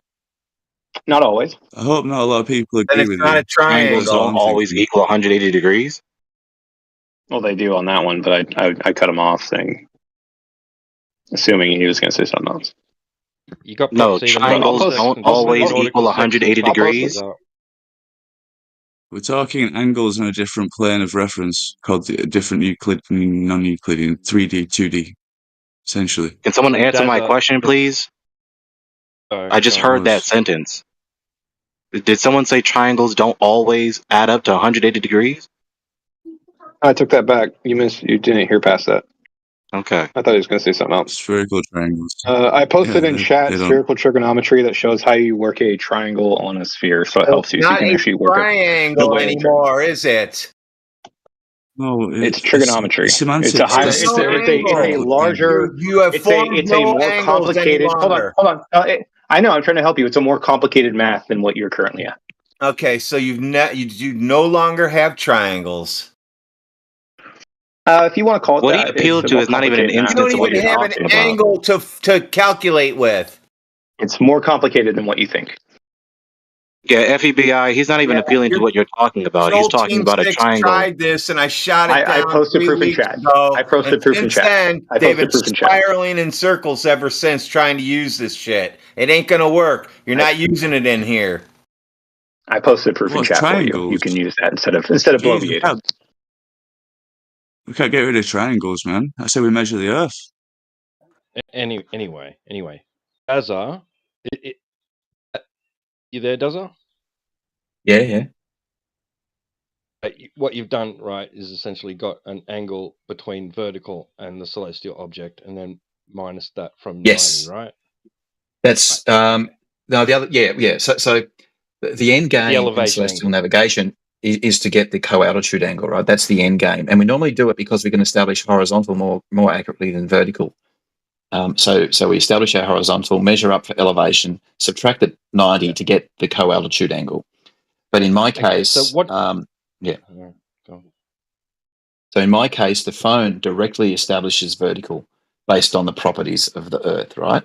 It is able to directly establish that vertical, and in a roundabout way, it also directly measured the co-altitude angle by giving me a graduated view that was showing vertical plus 90 plus elevation.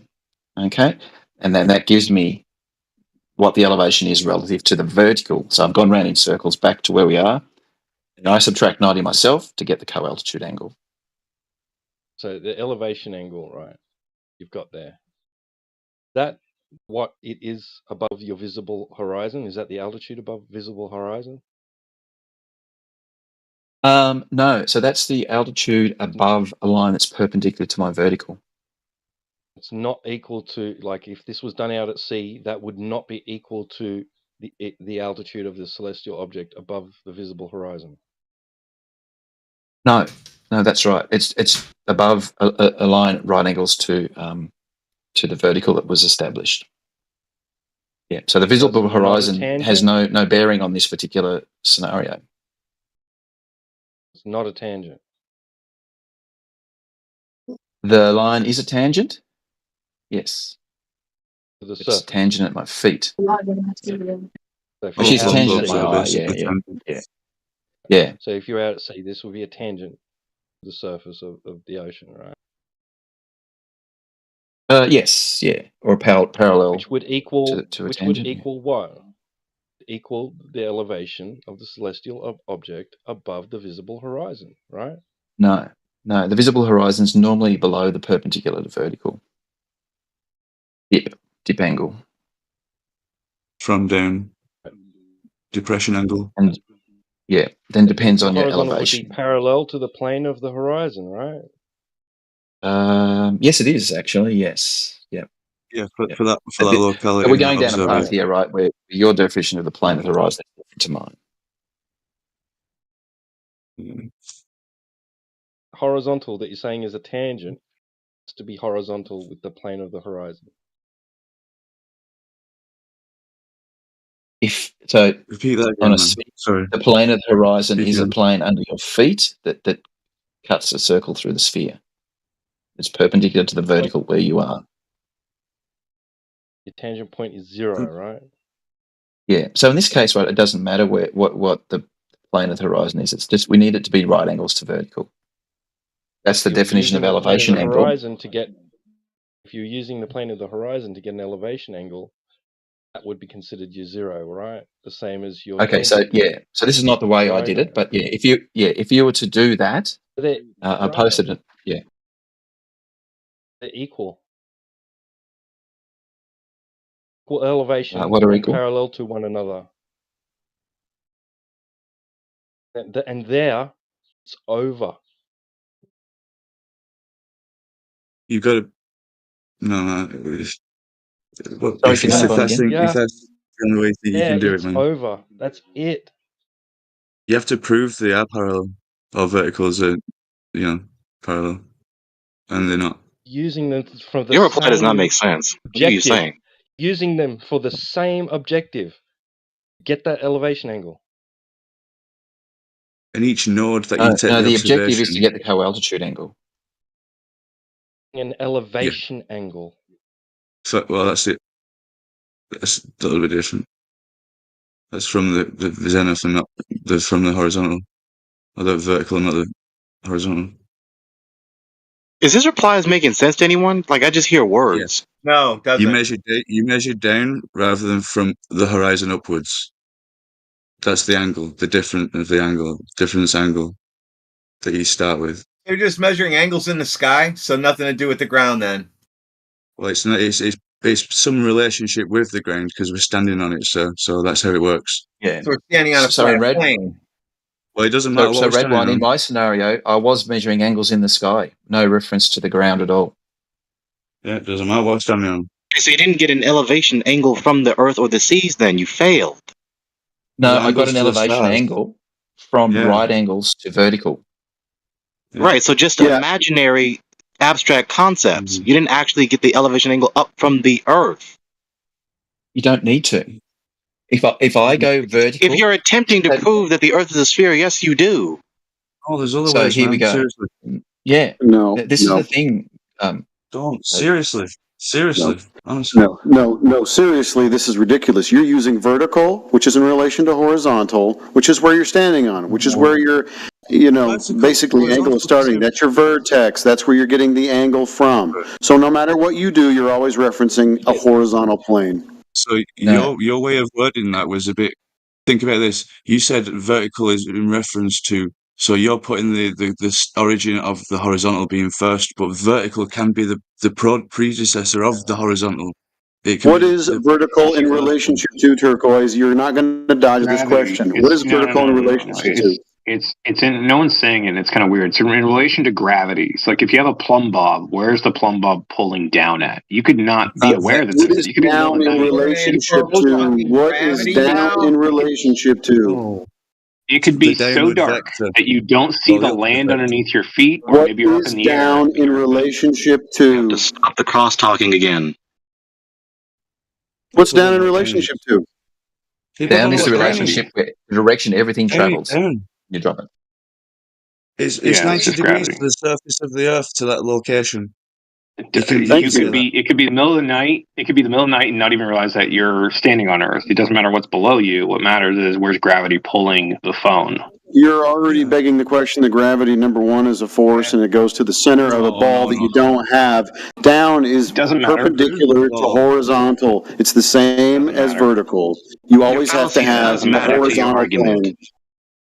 But you're not hearing that. So if you let go of the phone... No, your fallacy does matter to your argument. Oh, hold on. If the phone is dropped, at what angle is the phone being dropped? And that is that vertical. It doesn't matter what it hits, where it's going, doesn't at all. Okay, re-emphasizing doesn't do anything to protect your position. This is just obfuscation. The point is that appealing to angular elevation is self-defeating. You can't whistle past the fact that the bottom baseline of doing this operation is horizontal. It's planar. It's level. It's not curving. We're If not you about the don't do ground, it from the dude. surface of the Earth or the seas, then you didn't get the elevation angle up from the Earth or That's the your seas, assumption. and therefore didn't get any mathematical facts about the Earth. That's only the point. That's only an assumption. That's only an assumption. So the example is that if you are What is an assumption in what I just said? floating. Yep, I'm trying to reply to you. I hope it helps. Just specify what the assumption is. I would stay away from the law and presuming anyone's plans or ideas right now. This is geometry. Yeah, Keep it on I would topic. say. Well, I would say that's what I'm saying is that it's an assumption. So whether below you is a sphere, is an assumption? a flat Earth, or The measurements of measuring the curve using geometry. I'm trying to answer you, and you keep on cutting me off as I'm answering you. You either care about the answer or you don't. We're here for I truth. assume you I've do. changed my mind over 8 years, so So I'm glad if people you're can listen to it. Yeah, if you're above something, and we don't know if it's a sphere, if we don't know if it's a freaking star, we don't know what it is. We don't know what the shape is below us. But however, the phone is being pulled down in that angle, then you have that vertical. I think that's all he's trying to That's say. a red herring from the point. It doesn't refute anything or protect your position. Which is based on gravity being pulled, pulling that phone downward. Another assumption, right? Gravity. Okay, so stop Which is based on saying this. We heard you. Which is based on gravity. Okay, so he's just going to say gravity, gravity, gravity over and over. Just repeating that premise over and over again. Gravity pulls things to the ground. Gravity, this and that. That's just not how things work. Can I try and finalize it, Redwin, without using the that word reply gravity? has no. Just let this be clear. Let this be clear for once. That reply that he just incessantly repeated over and over again is no refutation to the critique we just said to him. I wouldn't invoke gravity in this situation.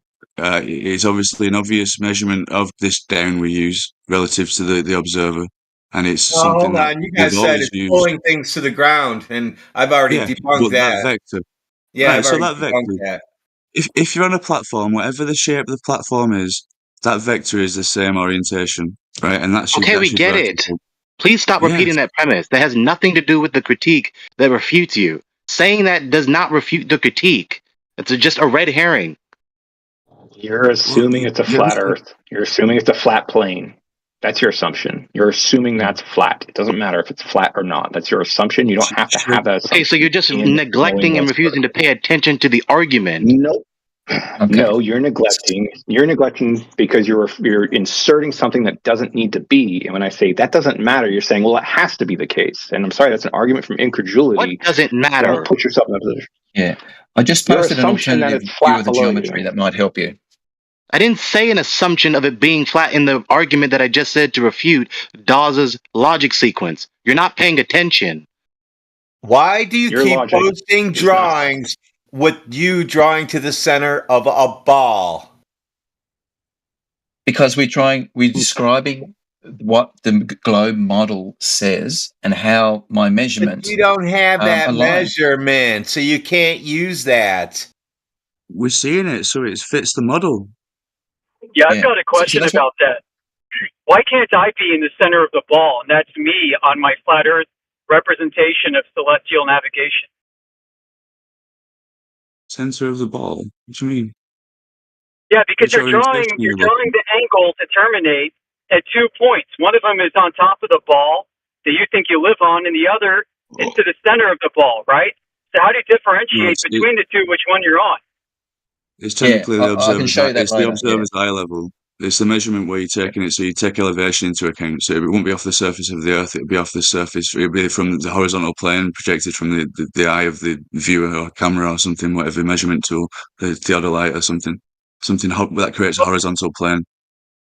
The ball is a celestial sphere model that you're showing us Earth. Yeah, they're both balls. They're both spheres for it to work. Otherwise, the flat Earth would have to have a flat sky. I'm being serious. I'm not trolling. That's the way the geometry would have to work for zenith to be a different point on the flat sky. Otherwise, so then you concede that it's just a. So then you concede it's just a categorical conflation between the celestial sphere and the actual Earth, which is fallacious. but the distance measures perfectly with this. You could kind of the thing is, interchange this them. whole method equates the 2 points of origin as one and the same. Yeah, they're both related basically in the way we navigated and drew maps originally. Okay, but again, you're whistling past the critique. You're categorically conflating the celestial sphere with the Earth. They're not the same entity. That's how we navigate with the stars.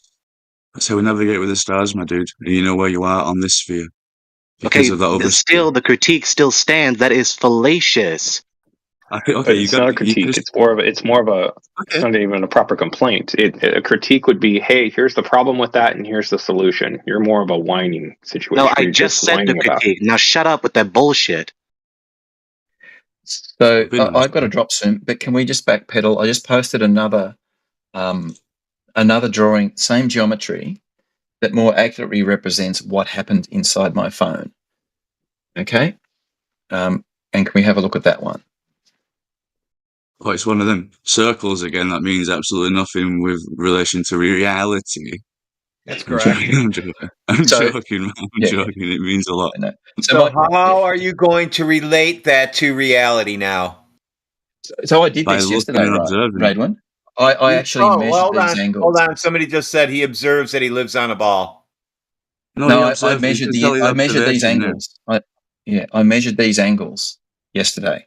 Yeah, you can only measure angles from a flat plane.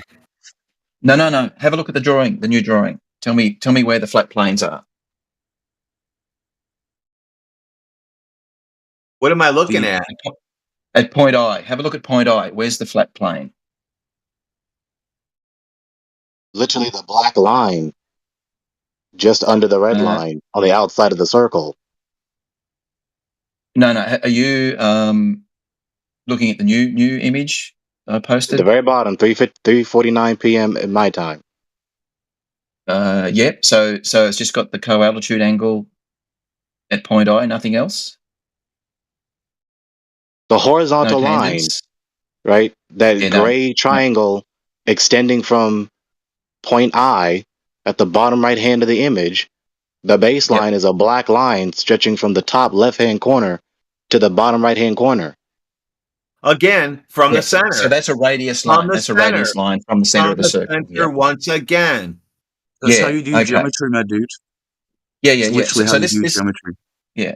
And like I said before, this is not proving the shape of the Earth. Point again. This is where we can't make progress. I'll draw it on for him because he's not going to understand unless I draw a right angle on the surface, so he can tell me how he can measure with that. So I'll just do that because they don't get it. Yeah. Now, did you look at the drawing? From horizontal planes, vertical planes, and reference points, man, and that's geometry. Literally, ignore the surface of the Earth. Using reference planes, which is points in space, and then you horizontal planing and vertical planing. Whatever the fuck you. It's a zenith. It's a horizontal plane. We're using co-altitude angles, measuring down, and there's a divergence. There you go. Okay, enough with the obfuscation. My God, dude. Measuring the curvature. Rather than line of sight observations proving the curve, which is doing the same method as ultimate proofs 2.1, maybe, but with the sky and the sun. So this is just another proof of a sphere and a celestial sphere, terrestrial sphere, my dudes. Enough with the obfuscation. From point I, that gray triangle extending from point I in the bottom right-hand image from Daza is an angle, supposedly in principle, stretching up from the black line, stretching from the top left-hand corner to the bottom right-hand corner. That is self-defeating for you to appeal to this. You got an elevation angle. You got an angle from a horizontal baseline. No, you're missing here. We're not in this scenario. We're not measuring the elevation angle. We're just directly measuring the co-altitude angle, which we can measure from whatever angle you're measuring. Whatever angle you're measuring, it's from a horizontal baseline. No, it's not. You have a look. There's no horizontal line drawn there. There is no. You have no justification to say that it's not. You can't delete angles in geometry, my dude. Honestly. Yeah. So that new drawing shows the co-altitude angle, which is measured from the black vertical line to the sun, the red line. That is the co-altitude every angle. single triangle in your image extending from any blue point from the CE point in the center of the circle or from the point I at the bottom right hand of the circle, they're all triangles, right? They're all at least two straight lines making an angle. Yes. Right? So the triangle is not extending from two curved lines. No. You have that curved line extending between two straight lines, meeting at a particular point. Yes. In your own image. So you're not being consistent with your own image. What's your point? That You're not being consistent with your own image. Your appeal to this image, your own image is refuting you. No, it's not. So this isn't a demonstration of getting an elevation angle from a curved baseline. No, it's not. It's measuring the co-altitude angle directly from vertical. So then it's self-defeating. Why? That's it. This is where we get annoyed with you people. We're trying to actually make progress in the dialogue, and every time the refutation is yelling, bro, you just whistle past the refutation and reiterate the premise that's being refuted. You understand that in celestial navigation, you're getting so irritable. Co-altitude angle is what we use. Like we've been through this cycle of dialogue at least like 5 times now. It's over. You haven't actually justified that you're getting an elevation angle from a curved baseline. Your own image is an instance of getting an elevation angle or whatever type of angle from a bottom horizontal baseline. In your own image. Doesn't matter. There is no horizontal line in this image. We measured the co-altitude angle. We're not going to just recycle the same dialogue over and over again. Go ahead and give me the angle. Honestly, I circled it in red. I want to know the angle between the ground and that, what would be sticking up to the left, that angle. Really? Yeah, how do you get that? Yeah. Did you look at my image? You're not. No. You're drawing everything from the center, which you cannot do in reality. And I'm drawing shit on the surface of a pretend ball. Right. Let me confirm this. So the plumb bob would theoretically project a line to the center of this circle, right? No. In reality, right? I don't know. How would I know? This is what we're conceptualizing, because this is what we're conceptualizing with the geometry. Oh, why are we using everything this you're doing geometry? is just a concept. Nothing actually works out. And then we use this concept and see if it relates to reality. You have to have a flat plane to get your angles, because you don't have a center to draw a radius from. You don't need. There's no need to recycle the debate for the 7th time now. It's over. You don't get it. That line on that dude, almost parallel to the surface in his image. Let me finish this. He drew an image for me. I want to criticize it. So that horizontal line you've drawn within that circle. There are no horizontals on a circle. Yeah, right. That's why they're not facts and logic and stuff, man. Being such a fact. That's why they're not perpendicular to each other. And yeah, that's why mapping the sky works, because horizontals aren't perpendicular to each other. And verticals aren't perpendicular. Yeah, the sky does its own thing. Yeah, we stand on a flat plane and look at the sky. Yeah. Yeah, well, the sky's flat. The TT6 ops lead, the new TT6 ops lead fixed it for you. Well, the sky's flat then. It's like one or the other, but there's curve which measured in between, so there's some elevation change on the horizontal plane. That's the globe killer. TT6 just posted the correct thing for you. We've reached the end of this debate on this subject. Yeah, I think you always do needs it to before go we watch make a conclusion. For the globe. Yeah, good. Well presented, Dazza. Good try, but that's what happens. Everybody tries that shit every day. Every day. Oh, you just draw a line from the center of a ball. Ta-da! Well, you can't do that. So, no ta-da. I've got to go, but I just want Gregory to do me a favor. Look up what angle we need to use to measure to do celestial navigation. You'll find it's the co-altitude angle. It only has to be referenced to vertical, nothing else. Okay, so how do you get an angle without a horizontal baseline? It's just an angle, mate. Answer the question. How do you do it? Why do I need a horizontal baseline to get an angle? So why do you need to justify saying that you do something when it's obviously impossible prima facie? So we're not measuring anything relative to horizontal here. We're measuring relative answer to my question. I'm telling you that we do not need to measure relative to horizontal. We do not need the elevation angle if we can directly measure the color so angle. Tell me how you do it. My device knows what vertical is and can measure the angle from vertical to the other line. Begging the question as to how it does it. It knows what down is. It has a sensor that always points directly downwards. How does that inform it of the angle? It has 3 sensors orthogonally placed on 3 axes. The sum of all of the vectors from all 3 axes points directly downwards for a stationary phone. Right, down to nothing? Down to the ground, downwards to the center of the earth or to whatever you want to point How do you know it's pointing to the center of the earth? Well, I don't. This is what we're talking about here. This is getting into the assumption. Yeah, we know what down is, right? We can measure down. We can measure relative to down. That's a universal. Right, so the premise is moot. So it's not a valid argument. The whole point of down is if the Earth was a cube, it would still make sense. If the Earth was a sphere, you haven't given an argument as to how you know the angle without the horizontal baseline. Angle up from what? So we know from down, from vertical. Vertical is a physical property of the Earth, right? False on its face. That's stupid.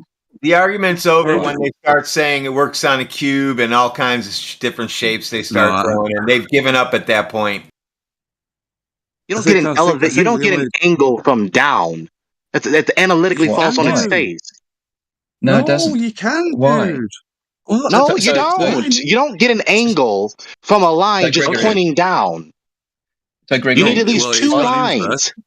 Yes, 2 lines. One is down, and one is the line to the sun. Yes, one is up. Down, and one is the line to the sun. Yeah. Yes, essentially one is up. I'm just putting this polarity. To the sun from what? Down. No, down. Down also infers up. To the sun from what? So just be clear. Down. To the sun from what? From my position. The angle from the zenith. Yeah, his position. Right. So 2 straight lines in what you just said. But the surface of a sphere makes the angles work. A flat plane, they wouldn't work. That's not how you perceive things.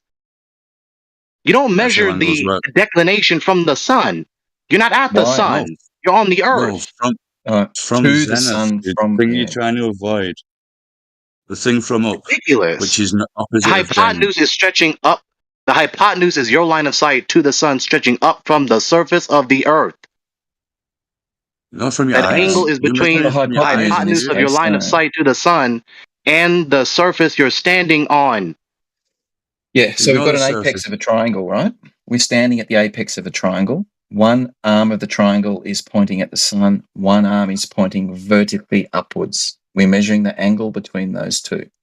So imagine this, you go outside, you point one arm straight up, one arm at the sun. The angle between your arms is what we measured. So where's the hypotenuse at? So where's the hypotenuse? You don't have a hypotenuse here. This is not a right triangle. Dude, your position, the sun, and where the sun is over. That's 3 points with 3 lines making a triangle. No, we don't need the triangle. We just need the angle. You just need the angle part of the triangle. It's just entirely non sequitur. This doesn't make any sense. Because you don't understand angles. No, you don't know what you're talking about. You're not making any sense. You're not getting an angle up from the vertical line to the hypotenuse. That's not what you're doing. There is no hypotenuse. This is not a right triangle. You're not at the sun. You're not getting an elevation angle or any type of angle from the vertical line down from the sun to the earth and the hypotenuse, which is your line of sight. That's not what you're doing. think you're having trouble visualizing it. Honestly, No, I'm not having trouble visualizing anything. I do. What I you're honestly doing in believe you are, man. reality, you're standing on the earth. The hypotenuse All is the your information. line of sight to the sun or any celestial body, stretching up from the surface of the earth. Can I try and break your paradigm? This is what I thought before, right? Do you believe that all horizontals are parallel? Could you state that statement as truth and fact in the universal fact that all horizontals are parallel to each other? You could say that. If it is a horizontal line, yeah. But Yeah, that's a fact. let me just break the paradigm. So if anybody in the audience believes this and believes that to be the most ultimate truth, that all these horizontal lines are perpendicular to each other or parallel, then you're not taking the surface of the Earth into effect, and you need to bend that. No, you're not taking the surface of the earth into effect. Every time you talk about getting angles, you neglect that the bottom baseline of that triangle is the surface of the earth or the seas. So when you do that, then you fail to actually get any mathematical facts about the earth. No, sir. Disagree. Okay, so you have no reason to do so. So he said he looks at the sun, or he looked straight up and down and looks at the sun and takes the angle between the sun and straight up and down. Well, that's one angle. That doesn't equal anything. You're not subtracting that from anything now. I think you just let misunderstanding going on here. No, The you said something about 90 degrees and this and that. You don't have any of that established. 3D objects degrees and go ahead, man. Space. In So free just blurt space, out you can words. create- This is why I Let me win explain it. arguments at work, because I think the shit out, and then I say, look, this ain't going to work. Oh, yeah, this ain't going to work. Let's go back to the drawing board. Do you agree that in free space you can create a point of reference, right? Can you visualize that point of reference in free Sure. space? No relationship, no reference to anything else, just a point of reference. From that point of reference, you are creating a horizontal plane, 90 degrees perpendicular to vertical, right? 90 degrees, right? That 90 degrees is established through multiple devices, a string with a piece of a rock on it, anything. Just using that vector of A point in the gravity. theoretical vacuum is not a horizontal line. Stop saying that. Horizontal So plane. freaking dumb. You can create any relationship to a horizontal plane. You're This not is going what to be I'm able to creating. get out of Your this. flat Earth. Listen, I'm So standing again, on a whistle ball. past what I just said, right? Yeah, I'm standing on a ball, and I look up, and I go, hold the string, and I go, oh, that's directly above my head. Okay, there's the sun, and between there and there is 66 degrees to what? To your location, and from your location to the other observer's location, which So is to a flat his plane, mathematically to a incoherent. flat plane, no. to a flat plane, or a 90-degree angle, right? Do you understand the observation? Do you understand What you the said is experiment? we're mathematically talking about? incoherent, Turquoise. No, And you know there's it. there's two observers. Do you get do you understand the objective? What you said is Only mathematically gave two incoherent, Turquoise. lines. You gave one angle, and that's it. You got no reference for it. You got an angle floating in space, just two lines touching each other, going on forever. You can't get an angle without at least two lines intersecting at a point. No. Yeah, you are the point. Yeah, you're creating one on the vertical. Yeah, Okay, you can't get an angle from just a point. You need at least two lines intersecting at a given point. It gets an orientation. It gets an orientation. As soon as you've established a point of reference, it also inherits reference of orientation. So you could have a vertical one, or it's how you do geometry, dude. Dude, is that a reply supposed to refute me or what? Are you going to acknowledge the truth of what I just said? I mean, Daz has said it really well. So if you go outside and you point straight up at the sky, and then you use your other arm to point at the sun, what's the angle between your arms? And you're the reference point. You're in the center. Compared to what? And what do you think the angle would be? Sure. Right. So Compared to nothing, acknowledge the Red, what point. is Like the every time angle? we say That's this mathematical fact, acknowledge the point. Every time we say this mathematical fact, you just refuse to say, yes, that's true. It is a fact that you need two lines intersecting at a given point in order to get an angle. Acknowledge the fact. Are you trolling, dude? Are you trolling? Yes, Acknowledge the fact. I think they do, Gregory. I think they do acknowledge that. At least Dazza would. I want them to say it out loud because they keep replying as though what I'm saying is false. Jesse said the other day on the AMA that you need a flat Earth to basically to use a theodolite. Now these guys are saying you don't need that to get any angles. It's just pretty weird how that I'm the one that's not trolling. I'm not trolling, dude. Just for clarification, for ease of mind, just tell us. You definitely need those two straight lines, right? You need two lines intersecting at a given point to get an angle, correct? Yes. Okay. Yes. So that necessarily implies that getting the angle up from the surface of the earth or the seas necessarily implies that that bottom baseline is the flat level surface of the earth or seas. It's such a simple logic sequence. That's the end. So what we're telling you is that you don't need to do that angle. You need the angle from the vertical. You don't need the other angle. Yeah. No, that's idiotic. That is not going to inform you about the Earth. What if you're on a hot air balloon? You're not on the planet Earth. You're fucking in a hot air balloon. It is claimed. Right? So now you're up from the Earth. Okay, even if you're like doing navigation from a hot air balloon, are you? So now it's just gravity, right? Just pulling you towards the Earth or whatever that is that you don't get an elevation angle from gravity. That's idiotic. You don't need the elevation angle, Gregory. You can drop that and forget it. It'll make your life a whole lot easier. Yeah. You have to be standing on the ground is what we're saying. Right? And I'll give it to you, right? But my point, right, was that you know that horizontal line that you've got, your tangent on your circle in your diagram. Your visible horizon lies somewhere on that line. You have to accept that.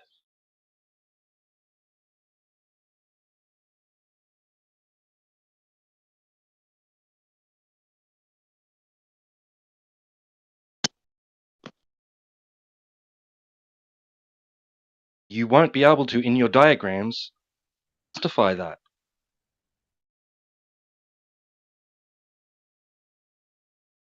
I went ahead and did a drawing of what he's talking about. We're standing on Earth, pointing my arm straight up, and I'm pointing my other arm at the sun. And now we're going to determine exactly what things are. Yep. So one arm we know is perpendicular to the surface. No, we don't. How? Yes, we do. Because vertical is always perpendicular to the surface. You can't be perpendicular to a fucking surface. Perpendicular to the surface, so the surface is horizontal then. So it's a surface. You're creating like a plane. Yeah, you're standing technically on it. Take my drawing and finish it. Let's see where you make all these things from. And that doesn't have to be a circle. That's what my drawing shows. Clearly. Doesn't have to be. Doesn't have to be a circle you're standing Your drawing shows the center of a circle out.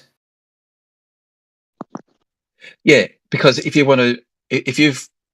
the whole idea of this was to discuss my observation of that geometry and my measurement of that geometry and how my measurements aligned with that geometry, right?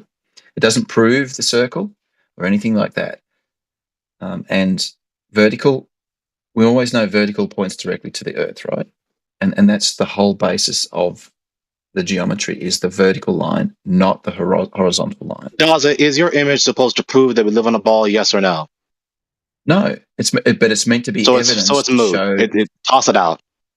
No, it's Is my image correct? Is it exactly what you were talking about? I don't know. Is the upper image perpendicular to the surface? How would it be perpendicular to the surface of a ball? Yeah, that's good. Okay. That's good. FEBI, press him on this point. Press him on this point. Is your image, Daza, supposed to prove we live on a ball? Yes or no? It's supporting evidence. By itself. In what sense? How? In what kind of argument is this? Is it inductive? Is it deductive? What kind of argument is this? I'm not a logician. The argument is that. So it's got two parts. So if we do it for one position, it confirms, it supports the geometry. If we do it from two positions, it rules out the possibility that the Earth is a plane. But this one individual test just shows that the geometry worked for me. And if everybody else was to do the same test, they would find the geometry would also work for them. Okay, it doesn't work for you. You're not getting angles from curved baselines. You don't need to get an angle from a curved baseline. Okay, so then if you're not going to do that, then you didn't get any information about the supposed Earth that is supposedly a sphere. You just abandoned the concluding premise. So, Gregory, we'll go back to the beginning of the conversation. The purpose of this exercise was for me to determine my latitude using the sun. Okay, so you're not talking about what the point of contention was then. The point of contention was, do you have an argument to prove that you know that you live on a ball? So now you're telling me you're not even attempting to do that. So this is entirely a red herring. No, it's supporting evidence. In and of itself, it's not a complete proof, but it's evidence. It's not supporting evidence for a conclusion you're not attempting to support. Premise is, Gregory? Gregory, you know what a premise is? Stop talking. You're not supporting a premise that you're not even attempting to argue for. So if you're not attempting to argue in defense of the concluding premise that the Earth is a sphere, then it's not support for that premise because you're not trying to support that premise. No, I am. I'm trying to support the premise. So make up your mind. Are you or are you not trying to prove the Earth is a ball? Why are you so angry, man? You're cutting him off. But right now, this evidence just says that I can calculate my latitude from the position of the sun and the assumed geometry of the Earth. That's all. Dude. The assumed geometry of the Earth. So begging the question fallacy. In my drawing, I'm going to post it again. I want you to take those two red lines. The red line is perpendicular to a horizontal, if you want to call it that. And the other one is 66 degrees. Now finish that drawing for me and tell me how you got your 90 degrees. I didn't get He didn't even make up his mind whether he's trying to prove that he lives on a sphere or not. Yeah, he did. He said, I subtracted this from 90 degrees. I got blah, blah, blah, blah. He was talking real fast, like he thought I wasn't listening. He's got an elevation angle in there. I mean, if the elevation angle isn't relevant, then why is it mentioned? Why is it there? Because my phone gave me an angle that was 90 degrees to its vertical reference. So the phone's internal reference is vertical. It was giving me an angle of elevation to a 90-degree line from that vertical, which is the elevation angle, right? So effectively, I was directly measuring the co-altitude angle, but the phone was adding 90 to it, so I had to subtract 90 off. What is the hypotenuse? What is the other line that supposedly is the angle up from the vertical down from the sun to the Earth? Yeah, that's why he's supposed to be drawing in order to tell me where all this stuff's happening that he can calculate all this shit from. Like, this makes no sense. You're sitting here telling us that it's giving you an angle up from the vertical down from the sun. So what is the hypotenuse supposed to be? And where is it stretching to? It is not a right-angled triangle. There is no hypotenuse. What kind of triangle is it? It's a triangle where we're standing at the apex of the triangle. One arm is going off vertically up into infinity. The other arm is going off to the sun. So the lines don't touch? The lines don't touch at points? The lines cross where you are standing. And that's all we care about. We need to measure the angle between the lines. We don't care about the rest of the triangle. The angle between the lines. Do you have at least two lines? Do you have is it a triangle, yes or no? It is actually, technically, it's not a triangle. It's two lines. One is so then you're not getting any information about the Earth. It's non sequitur. Stop saying it as though it makes sense. It's non sequitur. So you're not getting an angle up from the Earth. You're supposedly getting an angle from an imaginary line stretching down from the sun. Yep. We're getting right, so it didn't inform you about the Earth. It does indirectly. What is it informing you about the Earth? What information does that give you about the Earth? Cool. Okay, here we go. I'll tell you. If you let me finish, okay? So I measure the angle. So I know whereabouts on the Earth the sun is directly overhead. I measure the angle from my vertical to the sun. that angle between those two lines. Say that again? I know where the sun is directly overhead for somebody on the Earth, right? I can work that out at any given time. And for me, it's coming up to about now. And so I know where the sun is overhead on the Earth, so what its latitude is, and it's minus 18 degrees south of the equator today at solar noon. I take my position and measure the angle from my vertical to the sun. And if you look at the geometry there, to those two red lines are those two lines to the sun, one from the overhead position and one from my position. Just by taking that angle, I can work out what the angle along the surface of the Earth is Your between vertical me to what? and the sun. Yeah, your vertical. Angle between what two lines? He said his all vertical. I have is two. All you told me about two vertical lines stretching down from the sun. What vertical we have, to what? So we have two lines from the sun that are parallel. One crosses the Earth for someone directly overhead. Okay. And for me, the sun is at an angle. But I can also get my vertical. So I measure my Your vertical is to what? According to where my plumb bob drops, right? So I measure there's an angle between the lines stretching up from you to the sun. Is perpendicular to a horizontal. That's how you get a vertical. Right. So if you were going to go out in reverse, Redwin, so you work where people make things, right? So Redwin, you work when people make things. How do you create a plumb line? How do you do a plumb line? Stop replying with something that's walking past what he just said to you. Stop doing that. It's exactly horizontal to get your vertical. So where did you get your horizontal from? Okay. So name me a tool that uses a horizontal to create a vertical line. Once again, walking past what he just said to you. How does a level work? He's a bubble? Through. We've got a bubble? All kinds of different We've got a bubble. Okay, so we've got a bubble level. Okay, so we've got a bubble level, right? No. Can we use that one? Hang on. FBI, did he answer you or no?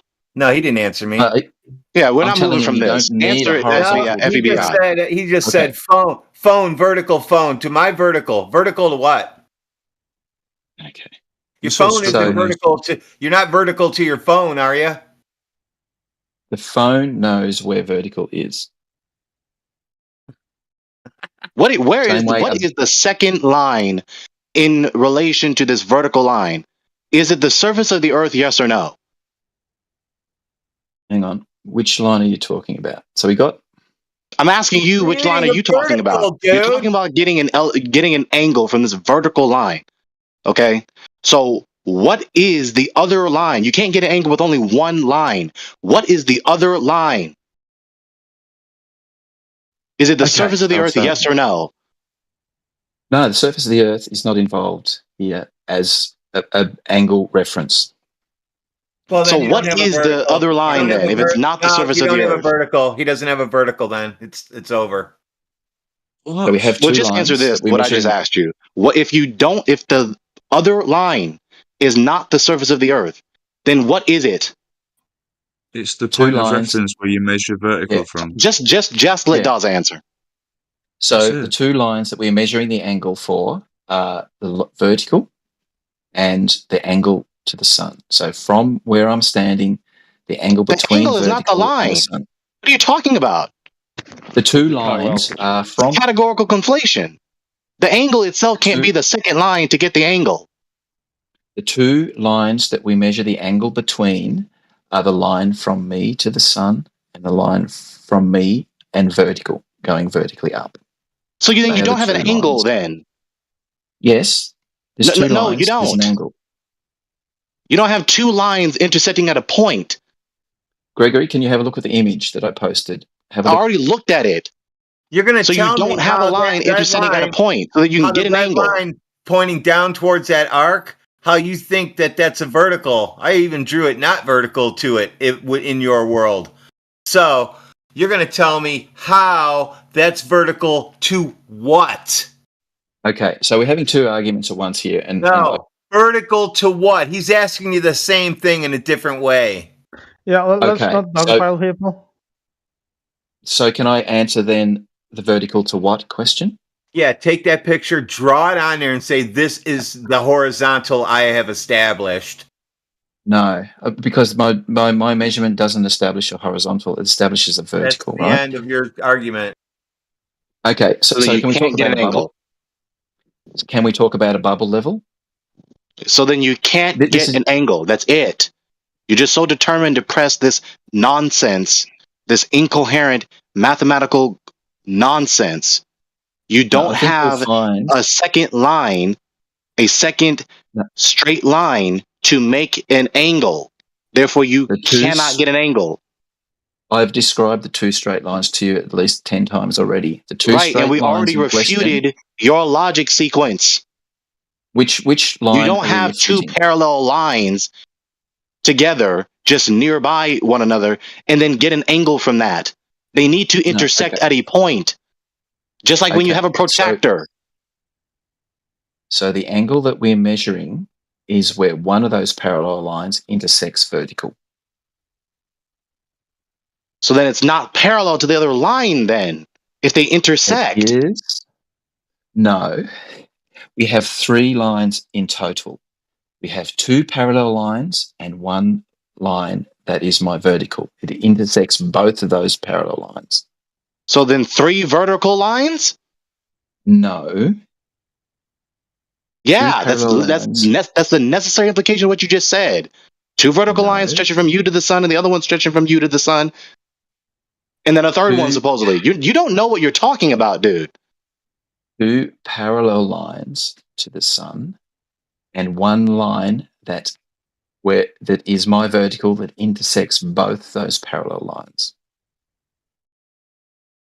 What line is that supposed to be? Like, these are just all you have is just abstract concepts. You're not relating it to the earth at all. You're not relating it to the cosmos at all. Okay. Let me relate it to the cosmos. So we've measured that angle. That angle is the same angle as between the ground position of the sun and me because of the parallel line theorem. That doesn't even make sense for you to say that. Because the sun is supposedly swallowing the entire earth with its light. It's not as though it's on a particular point in the face of the earth. What? Then you reckon my logic is bad? Yeah, the entire sunlight is swallowing the earth. You know this. It isn't as though the light from the sun is on a particular point on the surface of the earth, a fraction of the surface of the earth in your paradigm. The sun is not over a particular point of the surface of the earth in your paradigm. No, that's not true. If you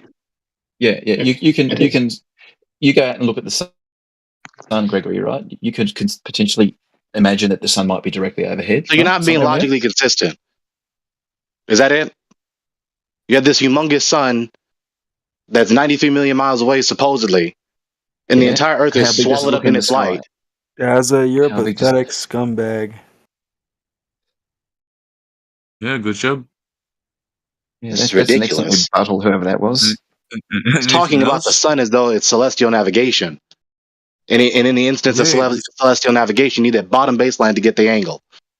Okay, well, I'll tell you what, Gregor. You go out today. You measure the angle to the sun. You tell me what your latitude is using flat Earth geometry. I challenge you. What do you mean flat Earth geometry? The hell are you talking about? Yep. Any geometry you choose, you go and tell me what your latitude is. Angular calculation is angular calculation. What are you talking about? Do it. Just do it. I agree. No, we agree. We agree. That what you said is right. Live in 2D space? Do you think you live in 2D space? Exactly. But it ends up being a sphere in the end. No, it doesn't end up being a sphere. You don't get an angle from a curved baseline. Then you live on a cube. Go out and measure it. Work out what your latitude is today at solar noon. It's easy. One angle, one sum. Do it. Yeah, so that's no refutation of what I just said to you. You don't get an angle from a curving baseline. I told you we don't need a curving baseline. You're not listening to Okay, me. so you say, but you have no justification to say that. You've given no demonstration that you can get an angle from 2 lines, one being curved and the other being straight. And what you appeal to in your own image is an instance of what I'm talking about and not what you're talking about. Okay, I've got a logic question. So if somebody refutes my argument with a fallacy, what is that? Is that not an instance of refutation? So if you tell me that I didn't measure a curved angle, a line to get to a curved angle,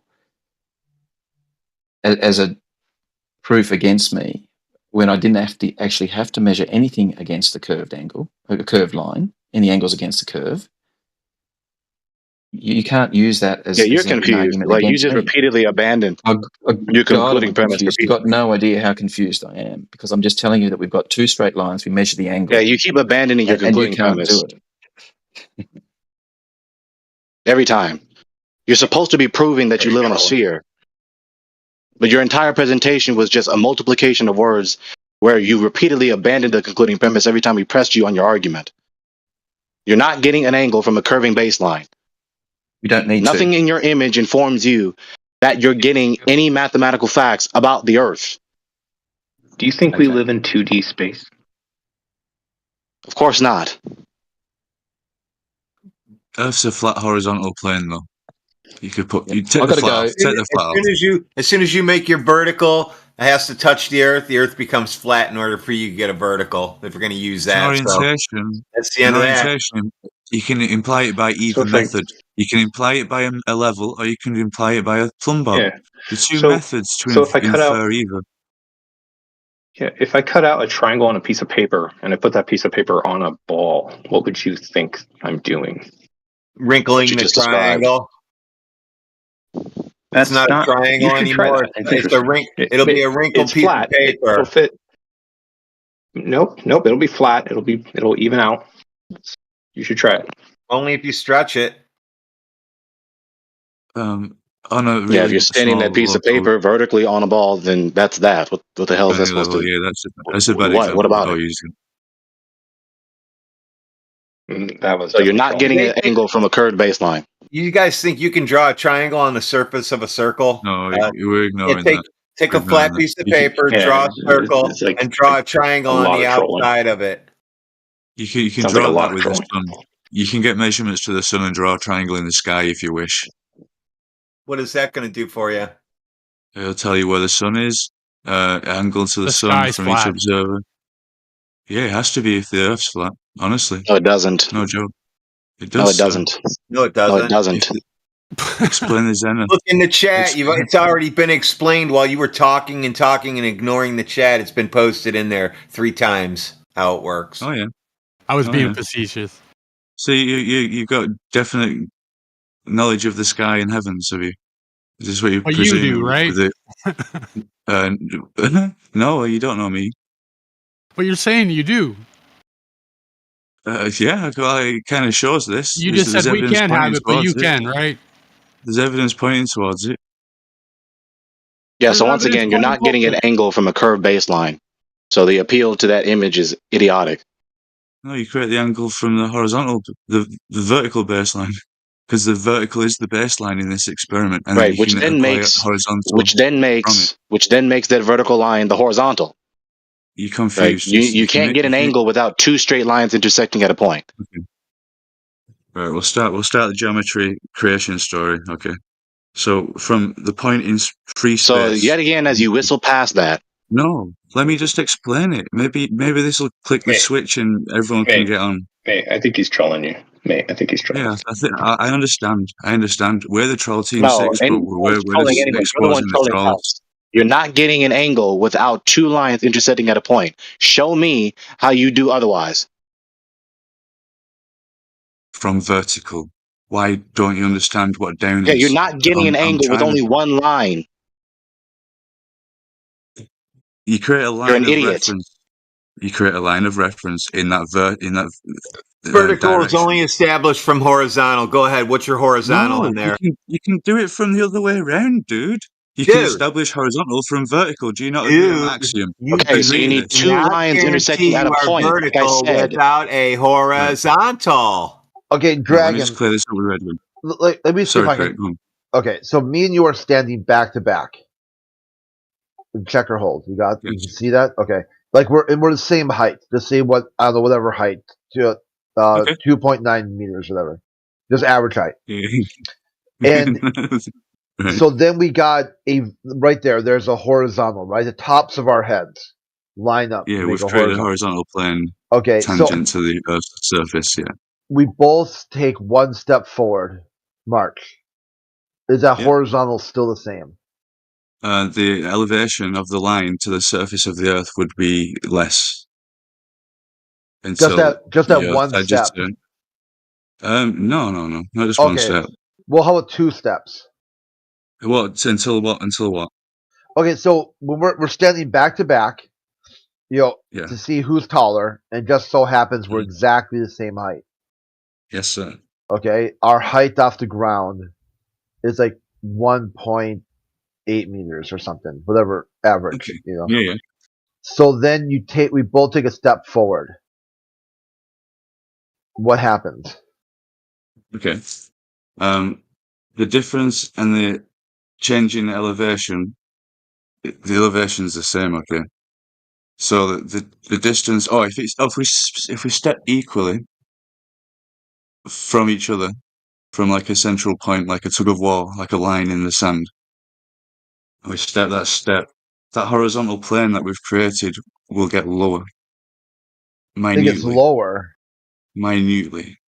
Okay, so that will eventually drop to the ground? So the sagitta of the circle, and then that's the horizon, the geometric one. Nailed him on the geometric one. Now he's stakeholder on that. No, that's how it works in geometry, man. Circles and lines and angles. So how far visually? So how many steps would it take for the tops of our head to be at the geometric curve to drop that down? So we're all assuming that it's like perfect ball, perfect sphere, the dimensions they give us, and we do the elevation thingy.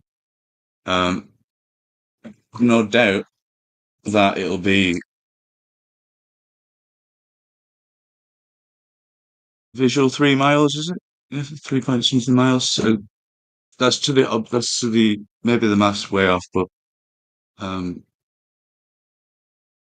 essentially the amount of so how many steps until you start noticing it?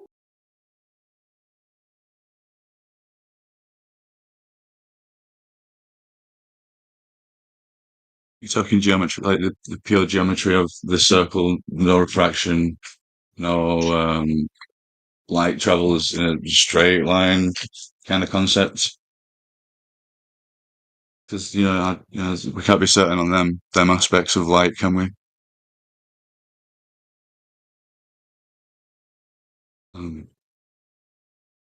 Essentially that. Well, hopefully that wasn't the proof that you guys are coming up with that was destroying everything, because that just got shot down in flames. Yeah, do you see I asked him multiple times to show me how he gets an angle without 2 straight lines intersecting at a point. He only appealed to one vertical line. You're not getting an angle from just one. Oh my! I'm sorry. Do you see what happened though? I'm sorry that it does. Crit, do you understand the very aspect of you can acquire a horizontal plane, or you can create a horizontal arrangement or whatever from a vertical one. It's not just always from a vertical one to a horizontal one. That'll just clear it with Redwin, right? And that's cleared. You never gave us a demonstration of that. Stop repeating that. You could get a plumb bob, a piece of string with a weight on it. That's the vertical axis, and then from that, with a level or another tool, you could. You're not getting an angle with only a line. You've got a square, like a not a compass, but a square, and it's a 90-degree fucking relationship to a horizontal line, and you've created a vertical line, and then you've created a horizontal line. That's as simple as that. You've got a relationship between one end of the pen and the other, and you're stuck on one end, and you don't know that the other end exists. A vertical and a horizontal. 2 straight lines intersecting at a point, making a 90-degree angle. That's not an instance of something besides 2 lines intersecting at a point. That's an instance of what I said. You're not getting an angle any other way. I'm trying to help you visualize. So from free space, right? There's like a central dot, like a monad, like a sun, a sphere with a dot in it, whatever, like central orientation. This dude is just persistent to just whistle past the conclusion. No, I'm trying to clear up some things. Like, so why are you not conceding that what I said to you is true? Is what I said to you false or no? No, it needs that. I'm explaining how you get these lines that you're having trouble seeing. Is what I just last said to you true or false? That it's virtual, right? Geometry is virtual. You're not creating lines. It's virtual, right? I didn't ask you that. I didn't ask you that. This last what I said to you is the last thing I said to you true or false? You need two lines for an angle. If that's right. You need two lines intersecting at a point. You're not getting an angle with two lines that never intersect. Yeah, it's not them lines you're using that intersect. You're creating an artificial one by just creating a vertical down, which creates an up. Okay, then from that, so you're just adding an additional line unnecessarily. You only need two lines. You're not getting an angle. You don't need three lines. You don't need three lines. You don't need three lines. You only need two. And you need the two of them to intersect at a point. Yes or no? That's that vector, that location you'd measure the angle if that's what you're saying, yeah. Right. So you need at least two lines to intersect at a point to get an angle. Period. Right, we've got them. You're just not understanding which line we're using to establish that angle. That's the problem. And a zenith. No, there's no confusion on my part. So you're getting an angle from one of the two lines. You can pick line A or line B. It doesn't matter. One of the lines must be horizontal in order to get the angle up from it. And concerning getting elevation angles up from the surface of the earth or the seas, the earth or the seas is that bottom straight baseline. Yeah, that's what happens. You establish the horizontal plane relative to the observer. I'm not saying they're getting that. That's what Daz was saying. He wasn't establishing the elevation angle. He was establishing the co-altitude, which is the now, what is the difference from 90? What's the leftover from 90? It's like the angle between the celestial object and your vertical. How do you get an angle between these two lines that never intersect? Yeah, but the celestial object and your vertical, the horizontal is at your feet. Right. It's just a concept that I don't think many minds have a way of visualizing easily. I don't know how many more people are struggling with this concept, but I really, after 9 years, Redwin. That's why it's called a ground position, not a float in the air 90-degree position. Right, yeah, ground position, so GP, whatever you want to call it, right? Yeah, so you're establishing the 90 on the ground on a circle, so that doesn't work. Yeah. Well, there is a direction in space above your head which is 90 degrees, or at least equidistant from the horizon, directly above you. That point is called the zenith, and that is the point we are trying to show people who have it fixed in the mind that doesn't exist, because it exists. You don't need to introduce the horizon. Where's that, man? In the diagram that Dazza posted.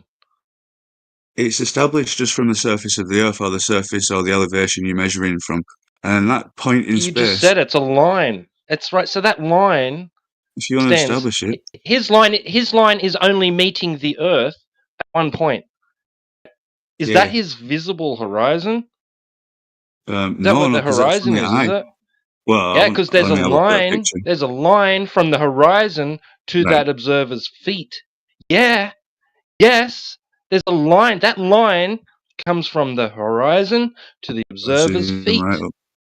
Yes, it absolutely does. Because, right, if you want it, great, go for it. Get your co-altitude, right? Minus it from 90. What you've done there, right?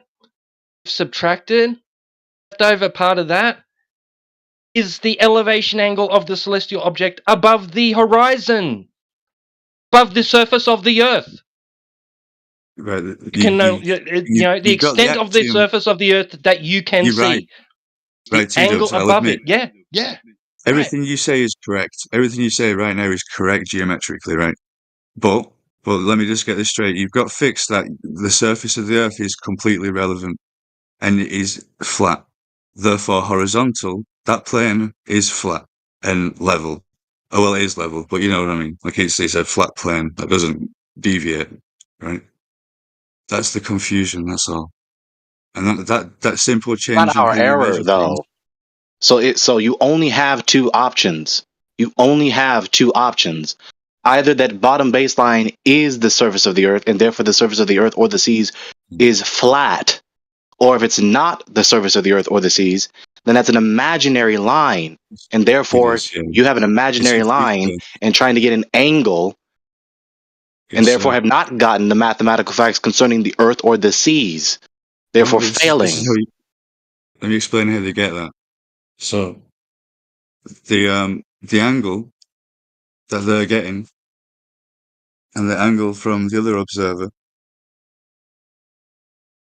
don't work on a flat Earth. I'm just saying.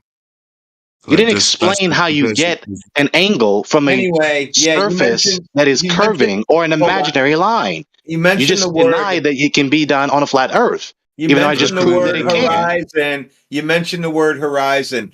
That's where the sky meets the ground. So when you established your vertical, you needed to touch the ground with it to use the horizon.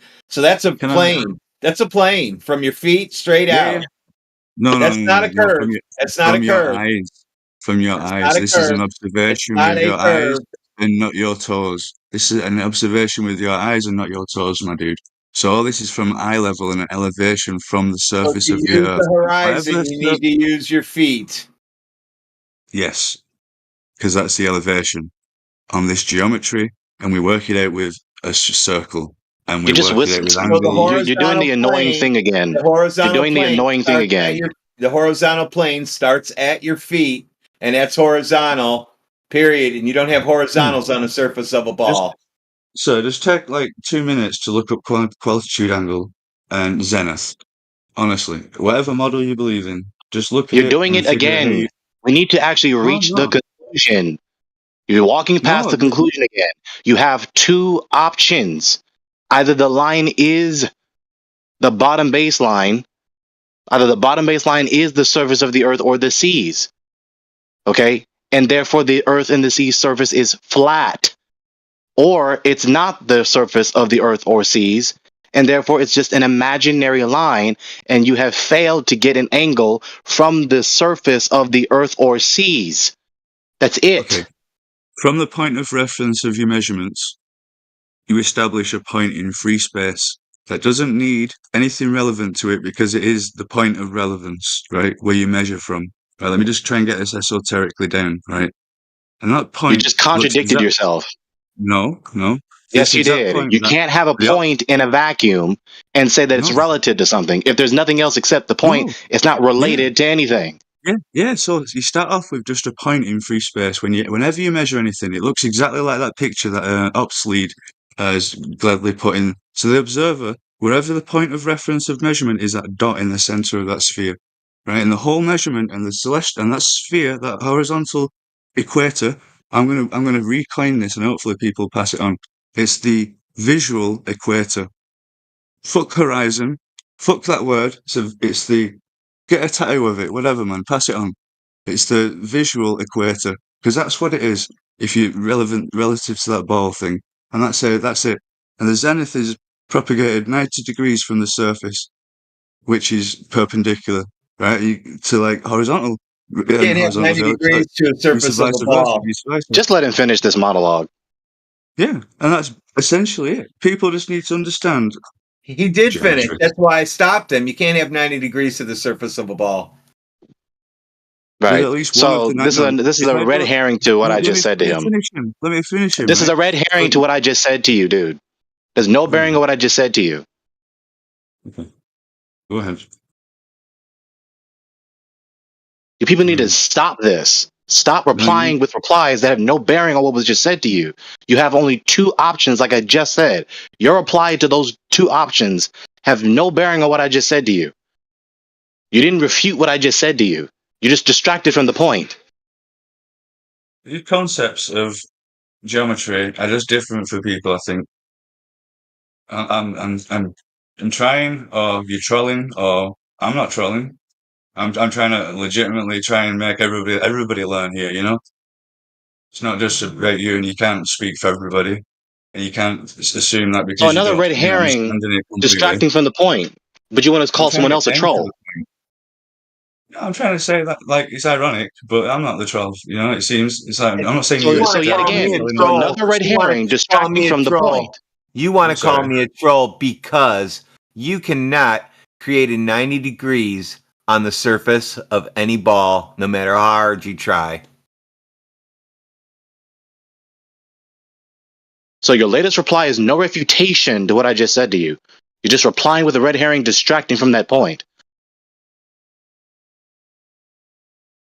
I don't see a red wing doesn't know you can build anything like vertical or like level or anything with that logic. That is not an implication of what I just said to you. Right. Let me cross my legs. I'm going to focus now. Yeah, so yet again, another nonsense reply. Just talking as though that's an implication of what I just said to you when it's not. Condense it into the shortest amount of words for the shortest answer that you want from me. Is that? I already did. I'm going to say it one last time. You have two options. Either the bottom baseline, which is horizontal, level, flat, not curving, is the surface of the earth and or the seas, or it's not. If it is, then the surface of the earth and or the seas are flat.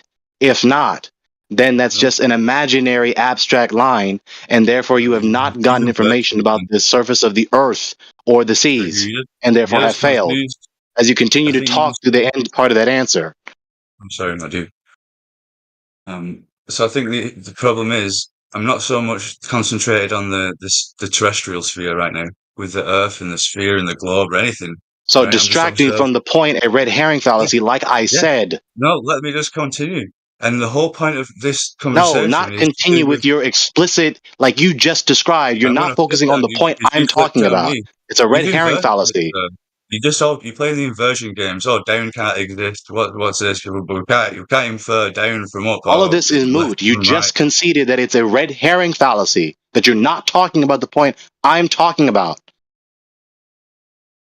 So either you talk about the point I just talked about, or otherwise everything you are persisting to say is a red herring.